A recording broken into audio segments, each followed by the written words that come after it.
Chapter 1. Late on a full moon Sunday night, the two figures in work clothes appeared on Highway 27, just outside the small college town of Ashton. They were tall, at least 7 feet, strongly built, perfectly proportioned. One was dark-haired and sharp-featured, the other blond and powerful. From a half a mile away they looked toward the town, regarding the cacophonic sounds of gaiety from the storefronts, streets, and alleys within it. They started walking. It was the time of the Ashton Summer Festival, the town's yearly exercise in frivolity and chaos. Its way of saying thank you, come again, good luck, and nice to have you to the 800 or so college students at Whitmore College, who would be getting their long-awaited summer break from classes. Most would pack up and go home, but all would definitely stay at least long enough to take in the festivities, the street disco, the carnival rides, the nickel movies, and whatever else could be had over or under the table for kicks. It was a wild time, a chance to get drunk, pregnant, beat up, ripped off, and sick, all in the same night. In the middle of town, a community-conscious landowner had opened up a vacant lot and permitted a traveling troupe of enterprising migrants to set up their carnival with rides, booths, and porta-potties. The rides were best viewed in the dark, an escapade in gaily lit rust, powered by unmuffled tractor engines that competed with the wavering carnival music which squawked loudly from somewhere in the middle of it all. But on this warm summer night, the roaming, cotton-candied masses were out to enjoy. A Ferris wheel slowly turned, hesitated for boarding, turned some more for unboarding, then took a few full rotations to give its passengers their money. A merry-go-round spun in a brightly lit, gaudy circle, the peeling and dismembered horses still prancing to the melody of the canned calliope. Carnival-goers threw baseballs at baskets, dimes at ashtrays, darts at balloons, and money to the wind, along the hastily assembled ramshackle midway where the hawkers ranted the same try-your-luck chatter for each passer-by. The two visitors stood tall and silent in the middle of it all, wondering how a town of 12,000 people, including college students, could produce such a vast, teeming crowd. The usually quiet population had turned out in droves, augmented by diversion seekers from elsewhere, until the streets, taverns, stores, alleys, and parking spots were jammed. Anything was allowed, and the illegal was ignored. The police did have their hands full, but each rowdy, vandal, drunk, or hooker in cuffs only meant a dozen more still loose and roaming about the town. The festival, reaching a crescendo now on its last night, was like a terrible storm that couldn't be stopped. One could only wait for it to blow over, and there would be plenty to clean up afterward. The two visitors made their way slowly through the people-packed carnival, listening to the talk, watching the activity. They were inquisitive about this town, so they took their time observing here and there, on the right, on the left, before and behind. The milling throngs were moving around them like swirling garments in a washing machine, meandering from this side of the street to the other in an unpredictable, never-ending cycle. The two tall men kept eyeing the crowd. They were looking for someone. "There," said the dark-haired man. They both saw her. She was young, very pretty, but also very unsettled, looking this way and that, a camera in her hands and a stiff-lipped expression on her face. The two men hurried through the crowd and stood beside her. She didn't notice them. "You know," the dark-haired one said to her, "you might try looking over there." With that simple comment, he guided her by a hand on her shoulder toward one particular booth on the midway. She stepped through the grass and candy wrappers, moving toward the booth where some teenagers were egging each other on and popping balloons with darts. None of that interested her, but then some shadows moving stealthily behind the booth did. She held her camera ready, took a few more silent, careful steps, and then quickly raised the camera to her eye. The flash of the bulb lit up the trees behind the booth as the two men hurried away to their next appointment. They moved smoothly, unfalteringly, passing through the main part of town at a brisk pace. Their final destination was a mile past the center of town, right on Poplar Street, and up to the top of Morgan Hill about a half-mile. Practically no time at all had passed before they stood before the little white church on its postage-stamped lot, with its well-groomed lawn and dainty Sunday school and service billboard. Across the top of the little billboard was the name Ashton Community Church, and in black letters hastily painted over whatever name used to be there, it said, Henry L. Busch, Pastor. They looked back. From this lofty hill one could look over the whole town and see it spread from city limit to city limit. To the west sparkled the caramel-colored Carnival. To the east stood the dignified and matronly Whitmore College campus. Along Highway 27, Main Street through town, were the storefront offices, the small-town-sized Sears, a few gas stations at War, a True Value Hardware, the local newspaper, several small family businesses. From here the town looked so typically American, small, innocent, and harmless, like the background for every Norman Rockwell painting. But the two visitors did not perceive with eyes only. Even from this vantage point, the true substratum of Ashton weighed very heavily upon their spirits and minds. They could feel it. Restless, strong, growing, very designed and purposeful, a very special kind of evil. It was not unlike either of them to ask questions, to study, to probe. More often than not, it came with their job. So they naturally hesitated in their business, pausing to wonder, why here? But only for an instant. It could have been some acute sensitivity, an instinct, a very faint but for them discernible impression. But it was enough to make them both instantly vanish around the corner of the church, melding themselves against the beveled siding, almost invisible there in the dark. They didn't speak, they didn't move, but they watched with a piercing gaze as something approached. The night scene of the quiet street was a collage of stark blue moonlight and bottomless shadows. But one shadow did not stir with the wind as did the tree shadows, and neither did it stand still as did the building shadows.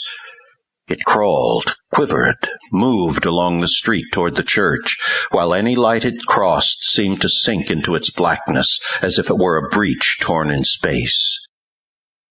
But this shadow had a shape, an animated creature-like shape, and as it neared the church, sounds could be heard. The scratching of claws along the ground, the faint rustling of breeze-blown membranous wings wafting just above the creature's shoulders. It had arms and it had legs, but it seemed to move without them, crossing the street and mounting the front steps of the church. Its leering, bulbous eyes reflected the stark blue light of the full moon with their own jaundiced glow. The gnarled head protruded from hunched shoulders, and wisps of rancid red breath seethed in labored hisses through rows of jagged fangs. It either laughed or it coughed. The wheezes puffing out from deep within its throat could have been either. From its crawling posture it reared up on its legs and looked about the quiet neighborhood, the black leathery jowls pulling back into a hideous death mask grin. It moved toward the front door. The black hand passed through the door like a spear through liquid. The body hobbled forward and penetrated the door, but only halfway. Suddenly, as if colliding with a speeding wall, the creature was knocked backward and into a raging tumble down the steps, the glowing red breath tracing a corkscrew trail through the air. With an eerie cry of rage and indignation, it gathered itself up off the sidewalk and stared at the strange door that would not let it pass through. Then the membranes on its back began to billow, enfolding great bodies of air, and it flew with a roar headlong at the door, through the door, and into the foyer, and into a cloud of white-hot light. The creature screamed and covered its eyes, then felt itself being grabbed by a huge, powerful vice of a hand. In an instant it was hurling through space like a rag doll, outside again, forcefully ousted. The wings hummed in a blur as it banked sharply in a flying turn and headed for the door again, red vapors chugging in dashes and streaks from its nostrils, its talons bared and poised for attack, a ghostly siren of a scream rising in its throat. Like an arrow through a target, like a bullet through a board, it streaked through the door, and instantly felt its insides tearing loose. There was an explosion of suffocating vapor, one final scream, and the flailing of withering arms and legs. Then there was nothing at all except the ebbing stench of sulfur and the two strangers suddenly inside the church. The big blond man replaced a shining sword as the white light that surrounded him faded away. "A spirit of harassment?" he asked. "Or doubt, nor fear, who knows? And that was one of the smaller ones." "I've not seen one smaller." "No, indeed. And just how many would you say there are?" "More, much more than we, and everywhere, never idle." "So I've seen," the big man sighed. "But what are they doing here? We've never seen such concentration before. Not here." "Oh, the reason won't be hidden for long." He looked through the foyer doors and toward the sanctuary. "Let's see this man of God." They turned from the door and walked through the small foyer. The bulletin board on the wall carried requests for groceries for a needy family, some babysitting, and prayer for a sick missionary. A large bill announced a congregational business meeting for next Friday. On the other wall, the record of weekly offerings indicated the offerings were down from last week. So was the attendance, from 61 to 42. Down the short and narrow aisle they went, past the orderly ranks of dark-stained plank and slat pews, toward the front of the sanctuary, where one small spotlight illumined a rustic 2x4 cross hanging above the baptistry. In the center of the worn-carpeted platform stood the little sacred desk, the pulpit, with a Bible laid open upon it. These were humble furnishings, functional but not at all elaborate, revealing either humility on the part of the people or neglect. Then the first sound was added to the picture, a soft, muffled sobbing from the end of the right pew. There, kneeling in earnest prayer, his head resting on the hard wooden bench and his hands clenched with fervency, was a young man. Very young, the blond man thought at first. Young and vulnerable. It all showed in his countenance, now the very picture of pain, grief, and love. His lips moved without sound as names, petitions, and praises poured forth with passion and tears. The two couldn't help but just stand there for a moment, watching, studying, pondering. "The little warrior," said the dark-haired one. The big blond man formed the words himself in silence, looking down at the contrite man in prayer. "Yes," he observed, "this is the one. Even now he's interceding, standing before the Lord for the sake of the people, for the town. Almost every night he's here." At that remark, the big man smiled. "He's not so insignificant." "But he's the only one. He's alone." "No." The big man shook his head. "There are others. There are always others. They just have to be found. For now, his single vigilant prayer is the beginning." "He's going to be hurt, you know that." "And so will the newspaper man. And so will we." "But will we win?" The big man's eyes seemed to burn with a rekindled fire. "We will fight." "We will fight," his friend agreed. They stood over the kneeling warrior on either side, and at that moment, little by little, like the bloom of a flower, white light began to fill the room. It illumined the cross on the back wall, slowly brought out the colors and grain in every plank of every pew, and rose in intensity until the once plain and humble sanctuary came alive with an unearthly beauty. The walls glimmered, the worn rugs glowed, the little pulpit stood tall and stark as a sentinel backlit by the sun. And now the two men were brilliantly white, their former clothing transfigured by garments that seemed to burn with intensity. Their faces were bronzed and glowing, their eyes shone like fire, and each man wore a glistening golden belt from which hung a flashing sword. They placed their hands upon the shoulders of the young man, and then, like a gracefully spreading canopy, silken, shimmering, nearly transparent membranes began to unfold from their backs and shoulders, and rise to meet and overlap above their heads, gently undulating in a spiritual wind. Together they ministered peace to their young charge, and his many tears began to subside. The Ashton Clarion was a small-town grassroots newspaper.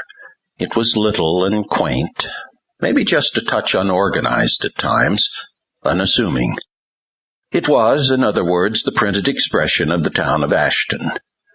Its offices occupied a small storefront space on Main Street in the middle of town, just a one-story affair with a large display window and a heavy toe-scuffed door with a mail slot. The paper came out twice a week on Tuesdays and Fridays, and didn't make a lot of money. By the appearance of the office and layout facilities, you could tell it was a low-budget operation. In the front hall of the building was the office and newsroom area. It consisted of 3 desks, 2 typewriters, 2 wastebaskets, 2 telephones, 1 coffee maker without a cord, and what looked like all the scattered notes, papers, stationery, and office bric-a-brac in the world. An old worn counter from a torn-down railroad station formed a divider between the functioning office and the reception area. And, of course, there was a small bell above the door that jingled every time someone came in. Toward the back of this maze of small-scale activity was one luxury that looked just a little too big town for this place, a glassed-in office for the editor. It was, in fact, a new addition. The new editor-owner was a former big-city reporter, and having a glassed-in editor's office had been one of his life's dreams. This new fellow was Marshal Hogan, a strong, big-framed bustler-hustler whom his staff, the typesetter, the secretary-reporter ad girl, the paste-up man, and the reporter-columnist lovingly referred to as Attila the Hogan.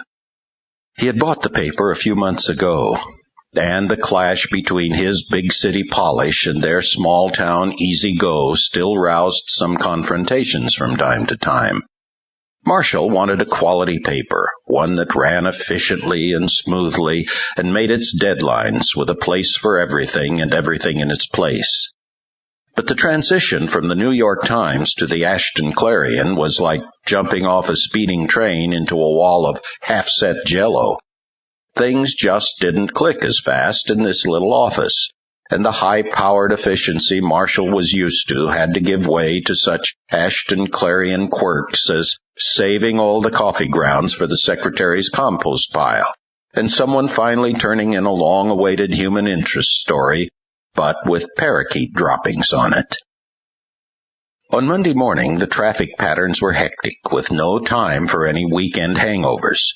The Tuesday edition was being brought forth in a rush, and the entire staff was feeling the labor pains, dashing back and forth between their desks in front and the paste-up room in the back, squeezing past each other in the narrow passage, carrying rough copy for articles and ads to be typeset, finished typeset galleys in assorted shapes and sizes of half-tones of photographs that would highlight the news pages. In the back, amid bright lights, cluttered work tables, and rapidly moving bodies, Marshall and Tom the paste-up man bent over a large bench-like easel, assembling Tuesday's Clarion out of bits and pieces that seemed to be scattered everywhere. This goes here. This can't. So we have to shove it somewhere else. This is too big. What do we use to fill this? Marshall was getting miffed. Every Monday and Thursday he got miffed. "Edie!" he hollered, and his secretary answered, "Coming." and he told her for the umpteenth time, "The galleys go in the trays over the table, not on the table, not on the floor, not on the—" "I didn't put any galleys on the floor," Edie protested as she hurried into the paste-up room with more galleys in her hand. She was a tough little woman of 40 with just the right personality to stand up to Marshall's brusqueness. She still knew where to find things around the office better than anyone, especially her new boss. "I've got them right in your cute little trays where you want them." "So how'd these get here on the floor?" "Wind, Marshall, and don't make me tell you where that came from." "All right, Marshall," said Tom. "That takes care of pages 3, 4, 6, 7. What about 1 and 2? What are we going to do with all these empty slots?" "We're going to put in Bernie's coverage of the festival with clever writing, dramatic human interest photos, the whole bit, as soon as she gets her rear in here and gives them to us. Edie!" "Yo!" "Bernie's an hour late, for crying out loud. Call her again, will you?" "Just did. No answer." "Nuts!" George, the small retired typesetter who still worked for the fun of it, swiveled his chair away from the typesetting machine and offered, "How about the ladies' auxiliary barbecue? I'm just finishing that up, and the photo of Mrs. Marmozel is spicy enough for a lawsuit." "Yeah," Marshall groaned, "right on page 1. That's all I need, a good impression." "So, what now?" Edie asked. Anybody make it to the festival?" "Went fishing," said George. "That festival's too wild for me." "My wife wouldn't let me," said Tom. "I caught some of it," said Edie. "Start writing," said Marshall. "The biggest town buster of the year, and we've got to have something on it." The phone rang. "Saved by the Bell?" Edie chirped as she picked up the backroom extension. "Good morning, the Clarion." Suddenly she brightened. "Hey, Bernice, where are you?" "Where is she?" Marshall demanded at the same time. Edie listened, and her face filled with horror. "Yes, well, calm down now. Sure, well, don't worry, we'll get you out." Marshall spouted, "Well, where the heck is she?" Edie gave him a scolding look and answered, "In jail." Chapter 2. Marshall hurried into the basement of the Ashton police station and immediately wished he could disconnect his nose and ears. Beyond the heavily barred gate to the cell block, the crammed jail cells didn't smell or sound much different from the carnival the night before. On his way here, he had noticed how quiet the streets were this morning. No wonder. All the noise had moved inside to these half-dozen peeling painted cells set in cold, echoing concrete. Here were all the dopers, vandals, rowdies, drunks, and no-goods the police could scrape off the face of the town, collected in what amounted to an overcrowded zoo. Some were making a party of it, playing poker for cigarettes with finger-smeared cards and trying to outdo each other's tales of illicit exploits. Toward the end of the cells, a gang of young bucks made obscene comments to a cageful of prostitutes with no better place to be locked up. Others just slumped in corners in a drunken stew or a depressed slump, or both. The remainder glared at him from behind the bars, made snide remarks, begged for peanuts. He was glad he had left Kate upstairs. Jimmy Dunlop, the new deputy, was stationed loyally at the guard desk, filling out forms and drinking strong coffee. "Hey, Mr. Hogan, you got right down here." "I couldn't wait, and I won't wait," he snapped. He wasn't feeling well. This had been his first festival, and that was bad enough. But he never expected, never dreamed of such a prolonging of the agony. He towered over the desk, his big frame shifting forward to accentuate his impatience. "Well," he demanded. "I'm here to get my reporter out of the can." "Sure, I know that. Have you got a release?" "Listen, I just paid off those yo-yos upstairs. They were supposed to call you down here." "Well, I haven't heard a thing, and I have to have authorization." "Jimmy." "Yeah? Your phone's off the hook." "Oh." Marshall set the phone down right in front of him with a firmness that made the phone jingle in pain. "Call him." Marshall straightened up and watched Jimmy dial wrong, dial again, try to get through. He goes well with the rest of the town, Marshall thought, nervously running his fingers through his graying red hair. Oh, it was a nice town, sure. Cute, maybe a little dumb, kind of like a bumbling kid who always got himself into jams. Things weren't really better in the big city, he tried to remind himself. Mr. Hogan," Jimmy asked, his hand over the receiver, "who was it you talked to?" "Kinney." Sergeant Kinney, please." Marshall was impatient. "Let's have the key for the gate. I'll let her know I'm here." Jimmy gave him the key. He'd argued with Marshal Hogan before. A whoop of mock welcome poured out of the cells, along with hurled cigarette butts and whistled march tunes as he passed by. He lost no time in finding the cell he wanted. "All right, Kreuger. I know you're in there." "Come and get me, Hogan," came the reply from a desperate and somewhat outraged female voice down near the end. "Well, stick out your arm, wave at me or something." A hand stuck out through the bodies and bars and gave him a desperate wave. He got there, gave the palm a slap, and found himself face to face with Bernice Kreuger, jailbird, his prize columnist and reporter. She was a young, attractive woman in her mid-20s, with unkempt brown hair and large wire-rimmed glasses, now smudged.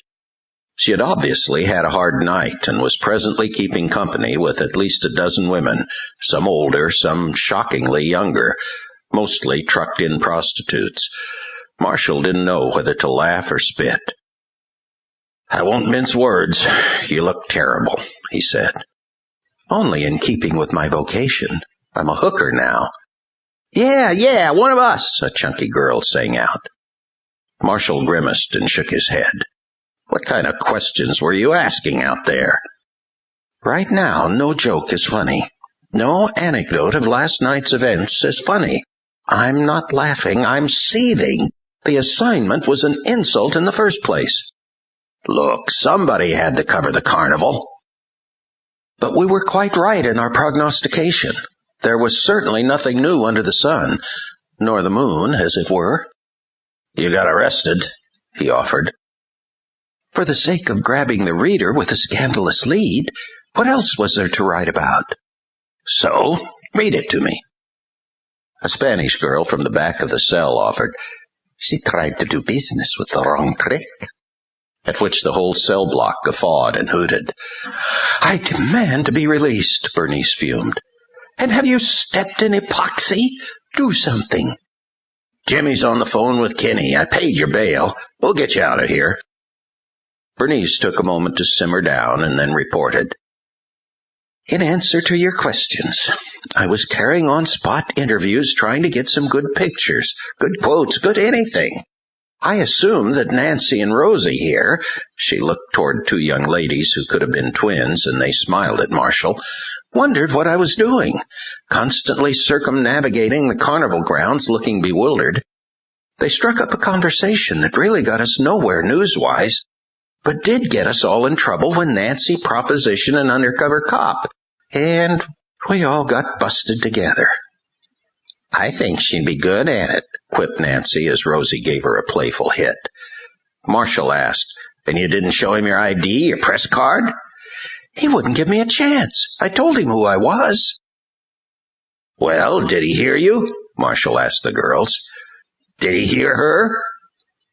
They only shrugged. But Bernice shifted her voice into high gear and cried, "Is this voice loud enough for you? I employed it last night while they slapped the cuffs on me." "Welcome to Ashton." "I'll have his badge." "It'll only turn your chest green." Hogan held up his hand to halt another outburst. "Hey, listen. It isn't worth the trouble. There are different schools of thought. Bernie, I have some things I would love to print, 4 columns wide, all about Super Cop and that do-nothing cretin of a chief. Where is he, anyway?" Who? You mean Bromell? He has a very handy way of disappearing, you know. He knows who I am. Where is he? I don't know. I couldn't reach him this morning. And he turned his back last night. What are you talking about? Suddenly she clammed up, but Marshall read her face clear as a bell. Make sure you ask me later. Just then the big gate opened and in came Jimmy Dunlop. We'll discuss it later, said Marshall. All set, Jimmy? Jimmy was too intimidated by the yells, demands, hoots, and jeers coming from the cages to answer right away. But he did have the key to the cell in his hand, and that said enough. Step away from the door, please, he ordered. Hey, when's your voice gonna change? Was characteristic of the answers he got. They did move away from the door. Jimmy opened it. Bernice stepped out quickly, and he slammed it shut again behind her. Okay, he said. You're free to leave on bail. You'll be notified of the date for your arraignment. Just return my purse, my press card, my notepad, and my camera, Bernice hissed, heading for the door. Kate Hogan, a slender, dignified redhead, had tried to make good use of her time while waiting upstairs in the courthouse lobby. There was much to observe here after the festival, although it certainly wasn't pleasant. Some woeful souls were escorted and/or dragged in, struggling against their cuffs all the way and spouting obscenities. Many others were just now being released after spending the night behind bars. It almost looked like a change of shifts at some bizarre factory, the first shift leaving somewhat sheepishly, their scant belongings still in little paper bags, and the second shift coming in, all bound up and indignant. Most of the police officers were strangers from elsewhere, overtimers sent in to beef up the very small Ashton staff, and they weren't being paid to be kind or courteous. The heavily jowled lady at the main desk had 2 cigarettes smoldering in her ashtray, but little time to take a drag between processing papers on every case coming in or going out. From Kate's viewpoint, the whole operation looked very hurried and slipshod. There were a few cheap lawyers passing out their cards, but one night in jail seemed to be the extent of punishment any of these people would have to bear, and now they only wanted to get out of town in peace. Kate unconsciously shook her head. To think of poor Bernice being herded through this place like so much rabble. She must be furious. She felt a strong but gentle arm around her and let herself sink into its embrace. She said. Now there's a pleasant change. After what I had to look at downstairs, I need some healing up, Marshall told her. She put her arm around him and pulled him close. Is it like this every year? She asked. No, I hear it gets worse each time. Kate shook her head again, and Marshall added. But the Clarion will have something to say about it. Ashton could use a change of direction. They should be able to see that by now. How is Bernice? She'll be one heck of an editorialist for a while. She's okay. She'll live. Are you going to talk to somebody about this? Alf Bromell's not around. He's smart. But I'll catch him later today and see what I can do. And I wouldn't mind getting my $25 back. Well, he must be busy.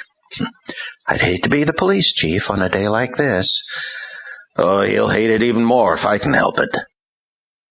Bernice's return from a night of incarceration was marked by an angry countenance and sharp staccato footsteps on the linoleum.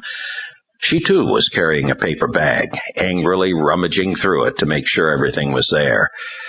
Kate extended her arms to give Bernice a comforting hug. Bernice, how are you? Bromell's name will soon be mud. The mayor's name will be dung, and I won't be able to print what that cop's name will be. I'm indignant, I could be constipated, and I desperately need a bath. Well, said Marshall, take it out on your typewriter, swat some flies. I need that festival story for Tuesday's edition. Bernice immediately fumbled through her pockets and retrieved a wad of crinkled toilet paper, giving it to Marshall with forcefulness. "Your loyal reporter, always on the job," she said.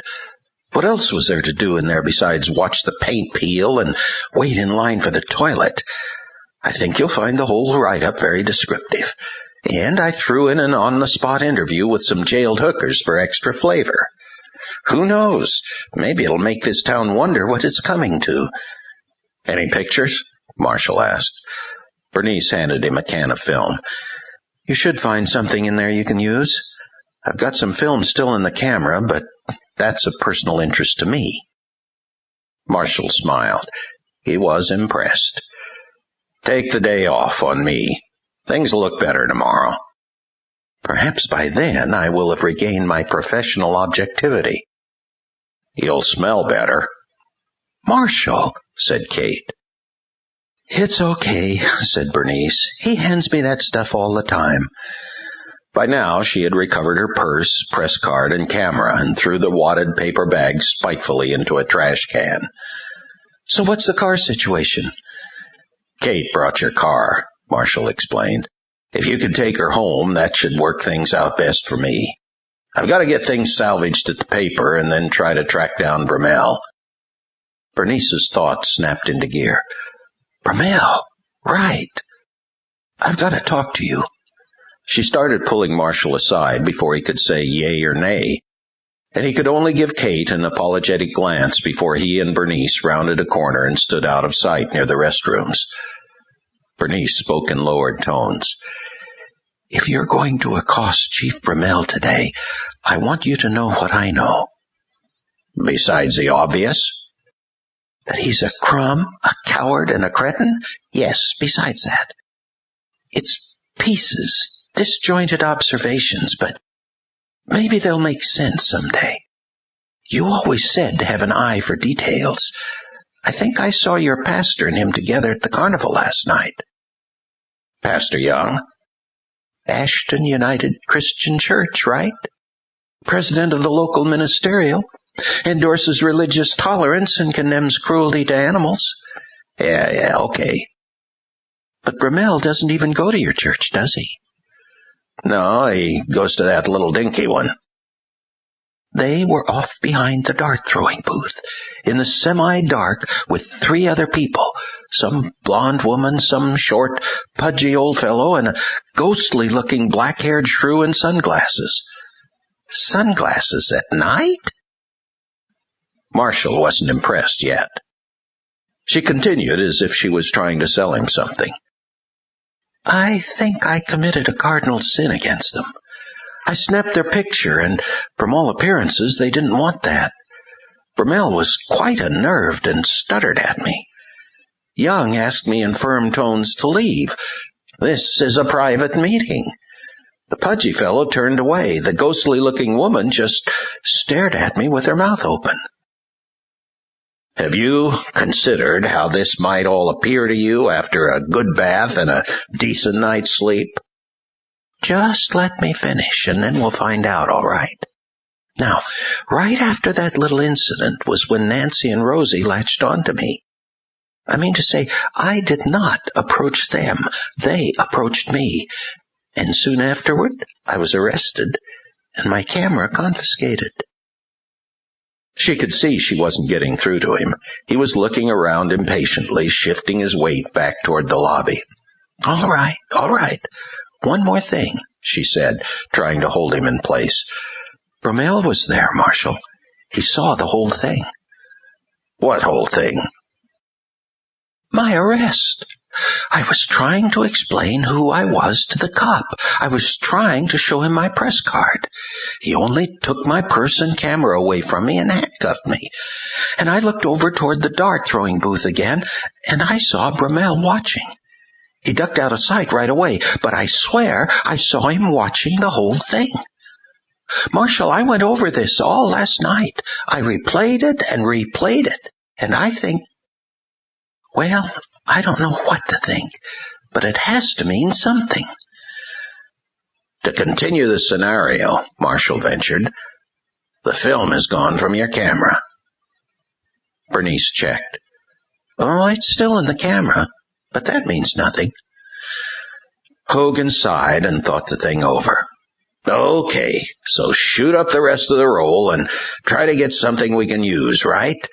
Then develop it and we'll see. Can we go now? Have I ever made any impulsive, imprudent, over-assuming mistakes like this before? Sure you have. Oh, come on now. Extend me a little grace just this once. I'll try to close my eyes. Your wife's waiting. I know. Marshall didn't quite know what to say to Kate when they rejoined her. Sorry about this, he muttered. Now then, Kate said, trying to pick up from where they left off. We were talking about vehicles. Bernice, I had to drive your car here so you could have it to get home. If you drop me off at our house. Yes, right, said Bernice. And Marshall, I have a lot of things to do this afternoon. Can you pick up Sandy after her psychology class? Marshall didn't say a word, but his face showed a resounding no. Kate took a set of keys from her purse and handed them to Bernice. Your car is right around the corner next to ours in the press space. Why don't you bring it around? Bernice took her cue and went out the door. Kate held Marshall with a loving arm and searched his face for a moment. Hey, come on, try it, just once. But cockfights are illegal in this state. If you ask me, she's just a chip off the old block. I don't know where I'll start, he said. Just being there to pick her up will mean something. Cash in on it. As they started for the door, Marshall looked around and let his gut senses feel things out. Can you figure this town, Kate? He said finally. It's like some kind of disease. Everybody's got the same weird disease around here. A sunny morning always helps make the previous night's problems seem less severe.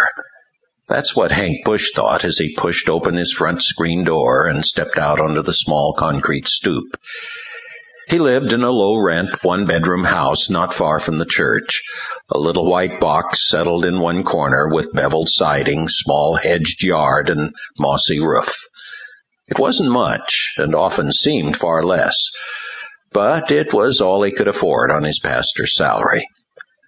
Well, he wasn't complaining. He and Mary were comfortable and sheltered, and the morning was beautiful. This was their day to sleep in, and 2 quarts of milk waited at the base of the steps. He snatched them up, looking forward to a bowl of milk-sodden Wheaties, a bit of distraction from his trials and tribulations. He had known trouble before. His father had been a pastor while Hank was growing up, and the two of them had lived through a great many glories and hassles, the kind that come with pioneering churches, pastoring, itinerating. Hank knew from the time he was young that this was the life he wanted for himself, the way he wanted to serve the Lord. For him, the church had always been a very exciting place to work. Exciting helping his father out in the earlier years, exciting going through Bible school and seminary, and then 2 years of pastoral internship. It was exciting now, too, but it resembled the exhilaration the Texans must have felt at the Alamo. Hank was just 26 and usually full of fire. But this pastorate, his very first, seemed a difficult place to get the fire spread around. Somebody had wetted down all the kindling, and he didn't know what to make of it yet. For some reason, he had been voted in as pastor, which meant somebody in the church wanted his kind of ministry.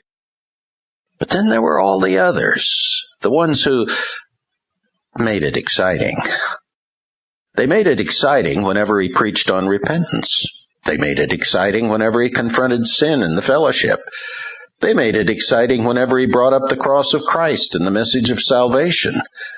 At this point, it was more Hank's faith and assurance that he was where God wanted him than any other factor that kept him by his guns, standing steadfast while getting shot at. Ah, well, Hank thought to himself, at least enjoy the morning. The Lord put it here just for you. Had he backed into the house again without turning, he would have spared himself an outrage and kept his lightened spirit. But he did turn to go back in and immediately confronted the huge black dripping letters spray-painted on the front of the house. You're dead meat, you. The last word was an obscenity. His eyes saw it, then did a slow pan from one side of the house to the other, taking it all in. It was one of those things that take time to register. All he could do was stand there for a moment, first wondering who could have done it, then wondering why, then wondering if it would ever come off. He looked closer and touched it with his finger. It had to have been done during the night. It was quite dry. "Honey," came Mary's voice from inside, "you're leaving the door open." Was all he said, having no better words. He didn't really want her to know. He went back inside, closing the door firmly, and joined young, beautiful, long-tressed Mary over a bowl of Wheaties and some hot buttered toast. Here was the sunny spot in a cloudy sky for Hank, this playful little wife with the melodic giggle. She was a doll, and she had real grit, too. Hank often regretted that she had to go through the struggles they were now having. After all, she could have married some stable, boring accountant or insurance salesman. But she was a terrific support for him, always there, always believing God for the best, and always believing in Hank, too. "What's wrong?" she asked immediately. "Rats. You do what you can to hide it, you try to act normal, but she still picks it up," Hank thought. He started to say. "Still bothered about the board meeting?" "There's your out, Busch." "Sure, a little. I didn't even hear you come home. Did the meeting last real late?" "No, Alf Ramel had to take off for some important meeting he wouldn't talk about, and the others just, had their say and went home. Just left me to lick my wounds. I stuck around and prayed for a while. I think that worked. I felt okay after that." He brightened just a little. "As a matter of fact, I really felt the Lord comforting me last night." "I still think they picked a funny time to call a board meeting right during the festival," she said. "And on Sunday night," he said through his flakes. "I'd no sooner give the altar call than I get them calling a meeting." "About the same thing?" "Oh, I think they're just using Lou as an excuse to make trouble." "Well, what did you tell them?" "The same thing all over again. We did just what the Bible says. I went to Lou, then John, and I went to Lou, then we brought it before the rest of the church, and then we removed him from fellowship." "Well, it did seem to be what the congregation decided. But why can't the board go along with it?" "They can't read. Don't the 10 Commandments have something in there about adultery?" I know. Hank set down his spoon so he could gesture better. "And they were mad at me last night. They started giving me all this stuff about judging not, lest I be judged." "Who did?" "Oh, the same old Alf Ramel camp. Alf, Sam Turner, Gordon Mayer, the old guard." "Well, don't just let them push you around." "They won't change my mind anyway. Don't know what kind of job security that gives me." Now Mary was getting indignant. "Well, what on earth is wrong with Alf Ramel? Has he got something against the Bible or the truth or what? If it weren't this, it would certainly be something else." "Jesus loves him, Mary," Hank cautioned. "It's just that he feels under heavy conviction. He's guilty, he's a sinner, he knows it. And guys like us will always bother guys like him. The last pastor preached the word, and Alf didn't like it. Now I'm preaching the word, and he still doesn't like it. He pulls a lot of weight in that church, so I guess he thinks he can dictate what comes across that pulpit." "Well, he can't." "Not in my case, anyway." "So why doesn't he just go somewhere else?" Hank pointed his finger dramatically. "That, dear wife, is a good question. There seems to be a method in his madness, like it's his mission in life to destroy pastors." "It's just the picture they keep painting of you. You're just not like that." Yes, painting. Are you ready?" "Ready for what?"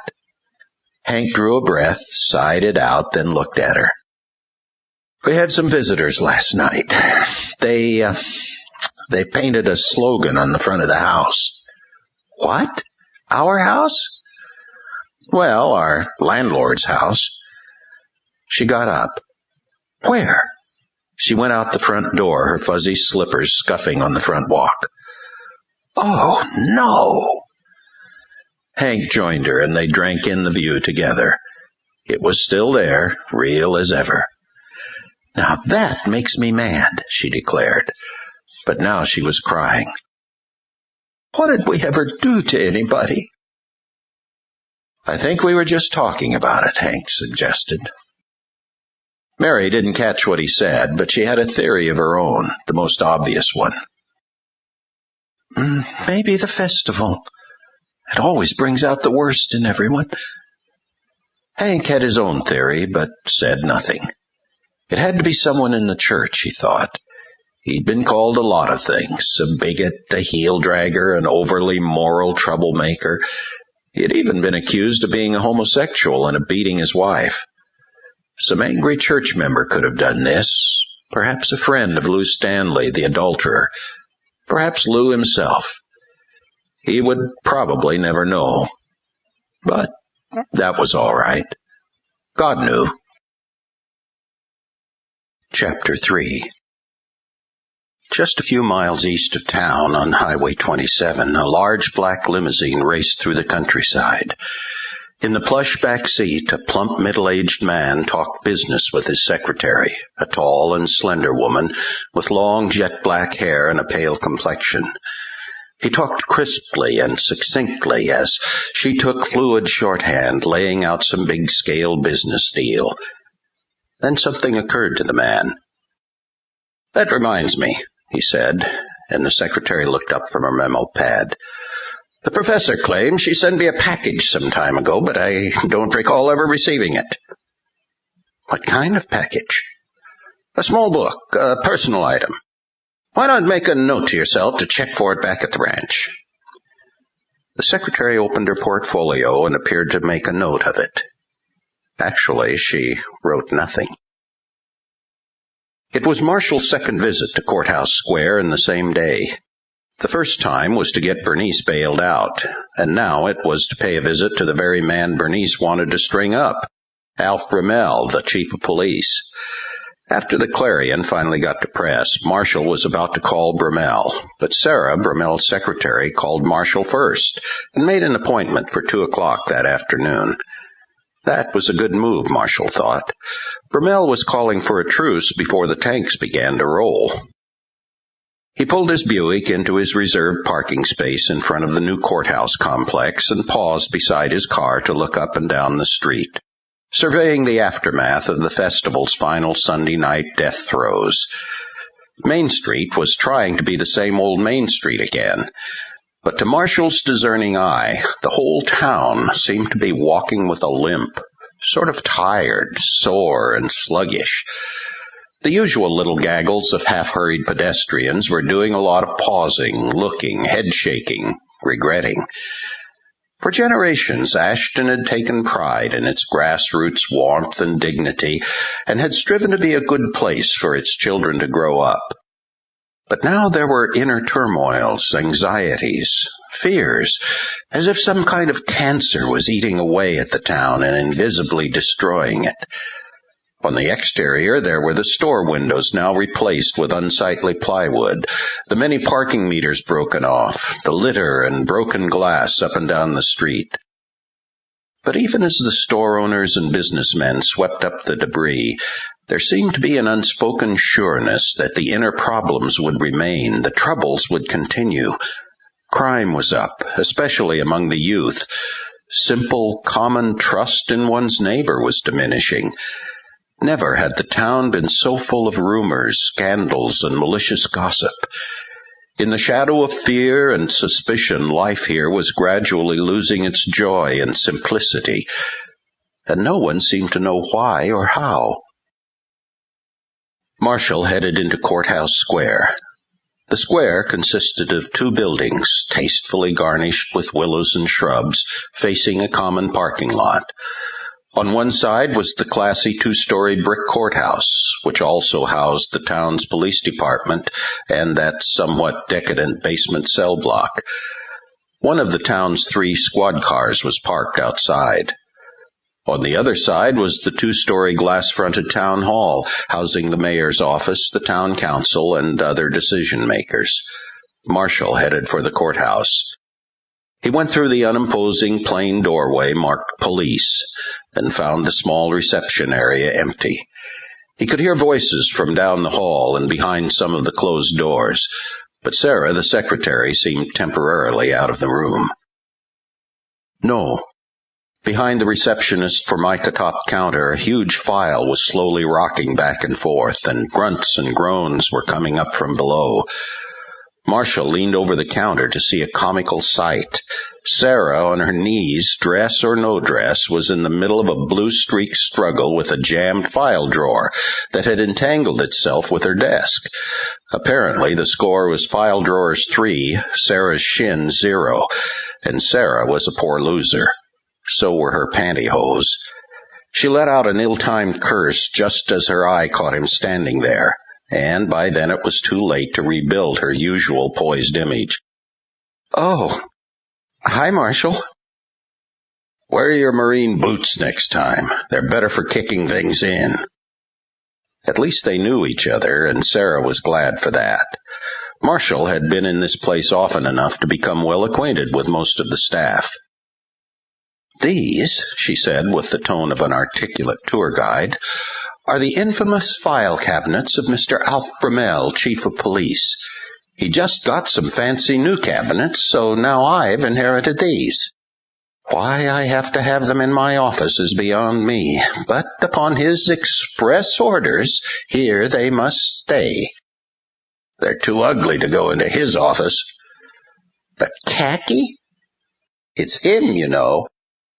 "Oh, well, maybe a little decoupage would cheer them up. If they must move in here, the least they can do is smile." Just then the intercom buzzed. She pressed the button and answered. "Yes, sir?" Brumell's voice squawked out of the little box. "Hey, my security alarm is flashing." "Sorry, that was me. I was trying to get one of your file drawers shut." "Yeah, right. Well, try to rearrange things, will you?" Marshal Hogan is here to see you." "Oh, right. Send him in." She looked up at Marshall and only shook her head pathetically. "Got an opening for a secretary?" she muttered. Marshall smiled. She explained, "He's got these files right next to the silent alarm button. Every time I open a drawer, the building's surrounded." With a goodbye wave, Marshall went to the nearest office door and let himself into Brumell's office. Alf Brumell stood and extended his hand, his face exploding in a wide ivory smile. "Hey, there's the man." "Hey, Alf." They shook hands as Brumell ushered Marshall in and closed the door. Brumell was a man somewhere in his 30s, single, a one-time hotshot city cop with a big-buck lifestyle that belied his policeman's salary. He always came on like a likable guy, but Marshall never really trusted him. Come to think of it, he didn't like him that much either. Too much teeth showing for no reason. "Well," Brumell grinned, have a seat, have a seat." He was talking again before either man's cushion could compress. "Looks like we made a laughable mistake this weekend." Marshall recalled the sight of his reporter sharing a cell with prostitutes. "Bernice didn't laugh the whole night, and I'm out $25. "Well," said Brumell, reaching into his top desk drawer, "that's why we're having this meeting, to clear this whole thing up. Here." He produced a check and handed it to Marshall. "This is your refund on that bail money, and I want you to know that Bernice will be receiving an official signed apology from myself in this office." "But Marshall, please tell me what happened. If I'd just been there, I could have put a stop to it." "Bernie says you were there." "I was? Where? I know I was in and out of the station all night, but no, she saw you there at the carnival." Brumell forced a wider grin. Well, I don't know who it was she saw in actuality, but I wasn't at the carnival last night. I was busy here. Marshall had too much momentum by now to back off. She saw you right at the time she was being arrested. Brumell didn't seem to hear that statement. But go on, tell me what happened. I need to get to the bottom of this. Marshall halted his attack abruptly. He didn't know why. Maybe it was out of courtesy. Maybe it was out of intimidation. Whatever the reason, he began to rattle a story off in neat, almost news copy form, much the way he heard it from Bernice. But he cautiously left out the implicating details she shared with him. As he talked, his eyes studied Brumell's office, and any particular details in decor, layout, agenda. It was mostly reflex. Over the years, he had developed the knack of observing and gathering information without looking like he was doing it. Maybe it was because he didn't trust this man. But even if he did, once a reporter, always a reporter. He could see that Brumell's office belonged to a fastidious man, from the highly polished, orderly desk right down to the pencils in the desk caddy, every point honed to perfect sharpness.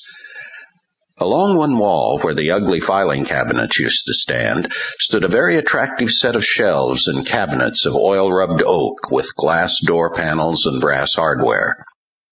"Say, moving up in the world, huh, Alf?" Marshall quipped, looking toward the cabinets. "Like them?" "Love 'em. What are they?" "A very attractive replacement for those old filing cabinets.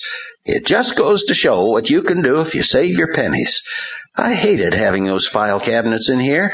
I think an office should have a little class, right?" Yeah, sure." "Boy, you have your own copier." "Yes, and bookshelves, extra storage." "And another phone?" "A phone? What's that wire coming out of the wall?" "Oh, that's for the coffee maker. But where were we, anyway?" Yeah, what happened to Bernice?" And Marshall continued his story. He was well practiced in reading upside down, and while he continued to talk, he scanned Brumell's desk calendar. Tuesday afternoons stuck out a little because they were consistently blank, even though they were not Brumell's day off. One Tuesday did have an appointment written down. Reverend Oliver Young at 2 p.m. "Oh," he said conversationally, "gonna pay my pastor a visit tomorrow?" He could tell right away that he had overstepped his bounds. Brumell looked amazed and irritated at the same time. Brumell forced a toothy grin and said, "Oh, yes, Oliver Young is your pastor, isn't he?" "You two know each other?" "Well, not really. We have met on an occasional professional basis, I suppose." "But don't you go to that other church, that little one?" "Yes, Ashton Community. But go on, let's hear the rest of what happened." Marshall was impressed at how easy this guy was to fluster, but he tried not to press his challenge any further. Not yet, anyway. Instead, he picked up his tale where he left off and brought it to a neat finish, including Bernice's outrage. He noticed that Brumell had found some important paperwork to look over, papers that covered up the desk calendar. Marshall asked, "Say, just who was this turkey cop who wouldn't let Bernice identify herself?" "An outsider, not even on our force here. If Bernice can get us the name or badge number, I can see that he's confronted with his behavior. You see, we had to bring some auxiliaries down from Windsor to beef things up for the festival. As for our own men, they all know full well who Bernice Kreuger is." Brumell said that last line with a slightly wolfish tone. "So why isn't she sitting here hearing all this apologizing instead of me?" Brumell leaned forward and looked rather serious. "I thought it best to talk to you, Marshall, rather than cause her to parade through this office, already somewhat stigmatized. I suppose you know what that girl's been through." "Okay," thought Marshall, "I'll ask." "I'm new in town, Alf." "She hasn't told you?" "And you'd love to." It slipped out, and it stung. Bromell sank back in his chair just a little and studied Marshall's face. Marshall was just now thinking that he didn't regret what he said. "I'm upset, in case you hadn't noticed." Bromell started a new paragraph. "Marshall, I wanted to see you personally today because I wanted to heal this thing up." "So, let's hear what you have to say about Bernice." "Bromell, you'd better choose your words carefully," Marshall thought. "Well," Bromell stammered, suddenly put on the spot, "I thought you might want to know about it in case you might find the information helpful in dealing with her. You see, it was several months before you took over the paper that she herself came to Ashton. Just a few weeks before that, her sister, who'd been attending the college, committed suicide. Bernice came to Ashton with a fierce vindictiveness, trying to solve the mystery surrounding her sister's death, but we all knew it was just one of those things for which there will never be an answer." Marshall was silent for a significant amount of time. "I didn't know that." Bromell's voice was quiet and mournful as he said, "She was positive it had to be some kind of foul play. It was quite an aggressive investigation she had going." "Well, she does have a reporter's nose." "Oh, that she does. But, you see, Marshall, her arrest, it was a mistake. A humiliating one, quite frankly. I really didn't think she would want to see the inside of this building for some time to come. Do you understand now?" But Marshall wasn't sure he did. He wasn't even sure he'd heard all of it. He suddenly felt very weak, and he couldn't figure out where his anger had gone so quickly. And what about his suspicions? He knew he didn't buy everything this guy was saying. Or did he? He knew Bromell had lied about not being at the carnival. Or had he? Or did I just hear him wrong? Or where were we anyway? Come on, Hogan, didn't you get enough sleep last night? Marshall? Marshall looked into Bromell's gazing gray eyes, and he felt a little numb, like he was dreaming. "Marshall," Bromell said, "I hope you understand. You do understand now, don't you?" Marshall had to force himself to think, and he found it helped not to look Bromell in the eye for a moment. It was a stupid beginning, but it was the best he could do. Hey, yeah, Alf, I think I see your point. You did the right thing, I suppose. But I do want to heal this whole thing up, particularly between you and me." "Don't worry about it. It's no big deal." Even as Marshall said it, he was asking himself if he really had. Bromell's big teeth reappeared. "I'm really glad to hear that, Marshall. But say, listen, you might give her a call at least. She was hurt in a pretty personal way, you know." "I'll do that, Marshall." Then Bromell leaned forward with a strange smile on his face, his hands folded tightly on the desk, and his gray eyes giving Marshall that same numbing, penetrating, strangely pacifying gaze. "Marshall, let's talk about you and the rest of this town. You know, we're really glad to have you here to take over the Clarion. We knew your fresh approach to journalism would be good for the community. I can be straightforward in saying that the last editor was rather injurious to the mood of this town, especially toward the end." Marshall felt himself going right along with this pitch, but he could sense something coming. Bromell continued, "We need your kind of class, Marshall. You wield a great deal of power through the press, and we all know it. But it takes the right man to keep that power guided in the right direction for the common good. All of us in the offices of public service are here to serve the best interests of the community, of the human race when you get right down to it. But so are you, Marshall. You're here for the sake of the people, just like the rest of us." Brumel combed his hair with his fingers a bit, a nervous gesture, then asked, "Well, do you get what I'm saying?" "No." "Well," Brumel groped for a new opener, "I guess it's like you said. You're new in town. Why don't I simply try the direct approach?" Marshall shrugged a "why not" and let Brumel continue. "It's a small town, first of all, and that means that one little problem, even between a handful of people, is going to be felt and worried about by almost everyone else. And you can't hide behind anonymity because there simply is no such thing. Now, the last editor didn't realize that and really caused some problems that affected the whole population. He was a pathological soapboxer. He destroyed the good faith of the people in their local government, their public servants, each other, and ultimately himself. That hurt. It was a wound in our side, and it's taken time for all of us to heal up from that. I'll cap it off by telling you for your own information that man finally had to leave this town in disgrace. He'd molested a 12-year-old girl. I tried to get that case settled as quietly as I could, but in this town it was really awkward, difficult.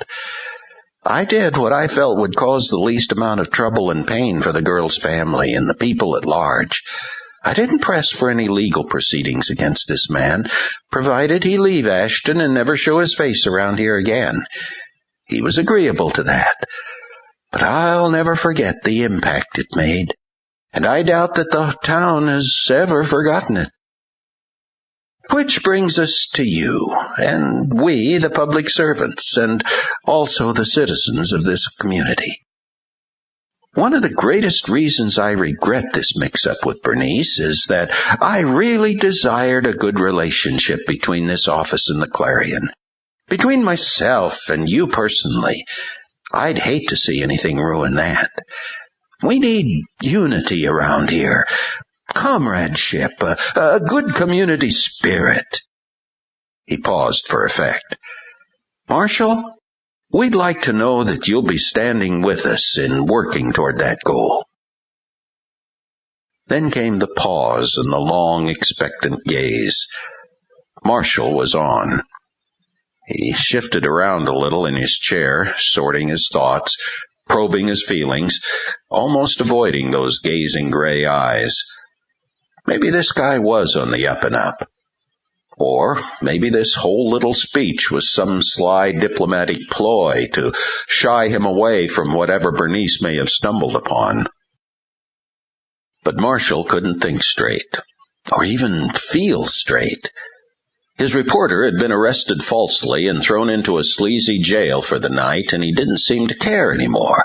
This toothy-smiled police chief was making a liar out of her, and Marshall was buying it. "Come on, Hogan, remember why you came down here?" But he just felt so tired. He kept recalling why he had moved to Ashton in the first place.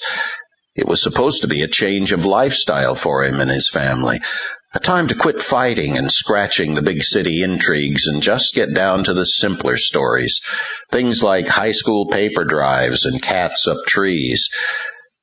Maybe it was just force of habit from all those years at the Times that made him think he had to take on Brumel like some kind of inquisitor. For what? More hassles? For crying out loud, how about a little peace and quiet for a change? Suddenly, and contrary to his better instincts, he knew that there was nothing at all to worry about. Bernice's film would be just fine, and the pictures would prove that Brumel was right and Bernice was wrong. And Marshall really wanted it to be that way. But Brumel was still waiting for an answer, still giving him that numbing gaze. Marshall began, and now he felt stupidly awkward in trying to get started. Listen, I really am tired of fighting, Alf. Maybe I was raised that way. Maybe that's what made me good at my job with the Times, but I did decide to move here, and that's got to say something. I'm tired, Alf, not any younger. I need to heal up. I need to learn what being human and living in a town with other humans is really like. Yes, said Bromell. That's it. That's exactly it. So, don't worry. I'm here after some peace and quiet, just like everybody else. I don't want any fights. I don't want any trouble. You've got nothing to fear from me. Bromell was ecstatic and shot out his hand to shake on it. As Marshall took the hand and they shook, he almost felt he had sold part of his soul. Did Marshal Hogan really say all that? I must be tired, he thought. Before he knew it, he was standing outside Bromell's door. Apparently, their meeting was over. After Marshall was gone and the door was safely closed, Alf Bromell sank into his chair with a relieved sigh and just sat there for a while, staring into space, recuperating, building up the nerve for his next difficult assignment. Marshal Hogan was just the warm-up as far as he was concerned. The real test was coming up. He reached for his telephone, pulled it a little closer, stared at it for a moment, and then dialed the number. Hank was touching up his paint job on the front of the house when the phone rang, and Mary called, "Hank, it's Alf Bromell." Wow, Hank thought. And here I am with a loaded paintbrush in my hand. I wish he was standing here. He confessed his sin to the Lord on his way in to answer the phone. "Hi there," he said. In his office, Bromell turned his back to the door to make it a private conversation, even though he was alone, and spoke in a lowered voice. "Hi, Hank. This is Alf. I thought I should call you this morning and see how you are since last night." "Oh," said Hank, feeling like a mouse in a cat's mouth. "I'm okay, I guess. Better, maybe. So, you've given it some thought?" "Oh, sure. I've thought about it a lot. I've prayed about it, rechecked the Word regarding some questions." Sounds like you haven't changed your mind." "Well, if the Word of God would change, then I'd change, but I guess the Lord won't back down from what he says, and you know where that leaves me."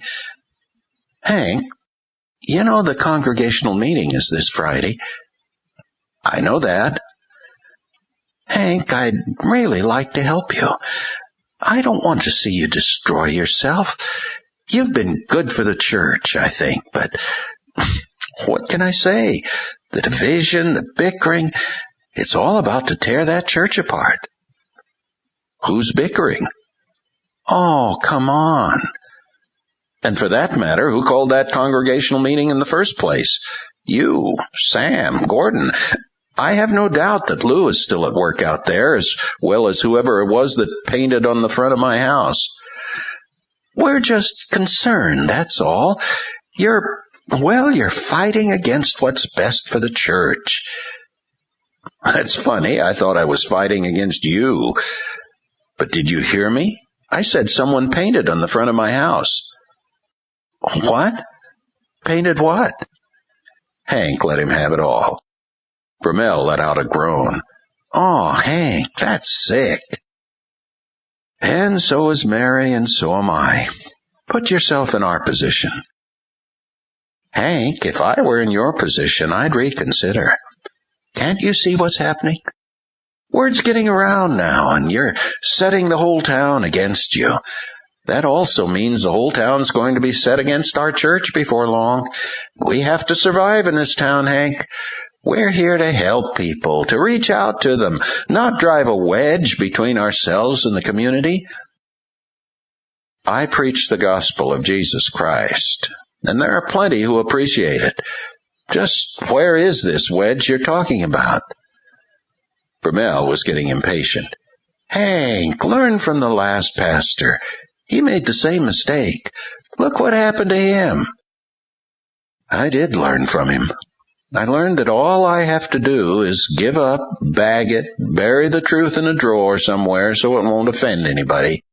Then I'll be fine. Everybody will like me, and we'll all be one happy family again." Apparently Jesus was misguided. He could have kept a lot of friends by wilting and just playing politics. But you want to be crucified. I want to save souls. I want to convict sinners. I want to help newborn believers grow up in the truth. If I don't do that, I'll have a lot more to fear than you and the rest of the board. I don't call that love, Hank. I love you all, Alf. That's why I give you your medicine, and that goes especially for Lou. Bromell pulled a big gun. Hank, have you considered that he could sue you? There was a pause at the other end. Finally, Hank answered, No. He could sue you for damages, slander, defamation of character, mental anguish, who knows what else. Hank drew a deep breath and called on the Lord for patience and wisdom. You see the problem, he said finally. Too many people don't know or don't want to know what the truth is anymore. We don't stand for something, so we fall for anything. And now guys like Lou get themselves into a fog where they can hurt their own families, start their own gossip, ruin their own reputations, make themselves miserable in their sin, and then look for someone else to blame. Just who's doing what to whom? Bromell only sighed. We'll talk it all out Friday night. You will be there. Yes, I will. I'll be counseling somebody, and then I'll go in for the meeting. Ever done any counseling? No. It gives you a real respect for the truth when you have to help clean up lives that have been based on a lie. Think about it. Hank, I have other people's wishes to think about. Bromell hung up loudly and wiped the sweat from his palms. Chapter 4. Could anyone have seen him, the initial impression would not have been so much his reptilian, warted appearance as the way his figure seemed to absorb light and not return it. As if he were more a shadow than an object, a strange, animated hole in space. But this little spirit was invisible to the eyes of men, unseen and immaterial, drifting over the town, banking one way and then the other, guided by will and not wind, his swirling wings quivering in a grayish blur as they propelled him. He was like a high-strung little gargoyle, his hide a slimy, bottomless black, his body thin and spider-like, half humanoid, half animal, totally demon. Two huge yellow cat eyes bulged out of his face, darting to and fro, peering, searching. His breath came in short, sulphurous gasps, visible as glowing yellow vapor. He was carefully watching and following his charge, the driver of a brown Buick moving through the streets of Ashton far below. Marshall got out of the Clarion office just a little early that day. After all the morning's confusion, it was a surprise to find Tuesday's Clarion already off to the printer and the staff gearing up for Friday. A small-town paper was just about the right pace. Perhaps he could get to know his daughter again. Sandy. Yes, sir, a beautiful redhead, their only child. She had nothing but potential, but had spent most of her childhood with an overtime mother and a hardly there father. Marshall was successful in New York, all right, at just about everything except being the kind of father Sandy needed. She had always let him know about it, too. But, as Kate said, the two of them were too much alike. Her cries for love and attention always came out like stabs, and Marshall gave her attention all right, like dogs give to cats. No more fights, he kept telling himself. No more picking and scratching and hurting. Let her talk. Let her spill how she feels, and don't be harsh with her. Love her for who she is. Let her be herself. Don't try to corral her. It was crazy how his love for her kept coming out like spite, with anger and cutting words. He knew he was only reaching for her, trying to bring her back. It just never worked. Oh, well, Hogan, try again, and don't blow it this time. He made a left turn and could see the college ahead. The Whitmore College campus looked like most American campuses, beautiful with stately old buildings that made you feel learned just to look at them.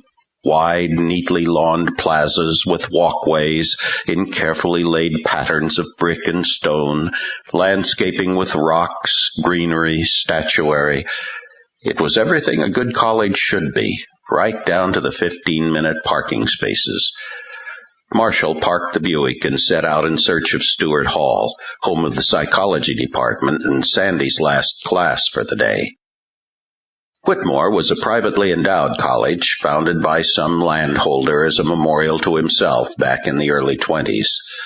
From old photos of the place, one could discover that some of the red brick and white-pillared lecture halls were as old as the college itself, monuments of the past and supposedly guardians of the future. The summertime campus was relatively quiet. Marshall got directions from a frisbee-throwing sophomore and turned left down an elm-lined street. At the end of the street, he found Stewart Hall, an imposing structure patterned after some European cathedral with towers and archways. He pulled open one of the big double doors and found himself in a spacious, echoing hallway. The close of the big door made such a reverberating thunder off the vaulted ceiling and smooth walls that Marshall thought he had disturbed every class on the floor. But now he was lost. This place had 3 floors and some 30 classrooms, and he had no idea which one was Sandy's. He started walking down the hall, trying to keep his heels from tapping too loudly.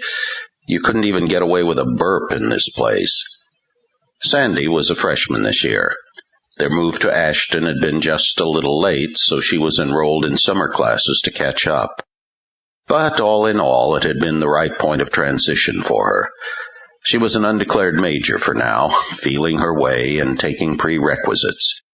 Where a class in psychology of self fit into all that, Marshall couldn't guess, but he and Kate weren't out to rush her. From somewhere down the cavernous hall echoed the indistinguishable but well-ordered words of a lecture in progress, a woman's voice. He decided to check it out. He moved past several classroom doors, their little black numbers steadily decreasing, then a drinking fountain, the restrooms, and a ponderously ascending stone and iron staircase. Finally, he began to make out the words of the lecture as he drew near room 101. So, if we settle for a simple ontological formula, I think, therefore I am, that should be the end of the question. But being does not presuppose meaning. Yeah, here was more of that college stuff, that funny conglomeration of $64 words which impress people with your academic prowess, but can't get you a paying job. Marshall smirked to himself a little bit. Psychology. If all those shrinks could just agree for a change, it would help. First, Sandy blamed her snotty attitude on a violent birth experience, and then what was it? Poor potty training? Her new thing was self-knowledge, self-esteem, identity. She already knew how to be hung up on herself. Now they were teaching it to her in college. He peeked in the door and saw a theater arrangement with rows of seats built in steadily rising levels toward the back of the room, and a small platform in front with the professor lecturing against a massive blackboard backdrop. And meaning doesn't necessarily come from thinking, for some have said that the self is not the mind at all, and that the mind actually denies the self and inhibits self-knowledge. Whoosh! For some reason, Marshall had expected an older woman, skinny, her hair in a bun, wearing horn-rimmed glasses with a little beady chain looped around her neck. But this one was a startling surprise, something right out of a lipstick or fashion commercial. Long blonde hair, trim figure, deep dark eyes that twitched a bit but certainly needed no glasses, horn-rimmed or otherwise. Then Marshall caught the glint of deep red hair, and he saw Sandy sitting toward the front of the hall, listening intently and feverishly scrawling notes. Bingo. That was easy. He decided to slip in quietly and listen to the tail end of the lecture. It might give him some idea of what Sandy was learning, and then they'd have something to talk about. He stepped silently through the door and took one of the empty seats in the back. Then it happened. Some kind of radar in the professor's head must have clicked on. She homed in on Marshall sitting there and simply would not look away from him. He had no desire to draw any attention to himself. He was rapidly getting too much of that anyway from the class. So he said nothing. He was rapidly getting too much of that anyway from the class. So he said nothing. But the professor seemed to examine him, searching his face as if it were familiar to her, as if she were trying to remember someone she had known before. The look that suddenly crossed her face gave Marshall a chill. She gave him a knife-like gaze, like the eyes of a treed cougar. He began to feel a corresponding defense instinct twisting a knot in his stomach. "Is there something you want?" the professor demanded, and all Marshall could see were her two piercing eyes. "I'm just waiting for my daughter," he answered, and his tone was courteous. "Would you like to wait outside?" she said, and it wasn't a question. And he was out in the hall. He leaned against the wall, staring at the linoleum, his mind spinning, his senses scrambled, his heart pounding. He had no understanding of why he was there, but he was out in the hall, just like that. How? What happened? Come on, Hogan, stop shaking and think. He tried to replay it in his mind, but it came back slowly, stubbornly, like recalling a bad dream. That woman's eyes. The way they looked told him she somehow knew who he was, even though they had never met. And he had never seen or felt such hate. But it wasn't just the eyes, it was also the fear, the steadily rising, face-draining, heart-pounding fear that had crept into him for no reason, with no visible cause. He had been scared half to death. By nothing. It made no sense at all. He had never run or backed down from anything in his life, but now, for the first time in his life... For the first time? The image of Alf Brammel's gazing gray eyes flashed across his mind, and the weakness returned. He blinked the image away and took a deep breath. Where was the old Hogan gut strength? Had he left it back in Brammel's office? But he had no conclusions, no theories, no explanations, only derision for himself. He muttered, "So I gave in again like a rotted tree." And like a rotted tree, he leaned against the wall and waited. In a few minutes, the door to the lecture hall burst open, and students began to fan outward like bees from a hive. They ignored him so thoroughly that Marshall felt invisible, but that was fine with him for now. Then came Sandy. He straightened up, walked toward her, started to say hello, and she walked right by. She didn't pause, smile, return his greeting, anything. He stood there dumbly for a moment, watching her walk down the hall toward the exit. Then he followed. He wasn't limping, but for some reason he felt like he was. He wasn't really dragging his feet, but they felt like lead weights. He saw his daughter go out the door without looking back. The clunk of the big doors closing echoed through the huge hall with a ponderous, condemning finality, like the crash of a huge gate dividing him forever from the one he loved. He stopped there in the broad hall, numb, helpless, even tottering a little, his big frame looking very small. Unseen by Marshall, small wisps of sulphurous breath crept along the floor like slow water, along with an unheard scraping and scratching over the tiles.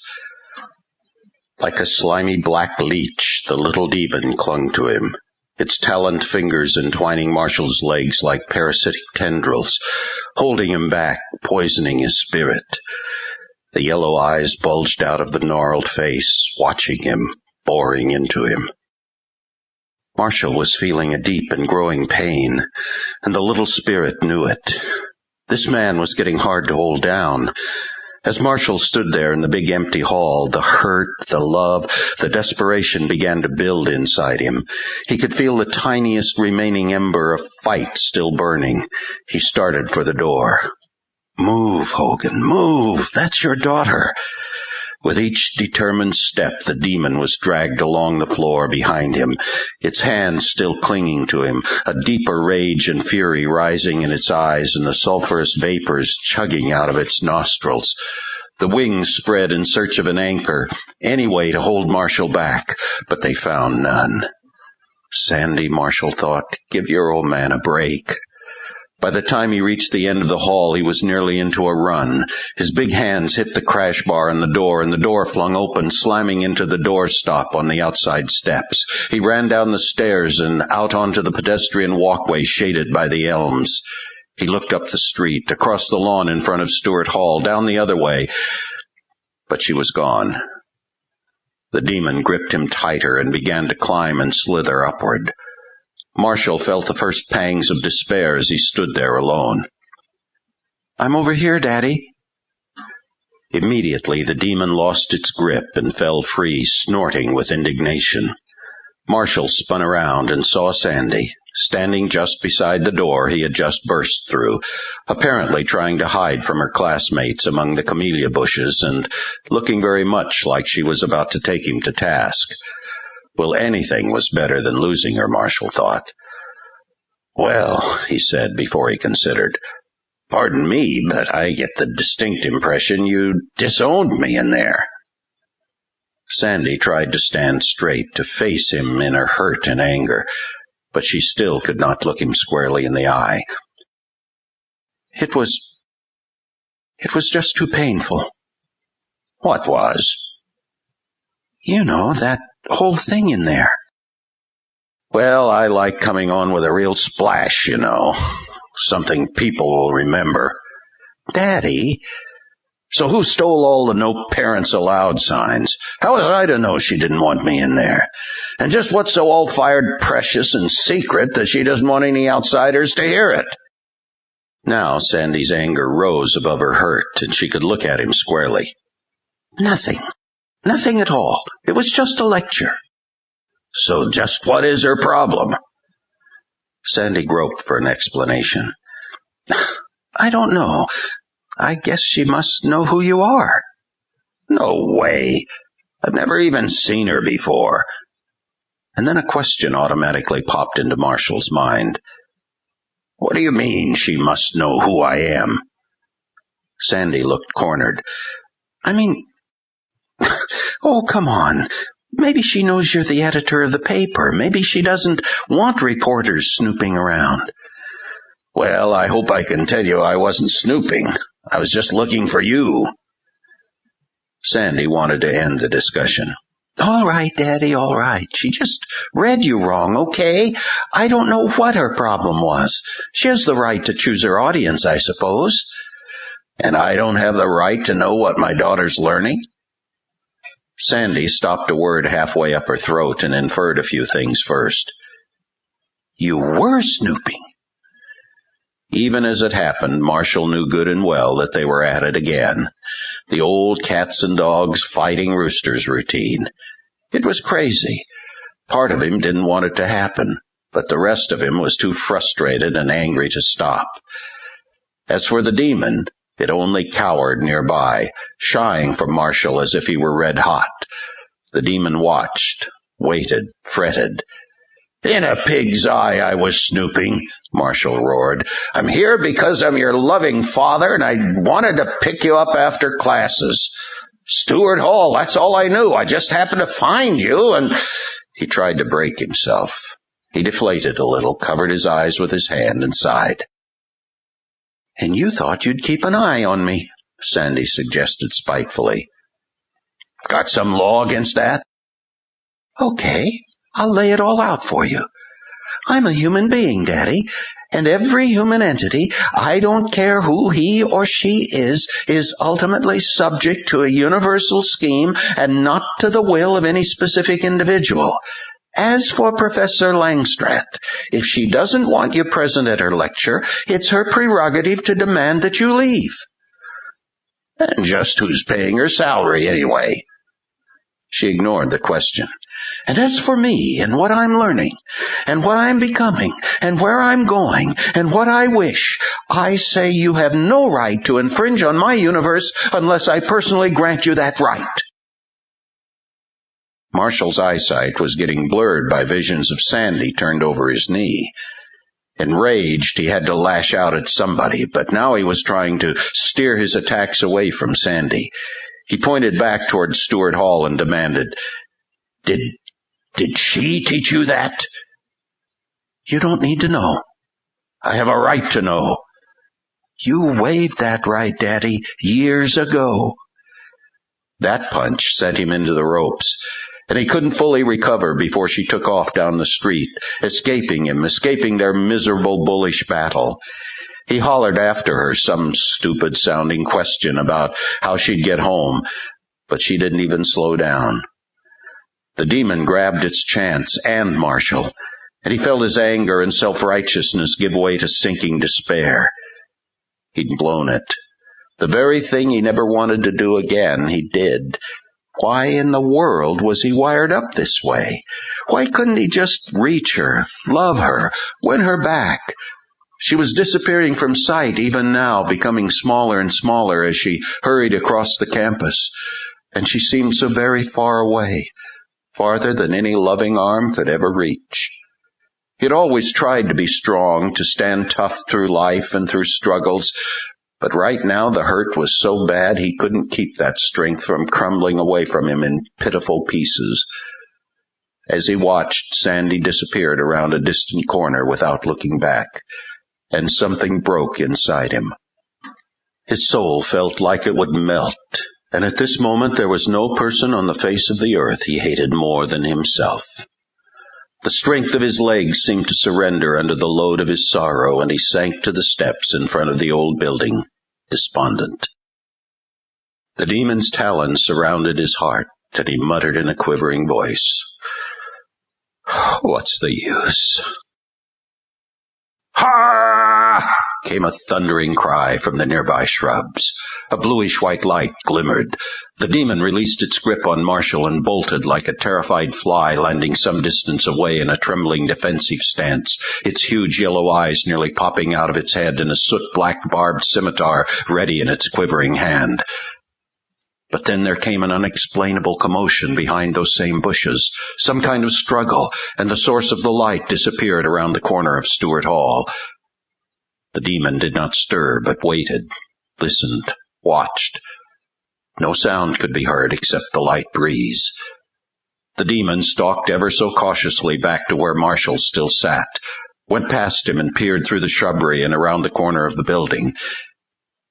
Nothing.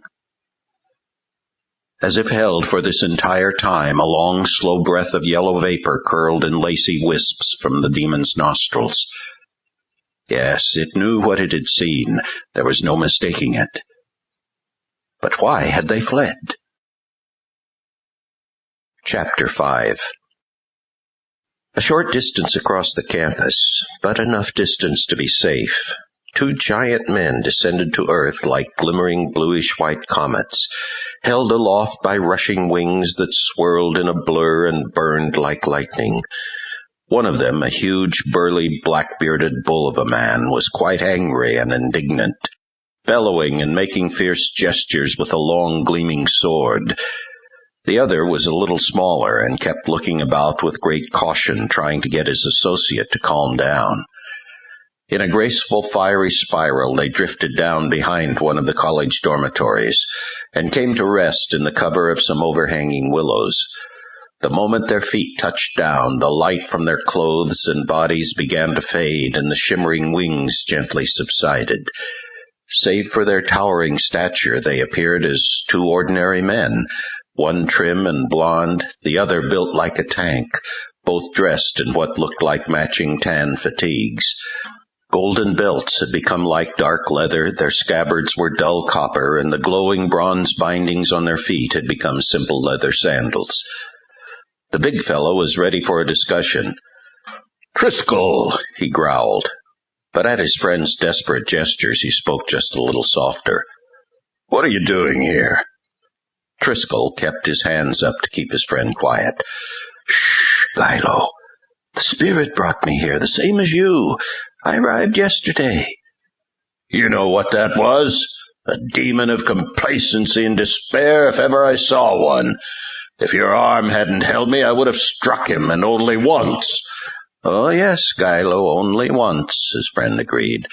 "But it's a good thing I saw you and stopped you in time. You've just arrived, and you don't understand." "What don't I understand?" Driscoll tried to say it in a convincing manner. "We must not fight, Gilo. Not yet. We must not resist." Gilo was sure his friend was mistaken. He took firm hold of Driscoll's shoulder and looked him right in the eye. "Why should I go anywhere but to fight?" he stated. "Here I was called. Here I will fight." "Yes," said Driscoll, nodding furiously. "Just not yet, that's all." "Then you must have orders. You do have orders."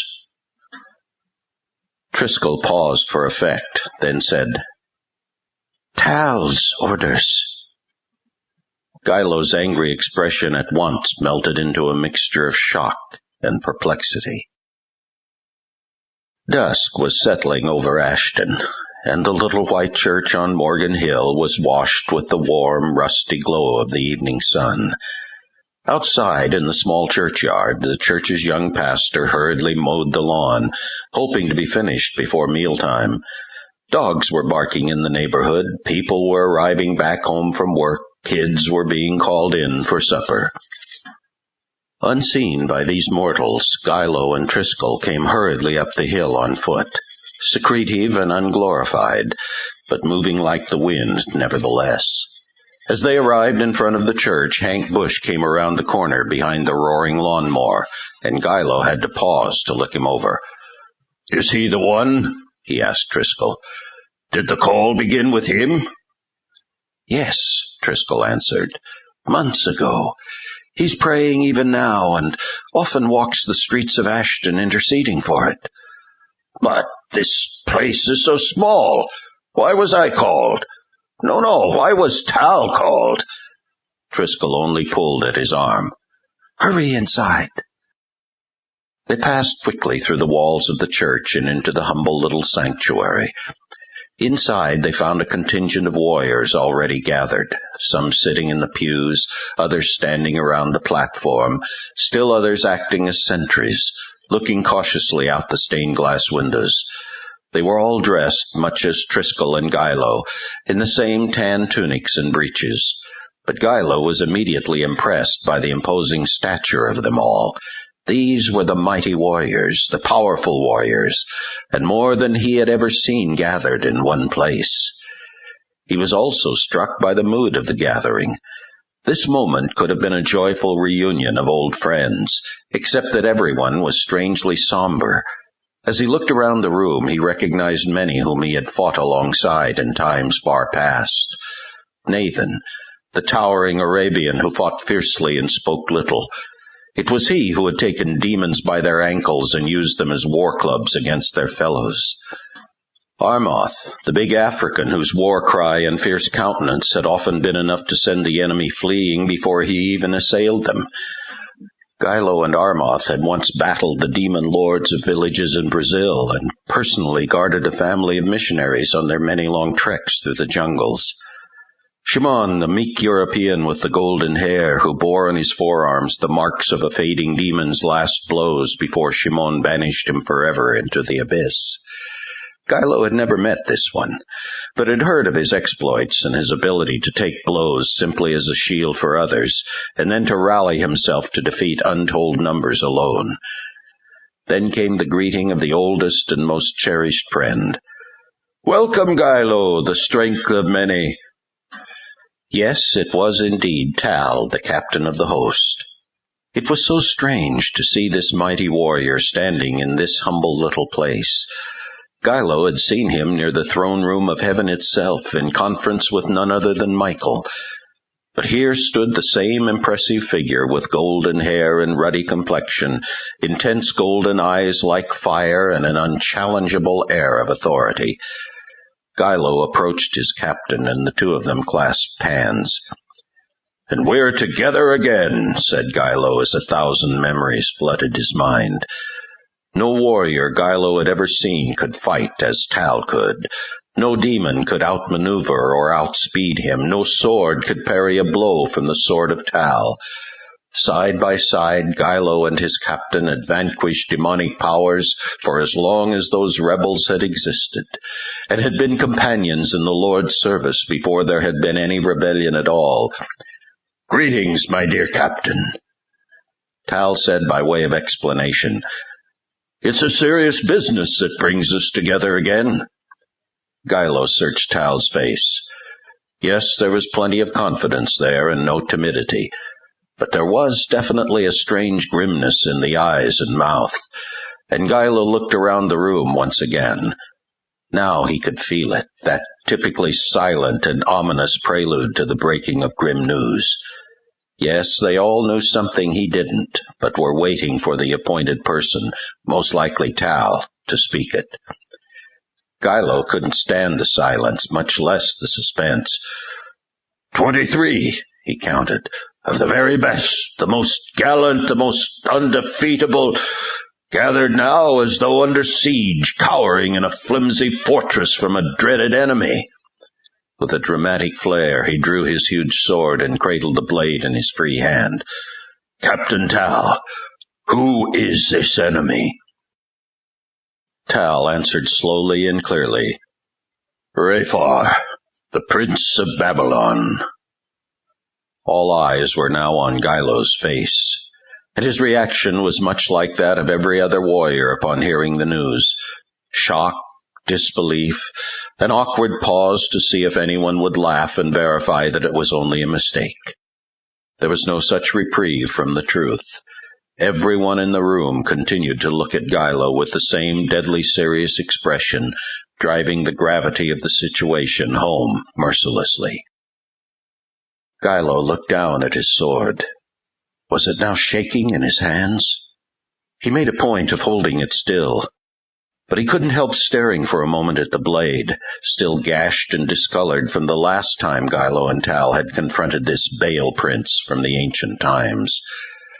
Gilo and Tal had struggled against him 23 days before finally defeating him on the eve of Babylon's fall. Gilo could still remember the darkness, the shrieking and horror, the fierce, terrible grappling while pain seared every inch of his being. The evil of this would-be pagan god seemed to envelop him and everything around him like thick smoke.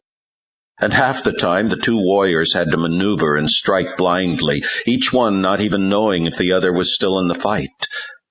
To this day neither of them even knew which one finally delivered the blow that sent Raphar plummeting into the abyss. All they remembered was his heaven-shaking scream as he fell through a jagged rift in space, and then seeing each other again when the great darkness that surrounded them cleared like a melting fog. "I know you speak the truth," Gilo said at last. "But would such as Raphar come to this place? He is a prince of nations, not mere hamlets. What is this place? What interest could he possibly have in it?" Tal only shook his head. "We don't know. But it is Raphar, there's no question. And the stirrings in the enemy's realm indicate something is in the making. The spirit wants us here. We must confront whatever it is." "And we are not to fight? We are not to resist?" Gilo exclaimed. "I will be most fascinated to hear your next order, Tal. We cannot fight?" "Not yet. We're too few, and there's very little prayer cover. There are to be no skirmishes, no confrontations. We're not to show ourselves in any way as aggressors. As long as we stay out of their way, keep close to this place, and pose no threat to them, our presence here will seem like normal watch care over a few struggling saints. Then he added with a very direct tone, "And it will be best, if it not be spread, that I am here." Gilo now felt a little out of place, still holding his sword, and sheathed it with an air of disgust. "And," he prodded, "you do have a plan.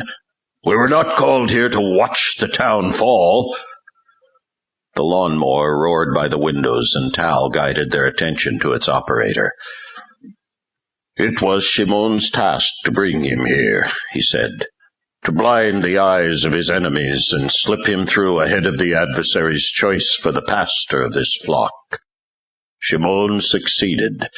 Hank was voted in, to the surprise of many, and now he's here in Ashton, praying every hour of every day. We were called here for his sake, for the saints of God and for the Lamb."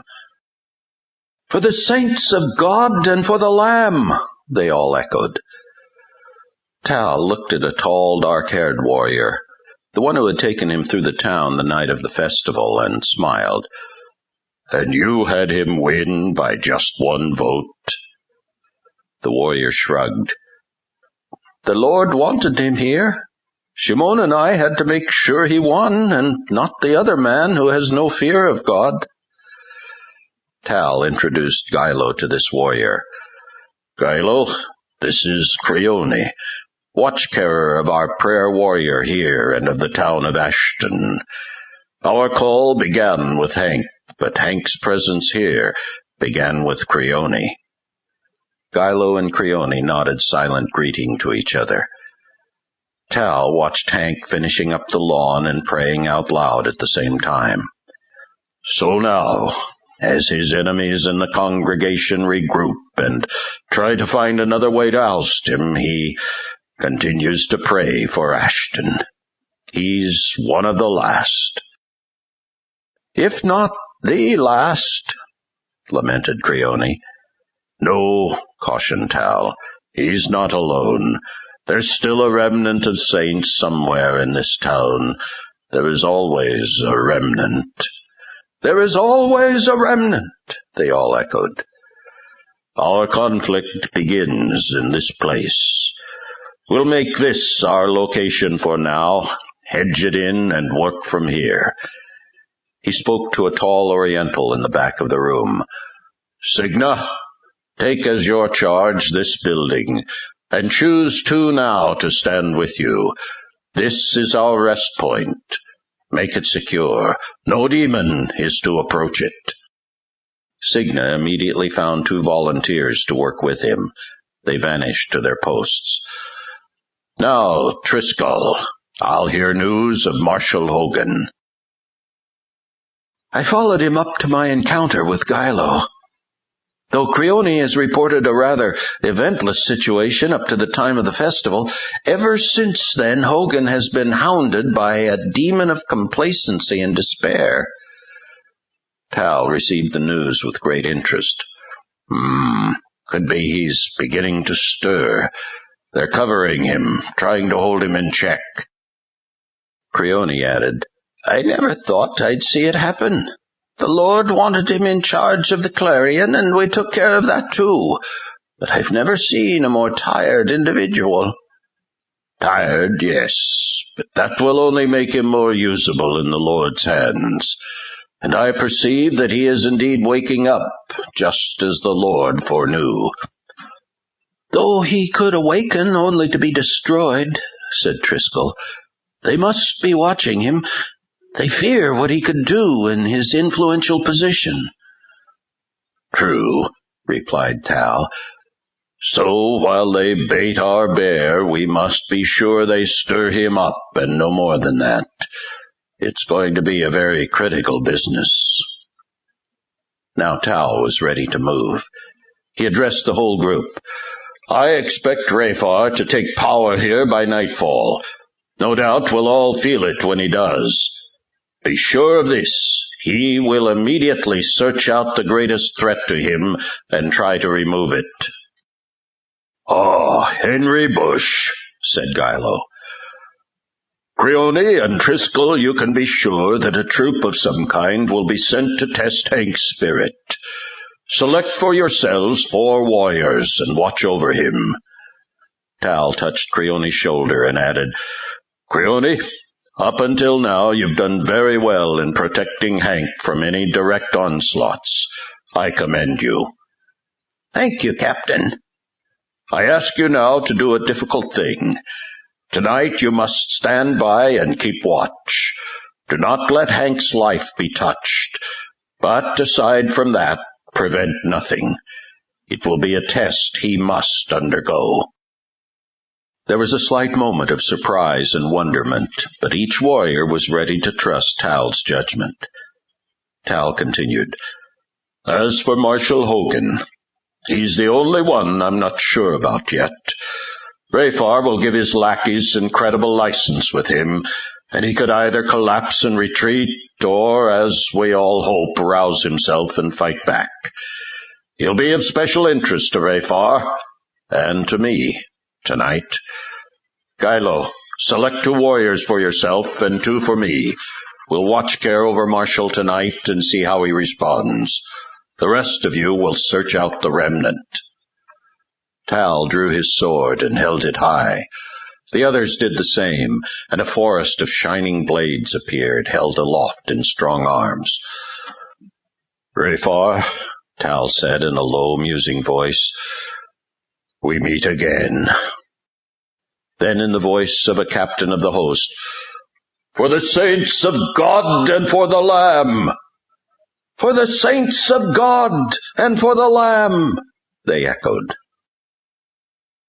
Complacency unfurled his wings and drifted into Stewart Hall, sinking down through the main floor and into the catacombs of the basement level, the area set aside for administration and the private offices of the psychology department. In this dismal nether world the ceiling was low and oppressive, and crawling with water pipes and heat ducts that seemed like so many huge snakes waiting to drop. Everything, walls, ceiling, pipes, woodwork, was painted the same dirty beige, and light was scarce, which suited Complacency and his associates just fine. They preferred the darkness, and Complacency noticed that there seemed to be a touch more than usual. The others must have arrived. He floated down a long burrow of a hallway to a large door at the end marked Conference Room, and passed through the door into a cauldron of living evil.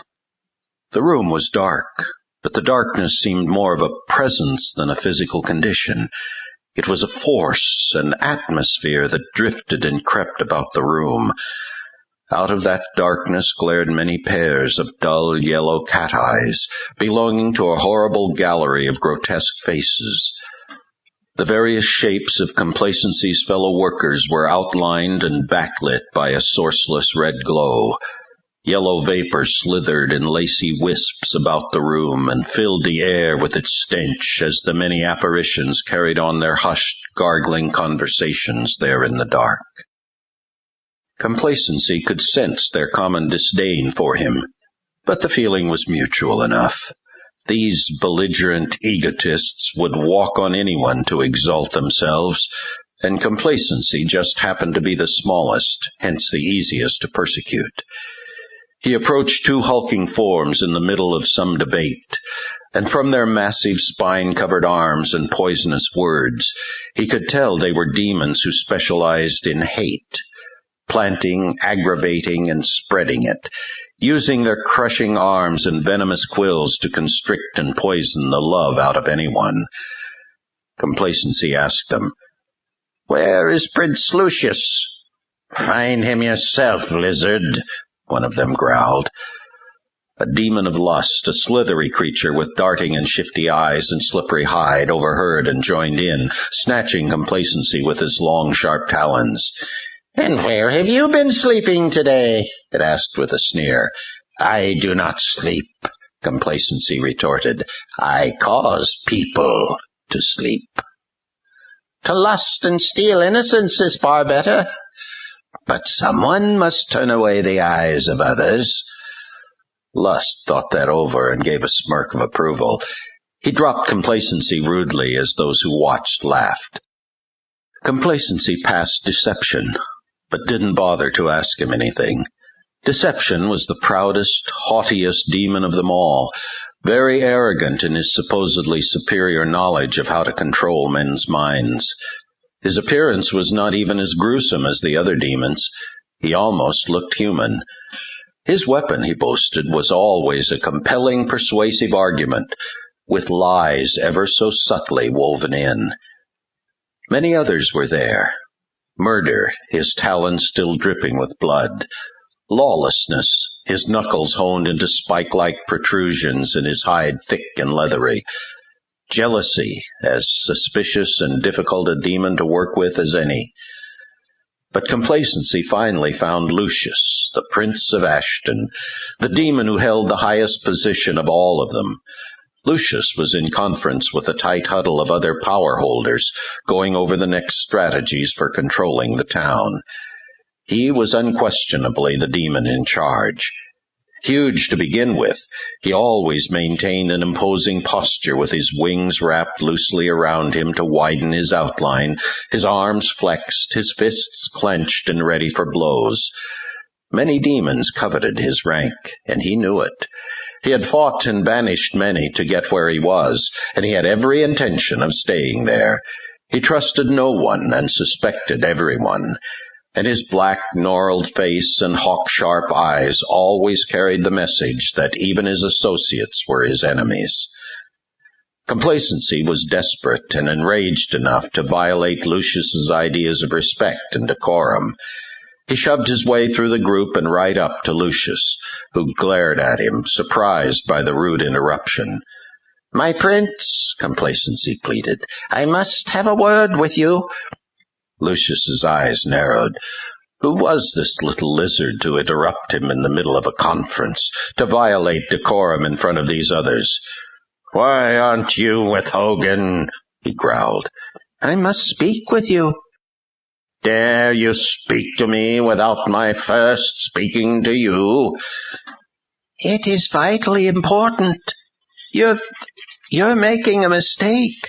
You're bothering Hogan's daughter and—" Lucius immediately became a small volcano, spewing forth horrible cursings and wrath.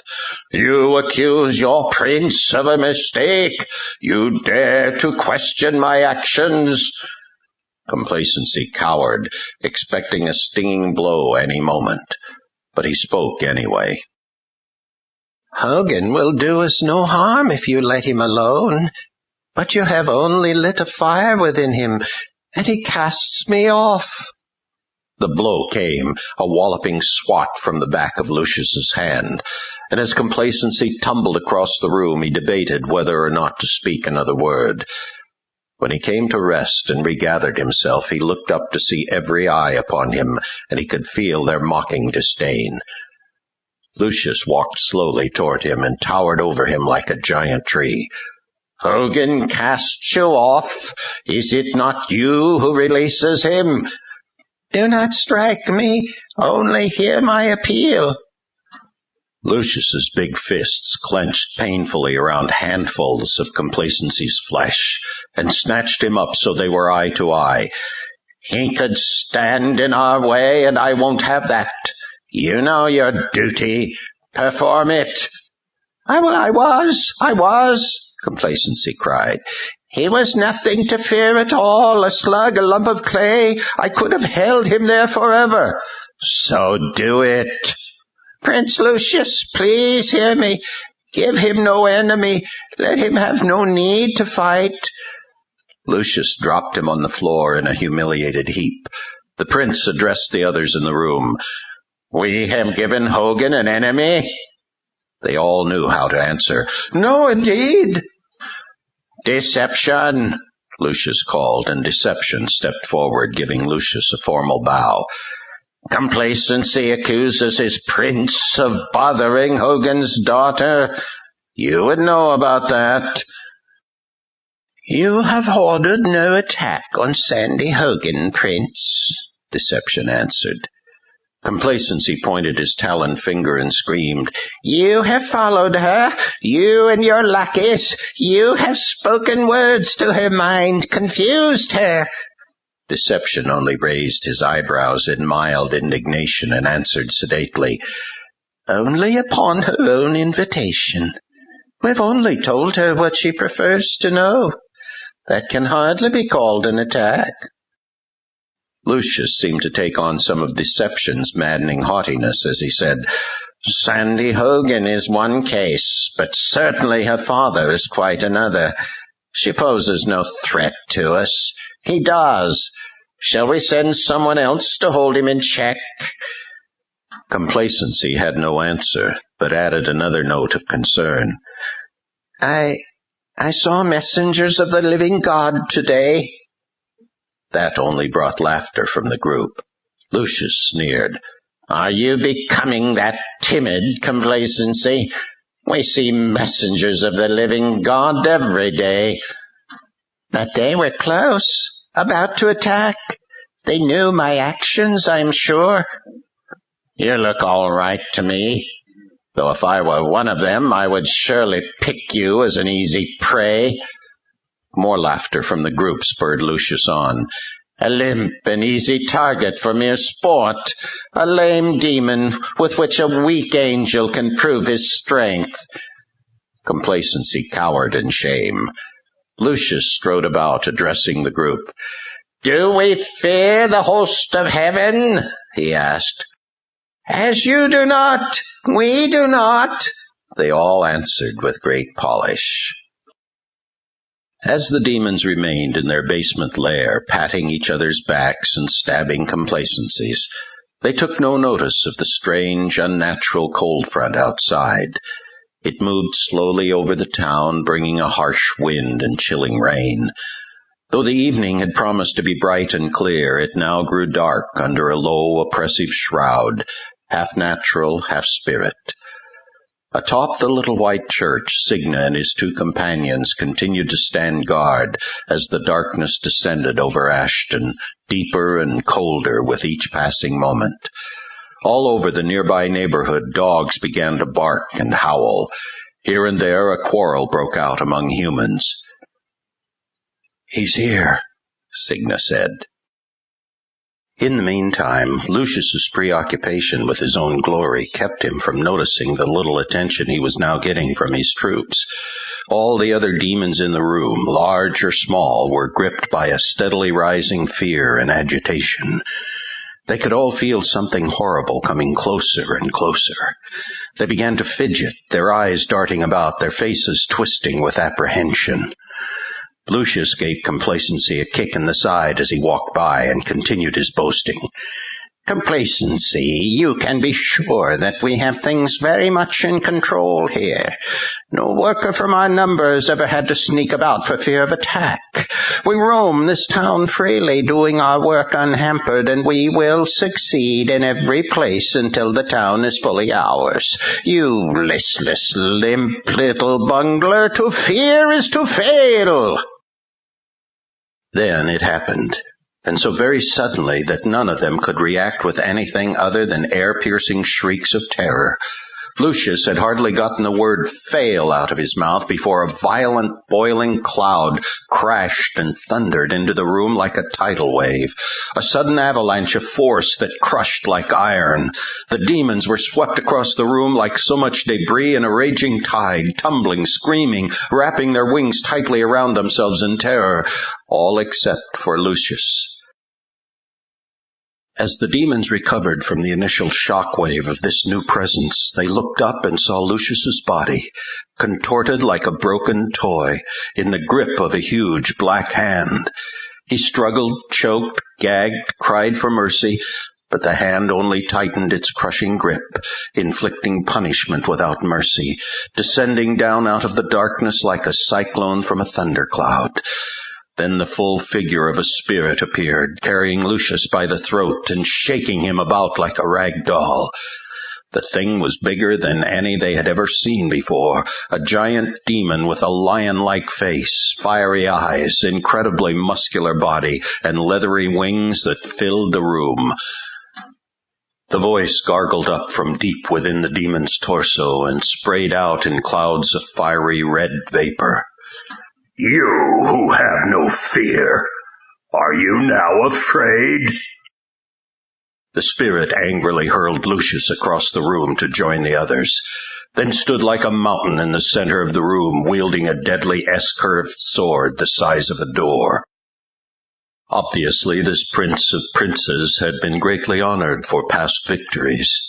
His jet-black hair hung like a mane to his shoulders, and on each wrist he wore a gold bracelet studded with sparkling stones. His fingers displayed several rings, and a ruby-red belt and scabbard adorned his waist. The expansive black wings draped down behind him now like the robe of a monarch. For an eternity he stood there, glaring at them with sinister, smoldering eyes, studying them, and all they could do was remain motionless in their terror, like a macabre tableau of frightened goblins. Finally, the big voice echoed off the walls. "Lucius, I feel I was not expected. You will announce me. On your feet." The sword moved across the room, and the tip snagged Lucius in the height of his neck, jolting him to his feet. Lucius knew he was being belittled in the sight of his underlings, but he made every effort to hide his rising bitterness and anger. His fear showed well enough to adequately cover his other feelings. "Fellow workers," he said, his voice quivering despite every effort, "Baal Rephah, the Prince of Babylon." Automatically, they all leaped to their feet, partly out of fearful respect, mostly out of fear of the tip of Rephar's sword, still waving slowly back and forth, ready to move against any dawdlers. Rephar gave them all a quick looking over. Then he inflicted another personal blow against Lucius. "Lucius, you will stand with the others. I have come, and only one prince is needed." Friction. Everyone could feel it immediately. Lucius refused to move. His body was stiff, his fist clenched as tightly as ever, and though he was visibly trembling, he purposely returned the glaring look of Rephar and stood his ground. "You have not asked me to yield my place," he challenged. The others were not about to intervene or even get close. They backed off, remembering that Rephar's sword could probably sweep a very wide radius. The sword did move, but so quickly that the very first thing anyone perceived was a scream of pain from Lucius as he coiled into a twisted knot on the floor. Lucius's sword and scabbard lay on the floor, skillfully cut away by one swift slash from Rephar. Again the sword moved, and this time the flat of the blade clamped Lucius to the floor by his hair. Rephar leaned over him, blood-red breath spewing from his mouth and nostrils as he spoke. "I perceive you wish to challenge for my position." Lucius said nothing. "Answer!" "No," Lucius cried. "I yield." "Up! Get up!" Lucius struggled to his feet, and Rephar's strong arm stood him with the others.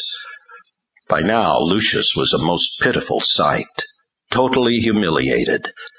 Rephar reached down with his sword, and with the barbed tip picked up Lucius's sword and scabbard.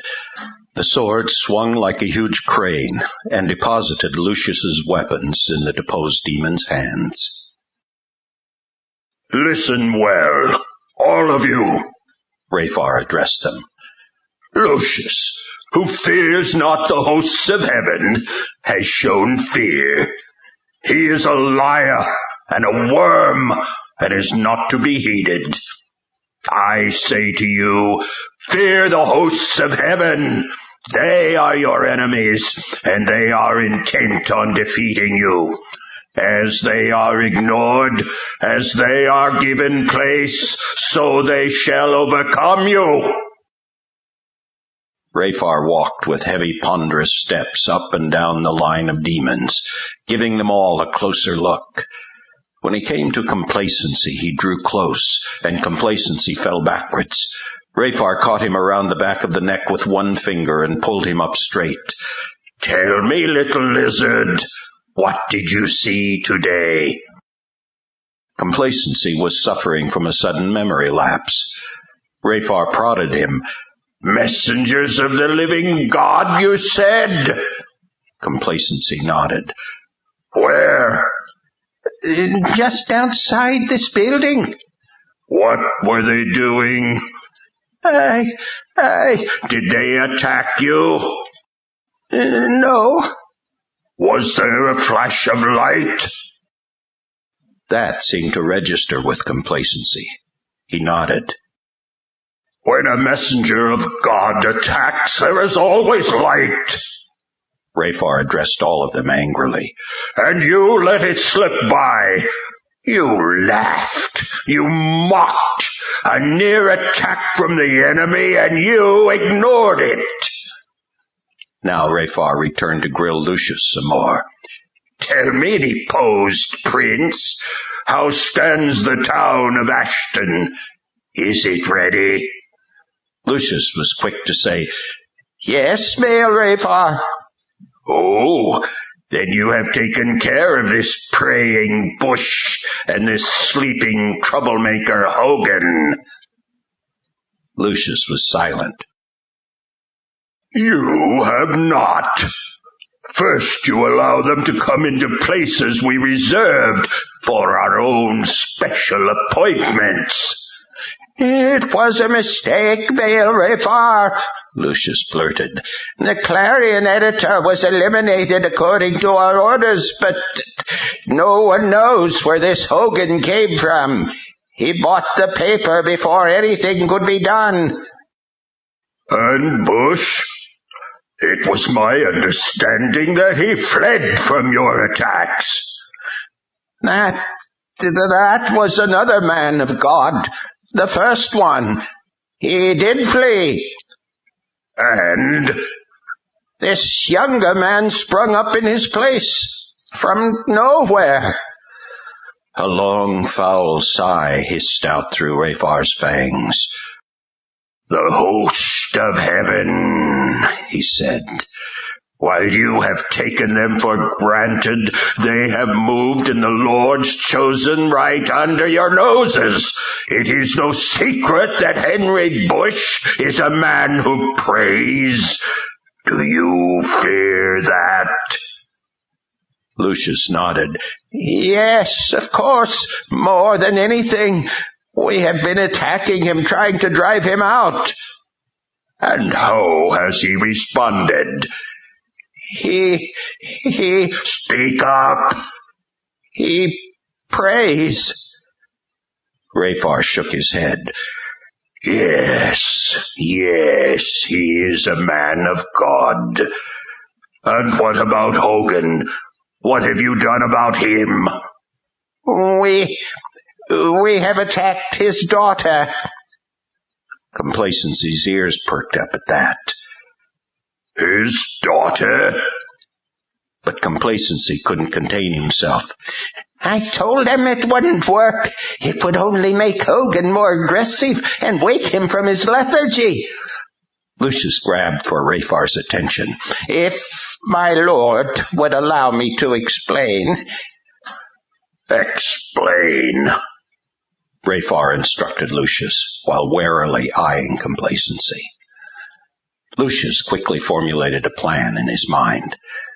Sometimes a direct attack is not wise, so we found a weakness in his daughter and felt we could divert his energies toward her, perhaps destroy him at home and disintegrate his family.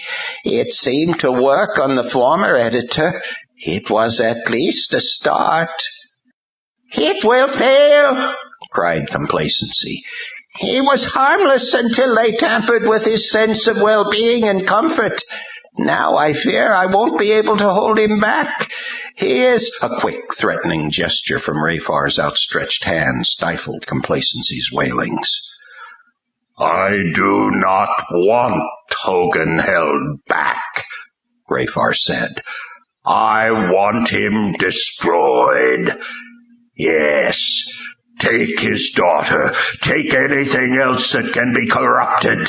A risk is best removed, not tolerated. But, cried Complacency, But Rayfar quickly took hold of him and spoke with noxious fumings right into his face. Discourage him. Surely you can do that. Well... But Rayfar was in no mood to wait for an answer. With a powerful spin of his wrist, he hurled complacency out of the room and back to work. We will destroy him, assault him on every side until he has no solid ground left from which to fight.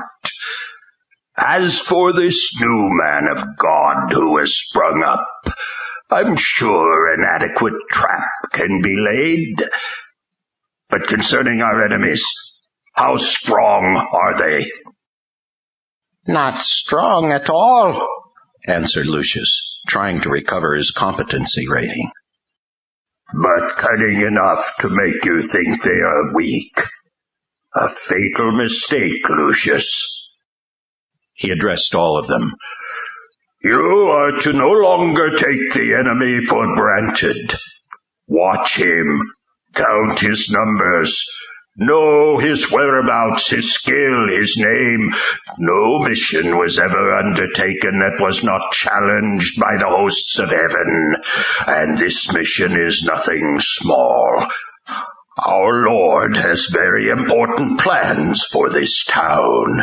He has sent me to fulfill them, and that is enough to draw the very hordes of the enemy down upon our heads. Be fearful of that, and give place nowhere. And as for these two thorns in our hoof, these two implanted barriers, tonight we will see what they are made of. Chapter 6. It was a dark, rainy night, and the raindrops pelting against the old single-pane windows made sleep difficult for Hank and Mary. She dropped off eventually, but Hank, already troubled in spirit, found it much harder to relax. It had been a lousy day anyway. He had worked on painting that slogan off the front of the house and tried to figure out who in the world would write such a thing against him. His ears were still ringing with the conversation he'd had with Alf Brumell, and his mind was still playing over and over the bitter comments from the board meeting. Now he could add to his apprehensions the congregational meeting on Friday, and he prayed to the Lord in desperate hushed whispers as he lay there in the dark. Funny how every lump in the mattress seems so much more lumpy when you're upset. Hank began to worry that he would keep Mary awake with all his tossing and turning. He lay on his back, his side, his other side, put his arms under his pillow, over his pillow. He grabbed a Kleenex and blew his nose. He looked over at the clock. 12:20. They had turned in at 10. But sleep finally does come, usually in such an unannounced way that you don't even know you're out until you wake up.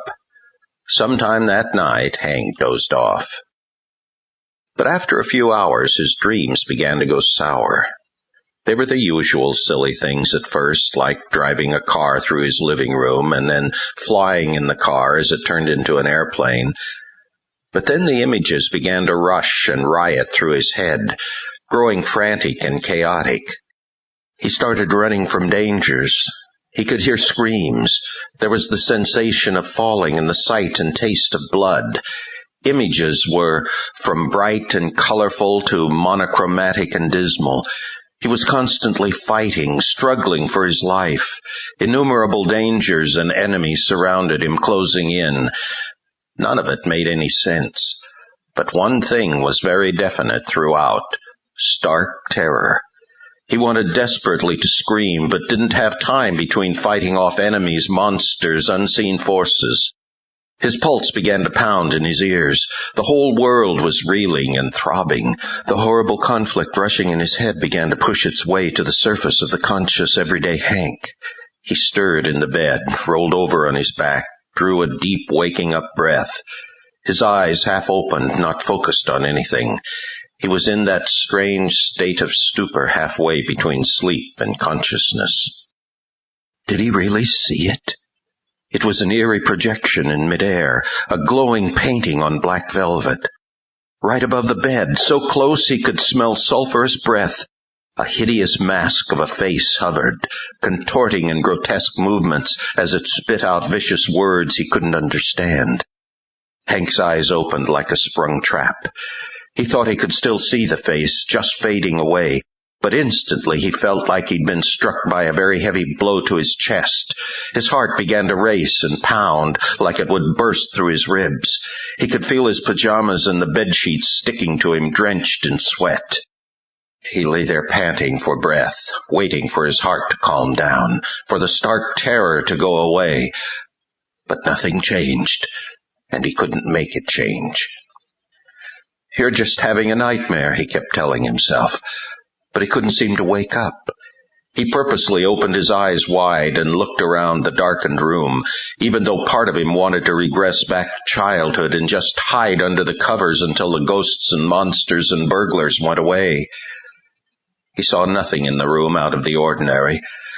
A goblin in the corner was nothing but his shirt hanging on a chair, and the strange halo of light on the wall was only the street light reflecting off the crystal of his watch. But he had been severely frightened, and he was still scared. He could feel himself shaking as he desperately tried to sort hallucination from reality. He watched, listened. Even the silence seemed sinister. He found no comfort in it, only the dread that something evil hid behind it, an intruder or a demon waiting, watching for the right moment. What was that? A creak in the house? Footsteps? No, he told himself, just the wind against the windows. The rain had stopped. Another noise, this time a rustling in the living room. He had never heard that noise at night before. I gotta wake up. Come on, Hart, quiet down so I can hear. He forced himself to sit up in bed, even though it made him feel more vulnerable, and he remained there for several minutes, trying to stifle his heart's pounding with his hand over his chest. The pounding finally settled back a little, but the rate remained rapid. Hank could feel the sweat turning cold against his skin. To get up or go back to sleep? Sleep was definitely out. He decided to get up, look around, walk it off. A clatter this time in the kitchen. Now Hank started praying.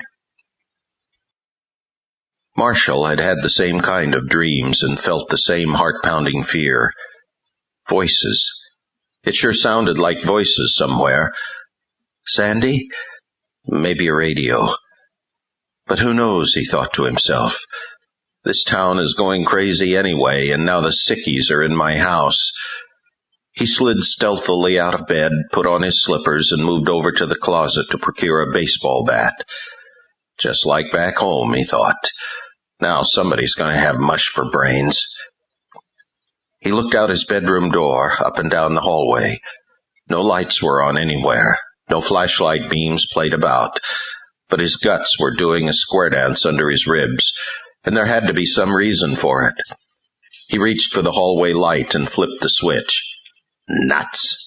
The bulb was burnt out. Since when, he didn't know, but he stood in the dark and felt his courage deflated just that much more. He gripped the bat more tightly and moved down the hall, staying close to the wall, looking ahead, looking behind, listening. He thought he could hear a quiet rustling somewhere, something moving. At the archway that led into the living room, his eyes caught something, and he pressed himself against the wall for concealment. The front door was open. Now his heart really started pounding, thudding rudely in his ears. In a strange, jungle way, he felt better. At least there was indication of a real enemy.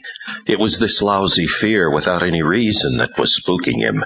He had already been through that sort of thing once today. With that thought came a strange idea. That professor lady must be in the house. He moved down the hall to check Sandy's room and make sure she was all right.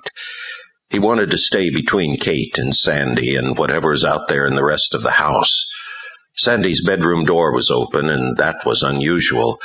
It made him all the more cautious. He inched along the wall toward the doorway, and then, bat ready in his hands, he peered into the room. Something was up. Sandy was, at least. Her bed was empty and she was gone. He flicked on her bedroom light. The bed had been slept in, but now the covers were thrown back hastily and the room was in disarray. As Marshall moved cautiously down the darkened hallway, it did occur to him that Sandy might just be up getting a drink, using the bathroom, reading. But such simple logic weakened against the horrible feeling that something was dreadfully wrong. He took deep breaths, trying with his greatest effort to hold himself steady, while all the time he felt an insidious, unearthly terror, as if he were inches from the crushing teeth of some monster he couldn't see. The bathroom was cold and dark. He turned on the light, dreading what he thought he might see. He saw nothing out of the ordinary. He left that light on and headed back toward the living room. He peered like some kind of stalking fugitive through the archway. There was that rustling sound again. He flipped on the lights. The cold night air was coming in through the front door, rustling the drapes. No, Sandy was nowhere to be seen. Not in the living room, not anywhere in or near the kitchen. Perhaps she was right outside. But he had undeniable qualms about crossing the living room to the front door, walking past all the furniture that could hide an assailant. He gripped the bat tightly, keeping it up and ready. He kept his back to the wall as he made his way around the perimeter of the room, stepping around the sofa after checking behind it, hurriedly maneuvering around the stereo, and finally reaching the door. He went out onto the porch, into the cool night air, and for some reason suddenly felt safer. The town was still quiet this time of night. Everyone else was certainly asleep right now, not sneaking around their houses with baseball bats. He took a moment to regather himself and then went back inside. Locking the door behind him was just like shutting himself in a dark closet with a couple of hundred vipers. The fear returned, and he tightened his grip on the bat. With his back against the door, he looked around the room again. Why was it so dark? The lights were on, but every bulb seemed so dim, as if there were some kind of brownout. Hogan, he thought to himself, either you've really lost a screw or you're in big, big trouble. He remained frozen there by the door, motionless, looking and listening. There had to be somebody or something in the house. He couldn't hear them or see them, but he could certainly feel them. Outside the house, lying low in the evergreens and hedges, Tal and his company watched as demons, at least 40 according to Tal's count, played havoc with Marshall's mind and spirit. They swooped like deadly black swallows in and out of the house, through the rooms, around and around Marshall, screaming taunts and blasphemies and playing with and ever increasing his fears. Tal kept careful watch for the dreaded Rayfar, but the Baal wasn't among this wild group. There could be no doubt, however, that Rayfar had sent them. Tal and the others agonized, feeling Marshall's pain. One demon, an ugly little imp with bristling needle-sharp quills all over his body, leaped upon Marshall's shoulders and beat upon his head, screaming, "You're going to die, Hogan! You're going to die! Your daughter is dead, and you are going to die!" Gilo could hardly control himself. His big sword slipped with a metallic ring from its sheath, but Tal's strong arm held him back. "Please, Captain," Gilo pleaded. "Never before have I only watched this happen." "Bridle yourself, dear warrior," Tal cautioned. "I will strike them only once." Gilo could see that even Tal was severely pained by his own order. Forbear. He must go through it. Hank had the lights on in the house, but he thought his eyes must have been playing tricks on him because the room still looked very dark, the shadows deep. Sometimes he couldn't tell if it was himself moving or the shadows in the room. A strange undulating motion in the light and shadows made the depths in the house shift back and forth like the slow, steady motion of breathing. Hank stood in the doorway between kitchen and living room, watching and listening. He thought he could feel a wind moving through the house. but not a cold one from outside. It was like hot, sticky breath laden with repulsive odors, close and oppressive. He had discovered that the clatter in the kitchen was due to a spatula sliding off the drain board and onto the floor. That should have calmed his nerves right down, but he still felt terrified. He knew that he would sooner or later have to come into the living room to have a look. He took his first step out of the doorway and into the room. It was like falling into a bottomless well of blackness and terror. The hairs on his neck bristled as if with static electricity. His lips started spilling out a frantic prayer. He went down. Before he even knew what was happening, his body pitched forward and slammed onto the floor. He became a trapped animal, instinctively struggling, trying to get loose from the unseen crushing weight that held him. His arms and legs were smacking into furniture and knocking things over, but in his terror and shock he felt no pain. He squirmed, twisted, gasped for breath, and lashed out at whatever it was, feeling resistance against the motion of his arms like stroking through water. The room seemed filled with smoke. Blackness like blindness, a loss of hearing, a loss of contact with the real world, time standing still. He could feel himself dying. An image, a hallucination, a vision, or a real sight broke through for an instant, two ghastly yellow eyes full of hate. His throat began to compress, squeezing shut.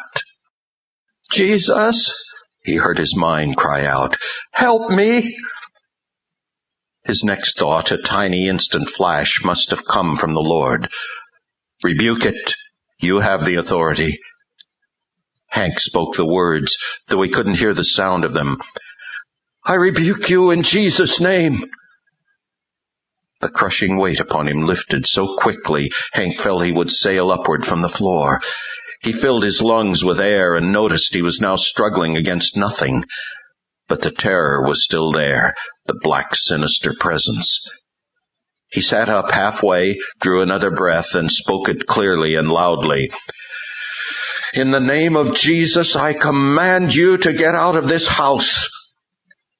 Mary awoke with a jerk, startled and then terrified by the sound of a multitude screaming in anguish and pain. The cries were deafening at first, but they faded, as if moving off into the unseen distance. "Hank!" she screamed. Marshall roared like a savage and raised the bat high to strike down his attacker. The attacker screamed also out of stark terror. It was Kate. They had unknowingly backed into each other in the dark hallway. "Marshall!" she exclaimed, and her voice quivered. She was close to tears and angry at the same time. "What on earth are you doing out here?" "Kate," Marshall sighed, feeling himself shrink like a punctured inner tube. "What are you trying to do, get yourself killed?" "What's wrong?" She was looking at the baseball bat and knew something was up. She clung to him in fear. "Is there someone in the house?" "No," he muttered in a combination of relief and disgust. "Nobody. I looked." "What happened? Who was it?" "Nobody, I said." "But I thought you were talking to someone."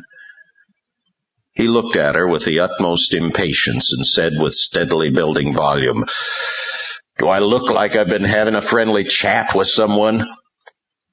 Kate shook her head. "I must have been dreaming, but it was the voices that woke me up." "What voices?" "Marshall, it sounded like a New Year's Eve party in there. Come on, who was it?" "Nobody. There wasn't anybody here. I looked." Kate was very flustered. "I know I was awake." "You heard ghosts." He could feel her hand squeezing the blood out of his arm. "Don't talk like that." "Sandy's gone." "What do you mean, gone? Gone where?" "She's gone. Her room's empty. She's not in the house. She's poof, gone." Kate hurried down the hall and looked in Sandy's room. Marshall followed her and observed from the doorway as Kate checked the room over, looking through the closet and some of the drawers. She reported with alarm, "Some of her clothes are gone. Her school books are missing. She looked at him helplessly. Marshal, she's left home. He looked back at her for a long moment, then around the room, then rested his head against the door jamb with a quiet thud. Nuts, he said. I knew she wasn't herself tonight. I should have found out what was wrong. We didn't hit it off too well today. Well, that was obvious. You came home without her. How'd she get home, anyway? Her girlfriend Terry brought her. Maybe she went over to Terry's for the night. Should we call and find out? I don't know. You don't know? Marshall closed his eyes and tried to think. No, it's late. Either she's there or she isn't. If she isn't, we'll be getting them out of bed for nothing, and if she is, well, she's okay anyway. Kate seemed a little panicked. I'm going to call. Marshall held up his hand and leaned his head against the door jamb again as he said, Hey, don't get all spooked now, all right? Give me a minute. I just want to see if she's there. All right. But Kate could see something was very wrong with Marshall. He was pale, weak, shaken. What's the matter, Marshall? Give me a minute. She put her arm around him, concerned. What is it? He had quite a struggle getting it out. I'm scared. Trembling a bit, his eyes closed, his head resting against the door jamb, he said again, I'm really scared, and I don't know why. That scared Kate. Marshall? Don't get upset, will you? Keep it level. Can I do anything? Just be tough, that's all. Kate thought for a moment. Well, why don't you get your robe on? I'll warm you some milk, okay? Yeah, great. It was the first time any demons had ever been actually confronted and rebuked by Hank Busch. They had certainly come with an arrogant brashness at first, descending on the house in the dead of night to raid and ravage, screaming and swooping through the rooms and leaping on Hank, trying to terrify him. But as Creone, Triscull, and the others watched from their hiding place, confused and scattered flocks of demons suddenly came thundering and fluttering out of the house like bats, screaming, indignant, stopping their ears. There must have been close to 100, all the usual demonic pranksters and troublemakers Creone had seen at work all over the town. No doubt the great Baal had sent them, and now that they had been routed, there was no telling what Rafar's reaction or his next plan would be. But Hank had proven himself very well. In a moment the coast was clear, the trouble was over, and the warriors came out of hiding, breathing easier. Creone and Triscull were impressed. Creone commented, "Tal was right. He's not so insignificant." Triscull agreed. "Stern stuff, this Henry Busch." But as Hank and Mary sat trembling at their kitchen table, she preparing an ice pack and he sporting a welt on his forehead and a great many bruises and scrapings on his arms and shins, neither one of them felt entirely stern, powerful, or victorious. Hank was thankful to have escaped with his life, and Mary was still in a mild state of shock and disbelief. It was awkward, with neither of them wanting to relate his or her experiences first, for fear that the whole thing was nothing but an excess of pickles and pastrami before bedtime. But Hank's welt kept growing, and he could only tell what he knew. Mary bought every word of it, scared as she was by the screams that had awakened her. As they shared their not-so-pleasant experiences, they were able to accept the fact that the whole night of madness had been very frighteningly real and not some nightmare. "Demons," Hank concluded. Mary could only nod. "But why?" Hank pleaded to know. "What was it for?" Mary wasn't ready to come up with any answers. She kept waiting for Hank to do that. He muttered, "Like lesson number 1 in Frontlines Combat. I wasn't a bit ready for it. I think I flunked." Mary gave him the ice pack, and he placed it against the welt, wincing at the pressure. "What makes you think you flunked?" she asked. "I don't know. I just walked into it, I guess. I let them clobber me." Then he prayed, "Lord God, help me to be ready next time. Give me the wisdom, the sensitivity to know what they're up to." Mary squeezed his hand and said amen, and then commented, "You know, I might be wrong, but hasn't the Lord already done that? I mean, how are you going to know how to fight Satan's direct attacks unless you just do it?" That was what Hank needed to hear. "Wow," he mused. "I'm a veteran. And I don't think you flunked either. They're gone, aren't they? And you're still here, and you should have heard those screams." "Are you sure it wasn't me?" "Quite sure." Then came a long, troubled silence. "So, what now?" Mary finally asked. Let's pray," said Hank. For him, that option was always easy to jump to. And pray they did, clasping hands at the little kitchen table, having a conference with the Lord. They thanked him for the experience of that night, for protecting them from danger, for showing them a very close glimpse of their enemy. Over an hour passed, and during that time the field of concern continued to grow outward. Their own problems began to take a small place in a vastly wider perspective as Hank and Mary prayed for their church, the people in it, the town, the people that ran it, the state, the nation, the world. Through it all came the beautiful assurance that they had indeed connected with the throne of God, and had conducted serious business with the Lord. Hank grew more determined to stay in the battle and give Satan a real run for his money. He was sure that was what God wanted.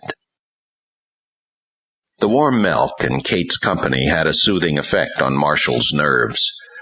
With each swallow and each additional minute of normalcy, he gained more and more assurance that the world would still go on. He would live. The sun would rise in the morning. He was amazed at how bleak things had looked just a little while ago. "Feeling better?" Kate asked, buttering some fresh toast. "Yeah," he answered, noticing that his heart had retreated back into his chest and returned to its normal everyday pace. "Boy, I don't know what got into me." Kate placed the 2 slices of toast on a plate and set them on the table. Marshall crunched off a bite of toast and asked, "So she's not at Terry's?" Kate shook her head. "Do you want to talk about Sandy?" Marshall was ready. "We probably need to talk about a lot of things." "I don't know how to start." "You think it's my fault?" "Oh, Marshall." "Come on, be honest now. I've been getting my behind whipped off all day. I'll listen." Her eyes met his and remained in place, denoting a sincerity and firm love. "Categorically no," she said. "I botched it today." "I think we've all botched it, and that includes Sandy. She's made some choices too, remember?" "Yeah, but maybe it was because we didn't have anything better to give her." "What do you think of talking to Pastor Young?" "Case in point." Hogan shook his head despondently. Maybe Young's just a little too cush, you know. He's into all this family of man stuff, discovering yourself, saving the whales." Kate was a little surprised. "I thought you liked Pastor Young." "Well, I guess I do, but sometimes, no, a lot of the time, I don't even feel like I'm going to church. I may as well be sitting at a lodge meeting or in one of Sandy's weird classes." He checked her eyes. They were still steady. She was listening. "Kate, don't you ever get the feeling that God's got to be, a little bigger, tougher? The God we get at that church, I feel like he isn't even a real person. And if he is, he's dumber than we are. I can't expect Sandy to buy that stuff. I don't even go for it myself." "I never knew you felt this way, Marshal." "Well, maybe I never did either. It's just that this thing tonight, I've really got to think about it. There's been so much of it going on lately." "What do you mean? What's been going on?" I can't tell her, Marshall thought to himself. How could he explain the strange hypnotic persuasion he was sure he got from Bromell, the spooky feelings he'd gotten from Sandy's professor, the stark terror he'd felt that night? None of it made sense. And now, to top it off, Sandy was gone. All through these situations he had been horrified by his own inability to fight back. He had felt controlled, but he couldn't tell Kate anything like that. "It's a long story," he said finally. "All I know is this whole thing, our lifestyle, our schedule, our family, our religion, whatever it is, just isn't working. Something's got to change." "But you don't think you want to talk to Pastor Young?" He's a turkey." Just then, 1 a.m. or not, the phone rang. "Sandy!" Kate exclaimed. Marshall snatched up the receiver. "Hello?" "Hello," said a female voice. "You're up." Marshall recognized the voice with disappointment. It was Bernice. "Oh, hi, Bernie," he said, looking at Kate, whose face sank now with frustration. "Don't hang up. I'm sorry for calling at this late hour, but I had a date and I didn't get home until late. But I wanted to develop that film. Are you mad?" "I'll be mad tomorrow. Right now I'm too tired. What have you got?" "Get this. I know the film and the camera had 12 pictures of the carnival, including the ones of Bromell Young and those 3 unknowns. Today I went home and shot the rest of the roll, 12 more frames. My cat, the neighbor lady with the big mole, the evening news, etc. Today's pictures came out."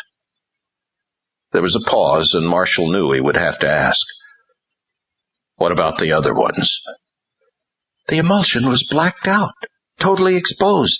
The film scratched and fingerprinted in a few places.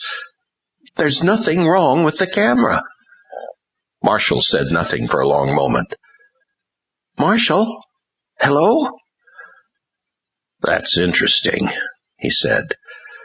"They're up to something. It's got me all excited. I'm wondering if I can trace those prints." There was another long pause. "Hello?"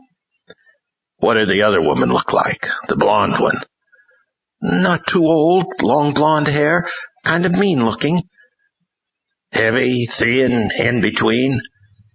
"She looked good." Marshall's forehead crinkled a bit, and his eyes shifted about as he followed his ideas. "I'll see you in the morning." "Goodbye, and thanks for answering." Marshall hung up the phone. He stared at the tabletop, drumming his fingers. "What was that all about?" Kate asked.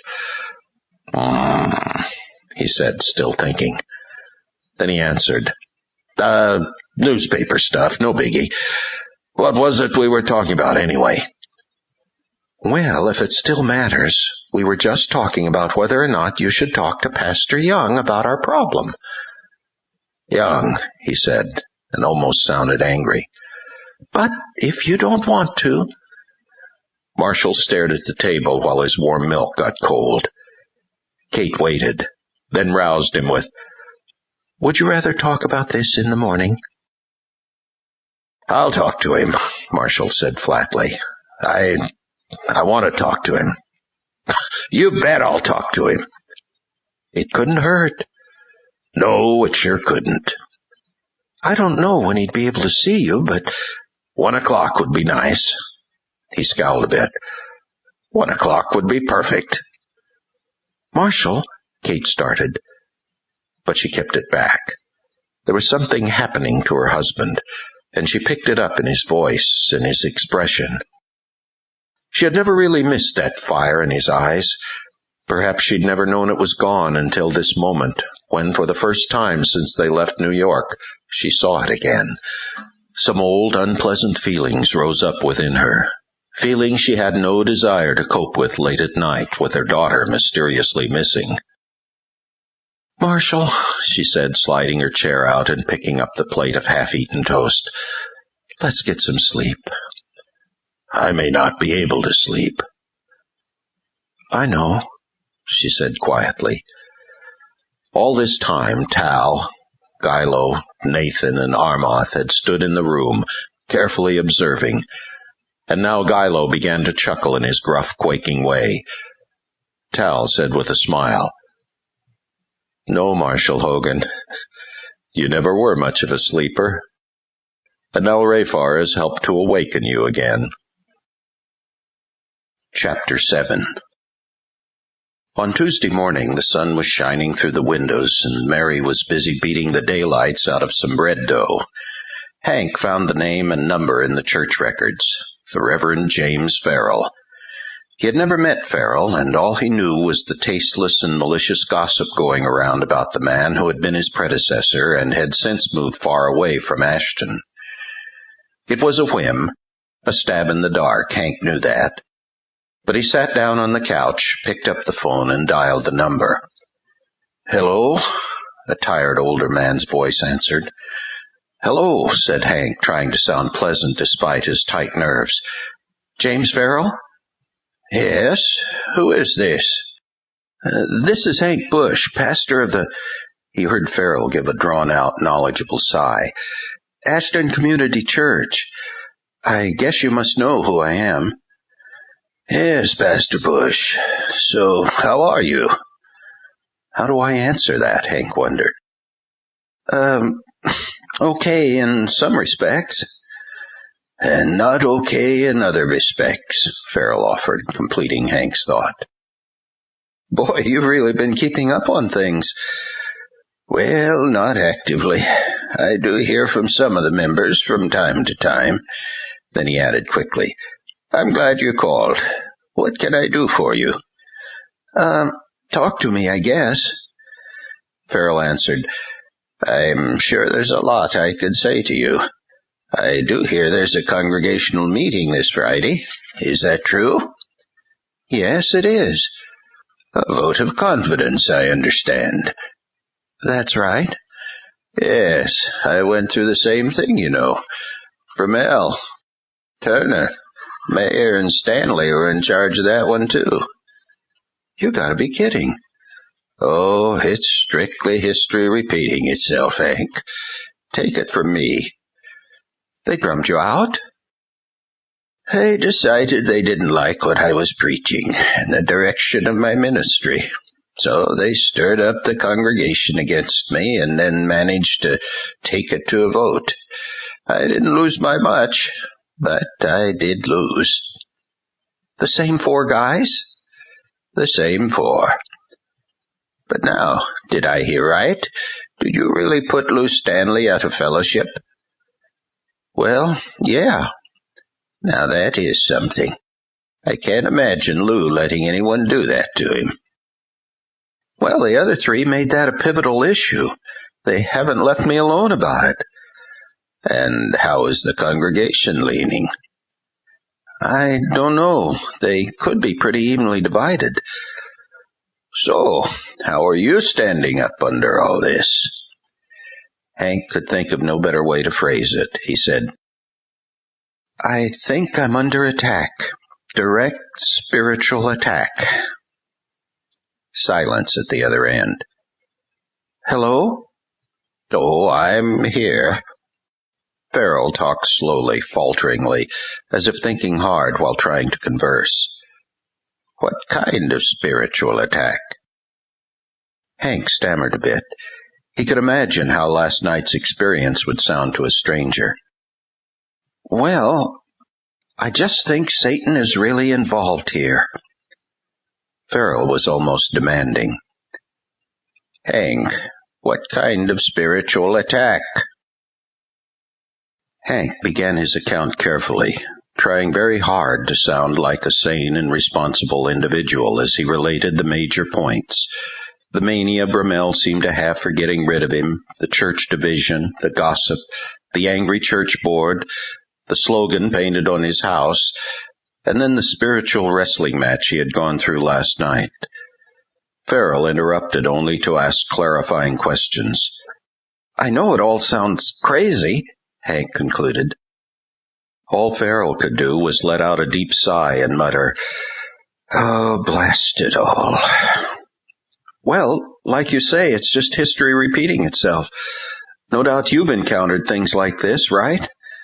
Or am I the one who has the real problem here? Farrell struggled with the words. I am glad you called. I always struggled with whether or not I should call you. I don't know if you're going to like hearing this, but...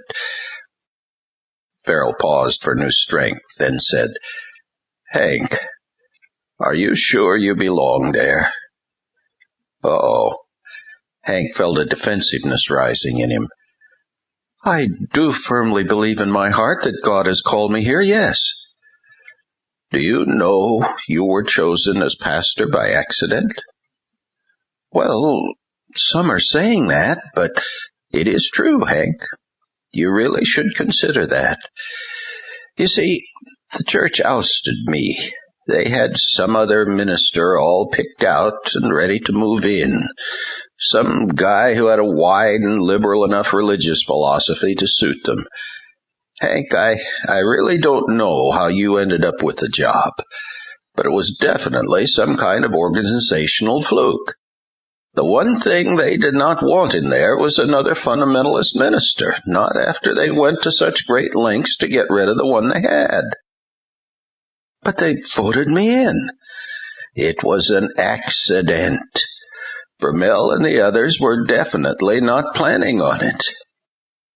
Well, that's obvious now. Okay, good, you can see that. So, let me just get right down to some direct advice. Now, after Friday, this may all be moot anyway, but if I were you, I'd get packing and start looking for a position elsewhere, no matter how the vote comes out. Hank deflated a little. This conversation was turning sour. He just couldn't buy it. All he could do was sigh into the phone. Farrell was forceful. Hank, I've been there. I've been through it. I know what you're going through, and I know what you have yet to go through. Believe me, it isn't worth it. Let them have that church. Let them have the whole town. Just don't sacrifice yourself. But I can't leave. Yeah, right. You have a calling from God. Hank, so did I. I was ready to go into battle, to make a real stand in that town for God. You know, it cost me my home, my reputation, my health. It almost cost me my marriage. I left Ashton literally planning on changing my name. You have no idea who you're really dealing with. There are forces at work in that town. What kind of forces? Well, political, social, spiritual too, of course. Oh yeah, you never did answer my question. What about what happened to me last night? What do you think about that? Farrell hesitated, then said, Hank, I don't know why, but it's very difficult for me to talk about such things. All I can say to you is get out of that place while you can. Just drop it. The church doesn't want you there. The town doesn't want you there. I can't leave. I told you that. Farrell paused for a long time. Hank was almost afraid he had hung up. But then he said, All right, Hank. I'll tell you. And you listen. What you went through last night, well, I think I may have had similar experiences. But I can assure you, whatever it was only the beginning. Pastor Farrell? I'm not a pastor. Call me Jim. That's what the gospel is all about, fighting Satan, shining the light of the gospel into the darkness. Hank, all the nice homilies you can dig up won't help you there. Now, I don't know how equipped or ready you are, but to be perfectly honest, if you come through it all with even your life, I'll be surprised. I'm serious." Hank had no other answer he could give. "Jim, I'll let you know how it turns out. Maybe I'll win, maybe I won't come out alive. but God didn't tell me I'd come out alive. He just told me to stay and fight. You've made one thing clear to me. Satan does want this town. I can't let him have it." Hank replaced the receiver and felt he would cry. "Lord God," he prayed, "Lord God, what shall I do?" The Lord gave no immediate answer, and Hank sat there on the couch for several minutes trying to regather his strength and confidence. Mary was still busy in the kitchen. That was good. He couldn't talk to her right now. There were too many thoughts and feelings to be sorted out. Then a verse came to his mind. "Arise, walk through the land in the length of it, and in the breadth of it, for I will give it unto thee." Well, it sure beats sitting home just fussing and fuming and not really doing anything. So on went his sneakers, and out the door he went. Creone and Driscoll were outside waiting for their charge. Invisibly they joined Hank, one on each side, and walked with him down Morgan Hill toward the center of town. Hank was not a man of great stature anyway, but between these two giants he looked even smaller. He did, however, appear very, very safe. Driscoll kept a wary eye open, saying, "What's he up to, anyway?" Creone knew Hank pretty well by now. "I don't think he even knows. The Spirit is driving him. He's giving action to a burden in his heart." "Oh, we'll have action, all right. Just don't be a threat. So far, it's the best way to survive in this town." "So tell that to the little pastor here." As Hank neared the main business district, he paused on a corner to look up and down the street, watching old cars, new cars, vans and 4x4s, shoppers, walkers, joggers, and bicyclers stream in 4 and more directions, regarding the orders of the traffic light as mere suggestions. So where was the evil? How could it be so vivid last night and a distant, dubious memory today?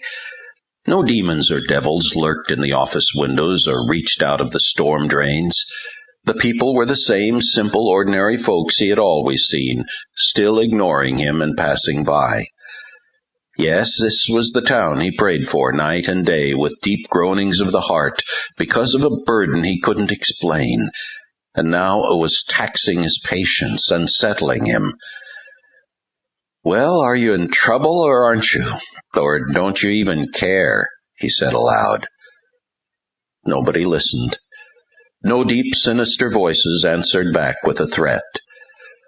But the Spirit of the Lord inside him wouldn't leave him alone. "Pray, Hank. Pray for these people. Don't let them escape your heart.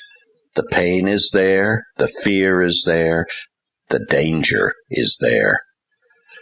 "So when do we win?" Hank answered the Lord. "Do you know how long I've been sweating and praying over this place? Just once I'd like to hear my little pebble make a splash. I'd like to see this dead dog twitch when I poke it." It was amazing how well the demons could hide, even behind the doubts he sometimes felt about their very existence. "I know you're out there," he said quietly, gazing carefully over the blankly staring faces of the buildings, the concrete, the brick, the glass, the trash. The spirits were teasing him. They could descend on him in a moment, terrorize and choke him, and then vanish, slipping back into the hiding places behind the facade of the town, snickering, hide and seeking, watching him grope about it like a blind fool. He sat down on a sidewalk bench, feeling miffed. "I'm here, Satan," he said. "I can't see you, and maybe you can move faster than I can, but I'm still here, and by the grace of God and the power of the Holy Spirit, I intend to be a thorn in your side until one of us has had enough." Hank looked across the street at the impressive structure of the Ashton United Christian Church. Hank had known some terrific Christians who belonged to that denomination, but this particular bunch in Ashton were different, liberal, even bizarre. He had met Pastor Oliver Young a few times and could never get very close to him. Young seemed rather cold and aloof, and Hank could never figure out why.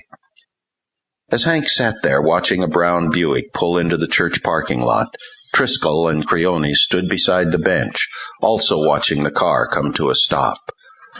Only the two of them could see the car's special passengers. Sitting on the roof were two big warriors, the Arabian and the African, Nathan and Armoth. No swords were visible. They were taking a passive, non-combatant posture according to Tal's orders, just like all the rest. Marshall had seen Bernice's film. He had seen the minute scratches from some kind of mishandling. He had seen the clumsy fingerprints at regular intervals that could very well have been placed there by a hand pulling the film out of the camera, unrolling it in the light. Marshall had gotten his appointment with Young for 1 o'clock. He pulled into the vast, blacktop parking lot at 12:45, still downing a deluxe cheeseburger and large coffee. Ashton United Christian was one of the large, stately-looking edifices around town, constructed in the traditional style with heavy stone, stained glass, towering lines, majestic steeple. The front door fit the motif. Large, solid, even a little intimidating, especially when you tried to heave it open all by yourself. The church was located near the center of town, and the carillon in the tower chimed each hour and gave a short concert of hymns at noon. It was a respected establishment. Young was a respected minister. The people who attended the church were respected members of the community. Marshall had often thought that respect and status just might be a prerequisite for membership. He engaged the big front door in a short Indian arm wrestle and finally got inside. No, this congregation had never spared the expense, that was for sure. The floors of the foyer, stairs, and sanctuary were covered with thick red carpeting. The woodwork was all deep furnished oak and walnut. On top of that was all the brass door handles, coat hooks, stairway railing, window latches. The windows, of course, were stained glass, and all the ceilings were lofty with great hanging chandeliers and delicate scrollwork. Marshall entered the sanctuary through another ponderous door and walked down a long center aisle toward the front. This room was a cross between an opera house and a cavern. The platform was big, the pulpit was big, the choir loft was big. Of course, the choir was big, too. Pastor Young's big office just to the side of the sanctuary afforded a very visible access to the platform and pulpit, and Pastor Young's entrance through the big oak door each Sunday morning was a traditional part of the ceremonies. Marshall pushed that big door open and stepped into the reception office. The pretty secretary greeted him, but didn't know who he was. He told her. She checked the appointment book and verified it. Marshall checked the book, too, reading upside down again. The 2 o'clock hour was marked A. Brummel. "Well, Marshall," Young said with a cordial, businesslike smile and handshake. Come in, come in." Marshall followed Young into his plush office. Young, a large-framed man in his 60s with a roundish face, wire-rimmed glasses, and thin, well-oiled hair, seemed to enjoy his position both in the church and in the community. His dark-paneled walls sported many plaques from community and charitable organizations. Along with those were several framed photographs of him posing with the governor, a few popular evangelists, some authors, and a senator. Behind his impressive desk, Young created a perfect picture of the successful professional. The high-backed leather chair became a throne, and his own reflection in the desktop made him all the more scenic and impressive, like a mountain reflected in an alpine lake. He motioned Marshall to a chair, and Marshall sat down, noticing that he sank to an eye level quite below Young's. He began to feel a familiar tinge of intimidation. This whole office seemed designed for it. "Nice office," he commented. "Thank you very much," said Young with a smile that shoved his cheeks into piles against his ears. He leaned back in his chair, his fingers interlaced and wiggling on the edge of his desk. "I enjoy it. I'm thankful for it, and I rather appreciate the warmth, the atmosphere of the place. Sets one at ease." "Sets you at ease," thought Marshall. Yeah. "So, how's the Clarion these days?" "Oh, pulling itself together." "Did you get today's?" "Yes, it was very good. Very neat, stylish. You brought some of that big city class here with you, I see." Marshall suddenly didn't feel too talkative. "I'm glad you're with us, Marshall. We're looking forward to a very good relationship." "Well, yeah, thanks." "So, what's on your mind?" Marshall fidgeted just a little, then jumped to his feet. That chair made him feel too much like a microbe under a microscope. "Next time I'll bring my own big desk," he thought. He walked around the office, trying to look casual. "We've got a lot to cover in an hour," he began. "We can always have more meetings." "Yeah, sure. Well, first of all, Sandy, that's my daughter, ran off last night. We haven't heard anything. We don't know where she is." He gave Young a quick synopsis of the problem and its history, and Young listened intently with no interruptions. "So," Young finally asked, "you think she's turned her back on your traditional values, and that disturbs you?" "Hey, I'm not a deeply religious person. You know what I mean. But some things have to be right, and some things have to be wrong. And I have trouble with Sandy just jumping over the fence from one to the other like she does." Young rose majestically from his desk and walked toward Marshall with the air of an understanding father. He put his hand on Marshall's shoulder and said, "Do you think she's happy, Marshall?" "I never see her happy, but that's probably because she's around me every time I see her." "And that could be because you find it hard to understand the direction she's now choosing for her life. Obviously, you project a definite displeasure toward her philosophies." "Yeah, and toward that professor lady who dumps all those philosophies on her. You ever met that, what's her name, Professor Langstratt out at the college?" Young thought, then shook his head. "I think Sandy's taken a couple of courses from her now, and every quarter I find my daughter more out of touch with reality." Young chuckled a bit. "Marshall, it sounds like she's just exploring, just trying to find out about the world, about the universe she lives in. Don't you remember growing up? So many things just weren't true until you could prove them yourself. That's probably the way it is right now with Sandy. She's a very bright girl. I'm sure she just needs to explore, to find herself." "Well, whenever she finds out where she is, I hope she calls." "Marshall, I'm sure she would feel much more free to call if she could find understanding hearts at home. It's not for us to determine what another person must do with himself or think about his place in the cosmos. Each person must find his own way, his own truth. If we're ever going to get along like any kind of civilized family on this earth, we're going to have to learn to respect the other man's right to his own views." Marshall felt a flash of déjà vu, as if a recording from Sandy's brain had been plugged into Young's. He couldn't help but ask, "You sure you never met Professor Langstratt?" "Quite sure," Young answered with a smile. "How about Alf Bromell?" "Who?" "Alf Bromell, the police chief." Marshall watched his face. Was he struggling for an answer? Young finally said, "I may have met him on occasion. I was just trying to match the name with the face." "Well, he thinks the way you do. Talks a lot about getting along and being peaceful. How he got to be a cop, I'll never know." "But weren't we talking about Sandy?" "Yeah, okay. Speak on." Young spoke on. "All the questions you're struggling with, the matters of right and wrong, or what truth is, or our different views of these issues. So many of these things are unknowable, save in the heart.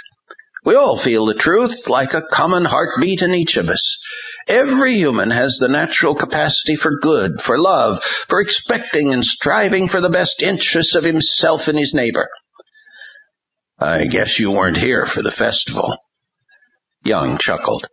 I'll admit, we humans can certainly misdirect our better inclinations. Say, did you make the festival, by the way? Yes, some parts of it. Most of it was of little interest to me, I'm afraid. So you didn't drop by the carnival, eh? Certainly not. It's a waste of money. But about Sandy. Yeah, we were talking about what's true in everyone's view, like the whole subject of God, for example. She can't seem to find him. I'm just trying to pin him down. We can't agree on our religion, and so far you haven't helped much. Young smiled thoughtfully. Marshall could feel a very lofty homily coming.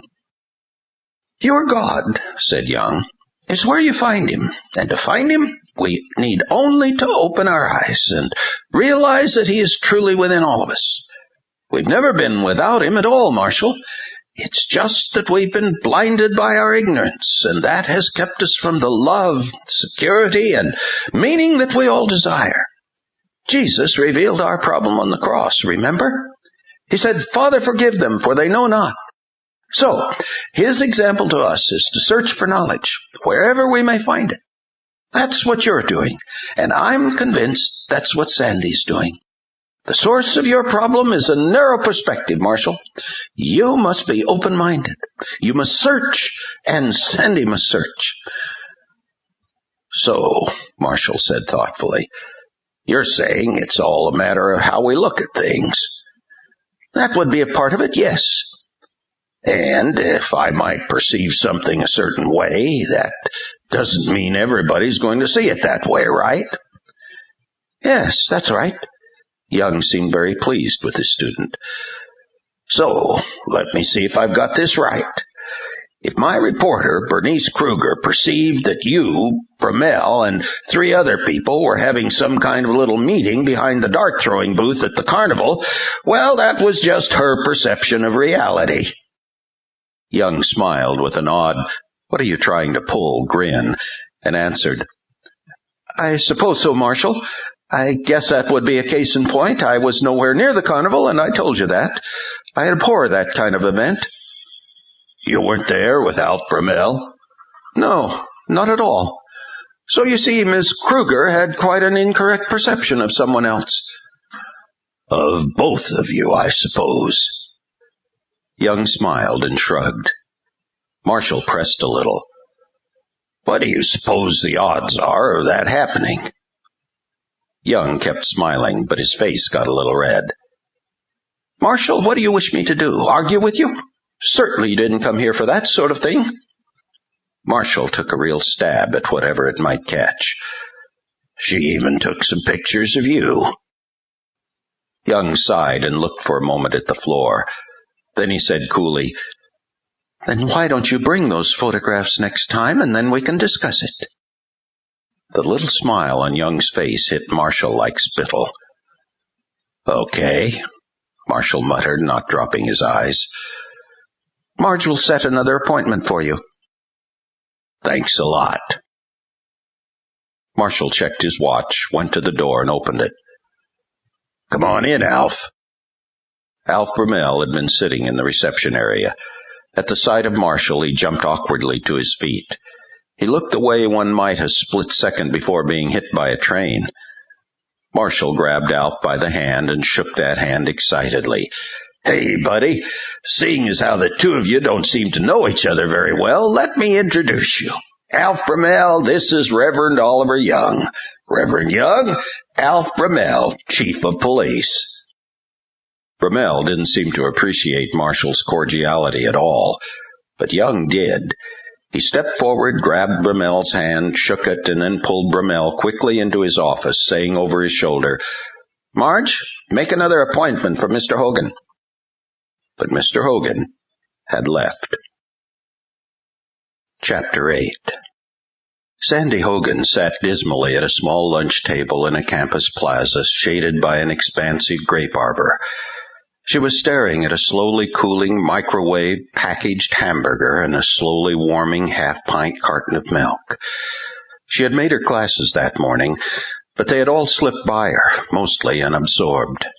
Her mind was too much on herself, her family, and her belligerent father. Besides, it had been a horrible way to spend the night, walking clear across town and sitting all night in the Ashton bus depot, reading from her psychology textbook. After her last class of the day, she tried to take a nap out on the lawn in the sculpture garden, and had managed to doze for a short time. When she awoke, her world was no better, and she had only two impressions, hunger and loneliness. Now, sitting at this little table with a machine-vended lunch, her loneliness was stealing away her hunger, and she was on the brink of tears. "Why, Daddy?" she whispered in very soft tones, dabbling her straw in her carton of milk. "Why can't you just love me for what I am?"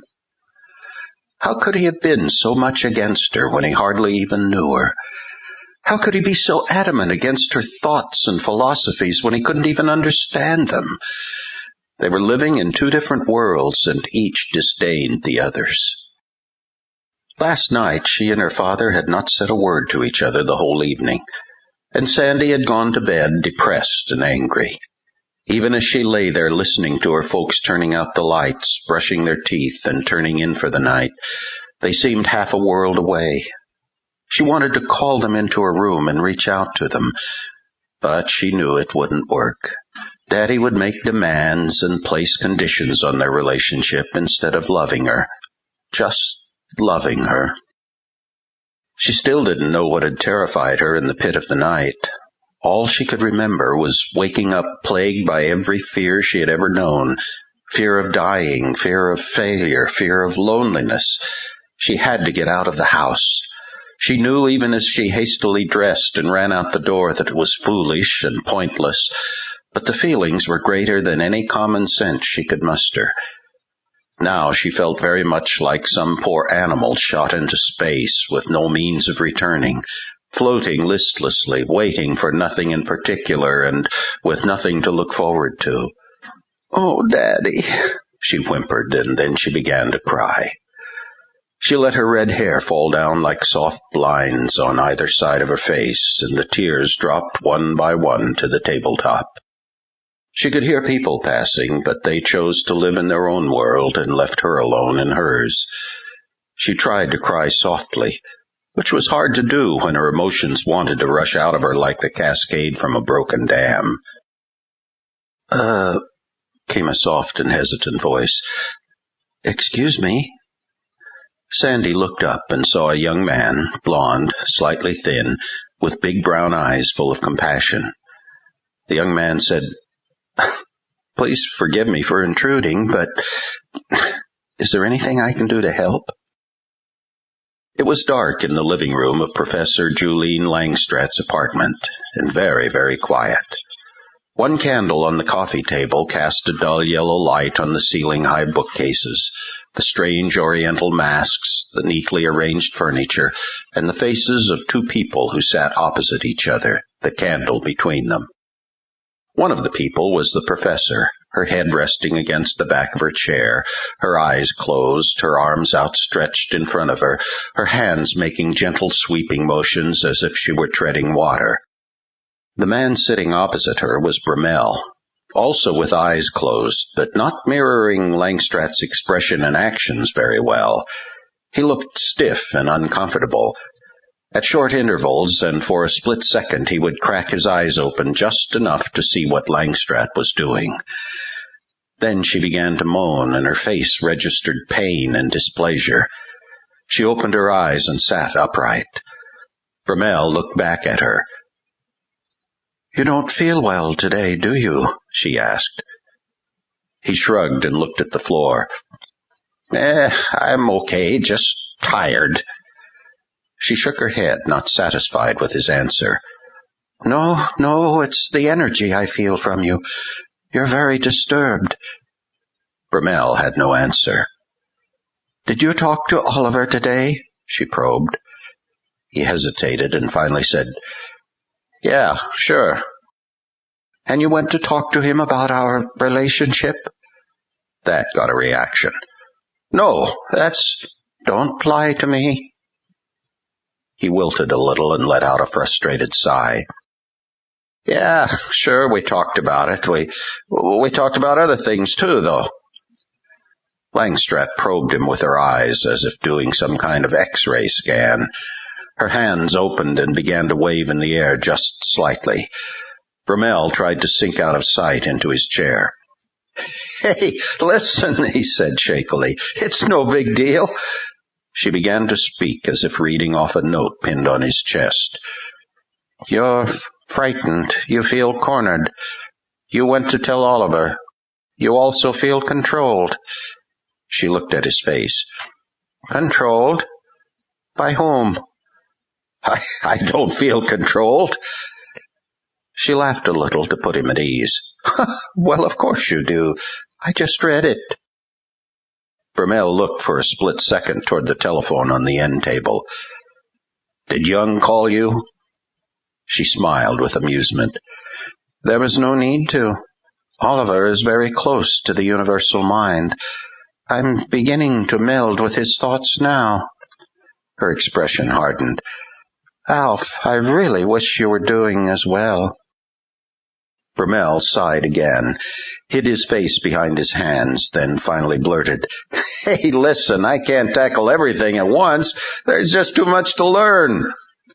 She put her hand on his comfortingly. Well then, let's deal with these things one at a time. Alf? He looked up at her. You're frightened, aren't you? What are you frightened of? You tell me. And it was almost a dare. I'm giving you a chance to speak first. Well then, I'm not frightened. At least not until this very second, when Langstrath's eyes narrowed and began to bore into him. You are indeed frightened, she said sternly. You are frightened because we were photographed the other night by that reporter from the Clarion. Isn't that right? Vermel pointed his finger at her angrily. See, now that's exactly one of the things Young and I talked about. He called you. He had to have called you. She nodded, unabashed. Yes, of course he called me. He withholds nothing from me. None of us withholds truth from all the others. You know that.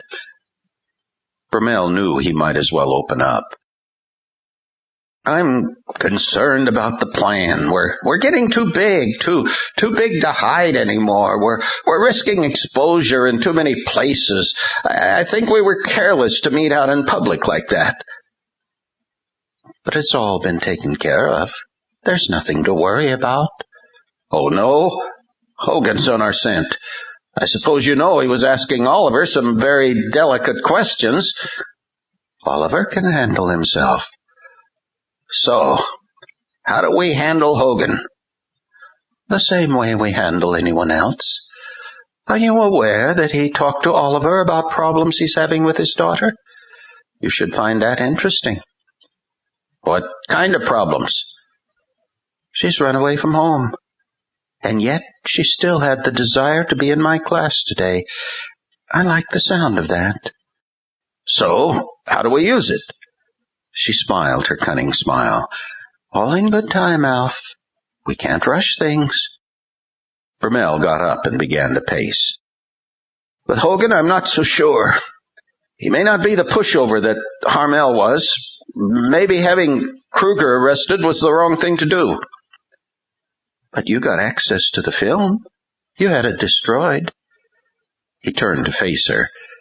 And what did that get us? Before that, they weren't asking any questions. Now they are. Come on, I know what I'd think if I got my camera back and the film was ruined. Hogan and Kreuger just aren't that gullible. Langstrath spoke soothingly, putting her arms around him like the tendrils of a vine. Ah, but they are vulnerable. First to you and ultimately to me. Just like everybody, he muttered. He should have expected her reaction. She grew very cold and frightening and looked right into his eyes. And that, she said, is another topic you discussed with Oliver today. He tells you everything? The masters would tell me, even if he didn't. Bromell tried to turn his eyes away from her. He couldn't stand whatever it was that made such beauty so immensely hideous. Look at me, she insisted, and Bromell obeyed. If you are not happy with our relationship, I can always have it terminated. He looked down, stuttered a bit. It's okay. What? I mean, I'm happy with our relationship. Truly happy? He felt desperate to appease her, to get her to let go of him. I just don't want things to get out of control. She gave him a slow, vampirish kiss. You're the one who needs more control. Haven't I always taught you that? She was cutting him to pieces, and he knew it. But she had him. He belonged to her. He still had a concern he couldn't shake. But how many adversaries can we continue to remove? It seems like every time we get rid of one, bingo, another pops up in his place. Harmel went out, in came Hogan. She completed the thought for him. You took care of Farrell, and in came Henry Busch. It can't go on. The odds are against us. Busch is as good as gone. Isn't there a confidence vote this Friday? The congregation's getting good and upset, but... Yes? You know he removed Lou Stanley from the church for adultery. Ah, yes. That should help the congregation decide. A lot of them agreed with that move. She backed away in order to gaze at him better, freezing his blood with her eyes. Are you afraid of Henry Busch? Listen, he still has a lot of support in the church, more than I thought he did. You are afraid of him. Somebody's on his side. I don't know who. And what if he finds out about the plan? He will never find out anything. If she had fangs, they would have been showing. He will be destroyed as a minister long before then. You will see to that, won't you? I'm working on it. Do not bow to this Henry Busch. He bows to you, and you bow to me. I'm working on it, I said. She relaxed and smiled. Next Tuesday, then. We'll celebrate Busch's Friday demise. You can tell me all about it. What about Hogan? Hogan is a limp and weakened fool. Don't worry about him. He's not your responsibility. Before Bromell knew it, he was standing outside her back door. Langstratt watched him through her window until he drove off, taking the usual alley route where he would not be seen. She opened the drapes to let some light in, extinguished the candle on the coffee table, then took a folder from her desk drawer. Soon she had arranged in neat piles the life histories, personality profiles, and current photographs of Marshall, Kate, and Sandy Hogan. When her eyes fell on the photograph of Sandy, they glinted maliciously. Hovering invisibly over Langstratt's shoulder was a huge black hand adorned with jeweled rings and bracelets of gold. A deep and seductive voice spoke thoughts to her mind. Tuesday afternoon at the Clarion resembled a battlefield after everyone is either dead or retreated. The place was deathly quiet. George, the typesetter, usually took the day after publishing off to recover from the wild deadline race. Tom, the paste-up man, was out covering a local story. As for Edie, the secretary reporter ad girl, she had resigned and walked off the job last night. Marshall had not known that she once was happily married, but gradually became unhappily married, and finally got a little thing going with a trucker that resulted in a very recent blow-up at home, with pieces of marriage flying everywhere and spouses fleeing abruptly in opposite directions. Now she was gone, and Marshall could feel the sudden void. Bernice and he sat alone in the glass-enclosed office at the back of the little newsroom ad room front office. From his second-hand $10 desk, Marshall could look through the glass and survey the 3 desks, 2 typewriters, 2 wastebaskets, 2 telephones, and 1 coffee maker. Everything looked cluttered and busy, with papers and copy lying everywhere, but absolutely nothing was happening. "I don't suppose you know where everything is?" he asked Bernice. Bernice was sitting up on the work table adjacent to Marshall's desk, her back against the wall, stirring a personalized mug of hot chocolate. "Oh, we'll find it all," she answered. "I know where she kept the books, and I'm sure her Rolodex has all the addresses and phone numbers." "What about the cord to the coffee maker?" "Why do you think I'm drinking hot chocolate?" "Nuts. I wish somebody would have told me." "I don't think anybody really knew." "We'd better get an ad in for a new secretary this week. Edie carried more than her weight around here." "I guess it was a bad blow-up. She's leaving town for good before her husband's black eyes heal up and he can see to find her." "Affairs. Nothing good ever comes of them." "So, have you heard the latest about Alf Bromell?" Marshall looked up at her. She perched on the work table like some coy bird, trying to look more interested in her hot chocolate than in the spicy news. "Under the circumstances," he said, "I'm dying to hear it." "I had lunch with Sarah, his secretary, today. Guess he's gone for several hours every Tuesday afternoon and never says where. But Sarah knows. Guess our friend Alf has a special girlfriend." "Yeah, Julene Langstratt, psychology prof out at the college." That ruined it for Bernice.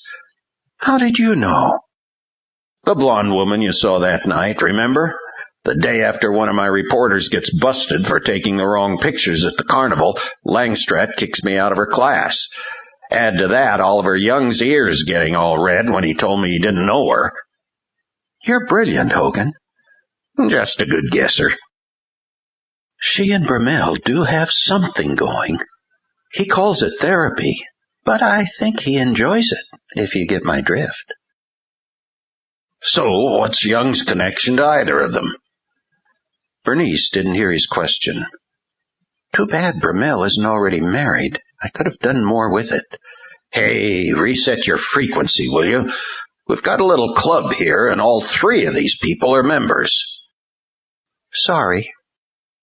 "What we're really after is whatever it is they don't want us to know. Especially if, and I mean if, it's worth trumping up a false arrest to cover up." "And destroying my film." "I wonder if any of those fingerprints on the film would tell us something." "Not much. They're not on file." Marshall twisted in his chair to face her more directly. "All right. Who do you know?" Bernice was smug. "I have an uncle who's very close to Justin Parker's office." "The county prosecutor?" "Sure. He does just about anything for me."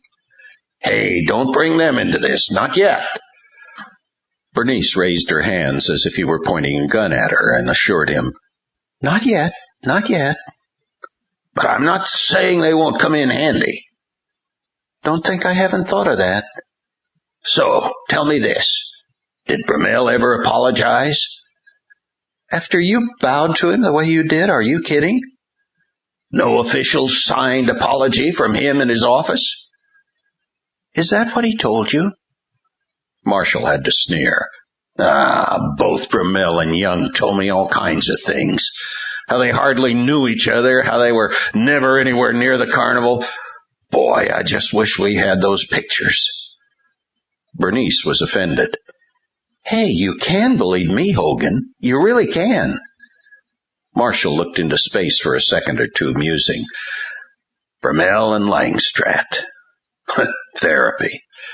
I guess that makes sense now. "Come on, let's get all the pieces out on the table." What pieces? Marshall thought. How do you lay out vague feelings, strange experiences, vibes? He finally said, This Bromell and Langstratt, they're both into the same kind of thing. I can tell." "What kind of thing?" Marshall felt cornered. "How about whammies?"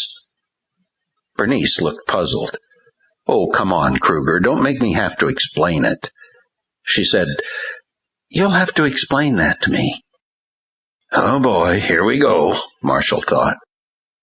Well, now it's going to sound crazy, but when I talked to each of them, and you ought to try it sometime, each of them had this weird, goony-eyed thing they did, kind of like they were hypnotizing me or something. Bernice started to crack up. Yeah, go ahead, laugh. What are you saying? That they're all into some kind of Svengali trip? I don't know how to label it yet, but yeah. Brummel's not nearly as good at it as Langstratt. He smiles too much. Young might be into it too, but he uses words.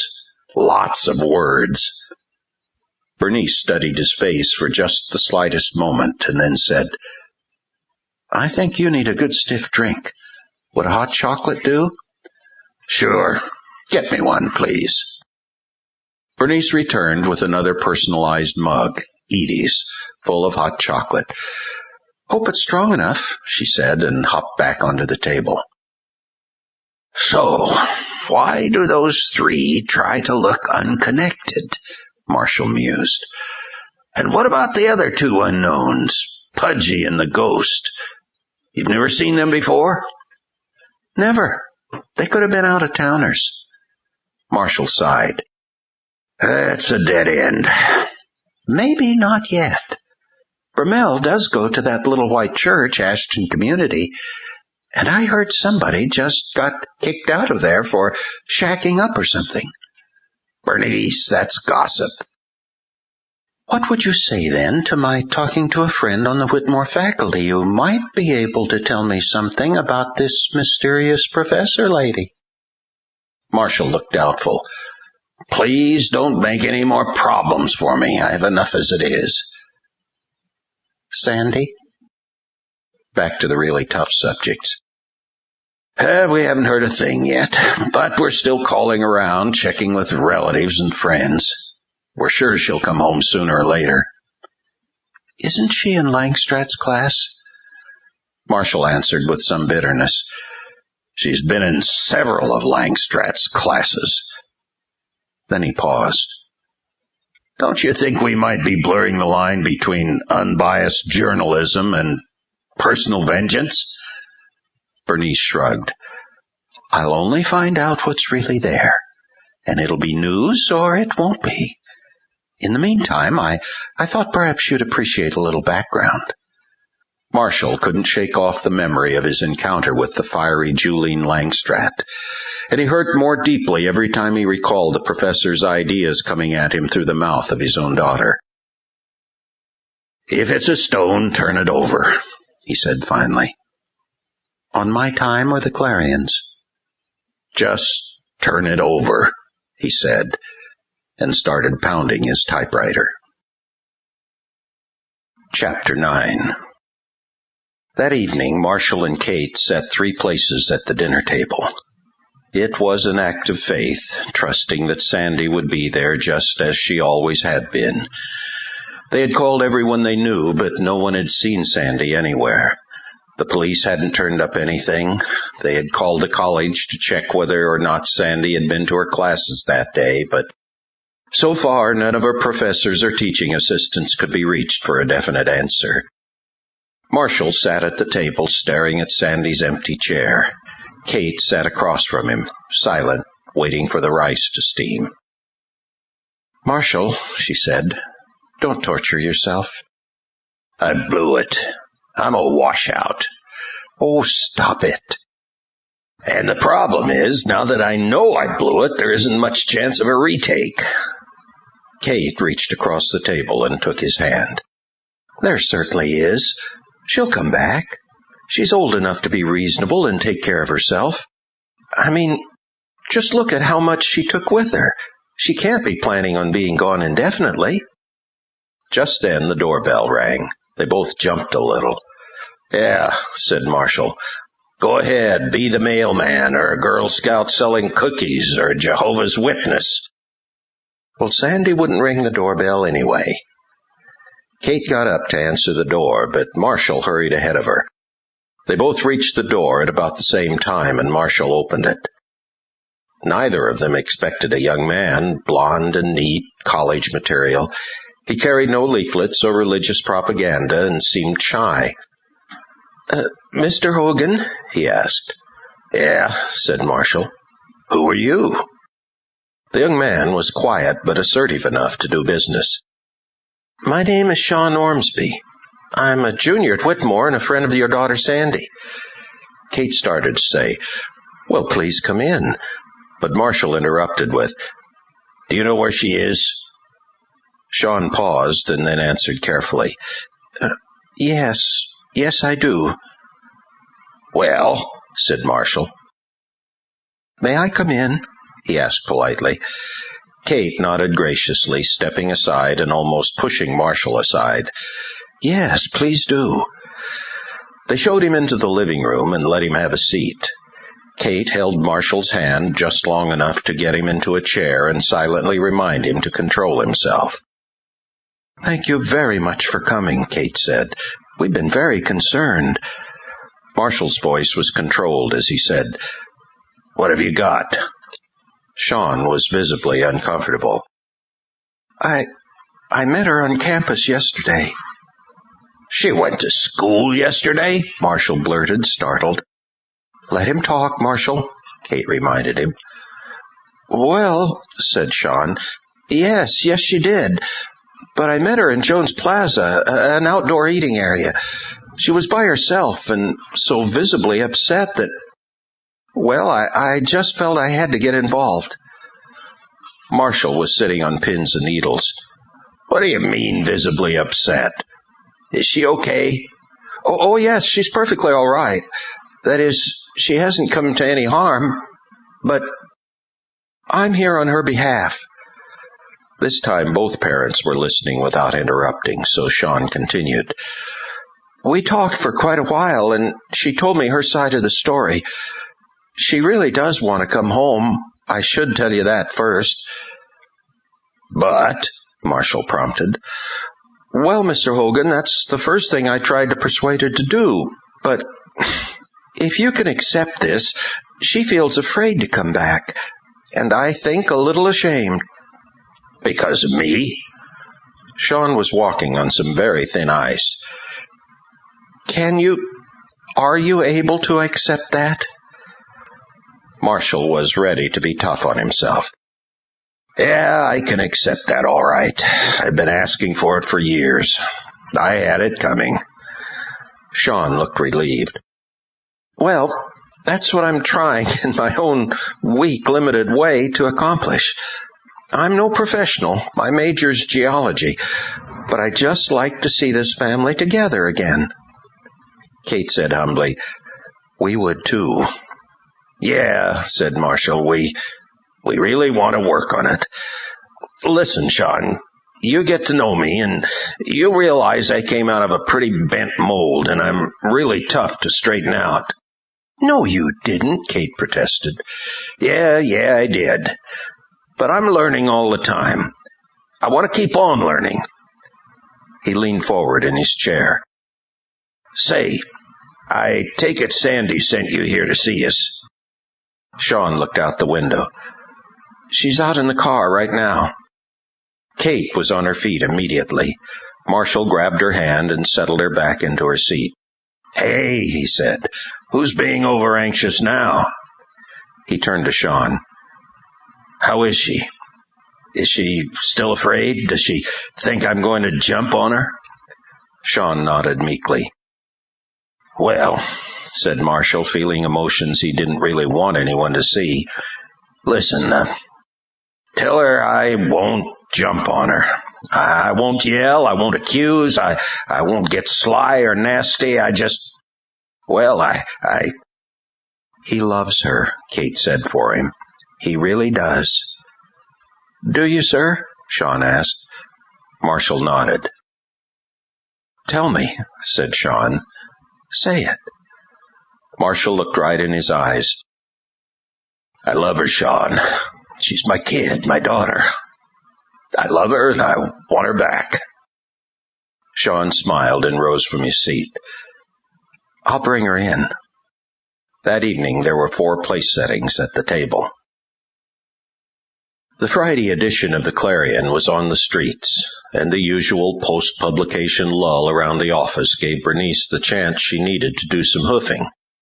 She had been waiting eagerly for a chance to get over to Whitmore College to talk to some people. A few phone calls had landed her an important lunch appointment. The North Campus cafeteria was a new addition, a modern red brick structure with floor-to-ceiling blue-tinted windows and carefully kept flower gardens. One could eat inside at a small 2- or 4-person table or sit on the patio in the sunshine. The format was buffet, and the food wasn't bad.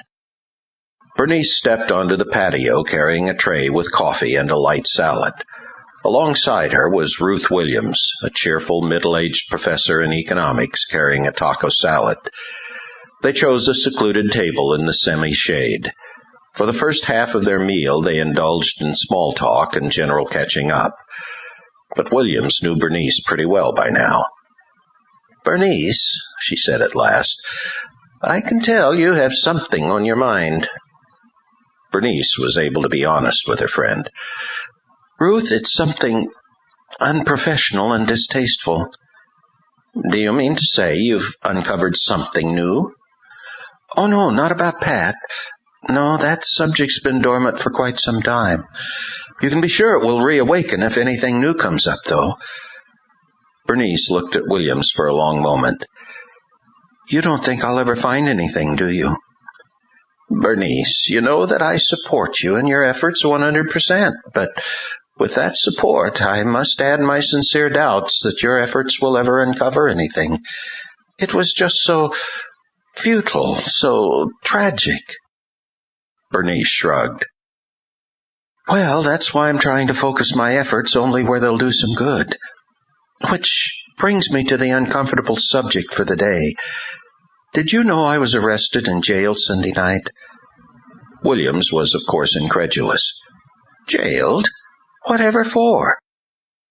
"Soliciting an undercover cop for an act of prostitution." That brought the right response from Williams. Bernice went on to tell her as much of the indignities as she could remember. "I can't believe it," Williams kept saying. "That's disgusting. I can't believe it." "Well, anyway," Bernice said, bringing in the punchline, "I feel I have good cause to question Mr. Brummel's motives.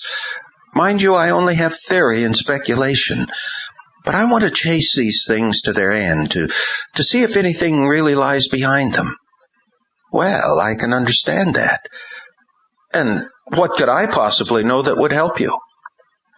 "Have you ever met Professor Julian Langstrath over in the psychology department?" "Oh, once or twice.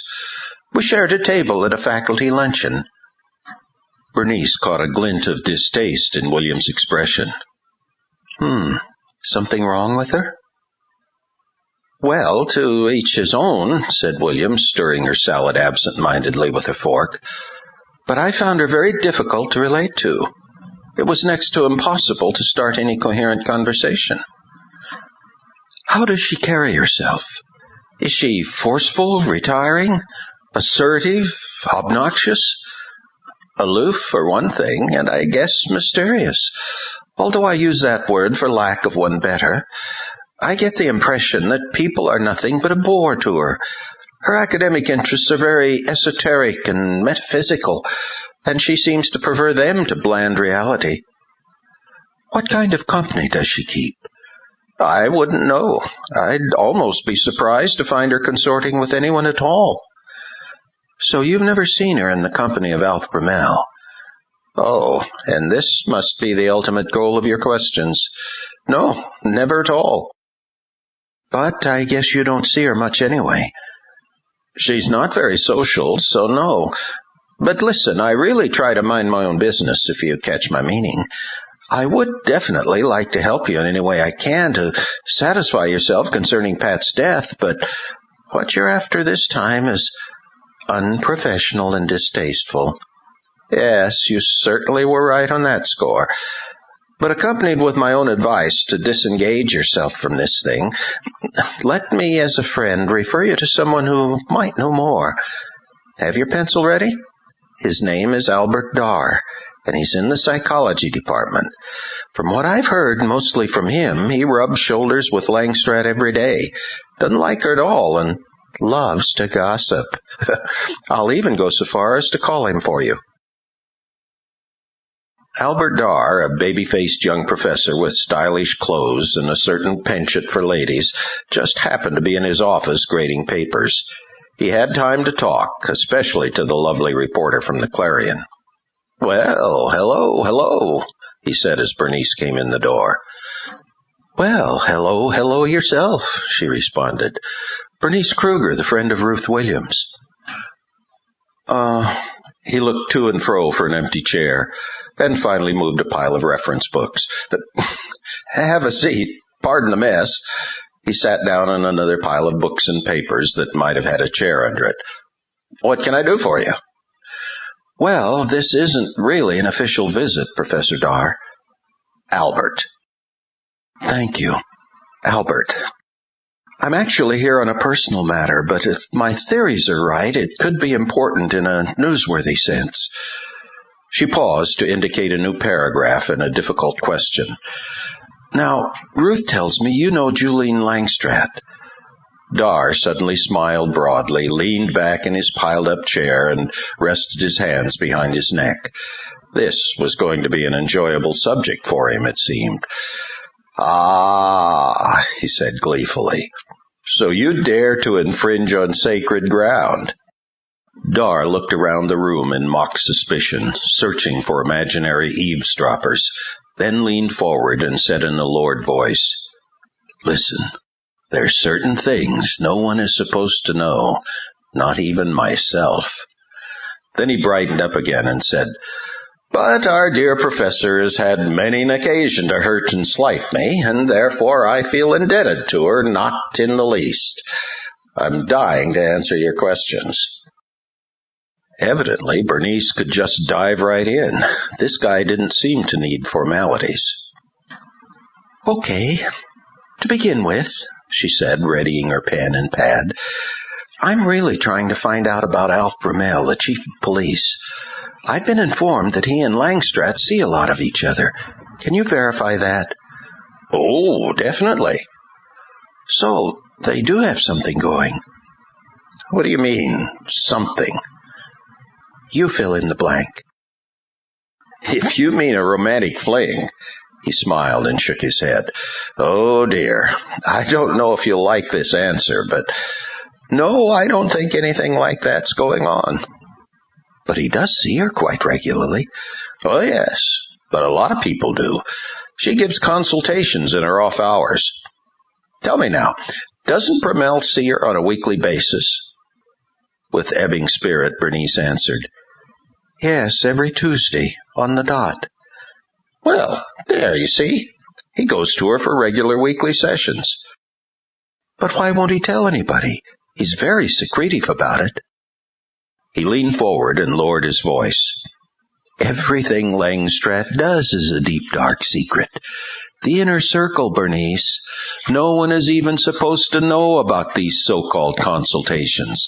No one but the privileged, the elite, the powerful, the many special patrons that go to her. That's the way she is." "But what's she up to?" "Mind you now," he said with a mischievous glint in his eye, "this is privileged information, and I might also caution you that it is not entirely reliable. I know very little of this from direct observation. Most of it I've just managed to pick up around the department here. Fortunately, Professor Langstratt has made enough enemies that few of the staff feel any commitment or loyalty to her." He repositioned himself into an eye-to-eye posture. "Bernice, Professor Langstratt is, how should I say it, not a ground-level person. Her areas of study go beyond anything the rest of us have had any desire to tamper with. The source, the universal mind, the ascended planes." "I'm afraid I don't know what you're talking about." Oh, none of us know what she's talking about either. Some of us are very concerned. We don't know if she's very brilliant and making some real breakthroughs, or if she's somewhat deranged. Well, what is all this stuff, this source and this mind? All right. As nearly as we can tell, she derives it from the Eastern religions, the old mystic cults and writings, things I know nothing about and don't want to know anything about. As far as I'm concerned, her studies in these areas have caused her to lose all contact with reality. As a matter of fact, I may even be mocked and maligned among my peers for saying this, but I don't see Langstrat's advances in these areas as anything other than foolish neo-pagan witchcraft. I think she's desperately confused. Bernice now recalled to mind Marshall's strange descriptions of Langstrat. I've heard she does strange things to people. Foolishness. Sheer foolishness. I think she believes she can read my mind, control me, put spells on me, whatever. I simply dismiss it and try very hard to be elsewhere. But does any of it have credence? Absolutely not. The only people she can control or affect are the poor dupes in the inner circle who are stupid and gullible enough to... The inner circle? You used that term before. He held up his hand to caution her. No facts, no facts. I coined that title myself. All I have is a 2 here and a 2 there, which makes a very persuasive 4.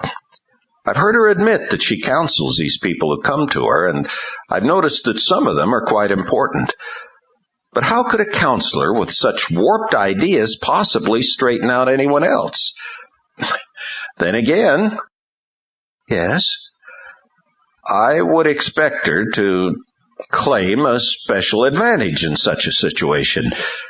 Who knows? Maybe she holds seances and mind-reading sessions. Maybe she cooks slug tails and newt's eyes and serves them with breaded spider legs to evoke some answer from the supernatural.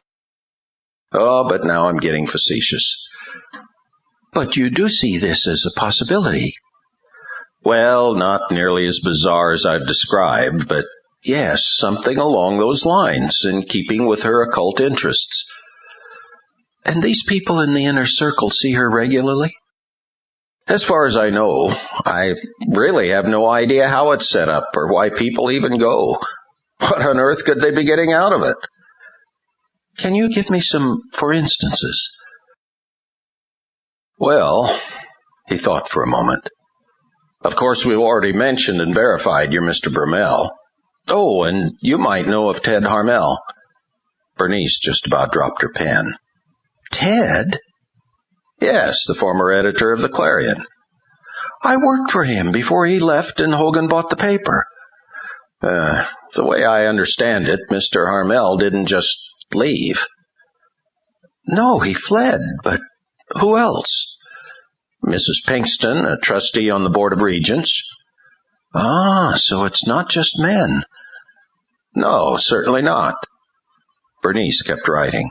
Go on. Oh, dear, who else? I think Dwight Brandon. Who's Dwight Brandon?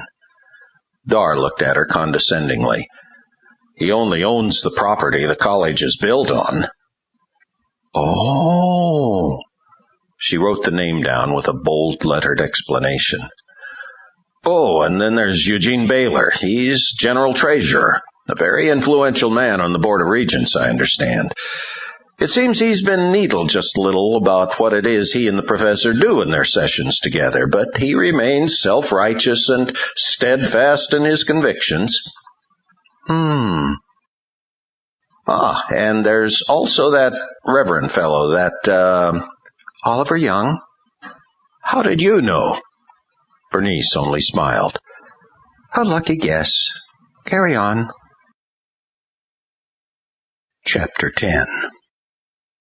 On Friday evening, Hank couldn't get the upcoming business meeting off his mind, which was probably to his advantage, considering the young lady sitting across from him in his little office corner of the house. He had asked Mary to stick closely around and act very loving and wifely. This young lady, Carmen was the only name she gave, was quite a caseload. The way she dressed and carried herself, Hank made sure that it was Mary who answered her knock at the door and let her in. But as far as Hank could tell, Carmen wasn't trying to put on a facade. She seemed real enough, just sincerely overdone. And as for her reasons for wanting counseling, "I think," she began, "I think I'm just very lonely, and that's why I keep hearing voices." Immediately she examined their faces for their reaction. But after their recent experiences, nothing sounded too far out to Hank and Mary. Hank asked, "What kind of voices? What kind of things do they say?" She thought for a moment, searching the ceiling with big, overly innocent blue eyes.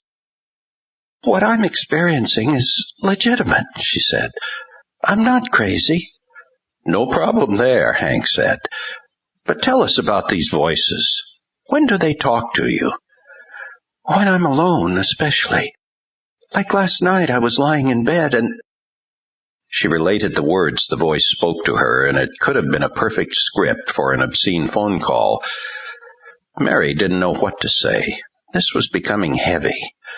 To Hank, it sounded kind of familiar, and though he felt very cautious about Carmen and her motives, he still remained open to the possibility that she was encountering some of the same demonic forces he'd been dealing with. "Carmen," he asked, "do these voices ever say who they are?" She thought for a moment. "I think one of them was Spanish or Italian. He had an accent, and his name was Amano or Amanzo or something like that. He always spoke very soothingly and always said he wanted to make love to me." Just then the phone rang. Mary quickly got up to answer it. "Hurry back," said Hank. She hurried away, that was for sure. Hank was watching her go when he felt Carmen touching his hand. "You don't think I'm crazy, do you?" she asked with pleading eyes. Hank withdrew his hand to scratch a non-existent itch. "No, Carmen, I'm not. I don't. But I do want to know where these voices came from. When did you first start hearing them?" "When I came to Ashton. My husband left me, and I came here to start over, but I get so lonely." "You first started hearing them when you came to Ashton?" "I think it was because I was lonely, and I still am lonely." "What was it they said at first? How did they introduce themselves?" "I was alone and lonely. I'd just moved here, and I thought I heard Jim's voice. You know, my husband." "Go on."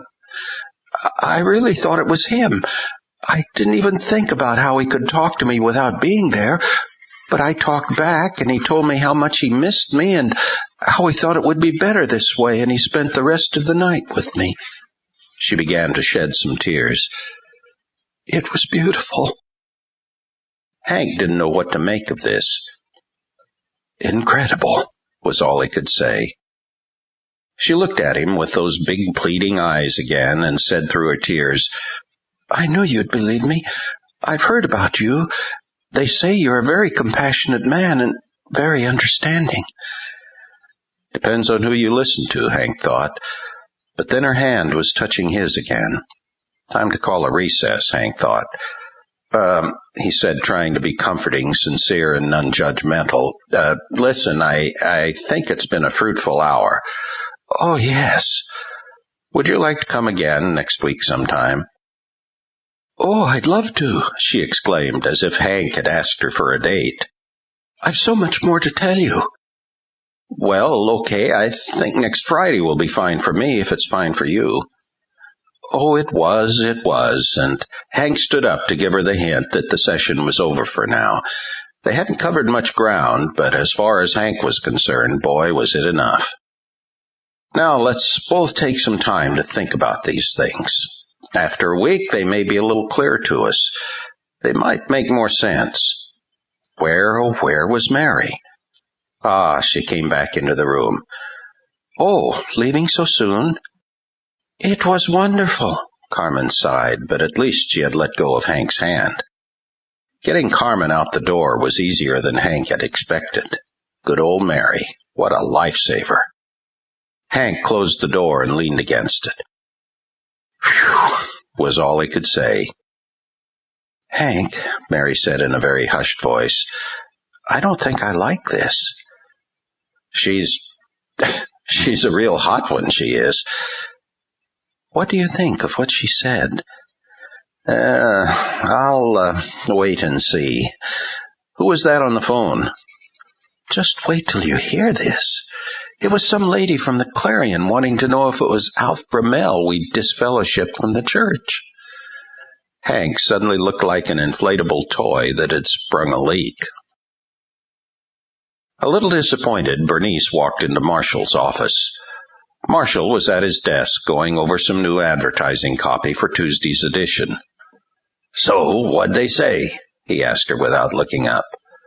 "Nope, it isn't Bromell, and I guess it wasn't a very tactful question. I talked to the pastor's wife, and by her tone of voice, I can infer that the whole subject is very touchy." "I've heard talk at the barber shop. Some guy was saying they're going to vote the pastor out tonight." "Ah, so they do have troubles." "But totally unrelated to ours. And I'm glad. It's gone far enough." Marshall looked again at the list of names Bernice had gotten from Albert Darr. "How am I supposed to get any work done around here with this kind of stuff hanging around unresolved? Bertie, you're getting to be a lot of trouble. You know that?" She took it as a compliment. "And have you looked over that flyer of elective courses Langstratt is teaching?" Marshall picked it up from his desk and could only shake his head incredulously. "What in blazes is all this stuff? Introduction to God and Goddess consciousness and the craft? The divinity of man, witch, warlock, the sacred medicine wheel, how do spells and rituals work? You gotta be kidding." "Read on, boss." "Pathways to your inner light. Meet your own spiritual guides. Discover the light within. Harmonize your mental, physical, emotional, and spiritual levels of being through hypnosis and meditation." Marshall read a little further and then exclaimed, "What? How to enjoy the present by experiencing past and future lives?" "I like that one near the bottom there. In the beginning was the goddess. Langstratt, perhaps?"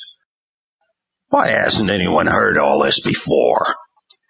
"For some reason it was never advertised in the school paper or in the public list of classes. Albert Darr gave me the flyer himself and said it was a somewhat exclusive pass-around item among the interested students. And my little Sandy is sitting in this woman's class." "And in a way, so are all those people on the list." Marshall set down the flyer and picked up the list. He shook his head again. It was all he could think of to do. Bernice added, "I guess I don't mind it too much if a bunch of dupes want to be taken in by this Langstratt, but they're all too important. Just look at that. 2 of the college regents, the owner of the college land, the county comptroller, the district judge." "And young.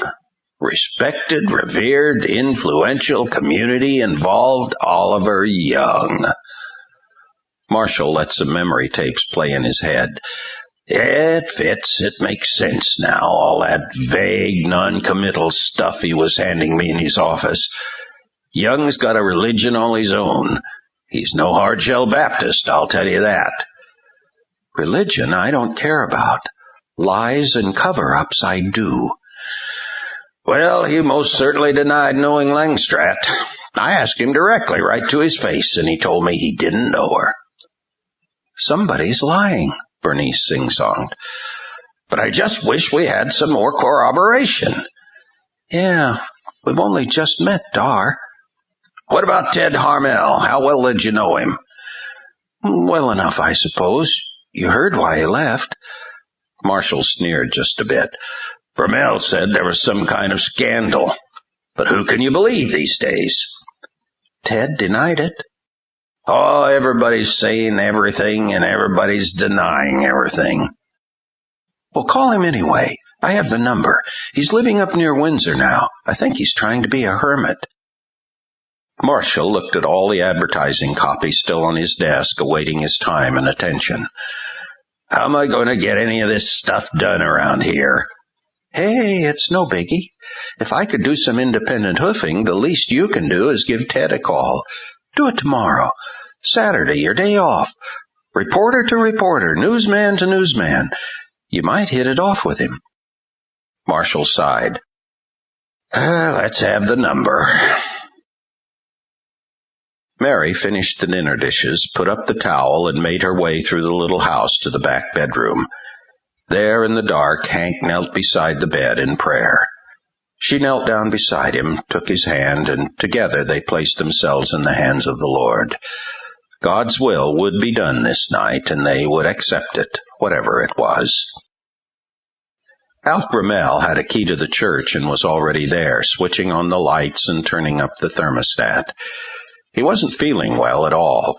They just better vote right this time, he kept thinking. Outside, even though it was still a half hour before the meeting, cars began to arrive, more than were usually there on Sundays. Sam Turner, Brumell's chief cohort, drove up in his big Cadillac and helped his wife Helen from the car. He was a rancher of sorts, not a land baron, but he acted like one. Tonight he was grim and determined, as was his wife. In another car came John Coleman and his wife Patricia, a quiet couple who came to Ashton community after leaving a large church elsewhere in town. They really liked Hank and made no effort to hide it. They knew well that Alf Brumell would not be happy to see them there. Others arrived and quickly coagulated into little clusters of similar sentiment, speaking in quick syllables and hushed tones and keeping their eyes to themselves, except for a few rubbernecking nose counters trying to foresee the final tally. Several dark shadows kept a wary eye on everything from their perch atop the church roof, their stations around the building, or their appointed posts in the sanctuary. Lucius, more nervous than ever, paced and hovered about. Baal Raphar, still wanting a very low profile, had entrusted this task to him, and for this night at least Lucius was back in his old glory. What worried Lucius the most were the other spirits standing around, the enemies of the cause, the host of heaven. They were held at bay by Lucius's forces, to be sure, but there were some new ones he had never seen before. Nearby, but not too near, Signa and his 2 warriors kept watch. Upon Tal's orders, they allowed demons access to the building, but monitored the demons' activities and kept an eye out for Raphar. So far, their very presence, as well as the presence of so many other warriors, had had a taming effect on the demonic hosts. There had been no incidents, and for now that was all Tal wanted. When Lucius saw the Colemans come in the front door, he was agitated. In the past, they had never been very strong against the defeats and discouragements Lucius had ordered, and their marriage had just about dissolved. Then they aligned themselves with praying Busch, hearing his words and becoming stronger all the time. Before long, they and others like them would be a real threat. But their arrival didn't cause Lucius as much agitation as the huge blonde-haired messenger of God who accompanied them. Lucius knew for sure he'd never seen this one before. As the Colemans found a seat, Lucius swooped down and accosted this new intruder. "I've not seen you before," he said gruffly, and all the other spirits focused their attention on him and the stranger. "From where do you come?" The stranger, Cayman of Europe, said nothing.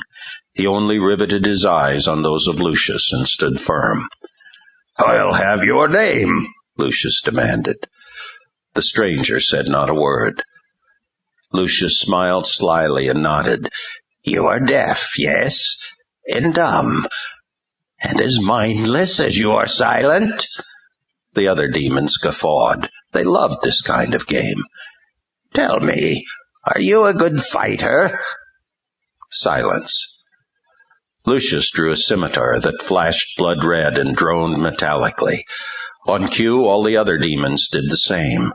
The clatter and ring of burnished blades filled the room as crimson crescents of reflected light danced about the walls. The other messengers of God were barred from intervening by an armed ring of demons as Lucius continued to toy with this one single newcomer. Lucius peered at his solid, unmoving opponent with a burning hatred that made his yellow eyes bulge and his sulphurous breath chug out through widely flared nostrils. He toyed with his sword, waved it in small circles in the stranger's face, watched for the stranger to make the slightest move. The stranger only watched him, not moving at all. With an intense cry, Lucius swept his sword across the front of the stranger, slashing his garment. Cheers and laughter came from the crowd of demons. Lucius, poised for a fight, held his sword with both hands, crouched, his wings flared. Before him stood a statue with a slashed tunic. "Fight, you listless spirit!" Lucius challenged. The stranger did not respond, and Lucius cut his face. Another cheer from the demons. "Shall I remove an ear or two? Shall I cut out your tongue if you have one?" Lucius taunted. "I think it's time we got started," said Alf Brummel from the pulpit. The people in the room stopped their hushed conversations, and the place began to quiet down. Lucius leered at the stranger and motioned with his sword. "Go stand with the other cowards." The newcomer stepped back, then took his place with the other messengers of God behind the demonic barricade. 11 angels had managed to get into the church without raising too much ire from the demons. Triscal and Creone had already entered with Hank and Mary. They had often been seen with the pastor and his wife, so they were not paid much attention, other than the usual threatening expressions and postures. Gilo was there, as big and threatening as ever, but apparently no demons were the slightest bit interested in asking him any questions. A newcomer, a burly Polynesian, made his way over to Caiman and tended the wound in Caiman's face while Caiman repaired the slash in his tunic.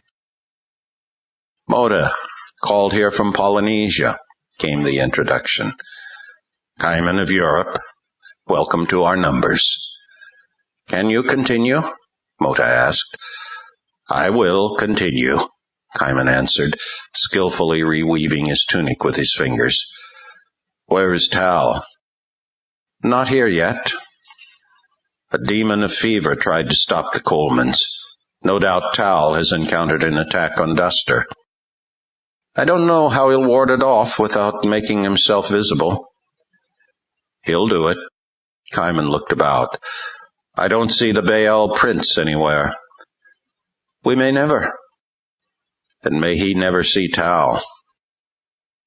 Brummel brought the meeting to order, standing behind the pulpit and looking out over the nearly 50 people who had gathered. From this vantage point, even he couldn't help but try to guess the final tally. Some of the people were definitely going to give Hank the axe, some were definitely not going to, and then there was that frustrating and unpredictable group he couldn't be sure about. "I want to thank you all for coming tonight," he said. "This is a painful matter for us to decide. I'd always hoped that this night would never come, but we all want God's will to be done, and we want what will be best for his people.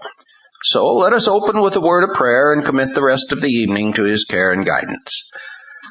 With that, Brummel began a very pious prayer, appealing to the Lord for grace and mercy and words to bring a tear to the driest eye. In the front corner of the sanctuary, Gilo sulked, wishing an angel could spit on a human. Triscal asked Caiman, "Getting any strength?" Caiman answered, "Why? Is somebody else going to pray?" Brummel finished his prayer. The roomful muttered a few amens, and then he went on with his introduction to the proceedings. "The purpose of this meeting is to openly discuss our feelings regarding Pastor Hank, to put an end once and for all to all the backbiting and murmuring that's been going on, and to end our meeting with a final vote of confidence. I would hope that we would all have the mind of the Lord in these matters. If you have something you wish to say to the group, we would ask that you limit your time to 3 minutes. I'll be letting you know when your time is up, so keep that in mind." Brummel looked at Hank and Mary. "I think it would be good to let the pastor have the first say. Afterwards, he'll leave us alone so we can talk freely." Mary squeezed Hank's hand as he got up. He went to the pulpit and stood behind it, gripping its sides. For the longest time he couldn't say a word, but only looked into every eye of every face.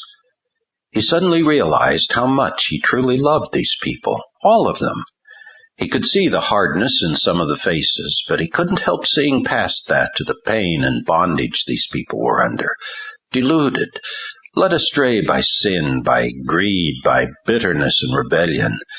In many other faces he could read the pain they were feeling for him. He could tell that some were silently praying for God's mercy and intervention. Hank let a quick prayer course through his thoughts as he began. I have always counted it a privilege to stand behind this sacred desk, to preach the word and speak the truth. He surveyed their faces again for just a moment and then continued. And even tonight I feel I cannot stray from God's commission to me and the purpose for which I have ever stood before you. I am not here to defend myself or my ministry. Jesus is my advocate, and I rest the course of my life on His grace, guidance, and mercy. So tonight, since I'm standing behind this pulpit once again, let me share with you what I have received from God. Hank opened his Bible and read from 2 Timothy chapter 4. I solemnly charge you in the presence of God and of Christ Jesus, who is to judge the living and the dead, and by His appearing in His kingdom, preach the word, be ready in season and out of season, reprove, rebuke, exhort, with great patience and instruction. For the time will come when they will not endure sound doctrine, but wanting to have their ears tickled, they will accumulate for themselves teachers in accordance to their own desires, and will turn away their ears from the truth, and will turn aside to myths. But you, be sober in all things, endure hardship, do the work of an evangelist, fulfill your ministry. Hank closed his Bible, looked about the room, and spoke firmly. Let each of us apply God's word where it may apply. Tonight I will speak only for myself. I have my call from God. I just read it. Some of you, I know, have really gotten the impression that Hank Busch is obsessed with the gospel, that it's all he ever thinks about. Well, that's true. Sometimes I even wonder why I remain in such a difficult position, such an uphill effort. But for me, God's call on my life is an inescapable commission. And as Paul said, woe is me if I do not preach the gospel. I understand that sometimes the truth of God's word can become a divider, an irritation, a stone of stumbling. But that's only because it remains unchanged, uncompromising, and steadfast. And what better reason could there be to build our lives on such an immovable foundation? To violate the word of God is only to destroy ourselves, our joy, our peace, our happiness. I want to be fair with you, and so I'll be truthful in letting you know exactly what you may expect from me. I intend to love all of you no matter what. I intend to shepherd and feed you for as long as you'll have me. I will not discredit, compromise, or turn my back on what I believe the Word of God teaches. And that means that there may be times when you'll feel my shepherd's crook around your neck. Not to judge or malign you, but to help you move in the right direction, to protect you, to heal you. I intend to preach the gospel of Jesus Christ, for that is my calling. I have a burden for this town. Sometimes I feel that burden so strongly I have to ask myself why. But it's still there, and I can't turn my back on it or try to deny it. Until the Lord tells me otherwise, I intend to remain in Ashton to answer that burden. If that's the kind of pastor you want, then you can let me know tonight. If you do not want that kind of pastor, well, I really need to know that too. I love all of you. I want the very best God has to give you. And I guess that's all I have to say. Hank stepped down from the platform, took Mary's hand, and the two of them walked down the aisle to the door. Hank tried to catch the eyes of as many people as he could. Some gave looks of love and encouragement. Some looked away. Creone and Triscall left with Hank and Mary. Lucius watched with mocking disdain. Gilo muttered to his fellows, "While the cat's away, the mice will play." "Where is Tal?" Kaiman asked again. Brummel stood before the group. "We'll now hear statements from the congregation. Just raise your hand to be recognized. Yeah, Sam, why don't you go first?" Sam Turner stood and walked to the front of the sanctuary. "Thanks, Alf," he said. "Well, I've no doubt you all know me and my wife Helen.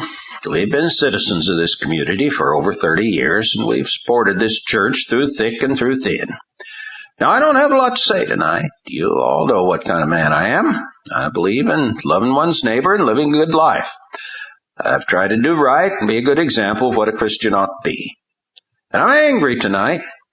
I'm angry for my friend, Lou Stanley. You may notice Lou isn't here tonight, and I'm sure I know why. Used to be he could show his face in this church and be a part of it. And we all loved him, and he loved us. And I think we all still do. But this Busch fellow, who thinks he's God's gift to this earth, thought he had a right to judge Lou and kick him out of the church. Now, friends, let me tell you one thing. Nobody kicks Lou Stanley out of anything if Lou doesn't feel like it. And the very fact that Lou went along with this whole smear on his character only shows the goodness of his heart. He could have sued Busch by now, or he could have settled the matter like I've seen him settle other matters. He's not afraid of anything. But I just think Lou's so ashamed of the horrible things that have been said about him, and so hurt by what he thinks we must think of him, that he decided he'd better just stay away. Now we have this self-righteous, Bible-pounding gossip-monger to blame for these troubles. Forgive me if I sound a bit harsh. But listen, I can remember when this church was like a family. How long now since it's been that way? Look what's happened. Here we are, having a big bicker meeting, and why? Because we let Hank Busch come in here and stir us all up. Ashton used to be a peaceful town. This church used to be a peaceful church. And I say we do what's necessary to get it that way again. Turner took his seat as a few nearby nodded their silent encouragement and approval. John Coleman was recognized next. A shy person, he was very nervous about speaking in front of everyone, but concerned enough to do it anyway. "Well," he said, nervously handling his Bible and looking at the floor a lot, "I don't usually say much, and I'm scared to death to be standing up here, but I think Hank Busch is a real man of God, a good pastor, and I'd really hate to see him go. The church Pat and I came from, well, it just wasn't meeting our needs, and we were getting hungry. Hungry for the Word, for the presence of God. We thought we'd found those things here, and we were really looking forward to being involved and growing in the Lord under Hank's ministry, and I know a lot of other folks feel that way too. As far as this stuff about Lou is concerned, that was not just Hank's doing. All of us were involved in that decision, including me. And I know Hank's not trying to hurt anybody." As John sat down, Patricia patted his arm and said, "You did fine." John was not sure. Brummel addressed the group. "I think it might be a good idea for us to hear what the church secretary, Gordon Mayer, has to say." Gordon Mayer went to the front with some of the church records and minutes in his hand. He was a tense man with a tight expression and gruff voice. "I have 2 items I'd like to address before this group," he said. "First of all, from the business side, you all need to be aware that the offerings have been decreasing over the past several months. But our bills have been staying steady, if not going up. In other words, we're running out of money, and I personally have no doubts why. There are differences among us we really need to get resolved, and withholding your giving is not the way to do it. If you have a gripe against the pastor, then do whatever you have to do tonight. But let's not bring the whole church down over this one man. Secondly, for whatever it's worth, let me tell you that the original pulpit committee was considering another man for the job. I was on that committee. I can assure you that they had no intention of recommending Busch for the office. I'm convinced the whole thing was a fluke, a grave mistake. We voted in the wrong man. Now we're paying for it. So, let me close with this. Sure, we made a mistake, but I have faith in the group here. But I think we can turn the whole thing around and start doing things right for change. I say, let's do it. And so the evening went for the better part of 2 hours, as both sides took turns in crucifying and praising Hank Busch. Nerves got raw, bottoms got numb, backs got sticky, and the opposing views became more and more vehement in their convictions. After 2 hours, a common sentiment began to mutter its way around the room. Come on, let's have the vote. Brumell had taken his jacket off, loosened his tie, and rolled up his sleeves. He was gathering a pile of small squares of paper, the ballots. Okay, this will be by secret ballot, he said, handing the slips of paper to 2 quickly appointed ushers who passed them out. Let's just keep it simple. If you want to keep the pastor, say yes. If you want to find someone else, say no. Mota nudged Kaiman. Will Hank have enough votes? Kaiman only shook his head. We're not sure. You mean he could lose? Let us hope someone is praying. Where, oh, where is Tal? Writing a simple yes or no didn't take long, so almost immediately the ushers were passing the offering plates among the people. Gilo stood still in his corner, glaring at as many demons as would look at him. Some of the smaller, harassing spirits flitted about the sanctuary, trying to see what people were marking on their ballots, and grinning, scowling, cheering, or cursing accordingly. Gilo could envision 3 or 4 of their wiry little necks in his fists. Someday soon, little demons. Someday soon. Brumell took charge again. All right, in the interest of fairness, let's have representatives from the 2 different viewpoints come up and do the counting. After a bit of nervous chuckling, John Coleman was selected by the yeas and Gordon Mayer by the nays to count the ballots. The 2 men took the offering plates full of ballots to a back pew. A flock of flapping, hissing demons converged on the scene, wanting to see the outcome. Gilo stepped out, too. It was only fair, he thought. Lucius swooped down from the ceiling in an instant and hissed, Get back in your corner. I wish to see the outcome.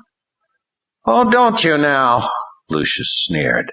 And what if I decide to cut you open as I did your friend? Something about the way Gilo answered, Try it, may have caused Lucius to reconsider. Gilo's approach sent the little demons fluttering away like a flock of chickens. He bent over the 2 men to have a look. Gordon Mayer was counting first, silently, then handing the ballots to John Coleman. But he stealthily hid a few yea ballots in his palm. Gilo checked to see how closely the demons were watching, then made a stealthy move himself, touching the back of Mayer's hand. A demon saw it and struck Gilo's hand with bared talons. Gilo jerked his hand away and came infinitely close to tearing the demon to shreds, but he caught himself and honored Tal's orders. What is your name? Gilo wanted to know. Cheating, the demon answered. Cheating, Gilo rehearsed as he went back to his corner. Cheating. But Gilo's move had succeeded in foiling Mayer's effort. The ballots dropped out of Mayer's hand, and John Coleman saw them. You dropped something there, he said very sweetly. Mayer couldn't say anything. He just handed the ballots over. The count was finished, but Mayer wanted to count again. They counted the ballots again. The count came out the same, a tie. The 2 reported the result to Brumell, who told the congregation, which moaned quietly. Alf Brumell could feel his hands getting very damp. He tried drying them on his handkerchief. "Well, listen," he said. "There may not be much chance that any of you will reconsider, but I'm sure none of us wants to prolong this thing past tonight. I tell you what, why don't we take a short break and give some of you a chance to get up, stretch, use the restroom. Then we'll regather and vote again." As Bromell spoke, the two demons posted around the church saw something very unsettling.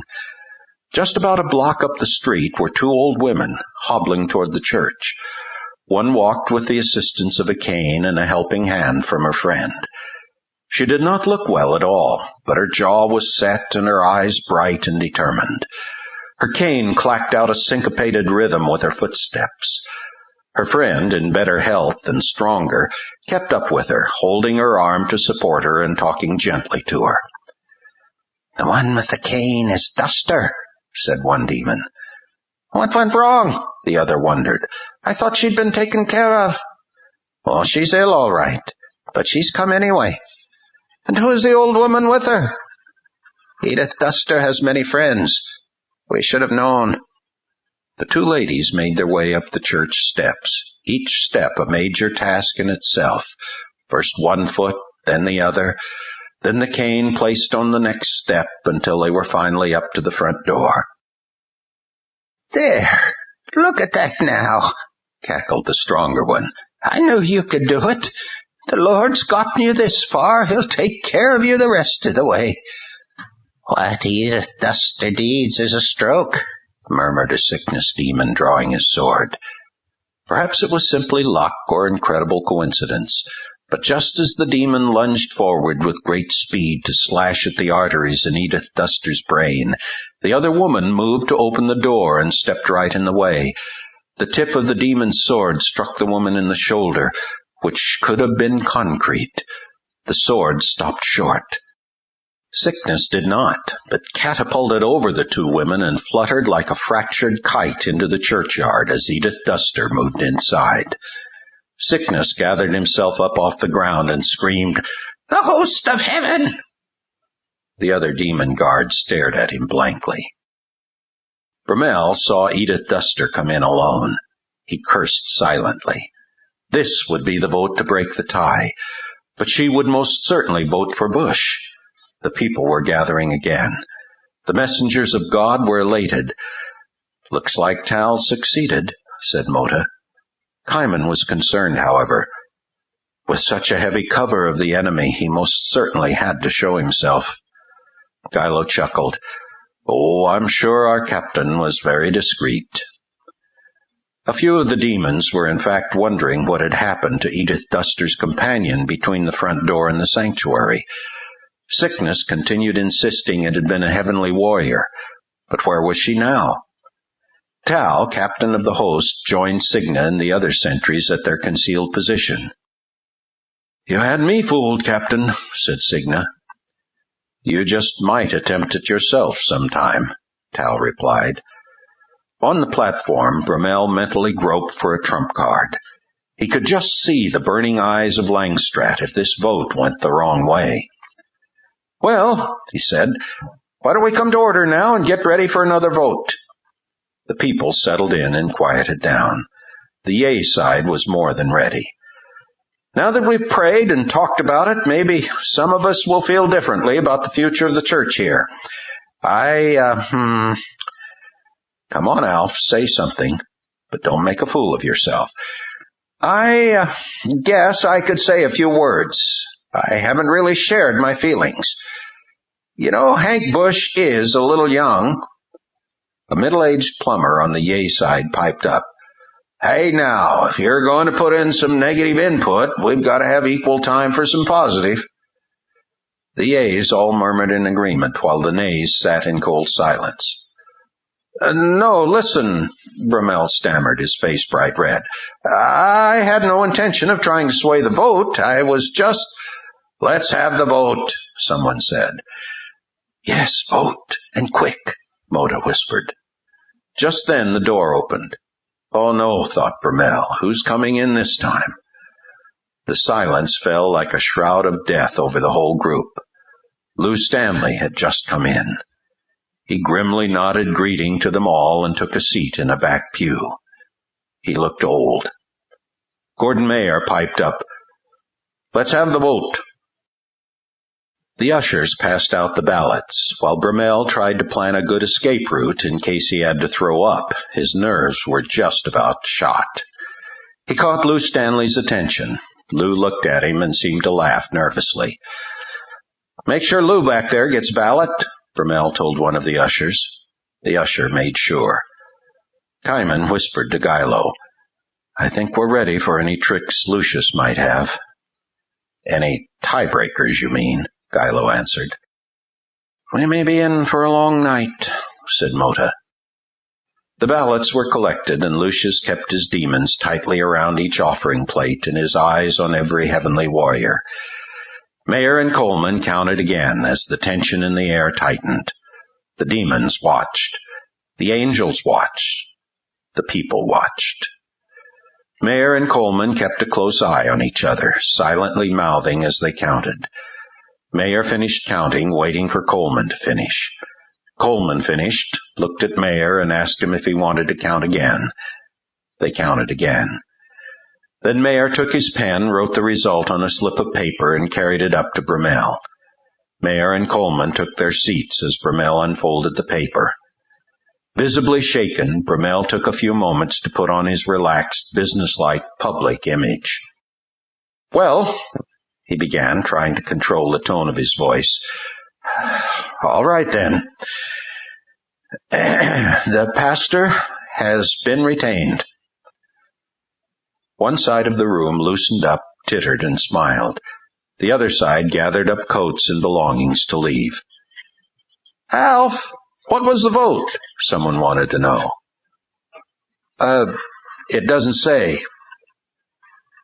28-26, Gordon Mayer said accusingly, looking back toward Lou Stanley. But Lou Stanley had left. Chapter 11. Tal, Cigna, and the other sentries could see the explosion from where they stood. With cries and wails of rage, demons scattered everywhere, erupting through the roof and sides of the church like shrapnel, and fanning out in all directions over the town. Their cries became a loud, echoing drone of savage fury that rang over the whole town like 1,000 melancholy factory whistles, sirens, and horns. "They will wreak havoc tonight," said Tal. Mota, Kaiman, and Gilo were there to report. "By 2 votes, said Mota. Tal smiled and said, "Very well, then." "But Lou Stanley," Kaiman exclaimed. "Was that really Lou Stanley?" Tal caught the implication. "Yes, that was Mr. Stanley. I've been standing right here ever since I delivered Edith Duster." "I see the spirit has been working," Gilo chuckled. "Let's get Edith home safely and get a guard around her. Everyone to your posts. There will be angry spirits over the town tonight." That night the police were busy. Fights broke out in the local taverns. Slogans were spray-painted on the courthouse.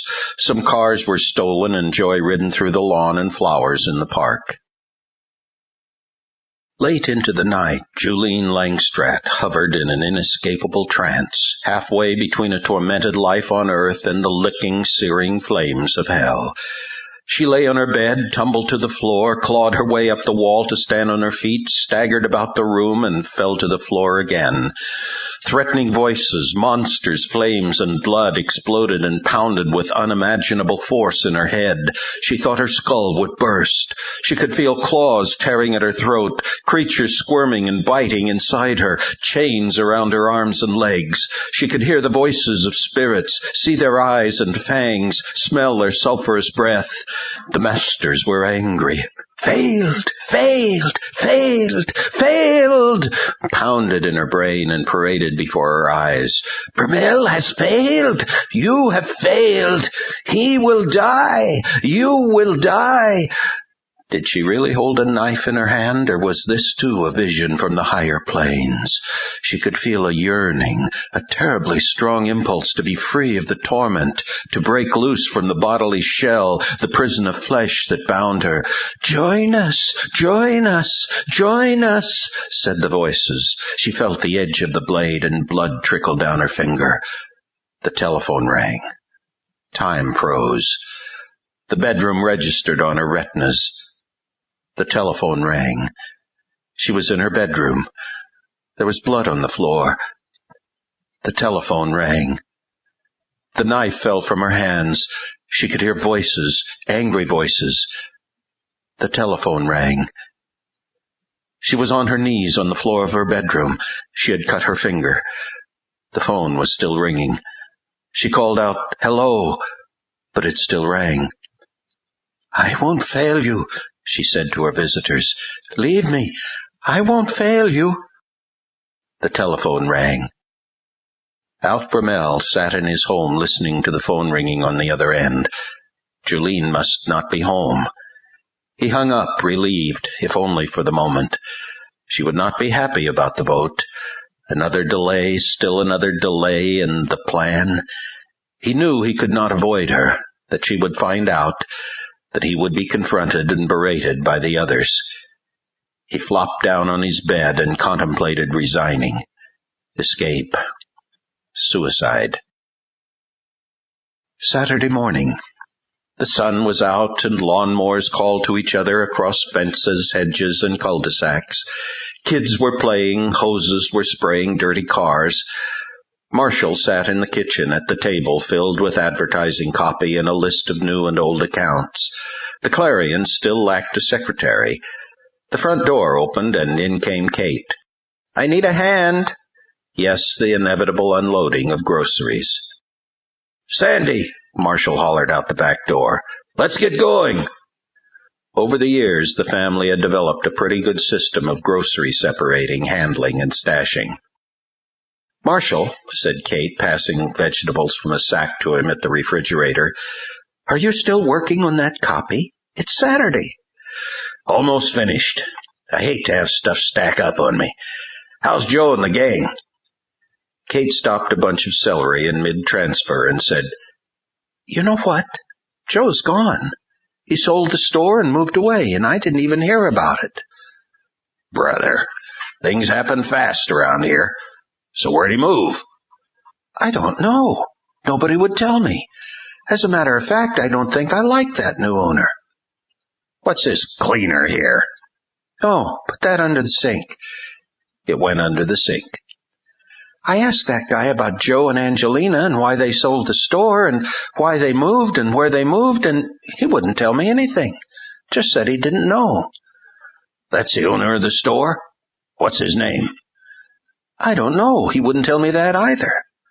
"Well, does he talk? Does he know English?" "Enough to ring up your groceries and take your money, and that's about it. Now, could we get all this stuff off the table?" Marshall started gathering up all his papers before the oncoming invasion of cans and produce. Kate continued, "I guess I'll get used to it, but for a while I thought I'd gone into the wrong store. I didn't recognize anybody. They might even have all new people working there." Sandy spoke for the first time. "Something weird's going on in this town." Marshall asked, "Oh, yeah?" Sandy didn't elaborate. Marshall tried to draw it out of her. "Well, what do you think it is?" "Oh, nothing really. It's just a feeling I get. People around here are starting to act weird. I think we're being invaded by aliens." Marshall let it go. The groceries were all put away. Sandy went back to her studies, and Kate got ready to work in the garden. Marshall had a phone call to make. Talk about weird aliens invading the town jarred his memory, and also his reporter's nose. Maybe Langstrath wasn't an alien, but she was certainly weird. He sat on the couch in the living room and took the slip of paper with Ted Harmel's phone number from his wallet. A sunny Saturday morning would be a strange time to find someone home and indoors, but Marshall figured he'd try. The phone on the other end rang several times, and then a man's voice answered. Hello? Hello, Ted Harmel? Yes, who's this? This is Marshal Hogan, the new Clarion editor. Oh, uh-huh. Harmel waited for Marshal to go on. Well, anyway, you know Bernice Kreuger, right? I have her working for me. Oh, she's still there, eh? Has she found out anything about her sister? I don't know much about that. She's never told me. Oh. So, how's the paper doing? They talked for a few minutes about the Clarion, the office, circulation, whatever may have happened to the cord to the coffee maker. Harmel seemed particularly concerned to hear that Edie had left. Her marriage broke up, Marshall told him. Hey, it was a complete surprise to me. I came in too late to know what was going on. Yeah. Harmel was doing some thinking on the other end. Keep it flowing, Hogan. Yeah, well, I've got a daughter who's a freshman at the college. Is that right? Yeah, doing her prerequisites, jumping through the hoop. She likes it. Well, more power to her. Harmel was certainly being patient. You know, Sandy has a psychology professor I thought was an interesting gal. Langstrat. Bingo. Yeah. A lot of unusual ideas. I bet. Do you know anything about her? Harmel paused, sighed, and then asked, Well, what is it you want to know? Where's she coming from, anyway? Sandy's bringing home some weird ideas. Harmel had trouble coming up with an answer.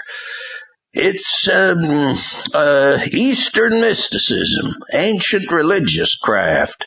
She's just into, meditation, higher consciousness, the oneness of the universe. I don't know if any of that makes sense to you. Not much, but she seems to spread it around a lot, doesn't she? What do you mean? You know, she meets with people on a regular basis. Alf Bromell and, who else? Pinkston? Dolores Pinkston? Right, on the Board of Regents. Dwight Brandon, Eugene Baylor. Harmel cut in abruptly. What is it you want to know? Well, I understand you were pretty close to the situation. No, that's wrong. Didn't you have sessions with her yourself? There was a long pause. Who told you that? Oh, we just found out. Another long pause. Harmel sighed through his nose. Listen, he asked. What else do you know? Not much. It just smells like there might be a story in it. You know what that's like. Harmel was struggling, fuming, groping for words. Yes, I know what it's like, but you're wrong this time. You're really wrong. Another pause, another struggle.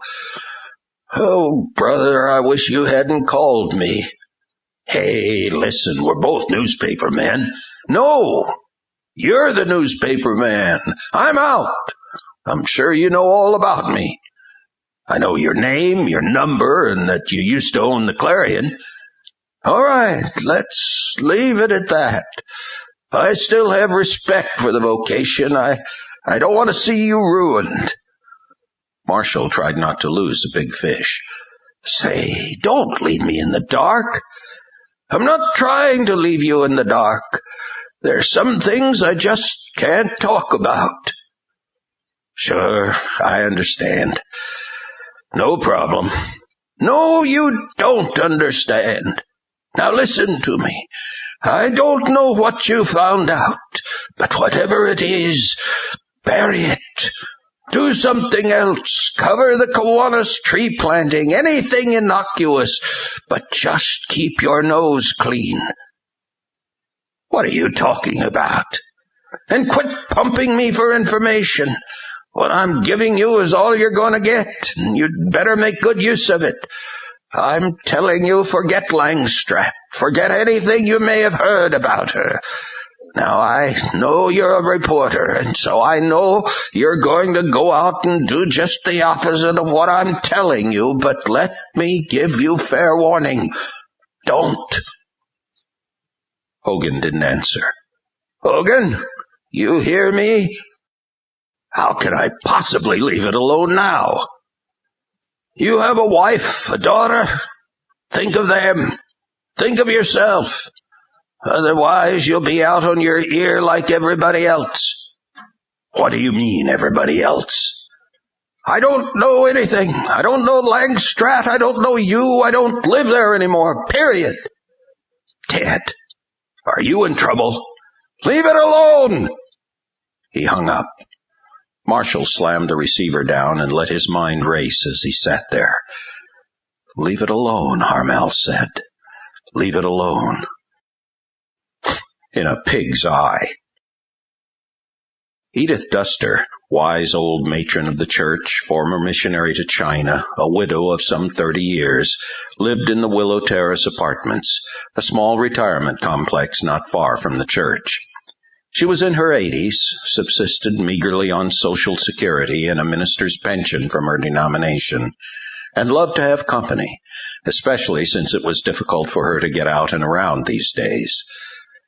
Hank and Mary sat at her little dinette near the large window overlooking the building's courtyard. Grandma Duster poured tea from a very old, very charming teapot into equally charming teacups. She was dressed nicely, almost formally, as always when she received guests. "No," she said as she sat down at last, the morning tea table properly set, the pastries in place. "I don't believe God's purposes are ever thwarted for long. He has his own ways of working his people through difficulties." Hank agreed, but weakly. "I imagine so." Mary held his hand. Grandma was firm. "I know so, Henry Busch. Your being here is not a mistake. I strongly disagree with that notion. If you were not supposed to be here, the Lord would not have accomplished the things he has through your ministry." Mary volunteered some information. "He feels a bit down about the vote." Grandma smiled lovingly and looked into Hank's eyes. "I think the Lord is forcing a revival upon that church. But it's like the turning of the tide. Before the tide can come back in, it first has to stop all its going out. Give the church time to turn around. Expect opposition. Even expect to lose a few people. But the direction will change after the lull. Just give it time. But I do know one thing. There was nothing that could keep me away from that meeting last night. I was dreadfully sick. Satan's attack, I suppose. But it was the Lord who got me out. Right about the time of the meeting, I could just feel his arms bearing me up, and I got my coat on and got down there. And just in time, too. I don't know if I'd even go that far to get groceries. It was the Lord, I know it. I'm just sorry I only had one vote." "So, who do you suppose the other vote came from?" Hank asked. Mary quickly added, "It couldn't have been Lou Stanley." Grandma smiled. "Oh, now don't say that. You never know what the Lord might do. But you are curious, aren't you?" "I'm really curious," said Hank, and now he smiled too. "Well, you might find out, and maybe you never will. But it's all in the Lord's hands, and so are you. Let me warm up your tea." "That church can't possibly survive if half the congregation removes its support, and I can imagine them supporting a pastor they don't want." "Oh, but I've had dreams of angels lately." Grandma was very matter-of-fact about such things. I don't usually, but I've seen angels before, and always when there was great headway to be made for the kingdom of God. I just have a feeling in my spirit that something is really stirring here. Haven't you felt that way?" Hank and Mary looked at each other to see which of them should speak first. Then Hank told Grandma all about the battle of the other night and the burden he had felt lately for the town. Mary slipped in her remembrances whenever they came to her. Grandma listened with great fascination, responding at key moments with, "Oh, dear. Well, praise the Lord." And, "Well." "Yes," she said finally. "Yes, that makes a lot of sense to me. You know, I had an experience just the other night, standing right by that window." She pointed to the front window overlooking the courtyard. "I was getting the place straightened up, getting ready for bed, and I walked by that window and looked out at the rooftops and the street light. And all of a sudden, I got really dizzy. I had to sit down or I'd fall down. And I never get dizzy. The only time that ever happened before was in China. My husband and I were visiting a woman's home there, and she was a medium, a spiritist, and I knew she hated us, and I think she was trying to put a curse on us. But just outside her door, I had the same dizzy sensation, and I'll never forget it. What I felt the other night was just like that time in China." "What did you do?" Mary asked. "Oh, I prayed. I just said, 'Demon, be gone in the name of Jesus.' And it went away, just like that."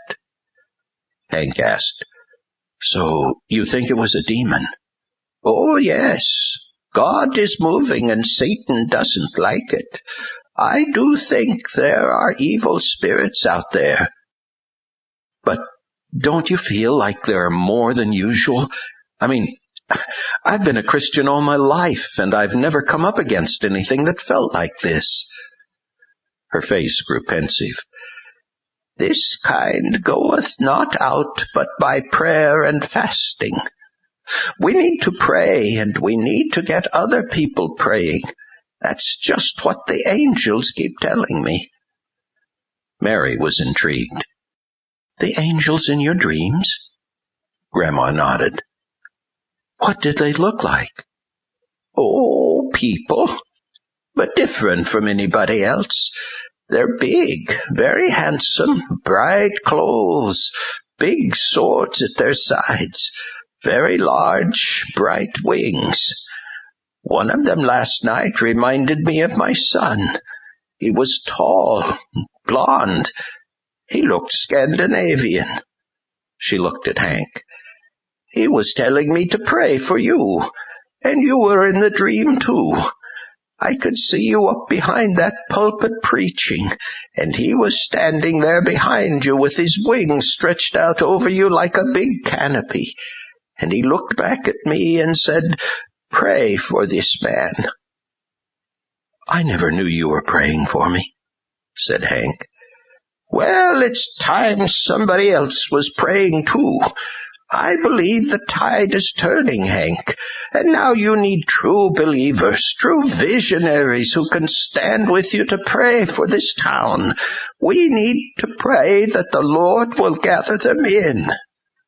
It was so natural then to join hands in praise to the Lord and thanksgiving for the first real encouragement to come along in quite some time.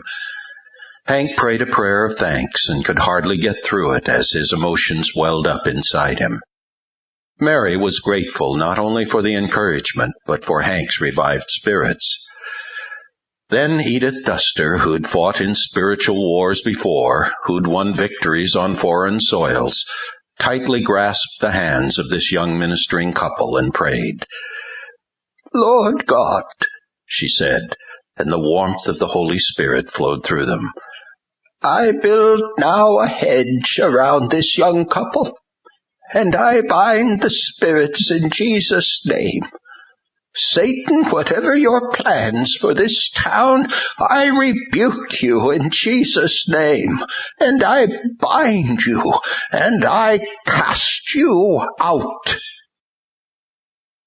Clunk. Rayfar's eyes darted toward the sound that had interrupted his talking, and saw 2 swords fallen from their owners' hands.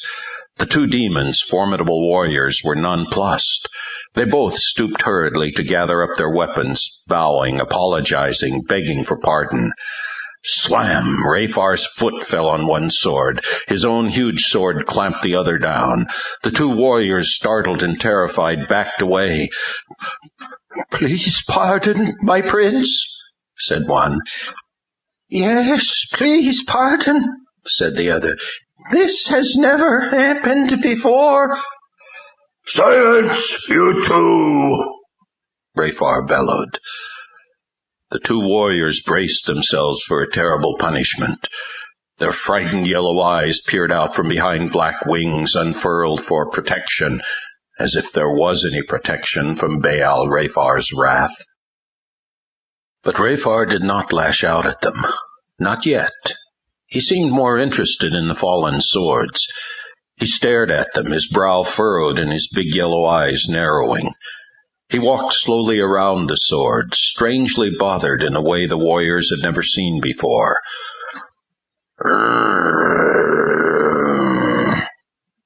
A low, gurgling growl came from deep in his throat as his nostrils belched forth yellow vapor. He slowly went down on one knee and picked up one sword in his hand. In his huge fist it looked like a toy. He looked at the sword, looked at the demon who had dropped it, then off into space, his gnarled face registering a burning hatred that slowly rose from deep within. "Cal," he whispered. Then, like a slowly swelling volcano, he rose to his feet, the anger building until suddenly, with a roar that shook the room and terrified all those present, he exploded and hurled a sword through the basement wall, through the earth around Stewart Hall, through the air, through several other buildings in the college campus, and up into the sky, where it tumbled end over end in a long arc of several miles. His initial explosion released, he grabbed the sword's owner and with the order, "Go after it," flung the demon like a spear along the same trajectory. He grabbed up the other sword and flung it at the other demon, who sidestepped just in time to save himself. Then that demon too went sailing after his sword. To some in the room, the word "Tal" meant nothing. But they could see by the faces and deflating postures of others that it had to mean something dreadful. Rayfar began to storm about the room, growling indiscernible phrases and waving his sword at invisible enemies. The others gave him time to vent himself before daring to ask any question. Lucius finally stepped forward and bowed low, much as he hated to do so. "We are at your service, Baal Rayfar. Can you tell us, who is this Tal?" Rayfar spun around in fury, his wings unfurling like a clap of thunder and his eyes like hot coals. "Who is this Tal?" he screamed, and every demon present fell on his face. "Who is this Tal, this warrior, this captain of the hosts of heaven, this sneaking, conniving rival of rivals? Who is this Tal?" Complacency happened to be within grabbing distance. With a huge fist around Complacency's scrawny neck, Rayfar plucked him up like a frail weed and held him high. "You," Rayfar growled with a cloud of sulfur and steam, "have failed because of this Tal." Complacency could only tremble, speechless with terror. "Hogan has become a hound, sniffing and barking after our scent, and I have had my fill of you and your whining excuses." The huge sword flashed in a wide crimson arc, cutting a gash in space which became a bottomless abyss into which all light seemed to drain like water. Complacency's eyes swelled in stark terror, and he screamed his last scream upon the earth. "No, Baal! No!" With a mighty thrust of his arm, Raphar cast Complacency headlong into the abyss. The small demon tumbled, fell, and kept falling, his screams becoming fainter until they vanished altogether. Raphar wiped the rift in space shut with the flat of his blade, and the room was just as it was before. Just then the two warriors returned with their swords. He grabbed both of them by their wings and jerked them together in front of him. "On your feet, all of you!" he hollered at the others. They complied instantly. Now he held the two demons aloft as an exhibit. "Who is this Tal? He is a strategist who can make warriors drop their swords." With that he hurled the two into the group, causing several to go sprawling. They picked themselves up as quickly as they could. "Who is this Tal?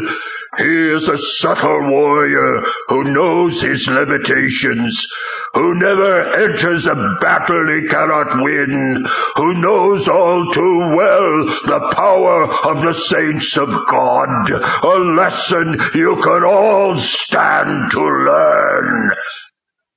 Raphar held his sword in a fist that trembled with rage, waving it about to give extra force to his words.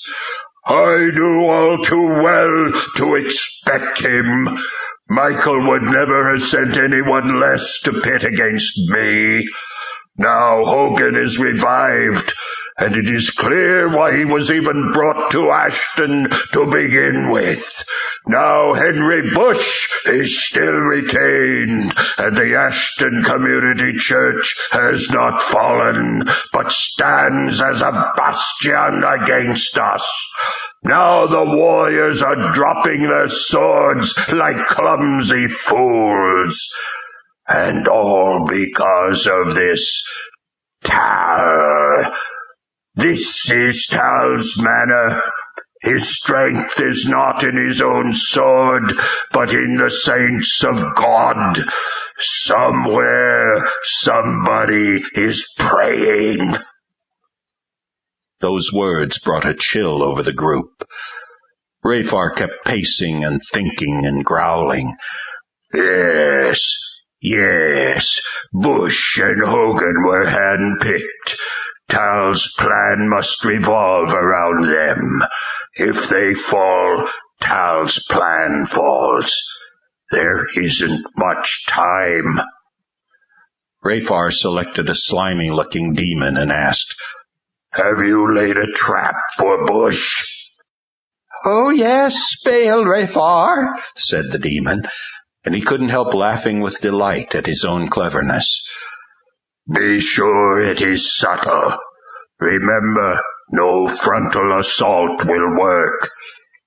"Leave it to me." "And what has been done to destroy Marshal Hogan?" Strife stepped forward. "We seek to destroy his family. He derives a great amount of strength from his wife. If that support were ripped away—" "Do it any way you can." "Yes, my prince." "And let us not neglect some other avenues. Hogan could be lethal, and Kreuger the same, but they could be manipulated to compromise each other." Raphar appointed some demons to look into that possibility. "And what about Hogan's daughter?" Deception stepped forward. "She is already within our hands." Chapter 12. The leaves were green, that fresh, new-growth kind of green they wear in the early months of summer.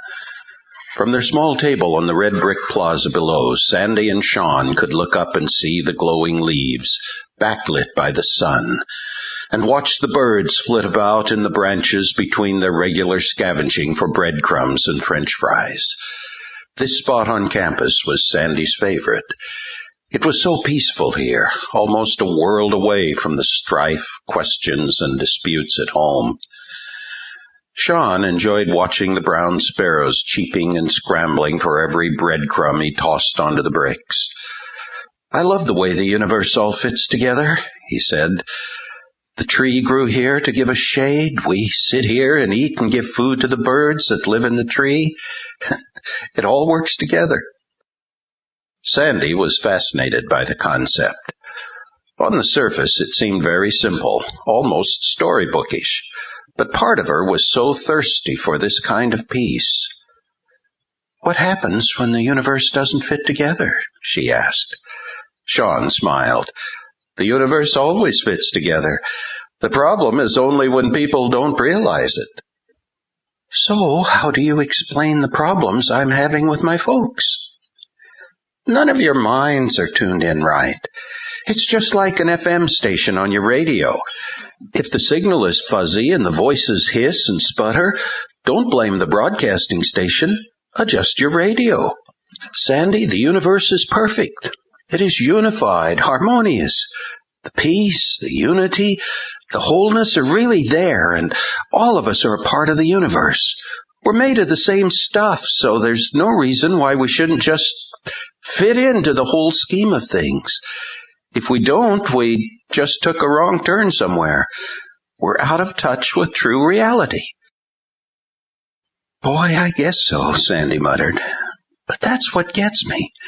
My folks and I are supposed to be Christians and loving each other and close to God and everything, but all we ever do is argue about who's right and who's wrong." Sean laughed and nodded his head. Yeah, I know all about that. I've been there too." "Okay, so how did you solve it?" "I could only solve it for myself. I can't change other people's minds, only my own. It's a little hard to explain, but if you're in tune with the universe, a few little quirks in it that aren't in tune won't bother you much. That kind of thing is only an illusion of the mind anyway. Once you stop listening to the lies your mind's been telling you, you'll see very clearly that God is big enough for everybody and in everybody. Nobody can put him in a jar and keep him all to themselves according to their own whims and ideas." "I just wish I could find him for real." Sean looked at her comfortingly and touched her hand. "Hey, he's no trouble to find. We're all a part of him." "What do you mean?" "Well, it's like I said. The whole universe all fits together.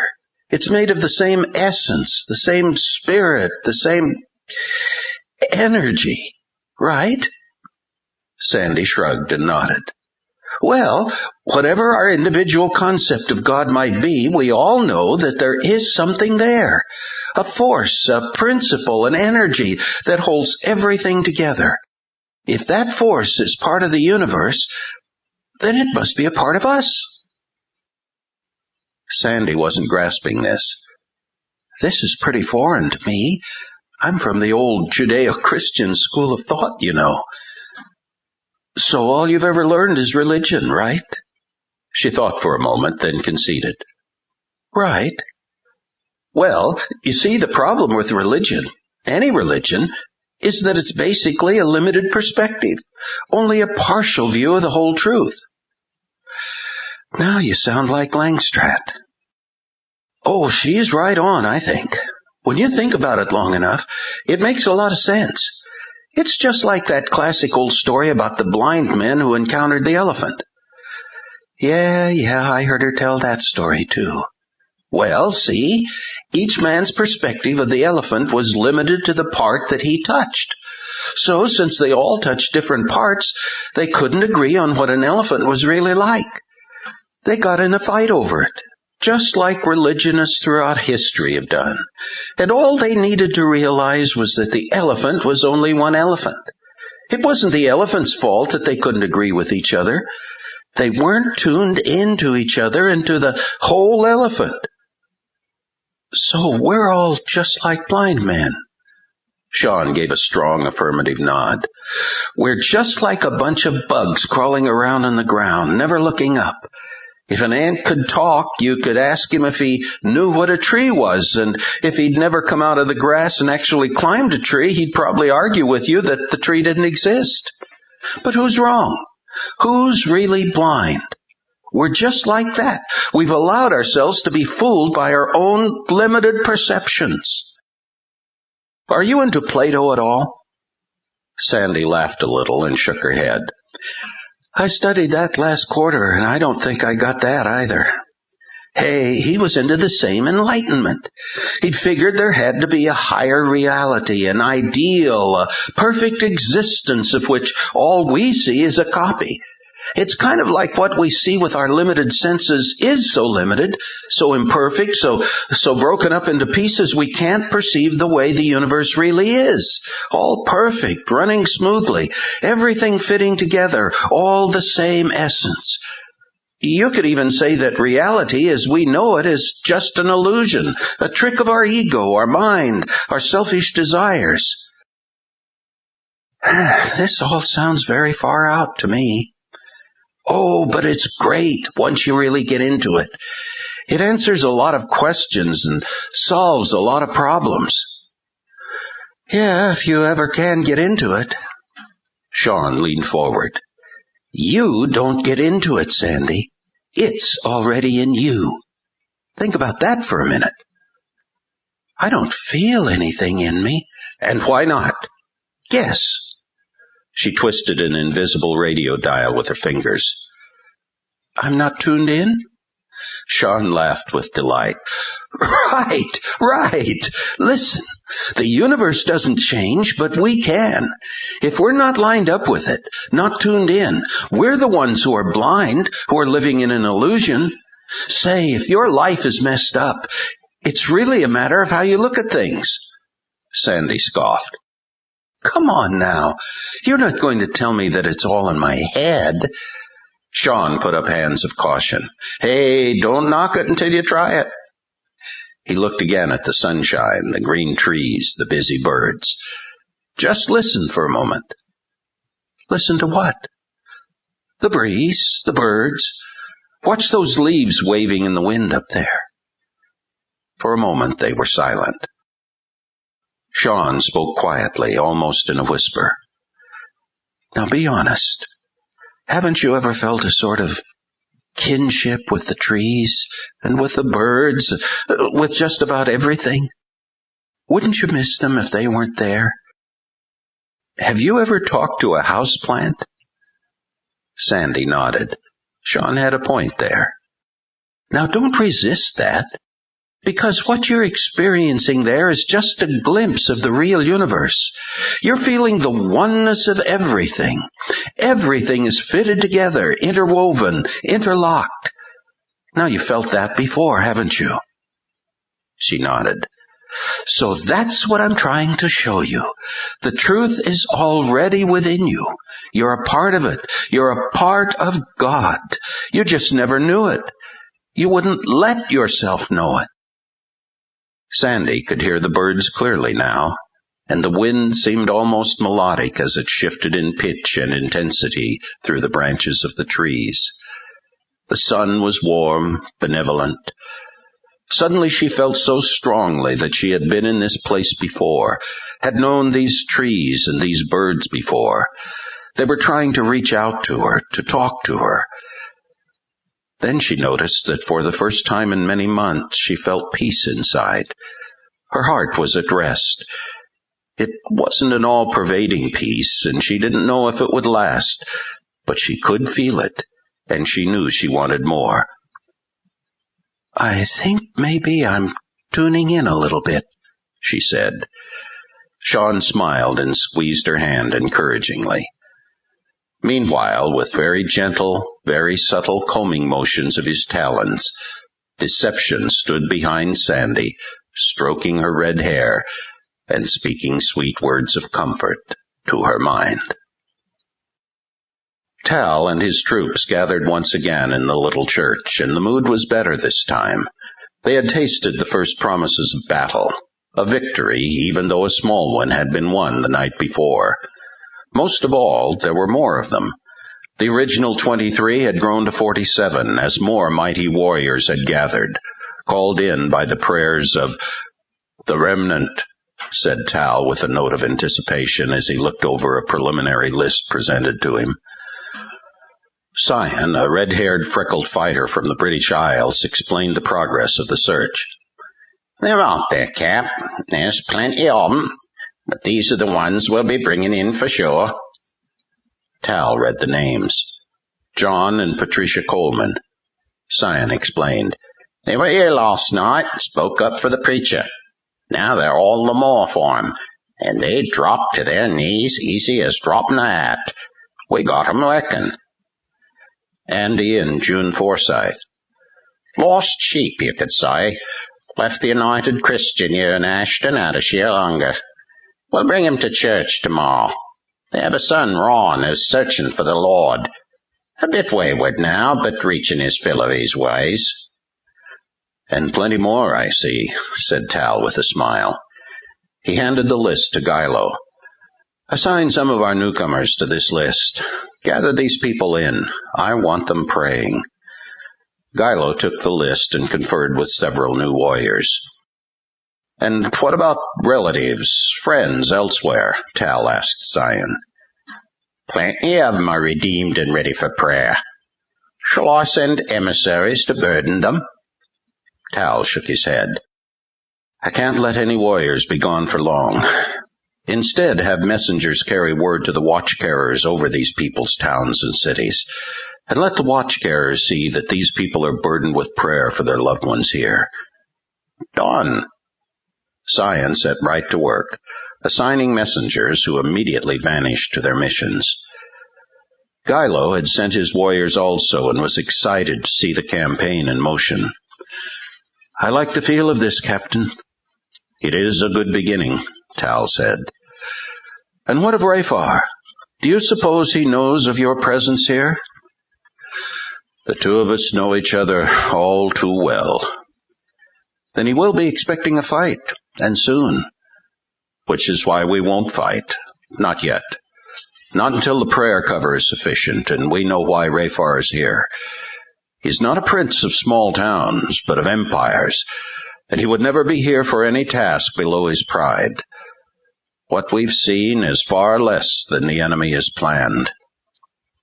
How's Mr. Hogan? I hear a little complacency has been banished for failure, and the Baal is in a rage. Tal chuckled. Hogan has come to life like a dormant seed. Nathan, Armoth. They were there immediately. You have more warriors now. Take as many as you need to surround Marshal Hogan. Greater numbers may intimidate where swords cannot. Gilo was visibly indignant and looked longingly at his sheathed sword. Tal cautioned. Not yet, brave Gilo. Not yet. Right after Marshall's call to Harmel, Bernice's phone nearly jumped off the wall. Marshall didn't ask her, he told her. Be at the office tonight at 7. We've got work to do. Now, at 7:10, the rest of the Clarion office was deserted and dark. Marshall and Bernice were in the back room digging old issues of the Clarion out of the archives. Ted Harmel had been quite fastidious. Most of the past issues were neatly kept in huge binders. So, when did Harmel get run out of town? Marshall asked as he flipped through several old pages of a back issue. About a year ago, Bernice answered, bringing more binders up to the big work table. The paper operated on a skeleton crew for several months before you bought it. Edie, Tom, myself, and some of the college journalism majors kept it going. Some of the issues were okay. Some of them were a lot like a college paper. Like this one here? Bernice looked at the old issue from the previous August. I'd appreciate it if you wouldn't look too closely. Marshall flipped the pages backward. I want to see the issues up to the time Harmel left. Okay. Ted left in late July. Here's June, May, April. Just what are you looking for? The reason why he got run out. You know the story, of course. Vermel says he molested some girl. Yes, Brummel says a lot of things. Well, did he or didn't he? The girl said he did. She was about 12, I guess, a daughter of one of the college regents. Which one? Bernice probed her brain, finally forcing the memory out. Jared. Adam Jared. I think he's still there. Is he on that list you got from Dar? No, but perhaps he should be.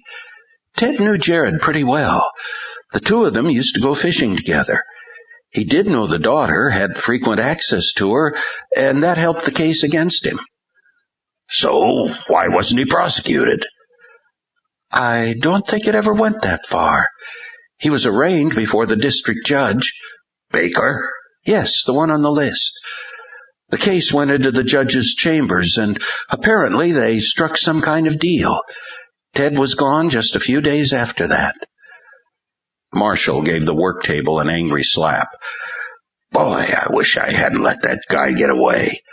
You didn't tell me I'd be putting my fist through a beehive. I didn't know that much about it. Marshall kept scanning the pages in front of him. Bernice was going through the previous month. You say this all blew up in July? Mid to late July. The paper's pretty quiet about it. Oh, sure. Ted wasn't going to print anything against himself, obviously. Besides, he didn't have to. His reputation was shot to pieces anyway. Our circulation dropped critically. Several weeks went by without any paychecks. Uh-oh. What's this? The two of them zeroed in on a letter to the editor in a Friday issue from early July. Marshall scanned, muttered as he read, I must express my indignation at the unfair treatment this Board of Regents has received from the local press. The recent articles published in the Ashton Clarion amount to nothing less than blatant malfeasance of journalism, and we hope our local editor will be professional enough to check his facts from now on before printing any more groundless innuendos.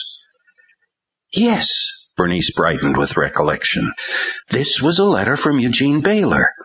And then she slapped her hands to either side of her face and exclaimed, Oh, those articles. Bernice started flipping hurriedly through the June binder. Yes, here's one. The headline read, Strawn calls for audit. Marshall read the lead.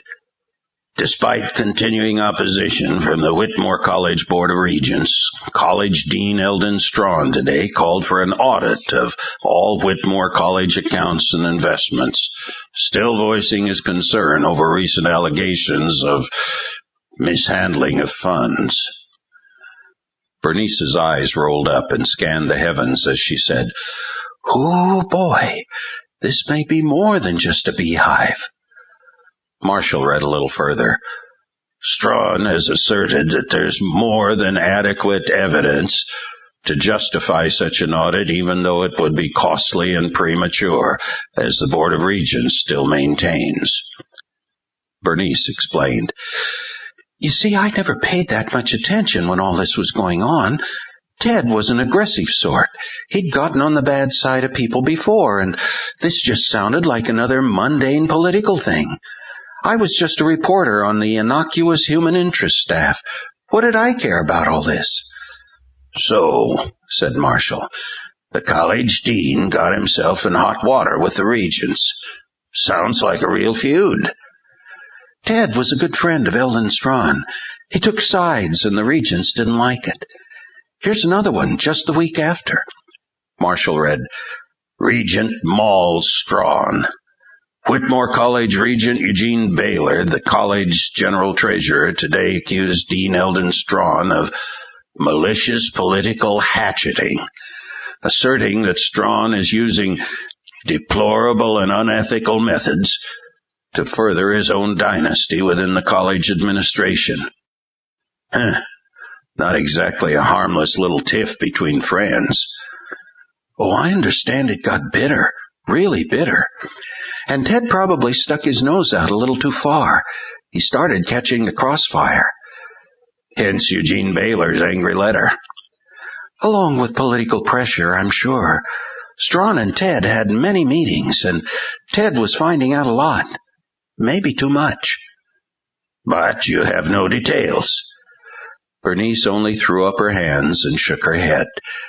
We have these articles and Ted's phone number in the list. Yeah, Marshall mused. The list. A lot of college regents on it. Plus the chief of police and the district judge who cooked Ted's goose. So, what became of Strawn? Fired. Bernice flipped through some more old Clarions. A loose page fluttered out and dropped to the floor. Marshall picked it up. Something on the page caught his eye, and he perused it until Bernice found what she was looking for, an article from late June. Yes, here's the write-up, she said. Strawn fired. Citing conflicts of interest and professional incompetency as their reasons, the Whitmore College Board of Regents today unanimously called for Dean Eldon Strawn's resignation. Not a very long article, Marshall commented. Ted put it in because he had to, but it's obvious he held back any damaging details. He firmly believed Strawn's cause was just. Marshall kept flipping through the pages. What's this one here? Whitmore could be millions in arrears, says Strawn. Marshall read that one carefully. Wait a minute here. He's saying the college could be in big trouble, but he isn't saying how he knows. It kept coming out in bits and pieces. We just never got all of them before Strawn and Ted were silenced. But millions? You're talking real money here. But you see all the connections. Yeah, the regents, the judge, the police chief, Young, the comptroller, and who knows who else, all connected to Langstrath, and very quiet about it. And don't forget Ted Harmel. Yeah, he's quiet about it too. I mean, real quiet. The guy's scared out of his socks. But he wasn't a very loyal member of the group if he sided with Strawn against the regents. So they rubbed him out, so to speak, along with Strawn. Maybe. So far, we have just a theory, and it's foggy. But we do have a theory, and my being in jail fits the pattern. Too nicely just yet, Marshall thought aloud. We need to realize what we're saying here. We're talking political corruption, abuse of process, racketeering, who knows what else. We'd better be really sure of ourselves. What was that page there that dropped? Huh? The one you picked up. Oh, it was out of order. It's dated clear back in January. Bernice reached for the proper binder on the archive shelf. I don't want the archives all mixed up after... Hey, what'd you fold it all up for? Marshall shrugged a little, gave her a very gentle look, and unfolded the page. There's an article about your sister, he said. She took the page from him and looked at the news story. The headline read, Kreuger death ruled suicide. She put the page down quickly. I figured you wouldn't want to be reminded, he said. I've seen it before, she said abruptly. I have a copy at home. I read the article just now. I know. She pulled out another binder, opening it on the work table. Marshall, she said, you may as well know everything about it. It might come up again. The case is not resolved in my mind, and it's been a very difficult battle for me. Marshall only sighed and said, You started this. Remember that now. Bernice kept her lips tight and her body straight. She was trying to be a detached machine. She pointed to the first story, dated mid-January. Brutal death on campus. Marshall read silently. He wasn't prepared for the horrible details. The story isn't entirely accurate, Bernice commented in a very guarded tone of voice. They didn't find Pat in her own dorm room. She was down the hall in an unoccupied room. I guess some of the girls used that room to study by themselves if it got too noisy on the floor. No one knew where she was until someone spotted the blood running out under her door." Her voice cracked, and she shut her mouth tightly. Patricia Elizabeth Kreuger, age 19, had been found in a dorm room, naked and very dead, her throat slashed. There was no sign of a struggle. The entire college was in a state of shock. There were no witnesses. Bernice flipped to another page and another headline. "No clues to Kreuger death." Marshall read it quickly, feeling more and more like he was invading a very sensitive area where he had no business to be. The article stated that no witnesses had come forth. No one had heard or seen anything. There was no clue to who the assailant might be. "And you read the last one," Bernice said. "They finally ruled it was a suicide.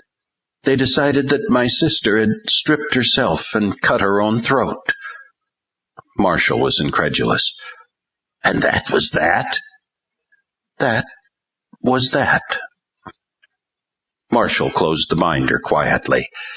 He had never seen Bernice looking so vulnerable. The feisty little reporter who could hold her own in a jail cell full of hookers had one part of her still laid bare and wounded beyond healing. He put his hands gently on her shoulders. "I'm sorry," he said. "It's why I came here, you know."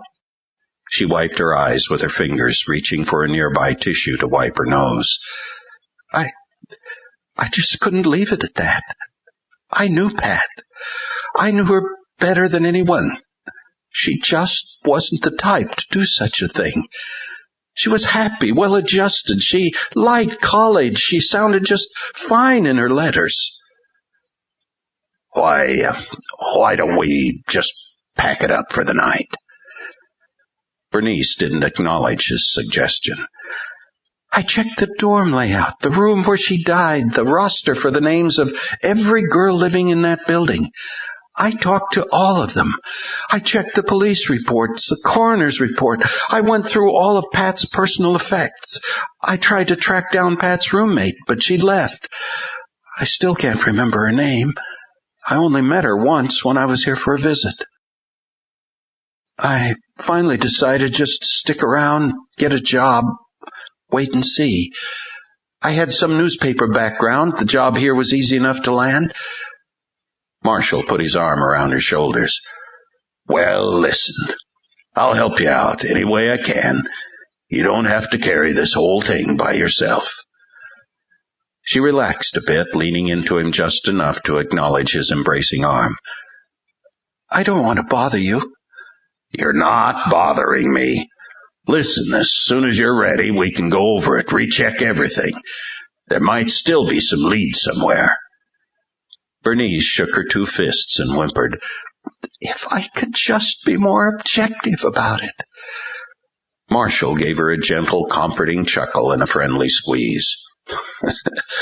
"Well, maybe I can handle that end of it. You're doing a good job, Bernie.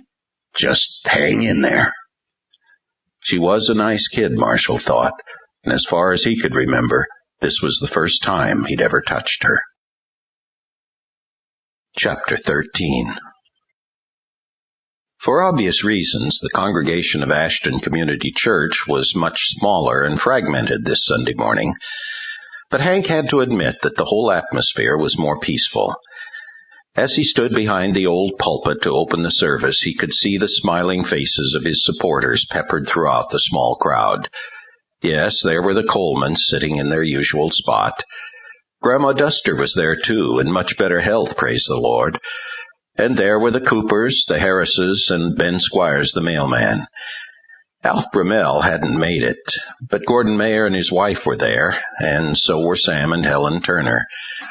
Some of the not-so-actives were there for their usual once-a-month drop-in, and Hank gave them special glances and smiles to let them know they were noticed. As Mary banged out "All Hail the Power of Jesus' Name" on the piano, and Hank led the singing, another couple came in the back door and took a seat near the rear, as new folks usually did. Hank didn't recognize them at all. Sion remained near the back door, watching Andy and June Forsythe take their seats. Then he looked up toward the platform and gave Creone and Triscall a friendly salute. They smiled and saluted back. A few demons had come in with the humans, and they were not happy to see this new heavenly stranger even lurking about, let alone bringing new people into the church. But Sion backed none threateningly out the door. Hank couldn't explain why he felt as joyful as he did this morning. Maybe it was having Grandma Duster there, and the Colemans, and the new couple. And then there was that other new fellow, the big blond guy sitting in the back. He had to be a football lineman or something. Hank kept remembering what Grandma had said to him. We need to pray that the Lord will gather them in. He got to the sermon and opened his Bible to Isaiah 55. Seek the Lord while he may be found. Call upon him while he is near. Let the wicked forsake his way, and the unrighteous man his thoughts. And let him return to the Lord, and he will have compassion on him. And to our God, for he will abundantly pardon. For my thoughts are not your thoughts, neither are your ways my ways, declares the Lord. For as the heavens are higher than the earth, so are my ways higher than your ways, and my thoughts than your thoughts. For as the rain and the snow come down from heaven, and do not return there without watering the earth, and making it bear and sprout, and furnishing seed to the sower and bread to the eater, so shall my word be which goes forth from my mouth. It shall not return to me empty without accomplishing what I desire, and without succeeding in the matter for which I sent it. For you will go out with joy, and be led forth with peace. The mountains and the hills will break forth into shouts of joy before you, and all the trees of the field will clap their hands. Hank loved that passage, and he couldn't help smiling as he began to explain it. Some people simply stared at him, listening out of obligation, but others even leaned forward in their seats, hanging on every word. The new couple sitting in the back kept nodding their heads with very intent expressions. The big blond man smiled, nodded his head, even shouted out an amen. The words kept coming to Hank's heart and mind. It had to be the Lord's anointing. He stopped by the pulpit from time to time to look at his notes, but most of the time he was all over the platform, feeling like he was somewhere between heaven and earth, speaking forth the word of God. The few little demons lurking about could only cower and sneer. Some did manage to stop the ears of the people they owned, but the onslaught this morning was particularly severe and painful. To them, Hank's preaching had all the soothing effect of a buzzsaw. On top of the church, Signa and his warriors refused to bend or back down. Lucius dropped by with a sizable flock of demons just in time for the service, but Signa would not step aside. You know better than to tamper with me, Lucius threatened. Signa was sickeningly polite. I'm sorry, we cannot allow any more demons into the church this morning. Lucius must have had more important things for his demons to do that morning than try to hack their way through a wall of obstinate angels. He delivered a few choice insults, and then the whole bunch roared off into the air, bound for some other mischief. When the service ended, some people made a beeline for the door. Others made a beeline for Hank.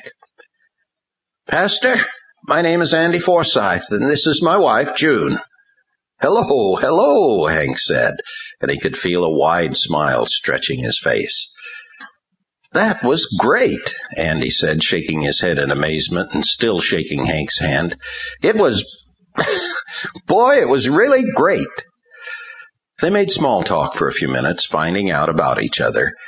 Andy owned and ran the lumber yard just on the outskirts of town. June was a legal secretary. They had a son, Ron, who was in trouble with drugs and needed the Lord. Well, said Andy, we haven't been saved too long ourselves. We used to go to the Ashton United Christian. His voice trailed off. June was less inhibited. We were starving there. We couldn't wait to get out. Andy cut back in. Yeah, that's right. We heard about this church. Well, actually, we heard about you. We heard you were in a bit of trouble for being such a stickler with the Word of God, and we just thought to ourselves, we ought to check that guy out. Now I'm glad we did. Pastor, he continued, I want you to know there are a lot of hungry people out there. We have some friends who love the Lord and have no place to go. It's been really strange the last few years. One by one, the churches around here have kind of died. Oh, they're still there, all right, and they have the people and the bucks, but, you know what I mean. Hank wasn't sure that he did. What do you mean? Andy shook his head.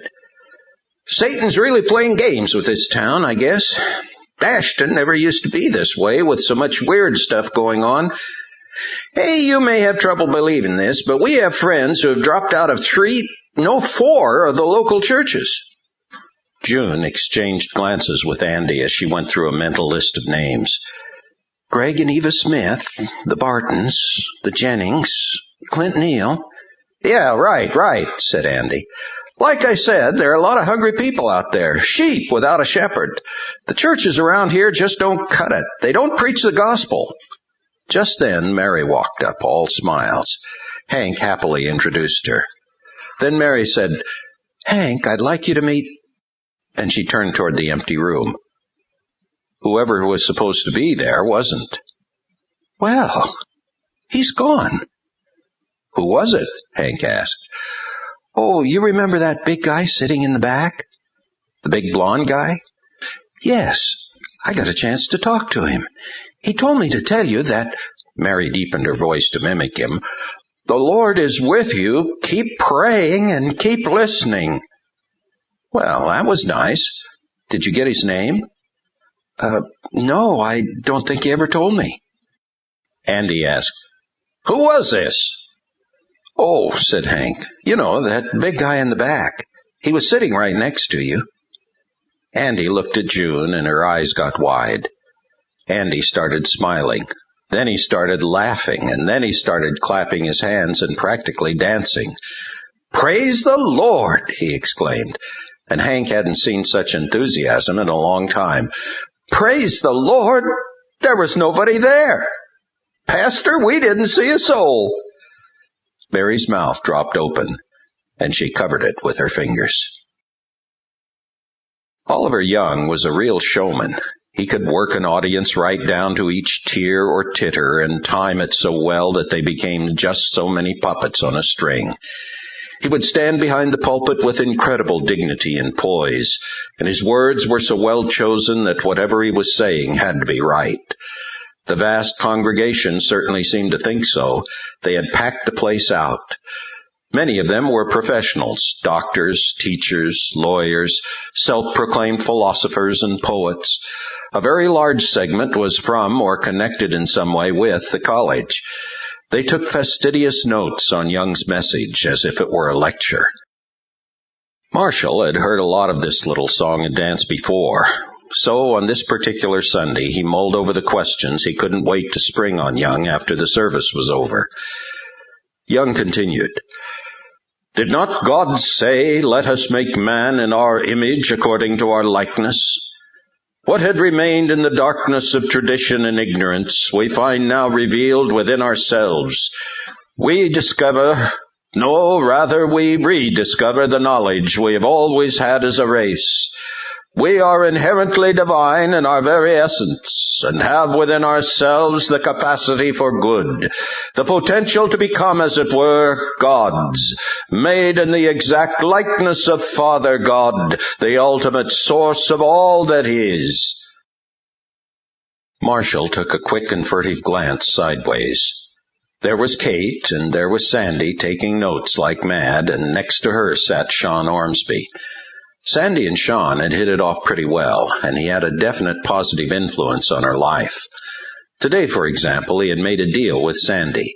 He would go to church with her if she would go with her folks. Well, it worked. Marshall had to admit, even though a little reluctantly, that Sean could communicate with Sandy in ways Marshall never could. There had been several occasions when Sean had served quite well as a liaison or interpreter between Sandy and Marshall, and opened lines of communication neither of them thought could ever materialize. Things were getting peaceful around the house at last. Sean seemed a gentle sort with a real gift for refereeing. So, what do I do now? Marshall wondered. For the first time in who knows how long, my whole family is sitting together in church, and that's nothing but a miracle, a real miracle. But we sure picked one heck of a church to be sitting together in. And as for that preacher up there, it would be so comfortable and so nice to let everything be. But he was a reporter, and this Young had something to hide. Nuts. Talk about conflict of interests.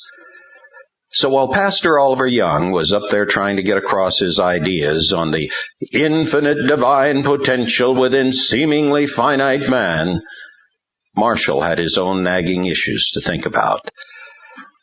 The service ended punctually at noon, and the carillon in the tower automatically clicked on and began to play a very traditional, very Christian-sounding accompaniment to all the handshaking, visiting, and filing out. Marshall and his family entered the flow of traffic that oozed toward the foyer. Oliver Young was standing by the front door in his usual spot, greeting all his parishioners, shaking hands, coochie-cooing the babies, being pastorly.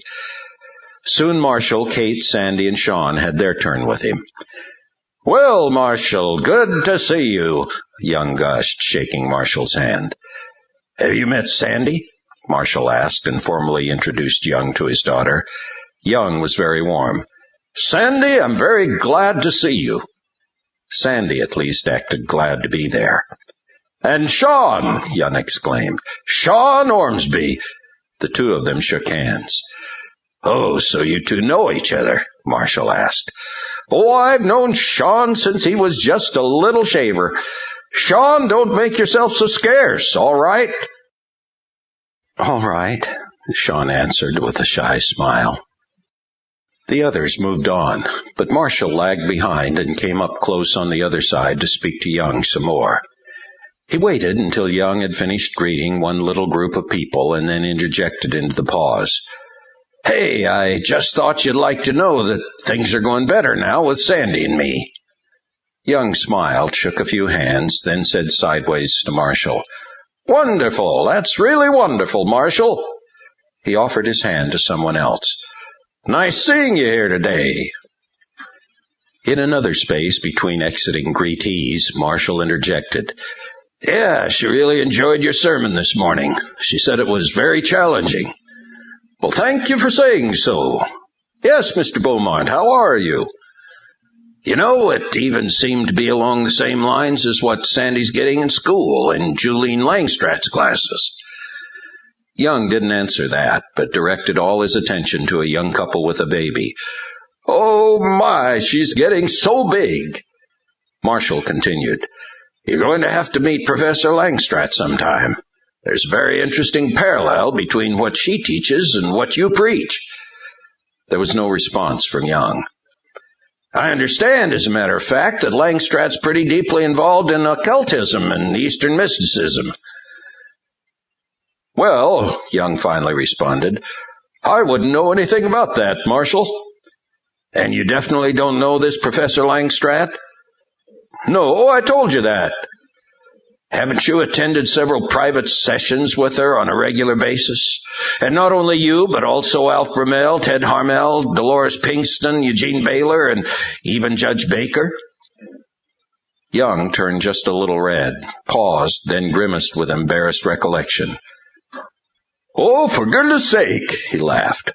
"Where in the world has my mind been? You know, all this time I've been thinking of someone else."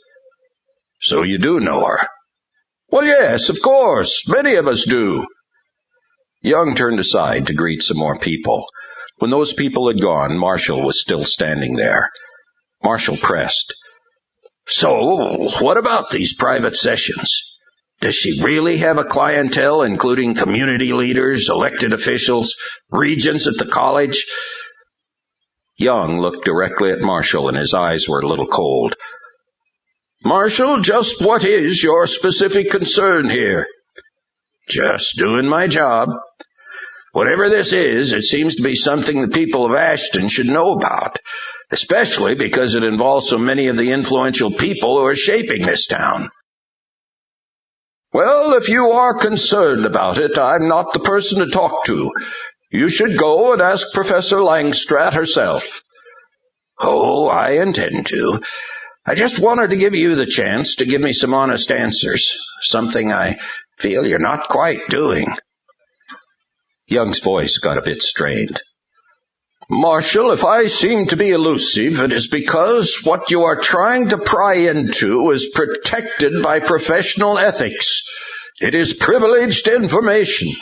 I was simply hoping you would figure that out without my having to tell you.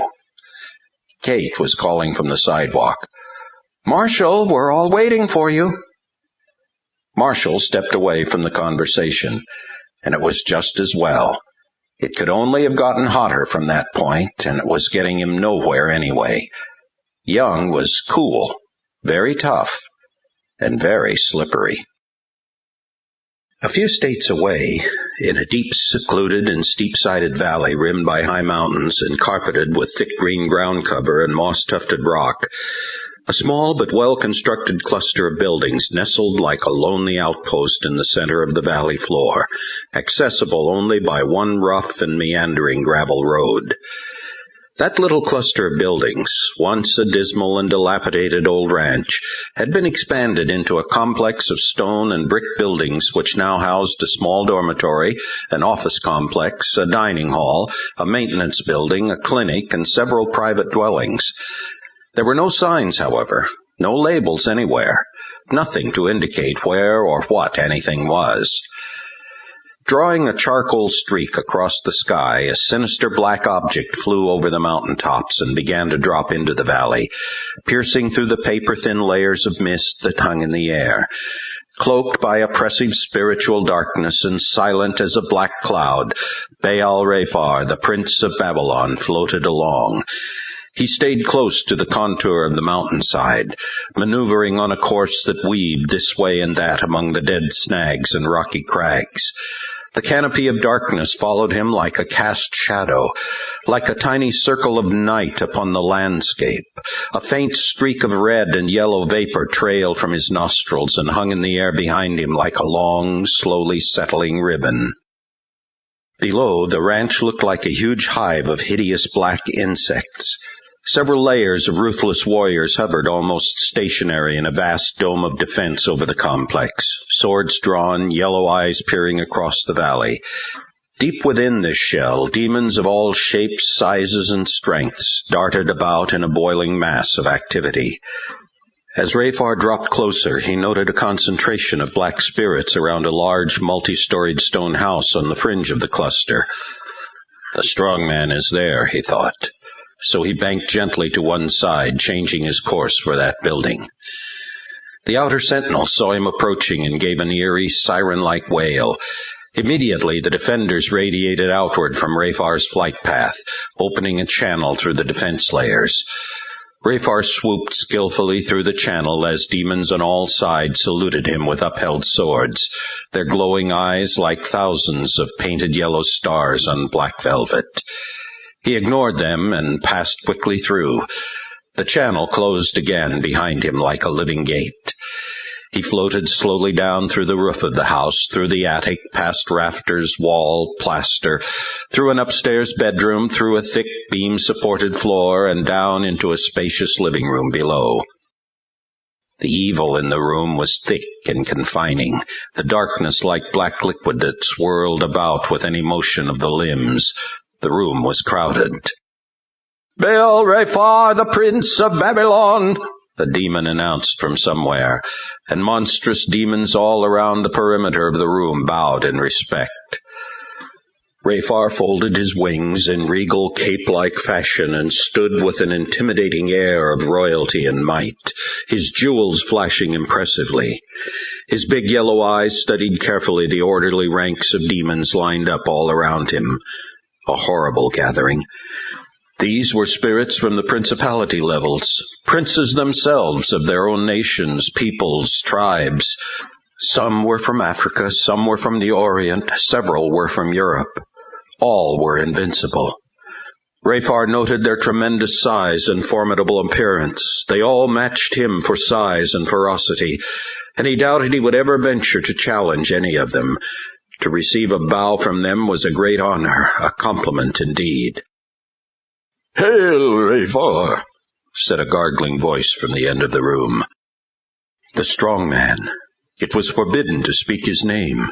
He was one of the few majesties intimate with Lucifer himself, a vicious global tyrant responsible over the centuries for resisting the plans of the living God and establishing Lucifer's kingdom on the earth. Rayfar and his kind controlled nations. Those such as the strong man controlled Rayfar and his kind. The strong man rose from his place, and his huge form filled that part of the room. The evil that emanated from him could be felt everywhere, almost like an extension of his body. He was grotesque, hulking, his black hide hanging like sacks and curtains from his limbs and torso, his face a macabre landscape of bony prominences and deep-folded furrows. His jewels flashed brilliantly from his neck, chest, arms. His big black wings draped his body like a royal robe and trailed along the floor. Rayfar bowed low in homage, feeling the strong man's presence from clear across the room. "Hail, my lord." The strong man never wasted words. "Shall we be detained again? The errors of Prince Lucius are being corrected. The new resistance is failing, my lord. Soon the town will be ready." "And what of the host of heaven?" "Limited." The strong man did not like Rayfar's answer. Rayfar could feel that distinctly. He spoke slowly. "We have received reports of a strong captain of the host being sent to Ashton. I believe you know him. I have reason to believe Tal has been sent, but I have anticipated him." The big velvet-draped eyes burned with fury. "Is it not this Tal who vanquished you at the fall of Babylon?" Rayfar knew he must answer, and quickly. "It is this Tal." "Then the delays have cost us our advantage. You have now been matched strength for strength. My lord, you will see what your servant can do. Bold words, Rayfar, but your strengths can only succeed with immediacy. The strengths of our enemies grow with time. All will be ready. And what of the man of God and the newspaper man? Does my lord even give them his attention? Your lord wishes you to give them yours. They are powerless, my lord, and will soon be removed." "But only if Tal is removed," the strong man said derisively. "Let me see it happen before you bother me in boasting about it. Until then we remain confined here. Rayfar, I will not wait long." "Nor shall you need to." The strong man only smirked. "You have your orders. Begone!" Rayfar bowed low, and with an unfurling of his wings he quietly rose through the house until he was outside. Then, with a furious burst of rage, he swooped upward, sending unexpected demons tumbling out of the way. He picked up speed, his wings rushing in a blinding blur, and the defenders could barely get a channel open before he burst through it, trailing a hot stream of sulphurous breath. They closed up the channel again, giving each other curious looks as they watched him soar away. Rayfar roared like a rocket up the side of the mountains and then out over the craggy peaks and back toward the little town of Ashton. In his rage he cared not who saw him. He cared not about stealth or even decorum. Let the whole world see him, and let it tremble. He was Rayfar, the prince of Babylon. Let all the world bow before him or be decimated under the edge of his sword. Tal. The very name was bitterness itself on his tongue. The lords of Lucifer would never let him forget that defeat so long ago. Never, until the day when Raphar redeemed his honor. And indeed he would. Raphar could see his sword gutting Tal and scattering him in shreds and pieces across the sky. He could feel the impact in his arms. He could hear the ripping sound of it. It was only a matter of time.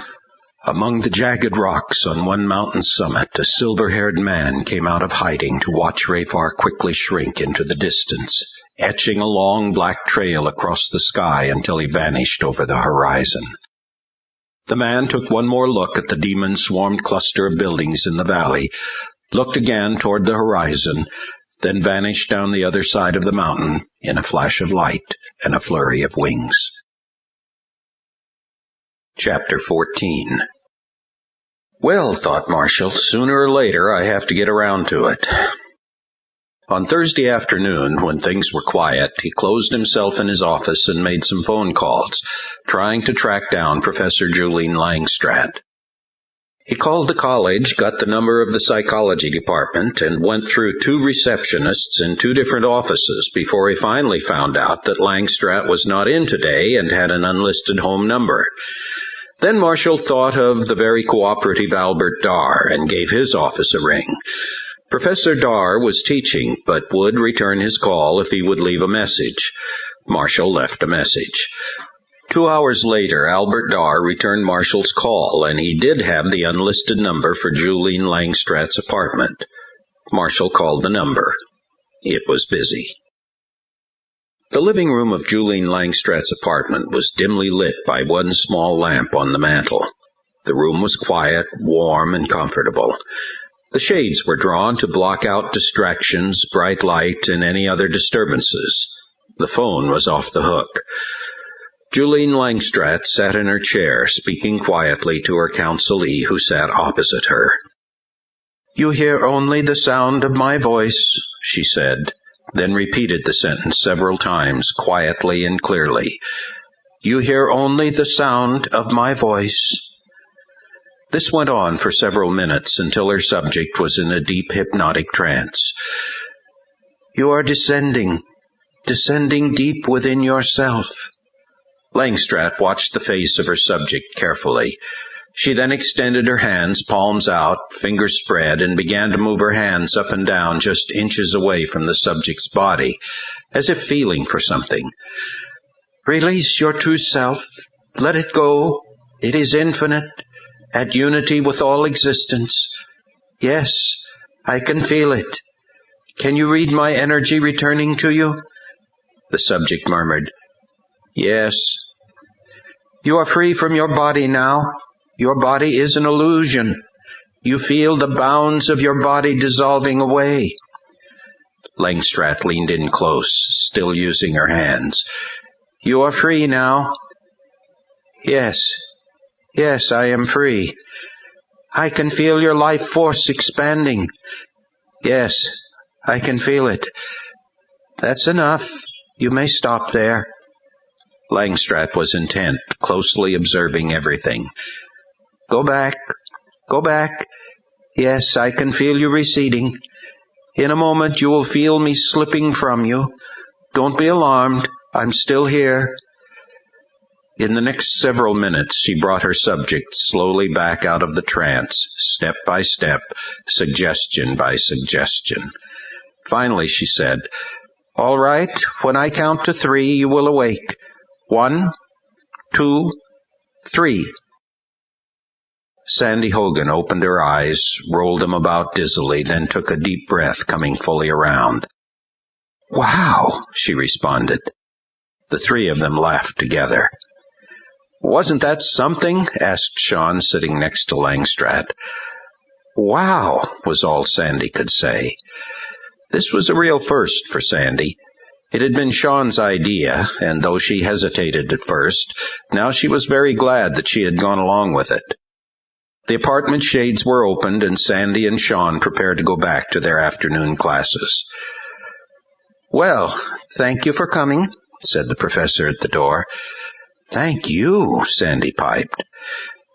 "And thank you for bringing her," Langstrath told Sean. Then she said to the two of them, "Now remember, I wouldn't advise speaking to anyone about this. It's a very personal and intimate experience that we should all respect." "Yeah, right," said Sandy. Sean drove her back to campus. It was Friday again, and Hank sat at home in his little corner office looking anxiously at the clock. Mary was usually very reliable. She had said that she would be back before Carmen got there for her afternoon counseling appointment.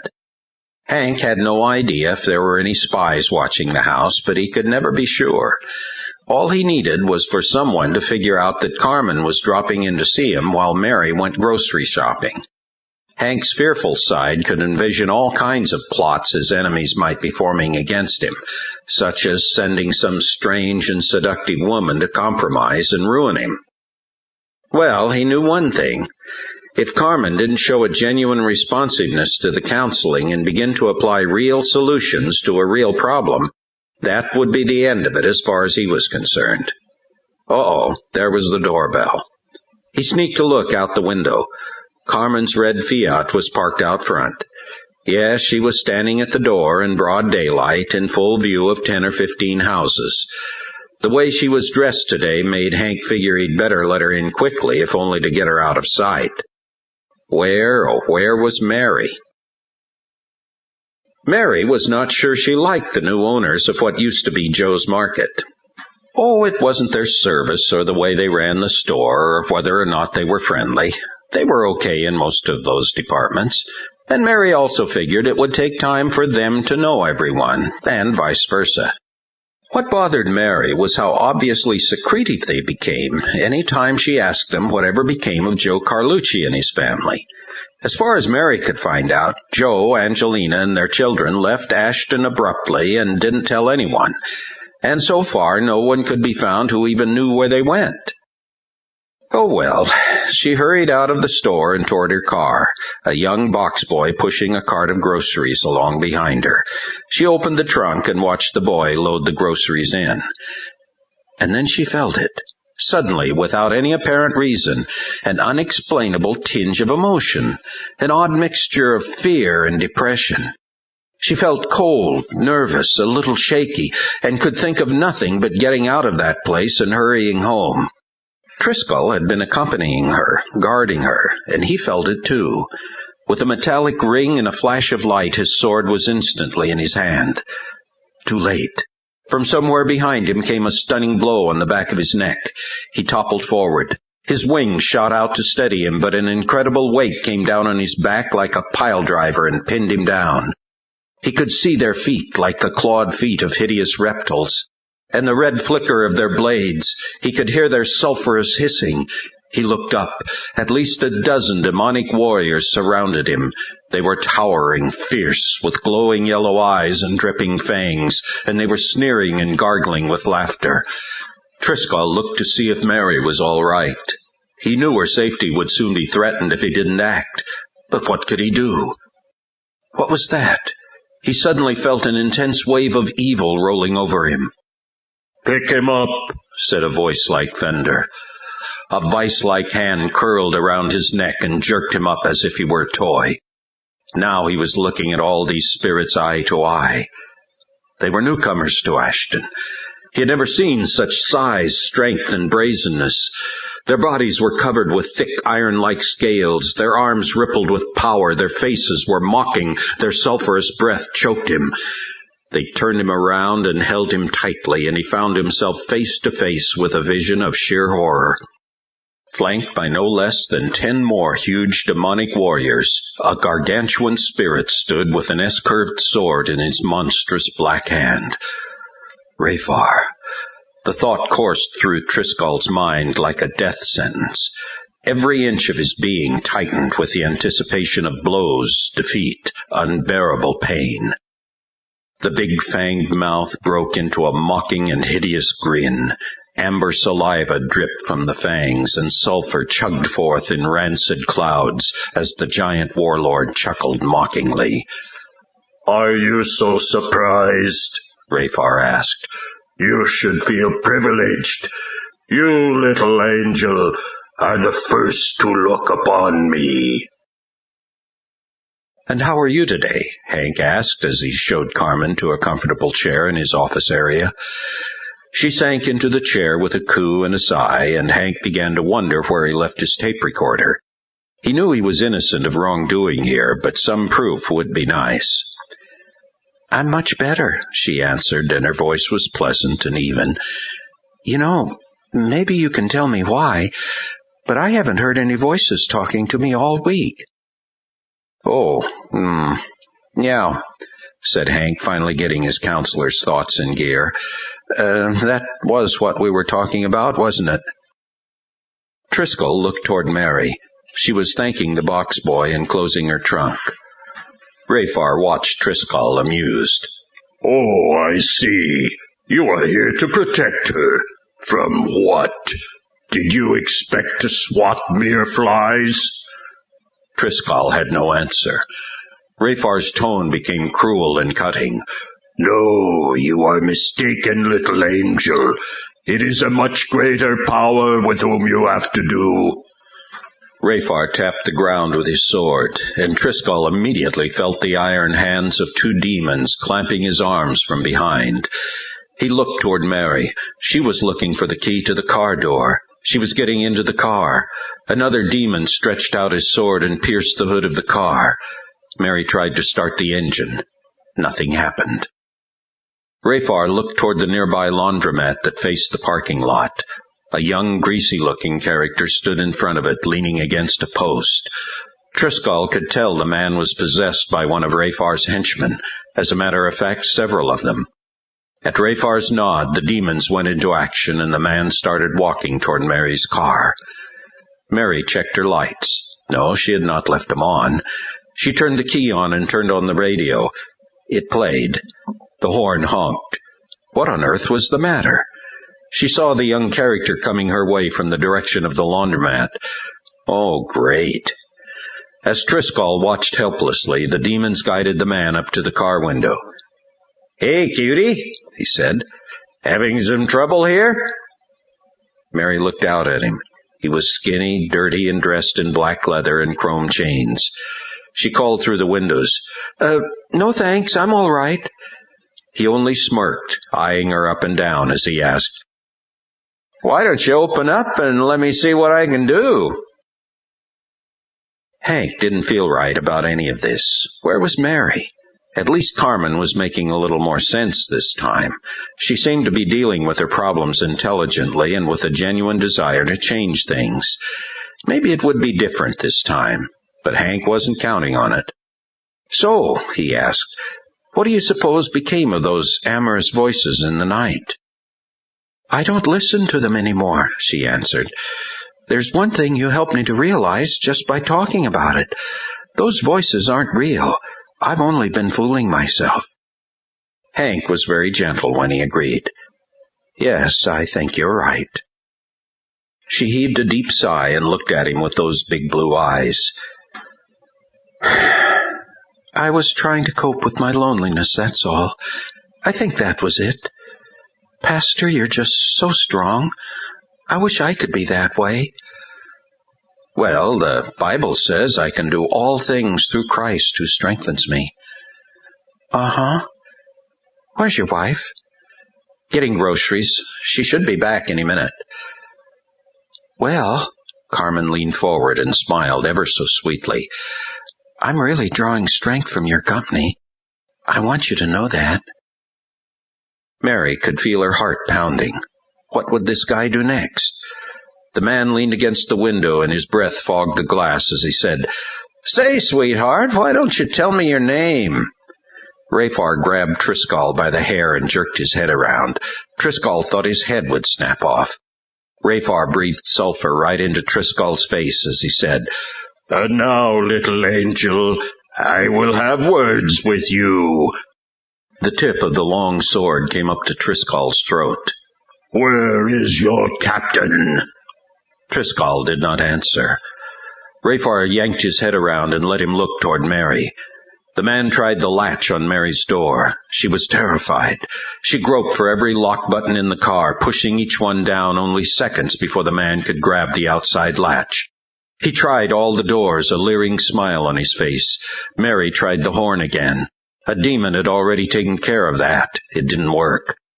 Rayfar twisted Triscal's head back again, and the cold blade pressed against Triscal's face. I will ask you again, where is your captain? Carmen was still telling Hank how much good this counseling was doing her, how he reminded her of her former husband, and how she was looking for a man with his qualities. Hank had to put a lid on this stuff. Well, he finally cut in, do you have any other people in your life that you feel are significant as far as strength, support, friendship, those kinds of things? She looked at him just a little mournfully. Sort of.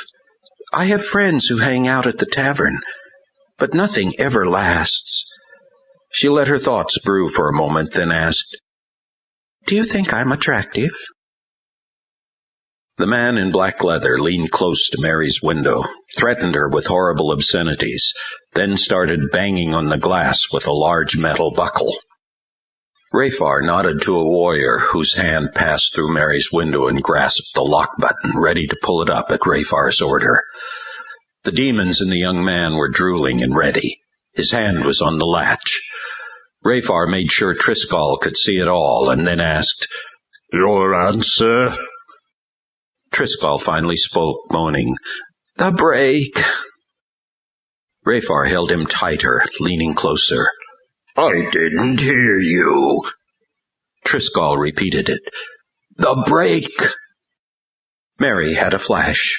The car was parked on an incline. It wasn't much, but it might be enough to get the car moving. She released the parking brake and the car started to roll. The creep wasn't expecting that. He banged on the window, tried to get around in front of the car to stop it, but it began to roll at a steady clip, and he soon realized that his efforts to stop it were becoming a little too obvious to other shoppers. A husky contractor standing by his big four-wheeler finally saw what was going on and hollered, Hey, creep! What are you doing? Rayfar watched it happen, his rising anger coursing through his big iron fist, making it tighten more and more around Triscal. Triscal thought his neck would crack at any moment. But then Rayfar seemed to give in. Desist, he ordered the demons. They backed off. The man gave up the chase and tried to saunter nonchalantly away. The big contractor started after him, and he fled. The car kept rolling. There was an exit from the parking lot that emptied onto a back street with a fairly good grade. Mary steered for it, hoping no other cars or pedestrians would get in her way. Triscal saw that she would make it. So did Rayfar. The cold steel of his blade pressed against Triscal's throat. Well done, little angel. You have spared your charge until a more opportune time. I will leave you with only a message for today. Pay careful attention. With that, Rayfar released Triscal into the hands of his henchmen. One huge, warty demon pounded his iron fist into Triscal's torso and sent him spinning into the air, where another demon intercepted him with a swat of his sword, carving a deep gash in his back. Triscal fluttered and tumbled down in a daze, into the clutches of two more demons who pummeled his limp body with iron fists and tore at him with taloned feet. For several horrible minutes the demons made violent sport with him as Rayfar coldly watched. Finally the great Baal gave a growled command, and the warriors let Triscal go. He flopped to the ground, and Rayfar's big taloned foot stomped down on his neck. The huge sword swung down and waved in small circles before Triscal's eyes as the demon master spoke. You will tell your captain that Rayfar, the prince of Babylon, is looking for him. The big foot pressed harder. You will tell him. Suddenly Triscal was alone, a limp, ragged wreck. He struggled to his feet again. All he could think of now was Mary. Hank gently took hold of Carmen's hand, lifted it off his own, and placed it courteously in her lap. He held it there for just a moment and looked into her eyes with compassion and yet firmness. He let go of it and then leaned back in his chair to a safe distance. "Carmen," he said with a soft and understanding voice, "I'm very flattered that you're so impressed with my masculine qualities. And really, I have no doubts that a woman of your particular qualities will have no trouble finding a good man with whom to build a lasting and meaningful relationship. But listen, I don't mean to sound abrupt, but I have to emphasize one thing right here and now. I am not that man. I'm here as a minister and counselor, and we have to keep this relationship strictly limited to that of a counselor and his client." Carmen seemed very disturbed and very offended. "What are you saying to me?" "I'm saying that we really can't continue these appointments. They're causing emotional conflicts for you.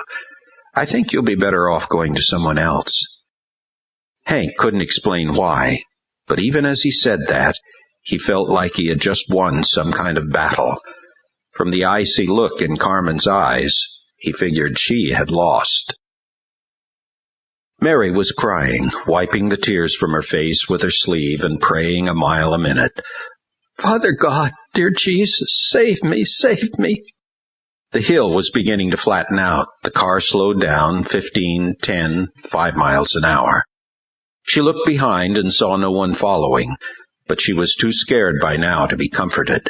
She just wanted to get home. Then up the street behind her, and about 10 feet above the ground, Triscall flew, his clothes flashing with white-hot light and his wings rushing.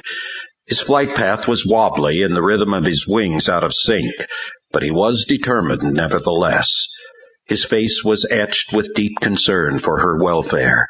He spread his tattered, fluttering wings like a large canopy and let them break him to a stop as he settled down onto the roof of the car. By now it was barely rolling, and Mary just kept crying and wailing, jerking her body in futile attempts to urge the car onward. Triscall reached down through the roof and gently placed his hand on Mary's shoulder. "Shh! Be calm. It's all right now. You're safe." She looked behind her again and began to quiet down a little. Triscall spoke to her heart.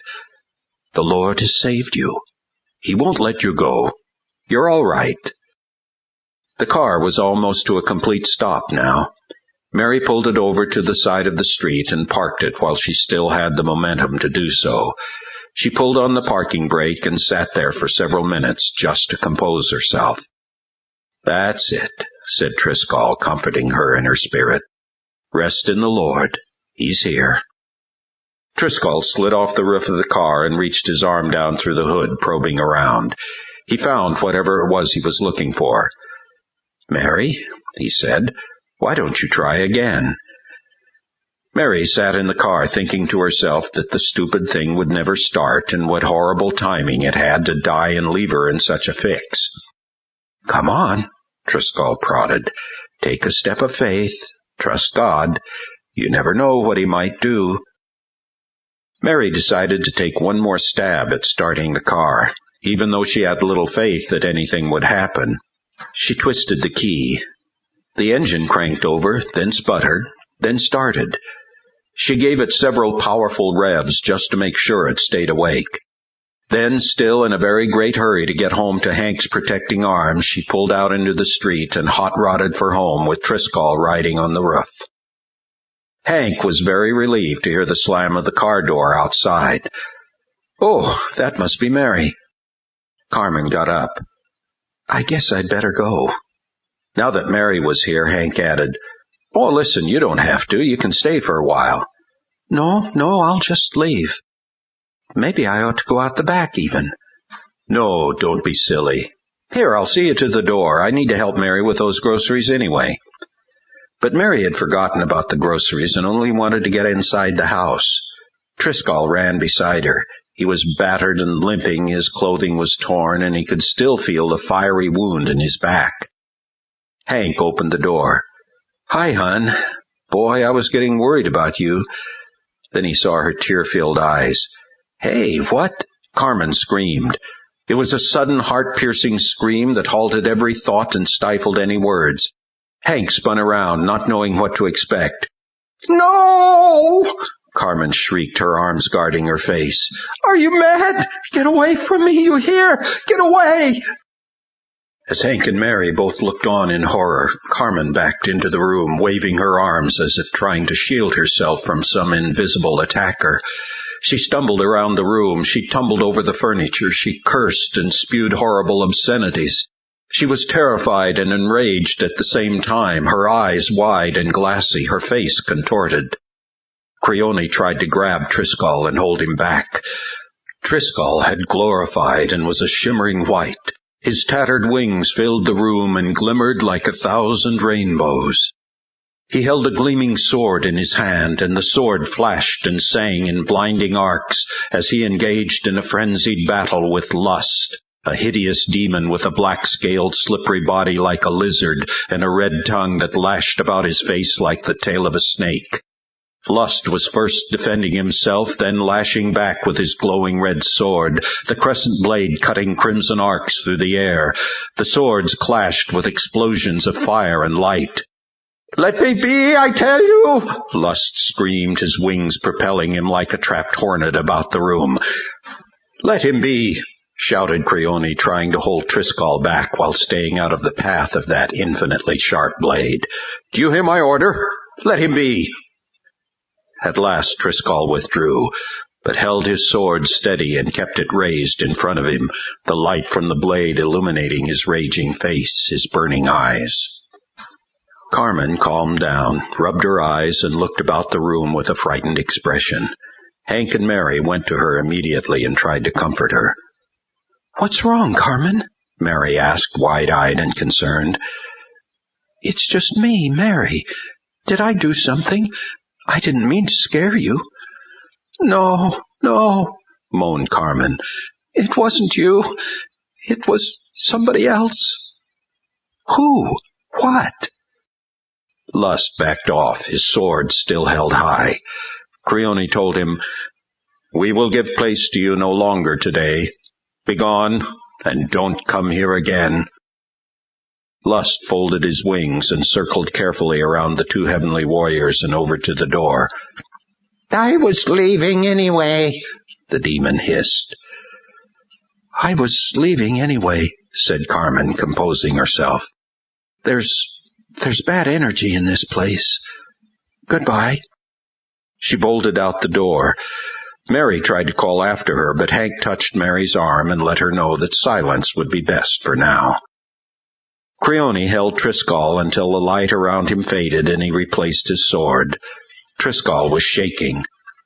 "Triscal," Creone scolded, "you know Tal's orders. I was with Hank the whole time. He did just fine. There was no need." Then Creone saw Triscal's many injuries and the deep wound in his back.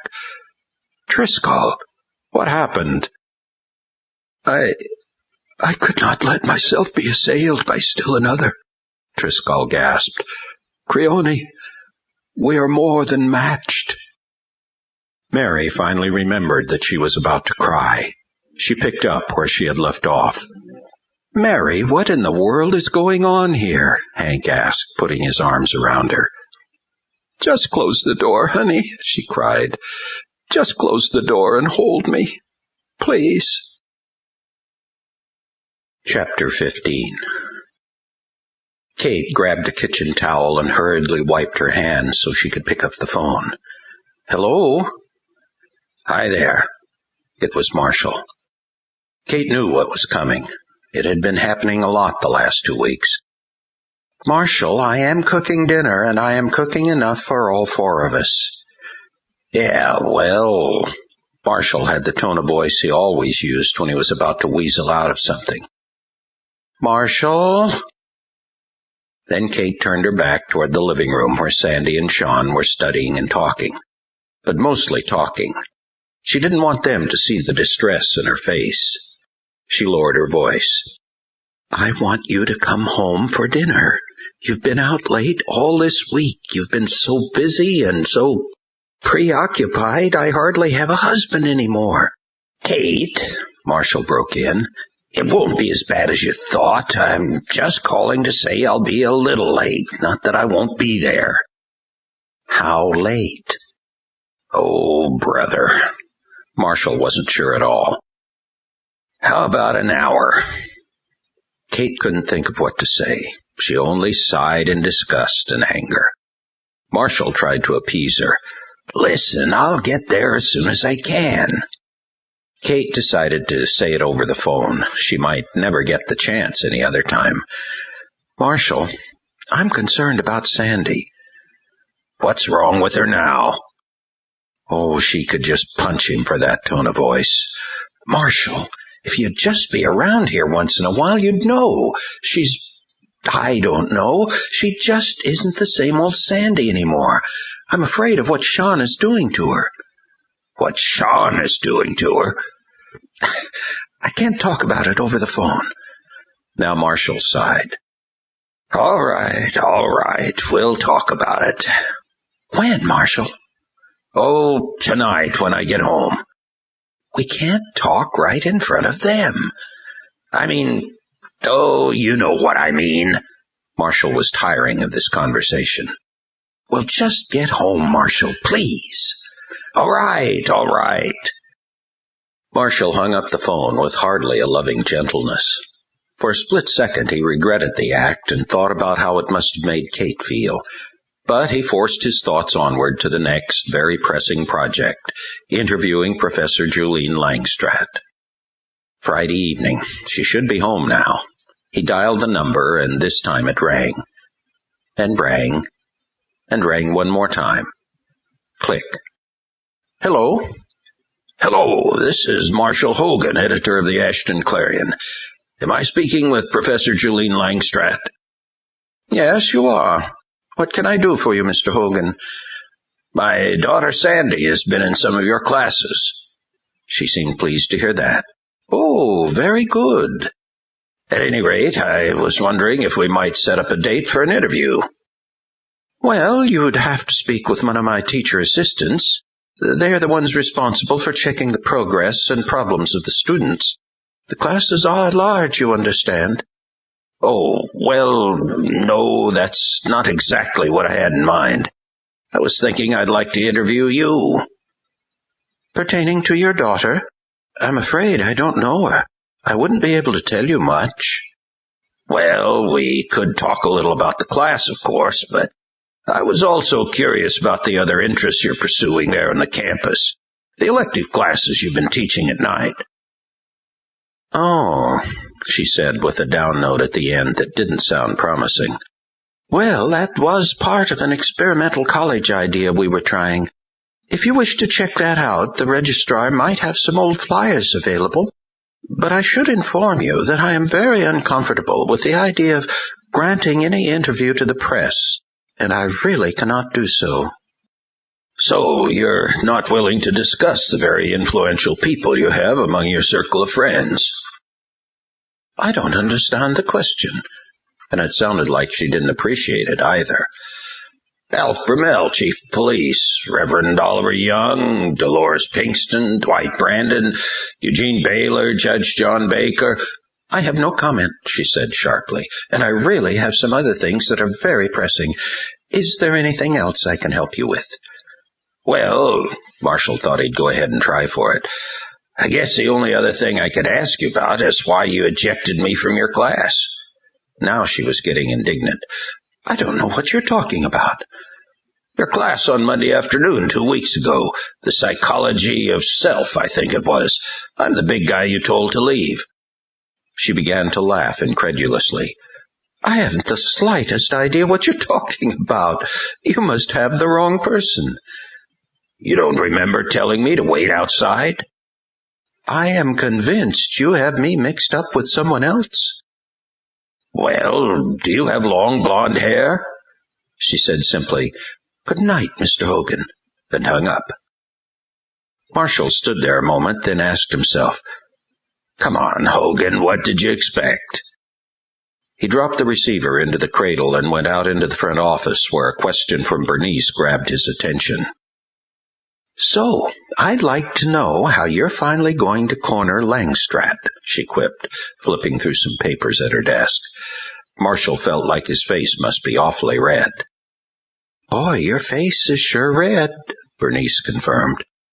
"Talking to too many temperamental women in one night," he explained. "Langstratt was one of them. Boy, I thought Harmel was bad." Bernice turned around, excited. "You got Langstratt on the phone?" For all of 32 seconds. She had absolutely nothing to say to me, and she didn't remember kicking me out of her class. Bernice made a screwy face. "Isn't it funny how no one seems to remember having any encounters with us? Marshall, we must be invisible." "How about very undesirable and very inconvenient?" "Well," Bernice said, going back to her paperwork, "Professor Langstratt probably has been very busy, too busy to talk to nosy reporters." A wad of paper bounced off her head. She turned around and saw Marshall looking over some lists. He looked like he couldn't possibly have tossed that little projectile. He said, "Boy, I wonder if I could contact Harmel again. But he won't talk either." The same wad of paper bounced off his ear. He looked at Bernice, and she was dead serious, all business. "Well, it's obvious he knew too much. It's my guess that both he and former Dean Strawn are running good and scared." "Yeah." Marshall had a memory come to the surface. "Harmel talked that way, warning me. He said something like, I'd be out on my ear like everybody else." "So, who's everybody else?" "Yeah. Who else do we know who could have been removed?" Bernice looked over some of her notes. "Well, now that I look over this list, none of these people have really been in their position for a very long time." The wad of paper ricocheted off her head and skittered across her desk. "So who did they replace?" Marshall asked. Bernice solemnly picked up the wad of paper as she said, "We can check that out. In the meantime, the most obvious thing to do is to call Strawn and see what—" She hurled the wad at Marshall. "He has to say." Marshall grabbed the wad in mid-flight and quickly crumpled another one to add to his arsenal, sending them both back in Bernice's direction. Bernice began to prepare an adequate counterattack. "All right," Marshall said, starting to crack up with laughter. "I'll give him a ring." He was suddenly in the middle of a blizzard of paper wads. "But I think we better get out of here. My wife's waiting." Bernice was not finished with the war yet, so they finished it and then had to clean up before they could leave. Rayfar paced up and down the dark basement room, chugging out hot breath that became a layer of cloud obscuring him from the shoulders up. He pounded his fists together. He tore invisible enemies in his outstretched talons. He cursed and fumed. Lucius stood with the other warriors, waiting for Rayfar to calm down and give the reason for calling this meeting. Lucius rather enjoyed the little scene before him. Obviously, Rayfar, the great braggart, had been cut down to size in his meeting with the strong man. Lucius could hardly keep a hideous smirk off his face. "Wouldn't the little angel tell you where you could find this, what was that name again?" Lucius asked, knowing full well Tal's name. "Tal!" Rayfar roared, and Lucius could detect Rayfar's humiliation at the very sound of the name. "The little angel, the helpless little angel told you nothing?" Rayfar's immediate response was a monstrous black fist clamped instantly around Lucius's throat. "Do you mock me, little imp?" Lucius had learned the right tone of groveling to please this tyrant. "Oh, be not offended, great one. I only seek your pleasure." "Then seek this Tal," Rayfar growled. He released Lucius and turned to all the other demons present. "All of you, seek this Tal. I want him in my hands to shred him at my pleasure. This battle could be settled easily between the two of us. Find him. Bring me word." Lucius tried to hide his words behind a whimpering tone, but they were especially selected for another purpose. "Indeed we shall, great one. But surely this Tal must be a formidable foe to have routed you at the fall of Babylon." Whatever will you do, should we find him? Will you dare to assail him again? Raphar grinned, his fangs shining. You will see what your Baal can do. And may we not see what this Tal can do? Raphar drew close to Lucius and stared him down with fiery yellow orbs. When I have vanquished this Tal and hurled his little pieces across the skies as my victory banner, I will most certainly give you your chance to better me. I will relish every moment of it. Raphar turned away, and for an instant the whole room was filled with his black wings before he shot upward through the building and into the sky. For hours afterwards, as angels all over Ashton watched from their hiding places, the Baal flew slowly over the town like a sinister vulture, his sword visible and challenging. Up, down, back and forth he flew, weaving in among the downtown buildings, then soaring high above the town in graceful arcs.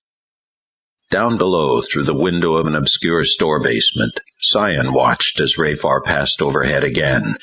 He turned to his captain, who sat nearby on some appliance crates with Gilo, Triscal, and Mota. Triscal, with the help of others, was getting himself patched up and back together again. I don't understand, said Sion. What's he think he's doing? Tal looked up from Triscal's wounds and said matter-of-factly, He's trying to draw me out. Mota added, He wants the captain. Apparently he has offered great honors to whatever demon can find Captain Tal and report his whereabouts. Gilo said gruffly, The devils are crawling all over the church with no other aim. It was the first place they looked. Tal anticipated Sion's next question and answered it. Signa and the others are still there at the church. We've tried to keep our guard there looking as it usually does. Sion watched Raphar circle over the far side of the town and come back for another pass. I'd have trouble being taunted by such as him. Tal spoke the truth without shame. If I were to meet him now, I would most certainly lose, and he knows it. Our prayer cover is insufficient, while he has all the backing he needs. They could all hear the rushing of Raphar's huge leathery wings, and see his shadow fall over the building for an instant as he passed overhead. We will all have to be very, very careful. Hank was walking through the town again, up and down the streets and storefronts, driven by the Lord and praying with every step he took. He had a feeling that God had some particular purpose for this little jaunt, but he couldn't begin to guess what it was. Creone and Triscal walked on either side of him. They had gotten some extra reserves to stay at the house and watch over Mary. They were wary and alert, and Triscal, still recovering from his recent encounter with Raphar, felt especially edgy when he considered where they were leading Hank. Hank took a turn he had never taken before, down a street he had never looked at before, and finally stopped outside a business establishment he had only heard bad stories about but could never find. He stood outside the door, staring, amazed at the number of kids going in and out like bees. Finally, he stepped inside. Creone and Triscal tried their very best to look meek and unthreatening as they followed him. The cave was aptly named. The power it took to run the rows upon rows of flickering, beeping video games was made up for by the total absence of any other lights, except a little blue globe here and there in the black ceiling with an occasional watt meandering through it. There was more sound than light. Heavy metal rock music pounded from speakers all around the room and clashed painfully with the myriads of electronic sounds tumbling out of the machines. One lone proprietor sat behind his little cash register in the corner, reading a girly magazine whenever he wasn't making change for the game players. Hank had never seen so many quarters in one place. Here were kids of all ages with few other places to go, congregating after school and all through the weekends to hang out, hang on, play games, pair up, wander off, do drugs, do sex, do whatever. Hank knew this place was a hellhole. It wasn't the machines or the decor or the dimness. It was just the pungent spiritual stench of demons having their heyday. He felt sick to his stomach. Creone and Triscall could see hundreds of narrowing yellow eyes peering at them from the corners and dark hiding places of the room. Already they had heard several metallic rings as blades were drawn and made ready. "Do I look harmless enough?" Triscall quietly asked. "They do not think you are harmless anymore," Creone said dryly. The two looked around at all the eyes looking back at them. They smiled in a truce-like way, raising their empty hands to show no intent of hostility. The demons made no reply, but several blades could be seen glowing in the dark. "So, where is Seth?" Triscall asked. "On his way, I'm sure." Triscall tensed. Creone followed his look to see a surly demon approaching them. The demon's hand was on his sword. He hadn't drawn it, but plenty of other swords were drawn behind him. The black spirit looked the two angels up and down and hissed, "You are not welcome here. What is your business?" Creone answered quickly and politely, "We are watching over the man of God." The demon took one look at Hank and lost the better portion of his cockiness. "Busch," he exclaimed nervously, while those behind him backed away. "What is he doing here?" "That's nothing we wish to discuss," said Triscall. The demon only sneered. "Are you Triscall?" "I am." The demon laughed, coughing up puffs of red and yellow. "You enjoy a fight, don't you?" Several demons joined him in laughter. Triscall had no intention of answering. The demon had no time to demand an answer. Suddenly all the mocking spirits grew tense and agitated. Their eyes darted about, and then like a flock of timid birds they backed away and huddled in the dark corners. At the same time, Creone and Triscall could feel a new strength coursing through them. They looked down at Hank. He was praying. "Dear Lord," he said silently, "help us to reach these kids. Help us to touch their lives." Hank was praying at a very good time, considering the commotion just coming in the back door. As demons slinked away from the entrance, 3 of their comrades came into the building, wailing, hissing, and drooling, their arms and wings over their heads. They were chased and prodded along by a very tall and quite unshakable angelic warrior. "Well," said Triscall, "Seth has brought us Ron Forsythe, and then some." "I was afraid of that," said Creone. Triscall was referring to a young man barely visible under the 3 demons, a very confused and disoriented victim of their destructive influence. They clung to him like leeches, causing him to stagger to and fro as they fought to avoid the goading tip of the big warrior's sword. Seth had them under very tight control, however, and he herded them right toward Hank Busch. "Hey, Ron," said some guys at a bombardier game. "Hey," was all Ron answered, giving them a slow, heavy wave of his hand. He did not seem very happy.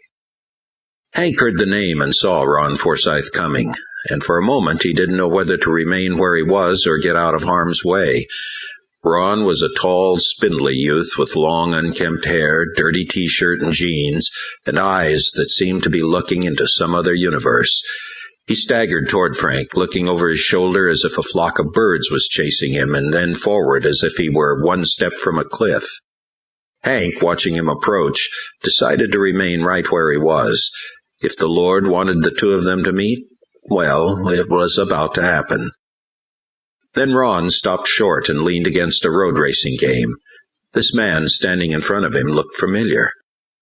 The demons clinging to Ron were shaking and whimpering, shooting glances toward Seth behind them and Creone and Triscall in front of them. As for the other demons in the room, they were itching for a fight. Their yellow eyes shifted about and their red blades clattered, but something held them back. That praying man. "Hi there," Hank said to the young man. "I'm Hank Busch." Ron's glassy eyes widened.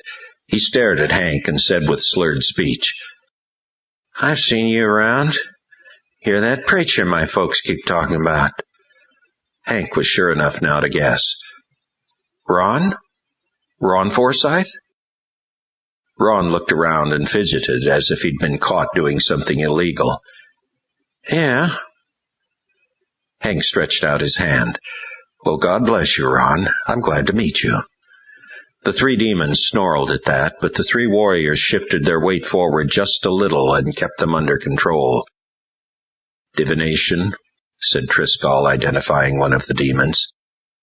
Divination clung to Ron with needle-sharp talons and hissed, "And what is your business with us?" "The lad," said Creone. "You can't tell us what to do," another demon squawked, its fist stubbornly clenched. "Rebellion?" Creone asked. The demon did not deny it. "He belongs to us."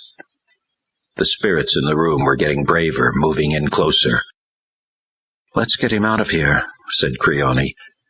Hank touched Ron on the shoulder and said, "Can we step outside where we can visit for a minute?" Divination and Rebellion spoke together. "What for?" Ron protested. "What for?" Hank just led him gently. "Come on." And they went out the back door. Triscall remained in the doorway, his hand on his sword. Only the demons attached to Ron were allowed outside, constantly corralled by Seth and Creone. Ron sank onto a nearby bench like a rag doll in slow motion. Hank put his hand on Ron's shoulder and kept looking into those dazed eyes, wondering where to start. "How are you feeling?" Hank finally asked. The third demon enclosed Ron's head in his bulky, slimy arms. The boy's head drooped toward his chest, and he almost nodded off, oblivious to Hank's words. The tip of Seth's sword got the demon's attention. "What?" it screeched. "Sorcery?" The spirit laughed drunkenly. "Time more and more. He'll never give it up." Ron started to chuckle, feeling drugged and silly. But Hank could feel something in his spirit, the same horrible presence he had felt that one very frightening night. Evil spirits in such a young boy? "Lord, what can I do? What can I say?" The Lord answered, and Hank knew what he had to do.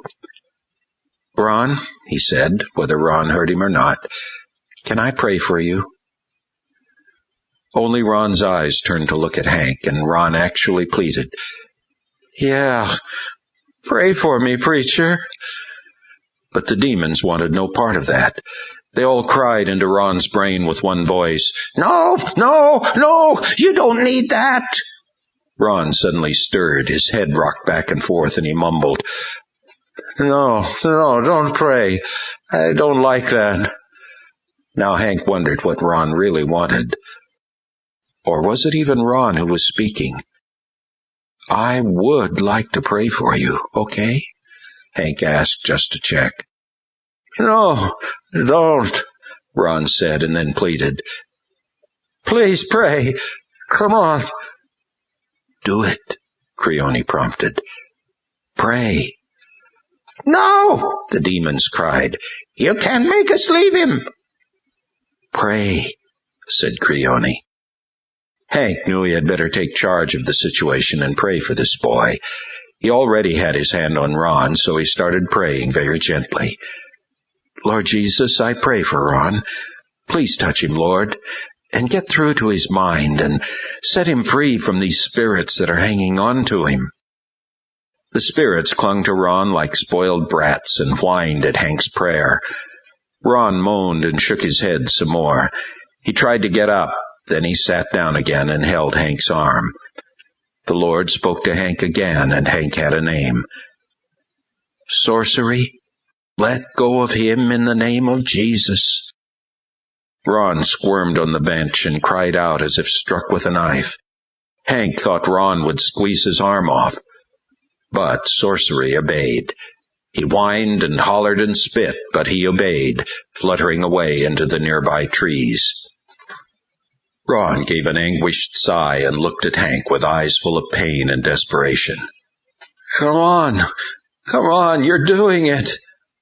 Hank was amazed. He took hold of Ron's hand just to assure him and kept looking into those eyes. They were clearer now. Hank could see an earnest, pleading soul looking back at him. "What next?" he asked the Lord. The Lord answered, and Hank had another name. "Divination." Ron looked right at Hank, his eyes wild and his voice hoarse. "No, not me. Never." But Hank didn't stop. He looked right into Ron's eyes and said, "Divination in Jesus' name. Let go." "No," Ron protested, but then said just as quickly, "Go on, divination, get out. I don't want you with me anymore." Divination grudgingly obeyed. Thanks to this praying man, oppressing Ron Forsythe wasn't fun anymore. Ron relaxed again, sniffing back some tears. Seth poked the last little demon. "How about you, Rebellion?" Rebellion was having trouble making up his mind. Ron could feel it. "Spirit, please go. I've had it with you." Hank prayed the same thing. "Spirit, go. In the name of Jesus, leave Ron alone." Rebellion considered Ron's words, looked at Seth's sword, looked at the praying man, and finally let go. Ron twitched as if having a terrible cramp, but then he said, Yeah, he's out." Seth shooed the 3 demons away, and they fluttered back into the cave where they would be welcome and unhampered. Hank hung on to Ron's hand and waited, watching and praying until he knew what else to do. This was all so incredible, so fascinating, so frightening, but so necessary. This must be the Lord's lesson number 2 in spiritual combat. Hank knew he was learning something he would have to know to win this battle. Ron was changing before Hank's very eyes, relaxing, breathing easier, his eyes returning to a normal, down-to-earth gaze. Hank finally said a very soft, "Amen," and asked, "Are you okay, Ron?" Ron answered right away, "Yeah, I feel better. Thanks." He looked at Hank and smiled a weak, almost apologetic smile. "It's funny. No, it's neat. It was just today I was thinking I needed somebody to pray for me. I just couldn't go on with all the stuff I've been into." Hank knew what had happened. It was the Lord, I think, who set it up. "Nobody's prayed for me before." "I know your folks do all the time." "Well, yeah, they do. And the rest of us at the church, too. We're all pulling for you." Ron took his first clear-eyed look at Hank. "So you're my folks' pastor, huh? I thought you were older than that." "Not too much older," Hank quipped. "Are the other people at the church like you?" Hank chuckled. "We're all just people. We have our good points and our bad points. But we all have Jesus, and he gives us a special love for each other." They talked. They talked about school, the town, Ron's folks, drugs in general and particular, Hank's church, the Christians who were around, and Jesus. Ron began to notice that no matter what the subject or the issue, Hank had a way of bringing Jesus into it. Ron didn't mind. This wasn't like a phony sales pitch. Hank Busch really believed that Jesus was the answer to everything. So, after talking about everything else with Jesus brought into it, Ron let Hank talk about Jesus. Just Jesus. It wasn't dull. Hank could really get excited about him. Chapter 16. Nathan and Armoth flew high above the beautiful summer countryside following the speeding Buick. Things were definitely quieter out here, away from strife-torn Ashton. Still, neither one felt entirely comfortable about the 2 passengers in the car below. Although the heavenly escorts weren't yet certain, they had a feeling that a covert plot on the part of Rayfar and his guerrillas might be underway. Marshall and his good-looking young reporter were too critical a combination for those devils to pass up. Former college dean Eldon Strawn lived on a quaint and unpretentious 10-acre farm an hour away from Ashton. He was not farming the place, just living there. And as Marshall and Bernice drove up the long gravel driveway, they could tell his interests extended no further than the immediate yard of the white farmhouse. The lawn was small and manicured, the fruit trees pruned and bearing, the flower beds soft with freshly turned and weeded soil. Some chickens meandered about, pecking and scratching. A collie greeted their approach with furious barking. "Wow, a normal human being to interview for once," said Marshall. "That's why he moved out of Ashton," said Bernice. Strawn stepped onto his porch as the collie ran and barked beside him. "Hi there," he called to Marshall and Bernice as they got out of the car. "Quiet now, lady," he called to the collie. Lady never obeyed such commands. Strawn was a healthy, white-haired fellow who got plenty of exercise on this place and showed it. He wore work clothes and still carried a pair of garden gloves in his hand. Marshall extended his hand for a good firm handshake. So did Bernice. They exchanged introductions, and then Strawn invited them around the barking lady and into the house. "Doris," Strawn called, "Mr. Hogan and Miss Kreuger are here." Within minutes, Doris, a sweet and rotund little grandma type, had set the coffee table with tea, coffee, rolls, and goodies. And they were having a pleasant conversation about the farm, the countryside, the weather, the neighbor's wandering cow. They all knew it was obligatory, and besides, the Strawns were very pleasant people to talk and visit with. Finally, Eldon Strawn introduced the transitional sentence. "Yes, I suppose things in Ashton aren't quite this nice." Bernice got out her notepad as Marshall said, "Yeah, and I kind of hate to drag it all out here with us." Strawn smiled and said philosophically, "You can run, but you can't hide." He looked out the window at the trees backed by endless blue sky and said, "I've always wondered if just leaving it all was the right thing. But what else could I do?" Marshall double-checked his notes. "Let's see now. You told me on the phone when you left in late June, about a year ago, and Ralph Kuklinski took your place. And he's still there, I understand." "Yes, still there." "Was he in on any of this inner circle stuff? I don't know what else to call it." Strawn thought for a moment. "I don't know for sure, but I wouldn't be surprised if he was. He really had to be one of the group to be put in as dean." "So there really is some kind of in-group, so to speak." "Absolutely. That became pretty obvious after a while. All the regents were becoming like peas in a pod, like clones of each other. They all acted the same, talked the same, except for you." Strawn laughed a little. "I guess I just didn't fit into the club very well. As a matter of fact, I became a definite outsider, even an enemy, and I think that's why they fired me." "I suppose you're talking about that fracas over the college funds." "Exactly." Strawn had to resift his memory. "I never suspected anything until we started having some unexplained disbursement delays. Our bills were being paid late, our payrolls were behind.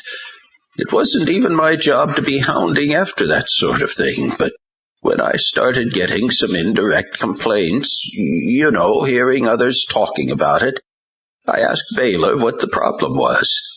He never directly answered my questions, or at least I didn't like the sound of his answers.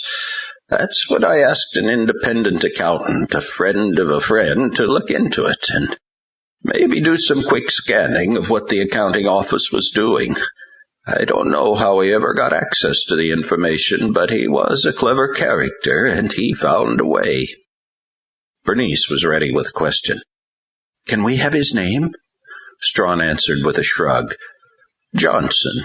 Ernie Johnson." "How do we reach him?"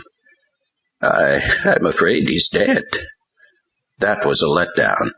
Marshall grabbed at a hope. "Did he leave you any records, anything written down?" Strawn only shook his head. "If he did, those records were lost. Why do you think I've been sitting out here so silently? Listen, I even know Norm Matterly, the state attorney general, pretty well, and I thought of going to him and telling him what was going on." But let's face it, those big folks at the top don't give you the time of day unless you really have some substantial proof. It's tough to get the authorities to stick their necks out. They just won't do it. All right. So, what was it that Ernie Johnson found? He came back horrified. According to his findings, monies from grants and tuitions were being reinvested at an alarming rate. But apparently there were no dividends or returns of any kind from whatever the investments were, as if the money had been poured down a bottomless well somewhere. The figures had been juggled to cover it up. Accounts payable had been staggered so that no other accounts could be dipped into to pay those due. It was just one colossal mess. A mess worth millions? At least. The college money had been leaking out in large amounts for years, with no clues as to where it was going. Somewhere out there was a money-hungry monster gobbling up all the college's assets. And that's when you called for the audit. And Eugene Baylor hit the ceiling. The whole thing went from professional to personal in an instant, and we became intense enemies. And that convinced me all the more that the college was in big trouble, and that Baylor had a lot to do with it. But, of course, there's nothing Baylor does that all the others don't know about. I'm sure they're all aware of the problem, and it's my feeling that their unanimous vote for my resignation was a common conspiracy. But to what end? Asked Bernice. Why would they want to undermine the college's financial base? Strawn could only shake his head. I don't know what they're trying to do. But unless there's something else hidden somewhere to explain where these funds are going and how the losses are going to be made up, that college is most certainly headed for bankruptcy. Kuklinski must know that. As far as I know, he was in total agreement with the financial policies and with my resignation. Marshall flipped to some other notes. So, just how does our kind Professor Langstratt figure into all this? Strawn had to chuckle. Aw, the dear professor. He considered the question for a moment. She was always a definite influence and mentor, to be sure. But I don't think she's the ultimate center of things. It seemed to me that she had a lot to do with controlling the group, while someone higher up had a lot to do with controlling her. I think she's answering to someone, some unseen authority. But you've no idea who. Strawn shook his head. So, what else do you know about her? Strawn searched his memory. A graduate of UCLA. She taught at other universities before she came to Whitmore. She's been on the faculty for at least 6 years. I do recall that she always had a strong interest in Eastern philosophy and occultism. She was once involved in some kind of neo-pagan religious group in California. But I never realized until maybe 3 years ago that she was openly declaring her beliefs to her classes, and I was rather surprised to find that her teachings had aroused a lot of interest. Her beliefs and practices were not only spreading among the students, but also among the faculty. Who on the faculty? Marshall asked. Strawn shook his head in disgust. It started years before I was aware of it, in the psychology department, among Langstratt's associates. Margaret Islander, you may know of her. I believe my friend Ruth Williams does, said Bernice. I think she was the first to be initiated into Langstratt's group, but she'd always had an interest in psychics like Edgar Casey, so she was a natural. Anyone else? Marshall prodded.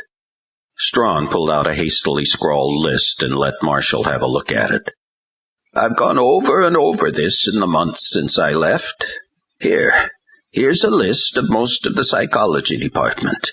He pointed out a few names. Trevor Corcoran is new on the staff this year. He even studied in India before he came here to teach. Juanita Janke replaced Kevin Ford. Well, as a matter of fact, a lot of people were replaced over the past few years. We had a lot of turnover. Marshall noted another portion of the list. So who are these people?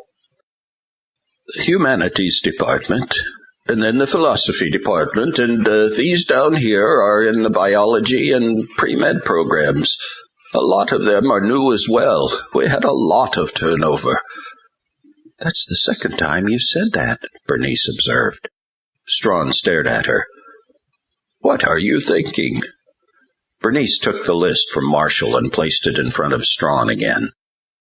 Well, tell us now, how many of these people have come on staff during the last 6 years, during the time Langstrad's been there? Strawn took a second, more critical look at the list. Jones, Conrad, Witherspoon, Epps. An overwhelming percentage of the names were those of new faculty members, who had replaced former members who had resigned or whose contracts had simply not been renewed. Well, isn't that odd? I would say that's odd, Bernice agreed. Strawn was visibly shaken. All the turnover. I was getting very concerned about it, but I'd never even considered. This would explain a lot of things. I knew there was some kind of common interest spreading among all these people. They all seemed to have a very unique and undefinable rapport with each other. Their own lingo, their own inside secrets, their own ideas of reality. It seemed no one person could do anything without everyone else knowing about it. I thought it was a fad, a sociological phase. He looked up from the list with a new awareness in his eyes. So, it was more than that. Our campus was invaded and our faculty displaced by a madness. For just a moment, Marshall had a flashback, a quick, fleeting memory of his daughter Sandy saying, "People around here are starting to act weird. I think we're being invaded by aliens." That memory was immediately followed by Kate's voice over the phone. "I'm concerned about Sandy. She just isn't the same old Sandy anymore." Marshall snapped out of it and began leafing through his materials. He finally found the old list Bernice had gotten from Albert Darr. All right, what about these classes Langstrad was teaching? Introduction to God and Goddess Consciousness and the Craft, the Sacred Medicine Wheel, Spells and Rituals, Pathways to Your Inner Light, Meet Your Own Spiritual Guides. Strawn nodded with recognition. It all began as part of an alternative education program, purely a voluntary thing for any interested students paid for by special tuitions. I just thought it was a study of folklore, myths, traditions. But I guess they were taking this stuff pretty seriously. So it seems. And now we have a great percentage of the staff and the student body bewitched, including the regents. Strawn did some fresh thinking. Get ready for this. I think the same kind of upheaval happened on the Board of Regents as well. There are 12 regent positions altogether, and 5, I think, have been suddenly and abruptly replaced in the last year and a half. How else could the vote for my resignation be unanimous? I used to have some very loyal friends on that board. What are their names, and where have they gone? Bernice started writing the names down as Strawn recalled them, along with any other information he could provide about each person. Jake Abernathy had died, Morris James had gone bankrupt in a business and moved to another job, Fred Ainsworth, George Olson, and Rita Jacobson had all left Ashton with no word as to where they had gone. "And that," said Strawn, "takes care of just about everyone. There are none left but initiates into this strange mystical group." "Including Kuklinski, the new dean," Bernice added. "And Dwight Brandon, the owner of the land." "And what about Ted Harmel?" Marshall asked. Strawn tightened his lips, looked at the floor, and sighed. "Yes, he did try to back out, but by then they'd already entrusted too much information to him. When they found they couldn't control him anymore, he has myself and our friendship to blame for that. They arranged to defame him and chase him out of town with that ridiculous scandal." Said Bernice. "A conflict of interest." "Of course. He kept telling me it was a fascinating new science of the human mind, and he claimed he was only after a story. But he just kept getting more and more wrapped up in it, and they wooed him, I'm sure. I heard him say that they had promised him great success with his newspaper because he had aligned himself with them." Marshall had another flashback. He saw Brummel looking at him with those numbing gray eyes, saying sweetly, "Marshall, we'd like to know that you'll be standing with us." Strawn was still talking. Marshall woke up and said, Excuse me, what was that again?" "Oh," said Strawn, "I was just saying that Ted became torn between two loyalties. First and foremost, he was loyal to the truth and to his friends, and that included me. His other loyalty was to the Langstrath group and their philosophies and practices. I guess he thought that the truth was inviolable and the press would always be free. But whatever the reason, he began to print stories about the financial problems, and that was definitely stepping over the line as far as the regents were concerned." "Yes," Bernice recalled. "Now I remember him saying they were trying to control him and dictate what he printed. He was really mad about it." "Well, of course," said Strawn. "When it came down to principles, regardless of what so-called science or metaphysical philosophies he may have been interested in, Ted was still a newspaper man and would not be intimidated." Strawn sighed and looked at the floor. "So I'm afraid he got caught in the crossfire of my battle with the college regents. Consequently, we both lost our positions, our good standing in the community, everything. I guess you could say I was well content to leave it all behind. It was impossible to fight it." Marshall disliked that kind of talk. Is this thing really that strong?" Strawn was deadly serious. "I don't think I ever realized how vast and strong it really was, and I guess I'm still finding out. Mr. Hogan, I have no idea what the final goal of these people is, but I'm beginning to see that nothing standing in their way can escape being stamped out, eliminated.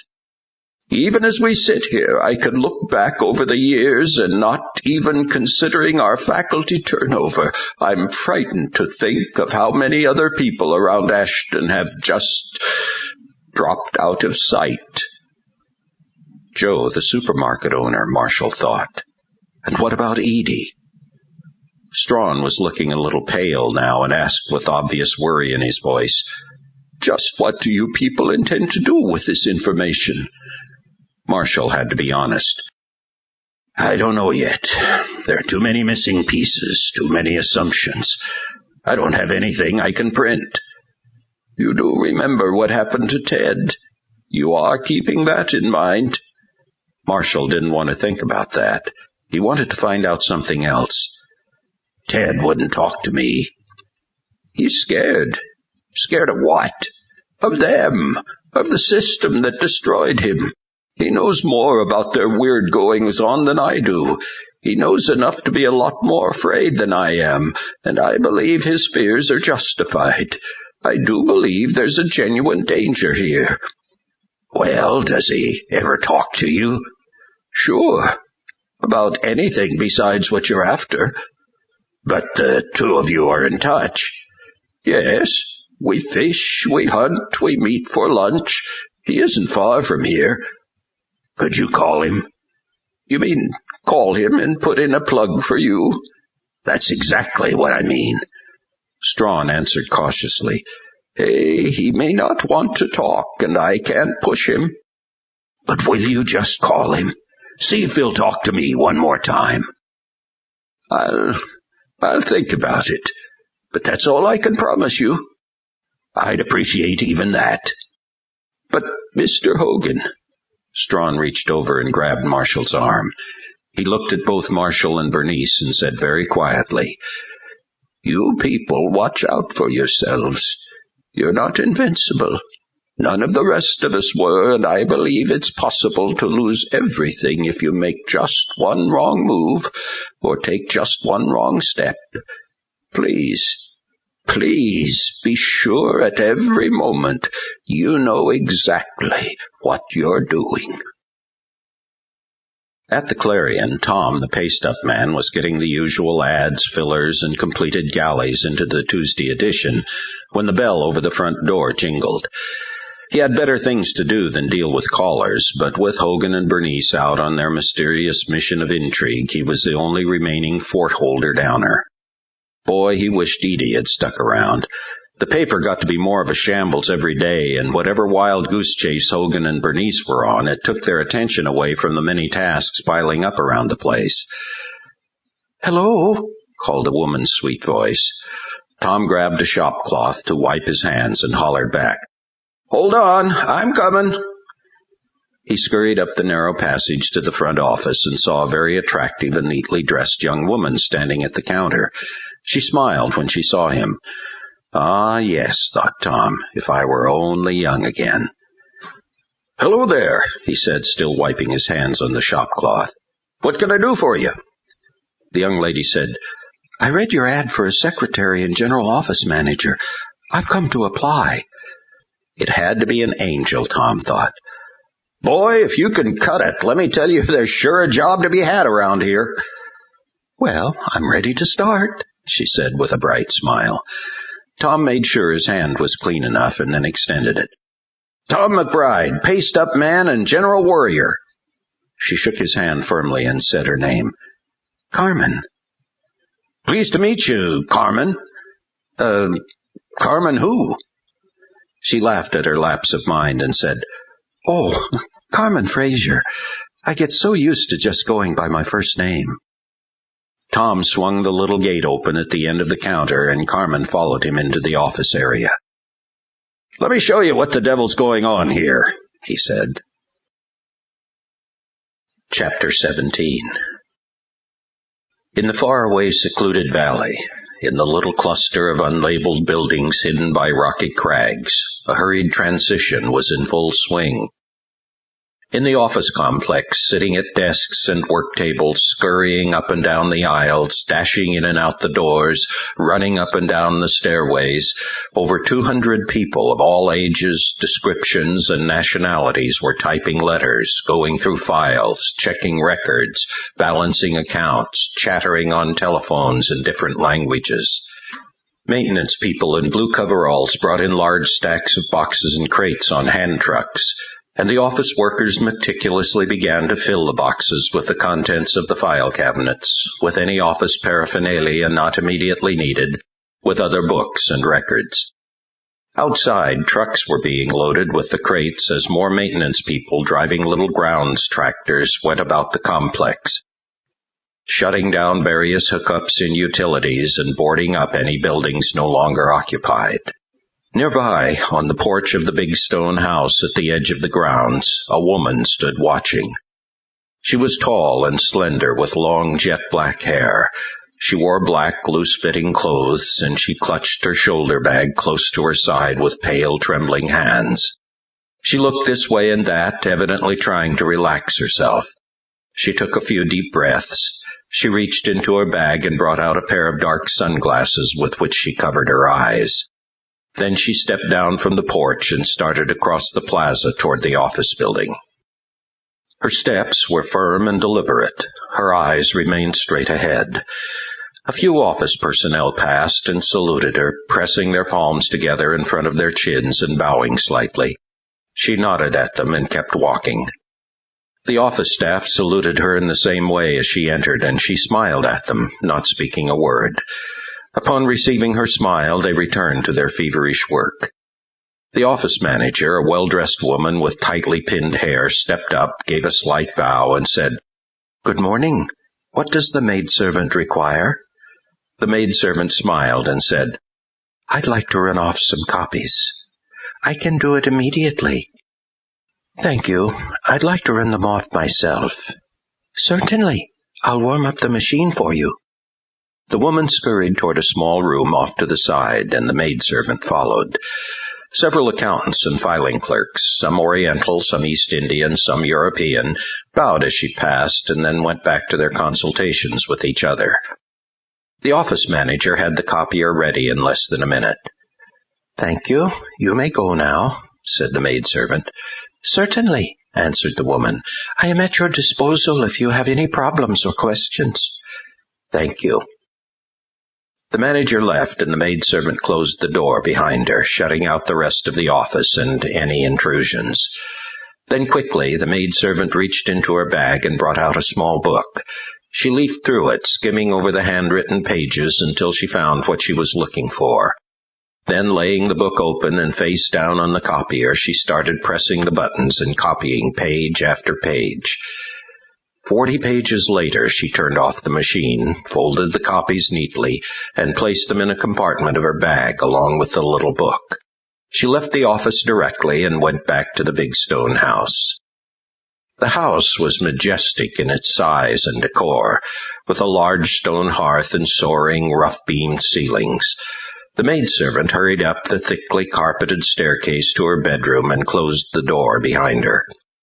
Placing the little book on her stately antique vanity, she opened a drawer and pulled out some brown wrapping paper and twine. The paper already had a name written on it, the addressee, Alexander M. Kasef. The return address included the name J. Langstratt. She quickly rewrapped the book as if it had never been opened, then bound the package with string. Elsewhere in the house, in a very large office, a middle-aged, roundly built man dressed in loose trousers and tunic sat Indian fashion on a large cushion. His eyes were closed, his breathing deep. The fine furnishings of a man of great prestige and power surrounded him. Souvenirs from around the world, such as swords, war clubs, African artifacts, religious relics, and several rather grotesque idols of the East. A battleship of a desk with built-in computer console, multi-line telephone, and an intercom. A long, deep-cushioned couch with matching hand-carved oak chairs and coffee table. Hunting trophies of bear, elk, moose, and lion. Without hearing a knock, the man spoke loftily. "Come in, Susan." The big oak door opened silently, and the maidservant entered, carrying the brown paper package. Without opening his eyes, the man said, "Put it on my desk." The maidservant did so, and the man began to stir from his motionless position, opening his eyes and stretching his arms as if awakening from sleep. "So you finally found it," he said with a teasing smile. "It was there all the time. With all the packing and rearranging, it got shoved over in a corner." The man rose from his cushion, stretched his legs, and walked a few laps around the office. "I really don't know what it is," he said as if answering a question. "I didn't wonder," said the maidservant. He smiled condescendingly and said, "Oh, maybe not, but it felt like you did." He went up behind her and placed his hands on her shoulders, speaking in her ear. "Sometimes I can read you so very well, and sometimes you drift away. You've been feeling so troubled lately. Why?" "Oh, all the moving, I guess, the upheaval." He put his arms around her waist and held her close as he said, "Don't let it bother you. We're going to a far better place. I have a house all picked out. You'll love it." "I grew up in that town, you know." No, not really. It won't be the same town at all, not as you remember it. It will be better. But you don't believe that, do you?" "As I said, I grew up in Ashton." "And all you wanted was to get out of there." "So you can understand why my feelings are confused." He twirled her around and laughed playfully as he looked into her eyes. "Yes, I know. On the one hand, you have no desire at all for the town, and on the other hand, you sneak off to attend the carnival." She blushed a little and looked at the floor. "I was searching for something from my past, something from which to envision my future. He held her hand and said, "There is no past. You should have stayed with me. I hold the answers for you now." "Yes, I can see that. I couldn't before." He laughed and went behind his desk. "Well, good. We don't need any more meetings held in hiding places behind a noisy carnival. You should have seen how embarrassed our friends were to have to meet there." "But why did you even have to come looking for me? Why did you have to drag them along?" He sat at the desk and began handling a wicked-looking ceremonial knife with a golden handle and razor-sharp blade. Looking over the edge of the blade at her, he said, "Because, dear maidservant, I do not trust you. I love you. I am one in essence with you, but—" He held the knife up to the level of his eye and peered down the edge of the blade at her, his eyes as sharply cutting as the knife. "I do not trust you. You are a woman given to many conflicting passions." "I cannot harm the plan. I am only one person among myriads." He rose and came around to the side of the desk where other knives were stuck into the carved head of some pagan idol. "You, dear Susan, share my life, my secrets, my purposes. I have to protect my interests." With that he dropped the knife, point first, and it thudded into the idol's head. She smiled in acquiescence and sidled up to him, giving him an alluring kiss. "I am, and will always be yours," she said. He gave her a sly smile, and the cutting look never left his eyes as he answered, "Yes, of course you are." High above the valley, amid the rocks and crevices of the mountain tops, two figures concealed themselves. One, the silver-haired man who had been here before, continually watched the activity below. He was stately and mighty, his piercing eyes full of wisdom. The other was Tal, the captain of the host. "This is what you're looking for," said the silver-haired man. "Rayfar had business there only days ago." Tal peered down into the valley. The swarms of black demons were too numerous to even estimate. "The strong man?" he asked. "Undoubtedly, with a cloud of guards and warriors all around him. We've been unable to penetrate it yet." "And she's right in the middle of it." "The spirit has been steadily opening her eyes and calling her. She is close to the strong man, dangerously close. The prayers of the remnant have placed a blindness and stupor on the demonic hosts all around her. At present it will buy you time, but little more." Tal grimaced. "My general, it will take more than a stupor for us to break through to her. We can barely hold the town of Ashton, much less take on the strong man directly. And you can only expect this build-up to worsen. Their numbers increase tenfold each day." "Yes, they are preparing. That's for certain." "But at the same time, her conflicts continue to grow. Soon she won't be able to conceal her true feelings and intentions from her lord down there. Tal, she has learned of the suicide." Tal looked directly at the general. "I understand she and Patricia were very close." The general nodded. "It jolted her, which made her more receptive. But her time of safety is limited. Here's your next step. The Universal Consciousness Society is holding a special fundraising and promotional dinner in New York for its many cohorts and members in the United Nations. Kasef can't attend because of his present activities here. He will send Susan, however, to represent him. She'll be closely escorted, but this will be the one time she'll be out from under the strong man's demonic cover. The spirit knows she plans to get away and make contact with one remaining friend on the outside, who can in turn contact your newspaperman. She'll take that chance, Tal. You must arrange for her to succeed." Tal's first response was, "Is there prayer cover in New York?" "You will have it." Tal looked at the swarms below. "And they must not find out." "No, they must not suspect anything has happened until you can get Susan out for good. They would destroy her if they knew." "And who is the friend?" "His name is Kevin Weed, a former classmate and boyfriend." "To work, then. I have some more prayer to gather in." "Godspeed, dear Captain." Tal climbed behind some large rocks for concealment before he unfurled his wings. Then, with the silence and grace of a drifting cloud, he floated up over the mountaintop. Once he had cleared the summit and could no longer be seen by any of the swarms in the valley, his wings snapped into a rushing pattern, and he shot forward like a bullet, trailing a brilliant arc of light across the sky and over the horizon. Marshall and Bernice drove through the forested countryside in the big brown Buick, talking about themselves, their pasts, their families, and anything else that came to mind.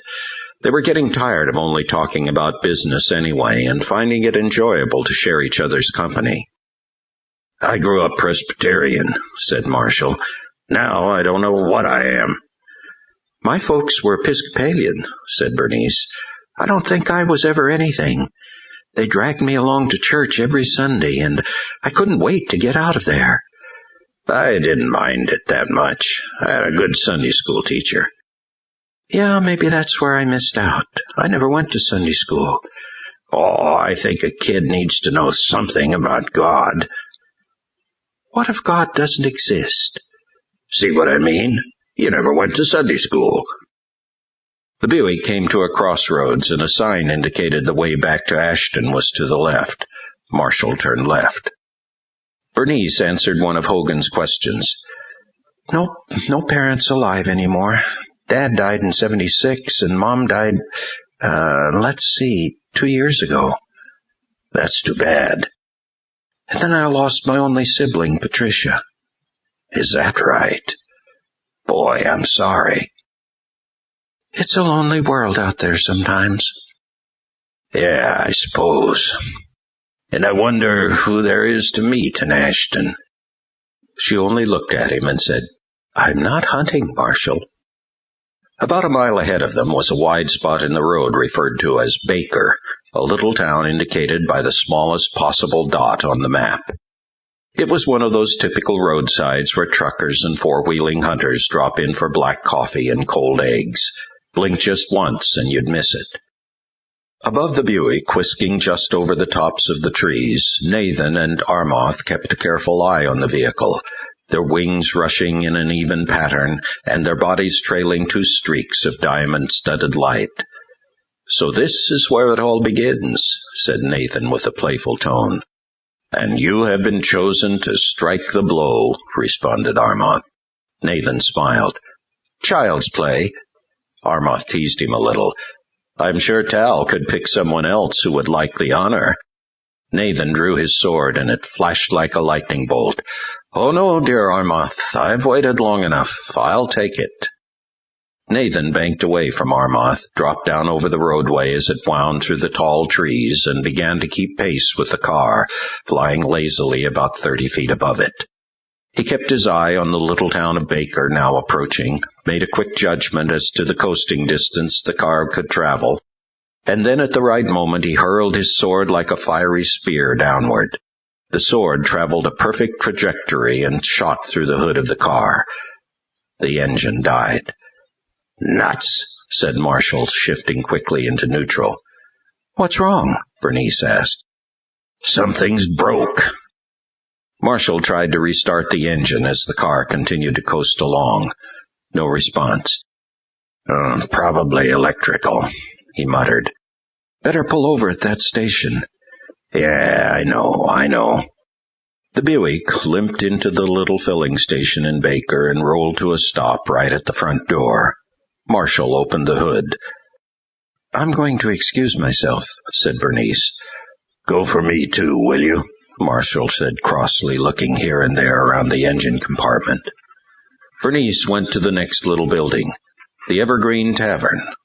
Age and settling were slowly swallowing it from the bottom up, and one end was badly sunken. The paint on the front door was peeling.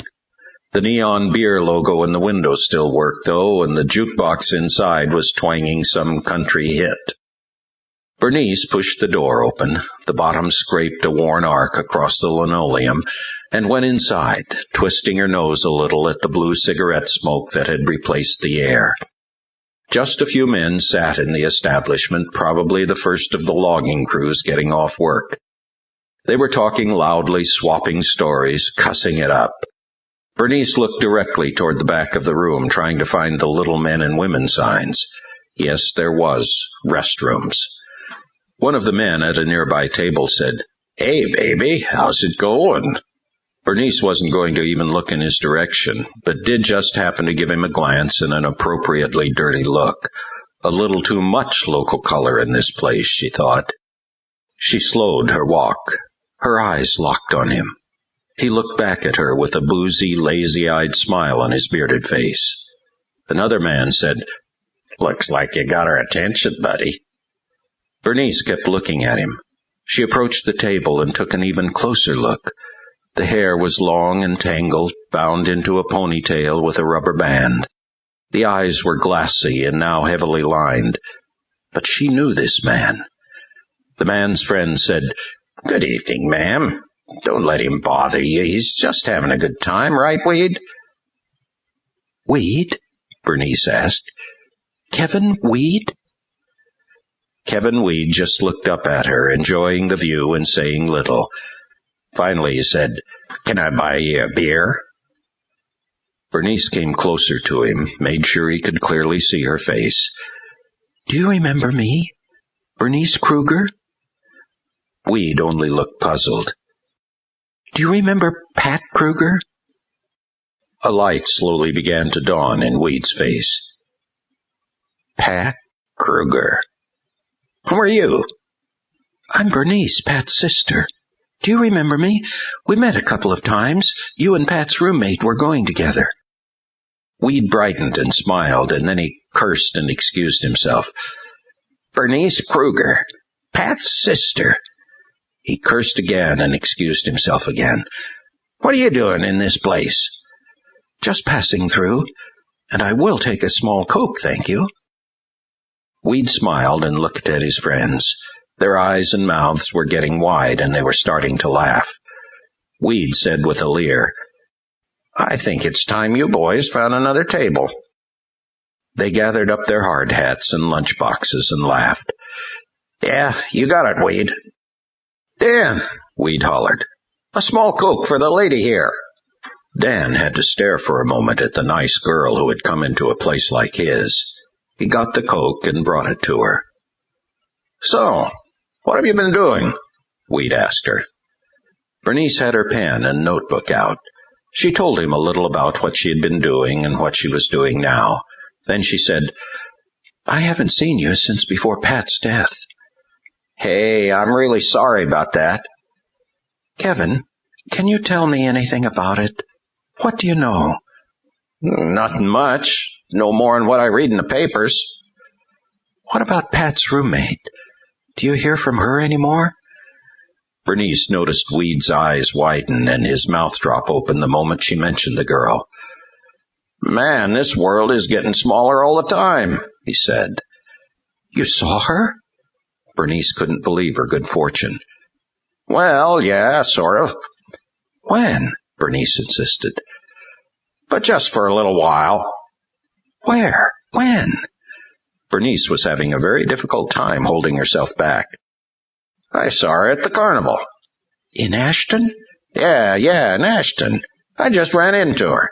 She called my name, and I turned around. There she was." "What did she say? Did she say where she's living now?" Weed fidgeted a little. "Man, I don't know. I don't really care. She dumped me, you know. Ran off with that other goon. She was even with him that night." "What was her name again?" Susan Jacobson. She's a real heartbreaker, she is." "Do you have any idea Did she give you any idea of where I might find her? I have to talk to her about Pat. She might know something. Man, I don't know. She didn't talk to me for very long at all. She was in a hurry, had to meet her new boyfriend or something. She wanted my phone number. That was about it. Bernice couldn't let go of her hope. Not yet.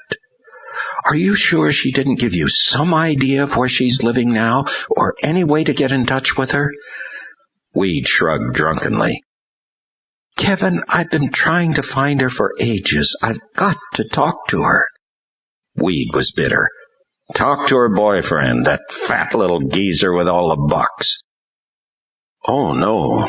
That wasn't really a legitimate hunch that ran through Bernice's mind. Or was it?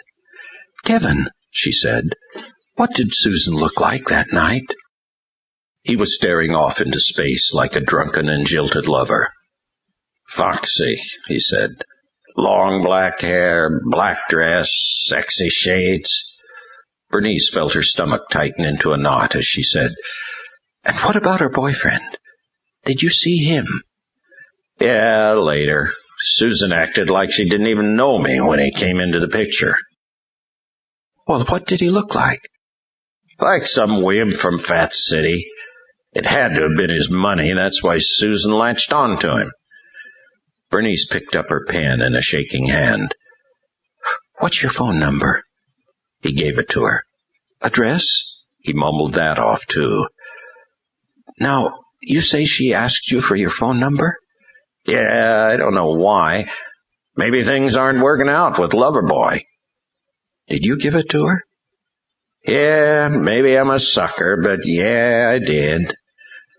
So she just might be calling you. He shrugged. Kevin, Bernice gave him one of her cards. Listen carefully to me. Are you listening? He looked at her and said yes. If she calls, if you hear anything from her at all, please give her my name and number and tell her I want to talk to her. Get her number so I can call her. Will you do that?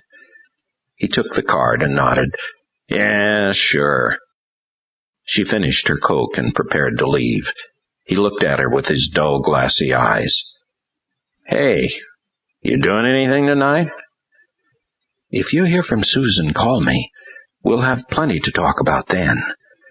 He looked at her card again. Yeah, sure. A few moments later, Bernice was back at the filling station just in time to see Marshall start the car up. The old and bent station owner was looking at the engine and shaking his head. Hey, that did it, Marshall shouted from behind the wheel. Heck, I didn't do a thing, said the old man. High above the filling station, Nathan soared skyward to join Armoth, his sword retrieved. Done, he said. And now we'll see how the captain and Gilo succeed in New York. The Buick started out again, and Nathan and Armoth followed behind and above it like two kites on strings. Chapter 18. Hank started the Sunday morning service with a good rousing song. One Mary performed on the piano particularly well. Both were in good spirits and feeling encouraged. In spite of the approaching sounds of battle, they sensed that God, in his infinite wisdom, was indeed working out a very mighty and effective plan for re-establishing his kingdom in the town of Ashton. Victories large and small were in the making, and Hank knew it had to be the hand of God. For one thing, this morning he would be ministering to an almost entirely new congregation. At least it sure felt that way. Many of the old dissenters had dropped out of the church and taken their embittering presence with them, and the whole mood and spirit of the place had risen several notches because of their absence. Sure, Alf Brumell, Gordon Mayer, and Sam Turner still hovered around, brooding together like some kind of hit squad. But none of them were in the service this morning, and a lot of new fresh faces were. The Forsyths' example had been followed by their numerous friends and acquaintances, some married couples, some singles, and some students. Grandma Duster was there, as strong and healthy as ever, and ready for a spiritual fight. John and Patty Coleman were back, and John couldn't keep from grinning in his joy and excitement. Of the rest, Hank had only met one. Next to Andy and June, looking a little sheepish, sat Ron Forsythe, along with his girlfriend, a short, very made-up sophomore. Hank had to choke down some very strong emotion when he saw the Forsythes enter, accompanied by their son. It was a miracle, a genuine act of grace by the living God. He would have shouted hallelujah right there, but he didn't want to scare the young fellow away. This could be one of those kid gloves cases. After the first song, Hank figured he might as well address the situation before him. "Well," he said informally, "I don't know whether to call all you people visitors or refugees or what." They all laughed and exchanged glances. Hank continued, "Why don't we just take a moment here to introduce ourselves? I guess you probably know who I am. I'm Hank Busch, the pastor, and this flower sitting at the piano is my wife, Mary." Mary stood quickly, smiled meekly, then sat down again. "Why don't we go around the room here and tell everybody who we are?" And the first roll call of the remnant took place as the angels and demons watched. Creone and Triscall stood at their posts right beside Hank and Mary, while Cigna and his squad, now numbering 10, kept a hedge about the building. Again, Lucius had carried on a bitter argument with Cigna, trying to gain admittance. But he knew better than to push the matter too far. Hank Busch was bad enough, but now he had a whole church full of praying saints. The heavenly warriors were enjoying their first real advantage. Lucius finally ordered his demons to remain outside and hear what they could. The only demons that had managed to enter had come in with their human hosts, and now they sat here and there in the congregation, brooding over this horrible development. Sion stood near the back like a hen watching over her brood, and Seth stayed near the Forsythes and the group with them. There was power in this place today, and everyone could feel it grow as each new person stood and introduced himself. To Hank, it seemed just like the gathering of a special army. "Ralph Metzer, sophomore at Whitmore." "Judy Kemp, sophomore at Whitmore." "Greg and Eva Smith, friends of the Forsythes." "Bill and Betty Jones. We run the Whatnot shop over on 8th Street. "Mike Stewart. I live with the Joneses, and I work out at the mill." "Cal and Ginger Barton. We're still new in town." "Cecil and Miriam Cooper, and we're sure glad to see you all here." "Ben Squires. I'm the guy who brings you your mail if you live on the west side." "Tom Harris, and this is my wife Mabel. Welcome to all of you, and praise the Lord." "Clint Neal. I work at the filling station." "Greg and Nancy Jennings. I teach. She's writer." "Andy Forsythe, and praise the Lord." "June Forsythe, and amen to that." Ron stood to his feet, put his hands in his pockets, and looked at the floor a lot as he said, I'm Ron Forsythe, and this here's Cynthia, and I met the pastor at the cave, and his voice cracked with emotion.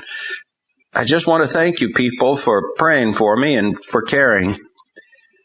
He stood there for a moment, looking at the floor, while tears welled up in his eyes. June stood beside him and addressed the group on his behalf.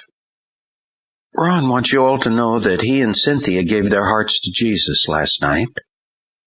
Everyone smiled with delight and murmured encouragement, and that loosened Ron up enough to say, "Yeah, and we flushed all our drugs down the toilet." That brought down the house. With increased joy and fervor, the roll call continued. Outside, the demons listened with great alarm and hissed exclamations of foreboding. "Rayfar must know of this," one said. Lucius, his wings half unfurled, just to keep his fussing ranks from pestering him, stood still and brooded. One little demon hovered about his head and cried out, "What shall we do, Master Lucius? Shall we find Rayfar?" "Back to whatever you were doing," he hissed back. "Let me see to informing Baal Rayfar myself." They gathered around him, wanting to hear his next order. Lately it seemed he had spoken so very little. "What are you all staring at?" he shrieked. "Go, do mischief. Let me worry about these petty little saints." They flurried away in all directions, and Lucius stood in his place outside the church window. Tell Rayfar indeed. But Rayfar humbled himself enough to ask. Lucius would not be his lackey. In this part of New York City, things were tailored for the elite and discerning. The shops, boutiques, and restaurants were the exclusive kind, the hotels quite lavish. Carefully groomed flowering trees grew in round stucco planters along the sidewalks, and maintenance workers kept the streets and walks spotless. Among the hurried shoppers and browsers crowding the district were two very large men in tan tunics, strolling the sidewalk and looking here and there. "The Gibson Hotel," Tal read on the front of an old, distinguished stone building that towered 30 stories above them. "I see no activity," said Gilo. "It's early yet. They'll be along. Let's be quick about this." The two of them slipped through the big front doors and into the hotel lobby. People passed on all sides of them, and sometimes right through them, but that, of course, was of no consequence. Within moments they had checked the schedule at the desk for the hotel's banquet facilities and verified that the grand ballroom was reserved that night for the Universal Consciousness Society. The General's information was right, Tal commented with pleasure. They hurried down a long, thickly carpeted hallway, past a barber shop, a beauty salon, a shoeshine nook, and a gift shop, and at length came to two huge oak doors with lavishly wrought brass handles. They passed through and found themselves in the grand ballroom, now filled with dining tables adorned with crystal place settings and white linen tablecloths. One lone, long-stemmed rose in a bud vase stood on every table. The hotel caterers were hurriedly making final preparations, setting out the artfully folded napkins and wine glasses. Tal checked the place cards at the head table. One, towards the end, said, "Casef, Omni Corporation." They went through a nearby exit door and looked right and left. Down the hall to the left and toward the back of the hotel was the ladies' lounge. They went in, past a few women primping at the mirrors, and found what they were after, the very last stall designated for use by the handicapped. It was built against the rear wall of the hotel, just below a window large enough for a limber human to crawl through. Tal reached up, broke the lock, and tested the window to make sure it would open and close easily. Gilo passed quickly through the wall into the alley, where he found a large dumpster and, with incredible ease, moved it several feet so that it was situated below the window. He then arranged some crates and garbage cans in a very handy stair-step fashion against the dumpster. Tal joined him, and the two went up the alley to the street. Down one block was a phone booth. Tal picked up the receiver and made sure everything was functioning. "Here they come," Gilo warned, and they leaped through the wall of a department store and peered out a window, just as a long black limousine, and then another, began an ominous parade down the street toward the hotel. Inside the limousine sat dignitaries and other VIPs from many different nations and races, and within and on top were demons, large, black, warty, and fierce, their yellow eyes darting warily in every direction. Tal and Gilo watched with fascination. In the sky overhead, other demons began flocking to the hotel like swallows, their black-winged outlines silhouetted against the reddening sky. "A significant gathering, Captain," said Gilo. Tal nodded and continued watching. Amid the limousines were many taxis, also carrying a vast cross-section of humanity, Orientals, Africans, Europeans, Westerners, Arabians, people of great power, esteem, and dignity from all over the world. "As written in the Scriptures, the kings of the earth," Tal observed, "being made drunk with the wine of the great harlot's immorality." "Babylon the Great," said Gilo. "The great harlot arising at last." "Yes, universal consciousness. The world religion, the doctrine of demons spreading among all the nations. Babylon revived, right before the end of the age. Hence the return of the Prince of Babylon, Rayfar. Of course, and that explains why we were called. We were the last to confront him." Gilo only winced at that. "My captain, our last battle with Rayfar is not a pleasant memory." nor a pleasant expectation. Do you expect him here? No, this gathering is only a party before the real battle, and the real battle is slated for the town of Ashton. Tal and Gilo remained where they were, watching the gathering forces of mankind and of satanic evil converge on the Gibson Hotel. They kept looking for the one key person, Susan Jacobson, Alexander Kaseff's maidservant. They finally spotted her in a very fancy Lincoln Continental, probably Kaseff's private vehicle, driven by a hired chauffeur. She was accompanied by 2 escorts sitting on either side of her. "She'll be closely watched," said Tal. "Come on, we need a better look." They stalked quietly through the department store, through walls, displays, and people, then ducked under the street and came up inside the restaurant right across from the hotel's main door. All around them, well-dressed people sat at quiet, candlelit tables eating expensive French cuisine. They hurried to a front window right next to an older couple enjoying seafood and wine, and watched as the Lincoln carrying Susan pulled up in front of the hotel. Susan's door was opened by the red-coated doorman. One escort got out and extended his hand to help her disembark. She stepped out and was immediately joined by the other escort.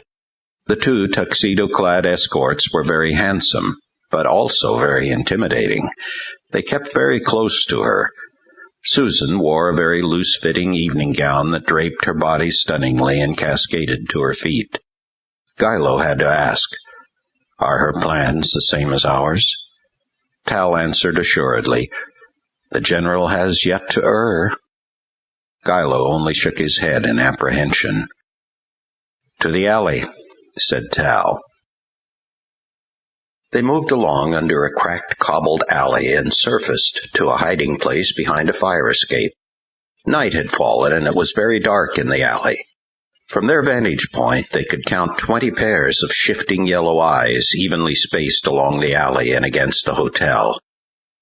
"About 100 sentries are around the place," said Tal. "Under better circumstances, a mere handful," Gilo muttered. "You need only concern yourself with these 20. Gilo took his sword in his hand. He could feel the prayers of the local saints. "It will be difficult," he said. "The prayer cover is limited." "You don't have to defeat them," answered Tal. "Just get them to chase after you. We need the alley clear for just a few moments." They waited. The air in the alley was still and dank. The demons moved very little, remaining at their posts, mumbling back and forth in different languages, their sulphurous breath forming a strange, meandering ribbon of yellow vapor that hung along the alley like a putrid river floating in midair. Tal and Gilo could feel themselves getting more and more tense, like ever-tightening springs with each passing second. The banquet must be in progress by now. At any time, Susan could excuse herself from the table. More time passed. Suddenly, both Tal and Gilo felt the prompting of the Spirit. Tal looked at Gilo, and Gilo nodded. She was on her way. They watched the window. The light from the ladies' lounge shone brightly through it. They could just barely hear the sound of the door opening and closing as patrons came and went. The door opened. High heels clicked on the tile floor, moving toward the window. The demons began to stir a little, muttering among themselves. The door to the last stall swung open. Gilo's hand gripped his sword. He began to breathe deeply, his big torso heaving in and out, the power of God coursing through him. Their eyes were riveted on the window. The demons became more alert, their yellow eyes wide open and darting back and forth. They were talking louder. The shadow of a woman's head suddenly appeared on the window. A woman's hand reached for the latch. Tal touched Gilo on the shoulder, and Gilo instantly dropped into the ground. Only a fraction of a second passed. Yah-haw! Came the sudden deafening war cry from Gailo's powerful lungs, and the whole alley instantly exploded in a blinding flash of white light as Gailo shot up out of the ground, his sword flashing and shimmering, tracing brilliant arcs in the air. The demons jumped, hooting and shrieking in terror, but recovered immediately and drew their swords. The alley echoed with the metallic ringing, and the red glow of their blades danced like comets on the high brick walls.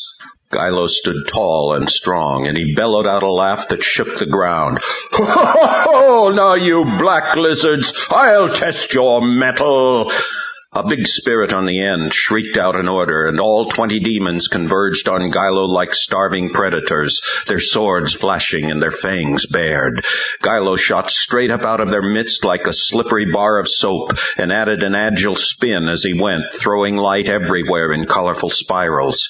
The demons unfurled their wings and shot up after him. As Tal watched, Gailo looped and corkscrewed all over the sky like a loose balloon, laughing, taunting, and teasing, staying just out of their reach. The demons were in a blind rage by now. The alley was empty. The window was opening. Tal was beneath the window in an instant, unglorified and concealed in the darkness. He grabbed Susan the moment her hand came through the window and pulled so hard she practically shot through the window on his strength alone.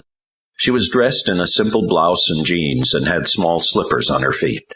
From the neck up, she was still gorgeous. From the neck down, she was ready for running down dark alleys.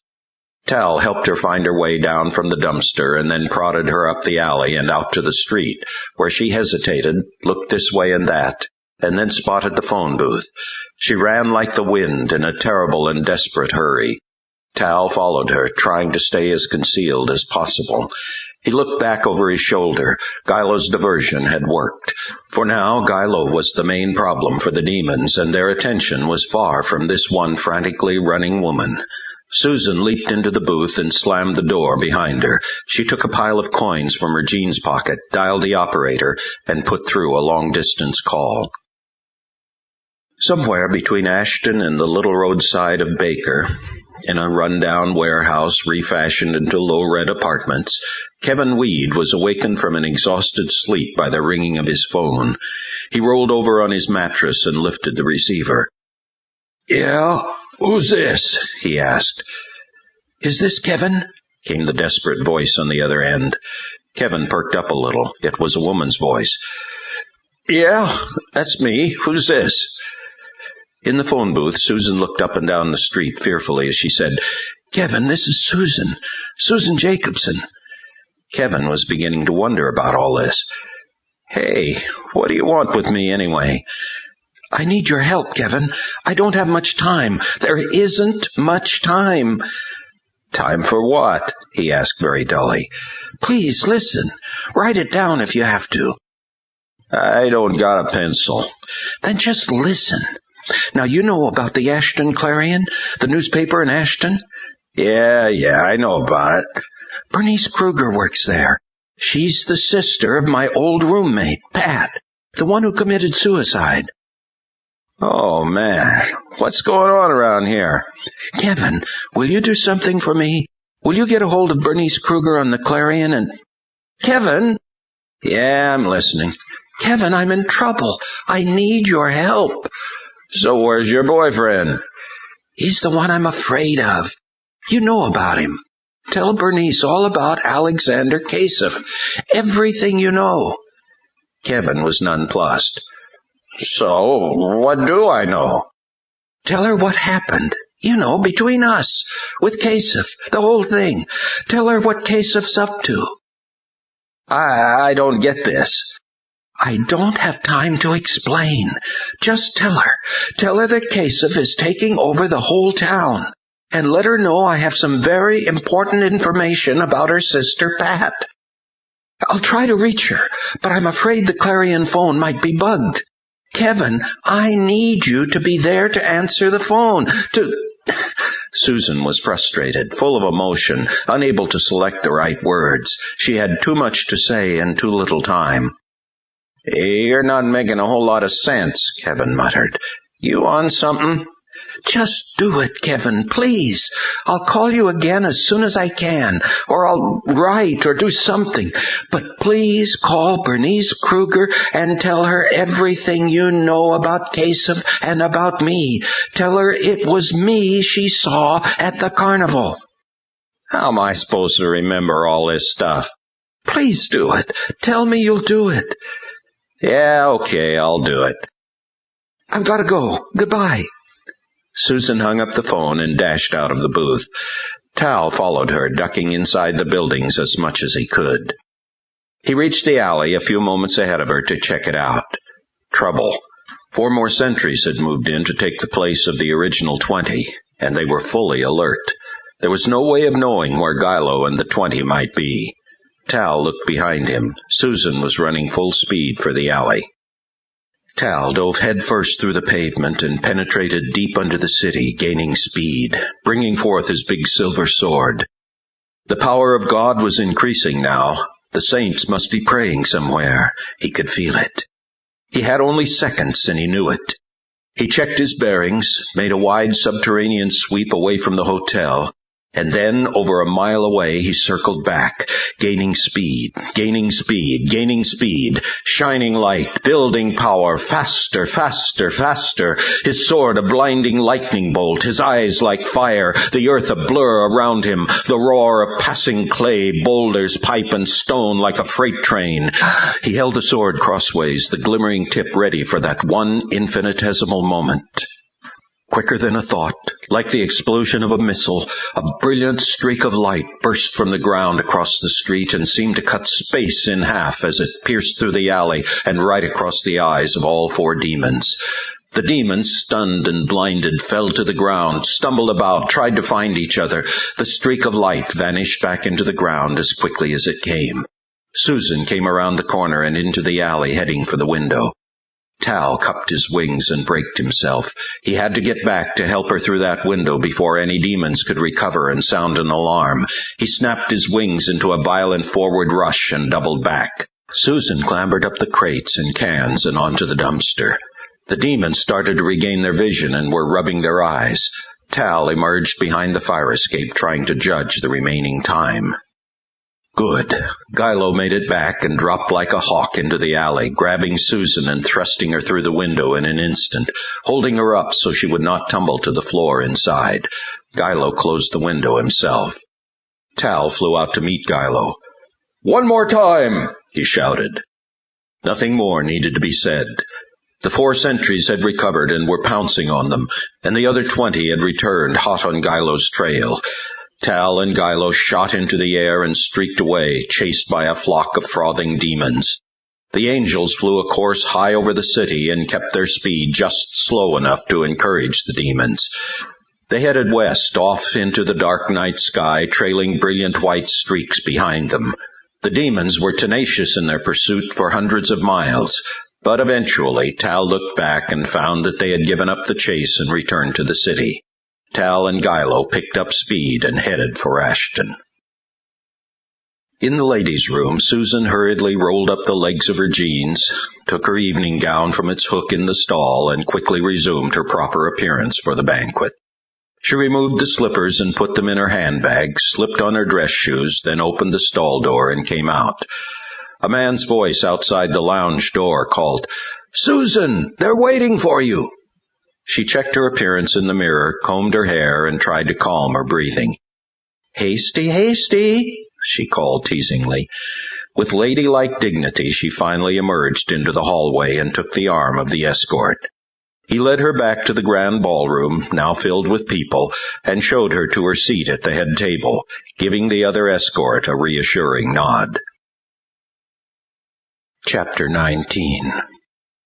The Clarion office was finally recovering the nice, healthy efficiency Marshall liked to see, and the new girl, Carmen, had a lot to do with it. In less than a week she had taken the old bull by the horns and had more than filled Edie's shoes, re-establishing a tight office routine. It was only Wednesday, and already the paper was in full swing, heading for the Friday edition. Marshall stopped by Carmen's desk on his way to the coffee machine. She handed him some fresh copy and said, "This is part of Tom's article." Marshall nodded.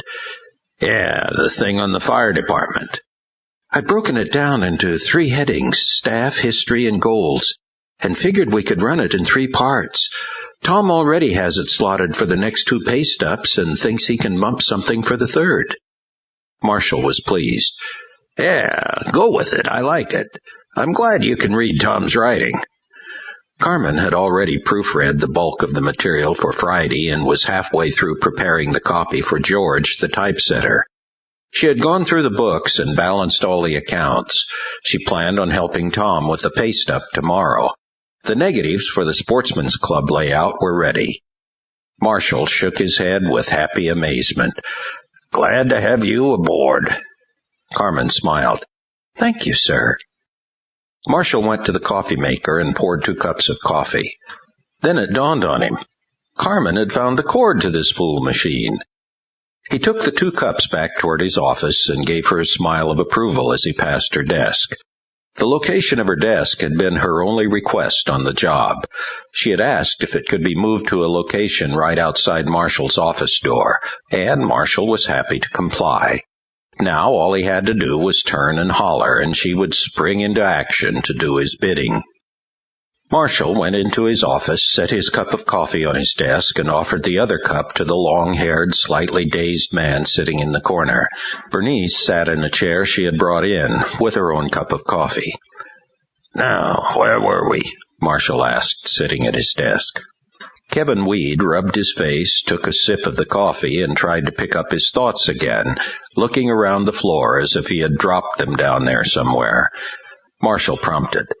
Okay, let me at least make sure I've got this straight.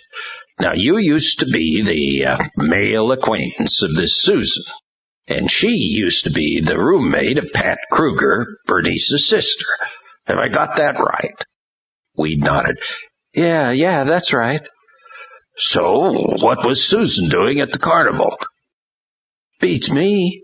Like I said, she just came up behind me and said hi, and I wasn't even looking for her. I couldn't believe it was her, you know. But she got your phone number, and then she called you last night. Yeah, all tripped out, shook up. It was wild. She didn't make a lot of sense. Marshall looked at both Weed and Bernice and asked Bernice, And this is the same ghostly-looking woman you photographed that night? Bernice was convinced. The descriptions Kevin gave me match perfectly the woman I saw, and also that one older man who was with her. Yeah, case of... Kevin said the name as if it tasted bad. All right. And Marshall made a list in his mind. So, let's talk about this case of first.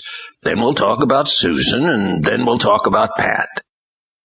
Bernice had her notepad ready. What's Case's full name? Any idea? Weed strained his brain. Alexander, something like that. But it starts with an A. Yeah, right. Marshall asked. What is he? Weed answered. Susan's new boyfriend, the guy she dumped me for. So what does he do? Where does he work? Weed shook his head. I don't know. He's got bucks, so he's a real wheeler-dealer. When I first heard about him, he was hanging around Ashton and college and talking about buying property and stuff. Man, the guy was loaded, and he liked everybody to know it, too. Then he remembered. Oh, and Susan said he's trying to take over the town. What town? This one? I guess, Bernice asked. So, where is he from? Back east, maybe New York. I think he's a big city type. Marshall told Bernice, Make a note for me to call Al Lemley at the Times. He might be able to track this guy down if he's in New York. Bernice made the note. Marshall asked Weed, What else do you know about him? He's weird, man. He's into weird stuff. Marshall was getting impatient. Come on, try harder. Weed stirred and fidgeted in his chair, trying to get comfortable about talking.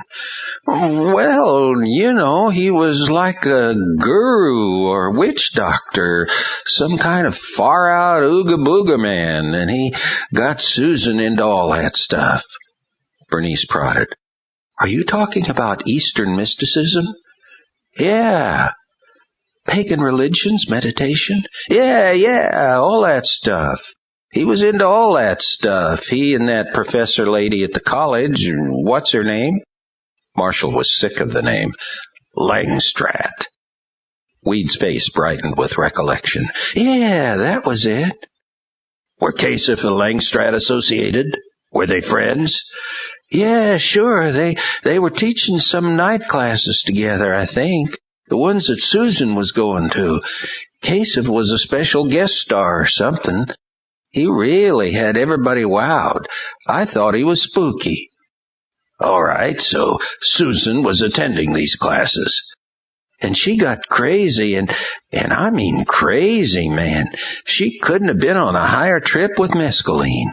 I couldn't even talk to her anymore. She was always way out in space somewhere.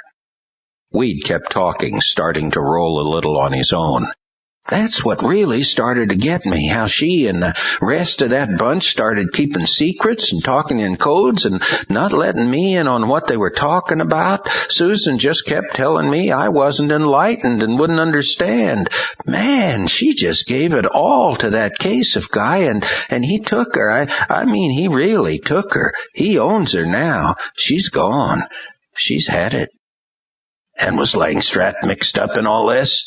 Oh, yeah, but Kasich was the real heavy. He was the guru, Langstrat was his puppy dog, Bernice said. And now Susan gets your phone number and calls you after all this time? And she was scared, said Weed. She's in trouble. She said I was supposed to get in touch with you guys and tell you what I knew, and she said she had some information on Pat. Bernice was longing to know. Did she say what kind of information? No, nothing, but she wants to get a hold of you. Well, why doesn't she just call? That question helped Weed to remember something. Oh, yeah, she thinks your phone might be bugged. Marshall and Bernice were silent for a moment. That was a comment they didn't know how seriously to take. Weed added, I guess she called me to be a go-between to tip you guys off. Marshall ventured, like you're the only one she has left to trust? Weed only shrugged. Bernice asked, well, what do you know about Pat? Did Susan ever tell you anything while you were still going together? One of Weed's most painful undertakings was trying to remember things. She and Pat were good friends for a while anyway, but Susan left us all out in the cold when she started following after that Kasich bunch. She kind of pushed me off, and Pat, too. They didn't get along very well after that, and Susan kept saying how Pat was just like me, trying to get in the way, not enlightened, dragging her feet. Marshall thought of the question and didn't wait for Bernice to ask it. So, would you say that this Kasich bunch may have regarded Pat as an enemy? Man, Weed remembered some more. She did stick her neck out. I mean, she got in the way. Her and Susan had a real fight once about the stuff Susan was getting into. Pat didn't trust Kasich and kept telling Susan she was brainwashed. Weed's eyes brightened. Yeah, I talked to Pat once. We were sitting at a game, and we talked about what Susan was getting into and how Kasich was controlling her, and Pat was really shook up about it, just like I was. I guess Pat and Susan really had some fights about it, until Susan finally moved out of the dorm and ran off with Kasich. Boy, she dropped out of her classes and everything. So, did Pat make any enemies? I mean, real enemies. Weed kept digging up new things that had been buried under the years and the alcohol. Yeah, maybe she did. It was after Susan ran off with this Kasich guy. Pat told me she was going to check the whole thing out once and for all, and I think she may have gone to see that Professor Langstrat a few times. A little later, I ran into her again. She was sitting in a cafeteria on campus, and she looked like she hadn't slept in days, and I asked her how she was, and she would hardly even talk to me. I asked her how her investigation was going, her checking out Kasef and Langstrat and stuff, and she said she'd quit doing anything about that, said it was really no big deal.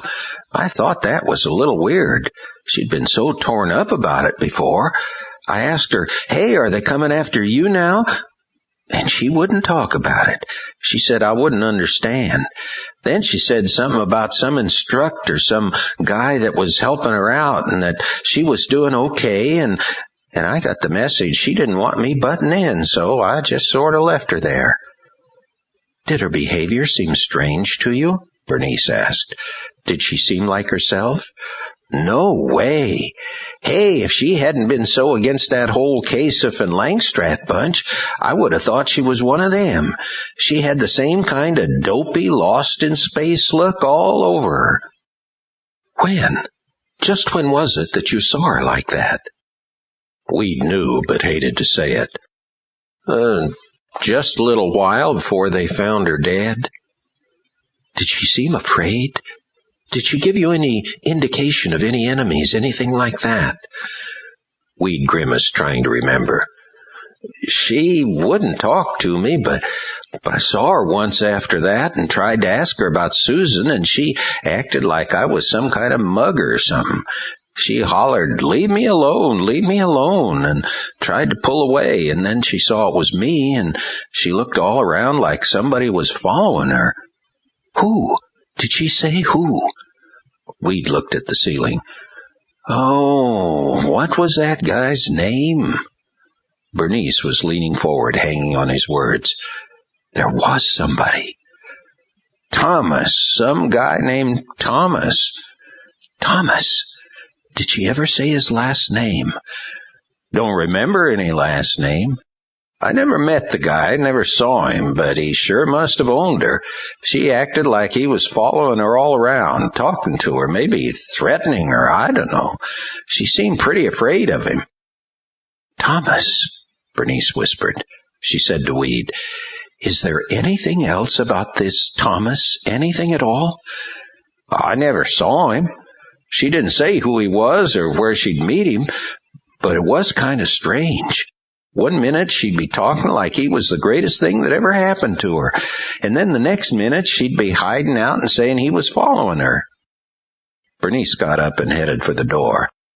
"I think we might have a college roster somewhere." She began rummaging around in the desks and shelves of the front office. Weed fell silent. He looked tired. Marshall reassured him. "You're doing fine, Kevin. Hey, it's been a while." I don't know if this is important." "Consider everything important." "Well, this stuff about Pat having some new instructor. I think some of the Kasef bunch, maybe it was Susan, they had instructors." "But I thought Pat didn't want anything to do with that group." Yeah, that's right." Marshall shifted directions. "So, where did you fit into all these goings-on besides your relationship with Susan?" "Hey, nowhere. I didn't want anything to do with it, man." "Were you going to the school?" "Yeah, taking accounting, man. When all this started coming down and then Pat killed herself, hey, I got out of there fast. I didn't want to be next, you know." He looked at the floor. "My life's been nothing but hell ever since." "You working?" "Yeah, logging crew for Gorse Brothers up above Baker." He shook his head. "I didn't think I'd ever see Susan again." Marshall turned to his desk and searched for some paper. "Well, we'll have to keep in touch. Let me have your number and address, at work and at home." Weed gave Marshall the information. "And if I'm not there, you can probably find me at the Evergreen Tavern in Baker." "Okay, listen. If you hear anything else from Susan, you let us know, day or night." He gave Weed his card with his home phone number added. Bernice came back in with the roster.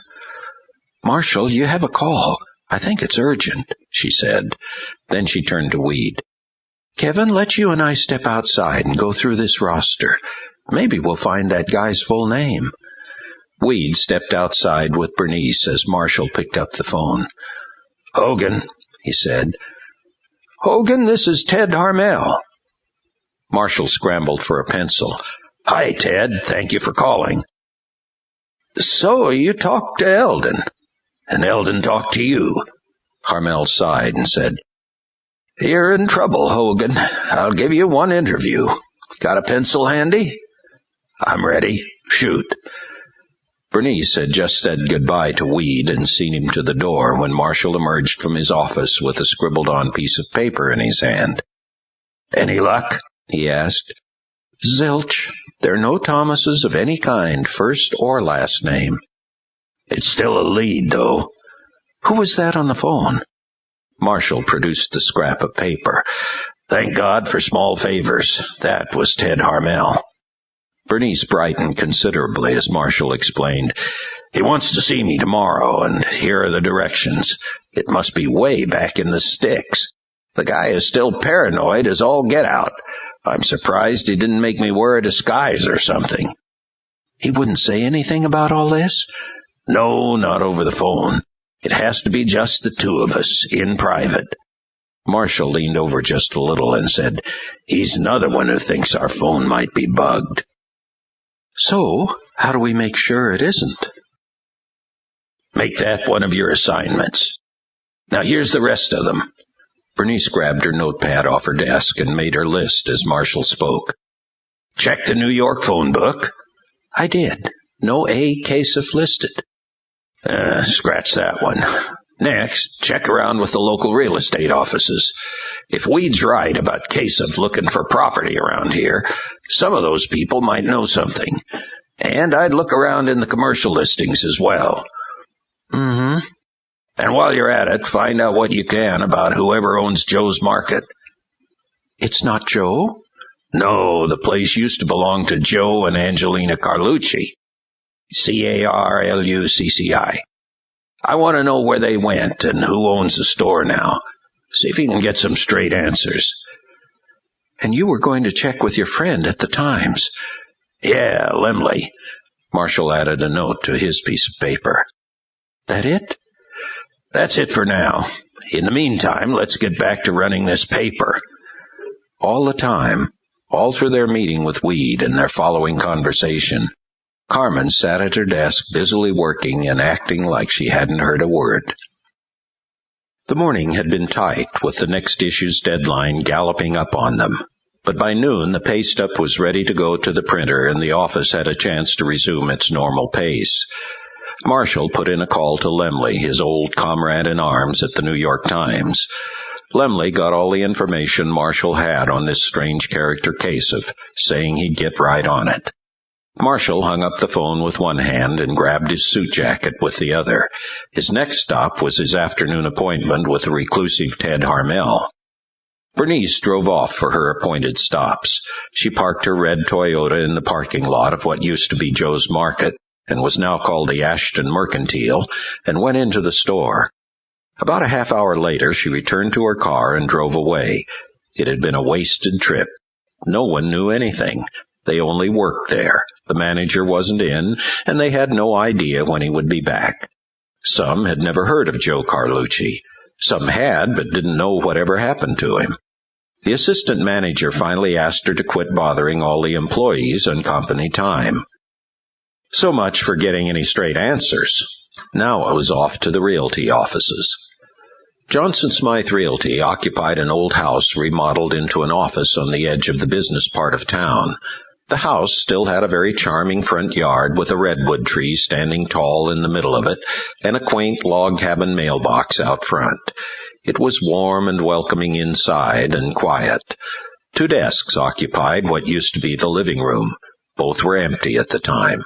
On the walls hung bulletin boards with snapshots of house after house, with cards below each photograph describing the building, the property, the view, nearness to shopping, and so forth. And, last but not least, the price. Boy, what people would pay these days for a house. At a third desk in what used to be the dining room, a young lady stood and smiled at Bernice. "Hi, can I help you?" she asked. Bernice smiled back, introduced herself, and asked, "I need to ask a question that might seem a little odd, but here goes. Are you ready?" "Ready." "Have you done any business with anyone by the name of A. Kasif in the last year or so?" How do you spell that?" Bernice spelled it for her, then explained. "You see, I'm trying to get in touch with him. It's just a personal matter. I was wondering if you might have a phone number or address or anything." The young lady looked at the name she had just written on a piece of paper and said, "Well, I'm new here, so I sure don't know, but let me ask Rosemary. In the meantime, might I have a look through your microfiche?" "Sure. You know how to run it?" "Yes." The lady went toward the back of the house where Rosemary, apparently the boss lady, had her office in a back bedroom. Bernice could hear Rosemary talking on the phone. Getting an answer from her might take a while. Bernice went to the microfiche reader. Where to start? She looked at a map of Ashton and vicinity on the wall and found the location of Joe's Market. The hundreds of little celluloid plates were arranged by section, township, quarters, and the street numbers. Bernice had to do a lot of looking back and forth to get all the numbers off the map. Finally, she thought she might have found the right microfiche to put into the viewer. "Excuse me?" came a voice. It was Rosemary, marching down the hall toward her with a grim expression on her face. "Miss Kreuger, I'm afraid the microfiche is only for the use of our staff. If there's something you'd like me to find for you—" Bernice kept cool and tried to keep things flowing. "Sure, I'm sorry. I was trying to find out the new owner of Joe's Market." "I wouldn't know." "Well, I thought it might be on the machine here somewhere." "No, I don't think so. It's been a while since the files have been updated." "Well, could we look anyway?" Rosemary totally ignored the question. "Is there anything else you'd like to know?" Bernice stood firm and unshaken. "Well, there was my original question. Have you done any business with anyone named Kasif in the last year or so?" "No, I've never heard the name." "Well, perhaps someone else on your staff. They've never heard it either." Bernice was about to question that, but Rosemary interrupted with, "I would know. I know all their accounts." Bernice thought of one other thing. "You wouldn't have a cross-reference file, would you?" "No, we don't," Rosemary answered very abruptly. "Now, is there anything else?" Bernice was tired of being nice. "Well, Rosemary, even if there was, I'm sure you would not be able or willing to supply it. I'm leaving now, so breathe easy." She left hurriedly, feeling very lied to. This audiobook has been broken into multiple parts to make the download faster. You have reached the end of a part, but not the end of the complete audiobook. So please check your library for the next part of this audiobook. Audible hopes you have enjoyed this program.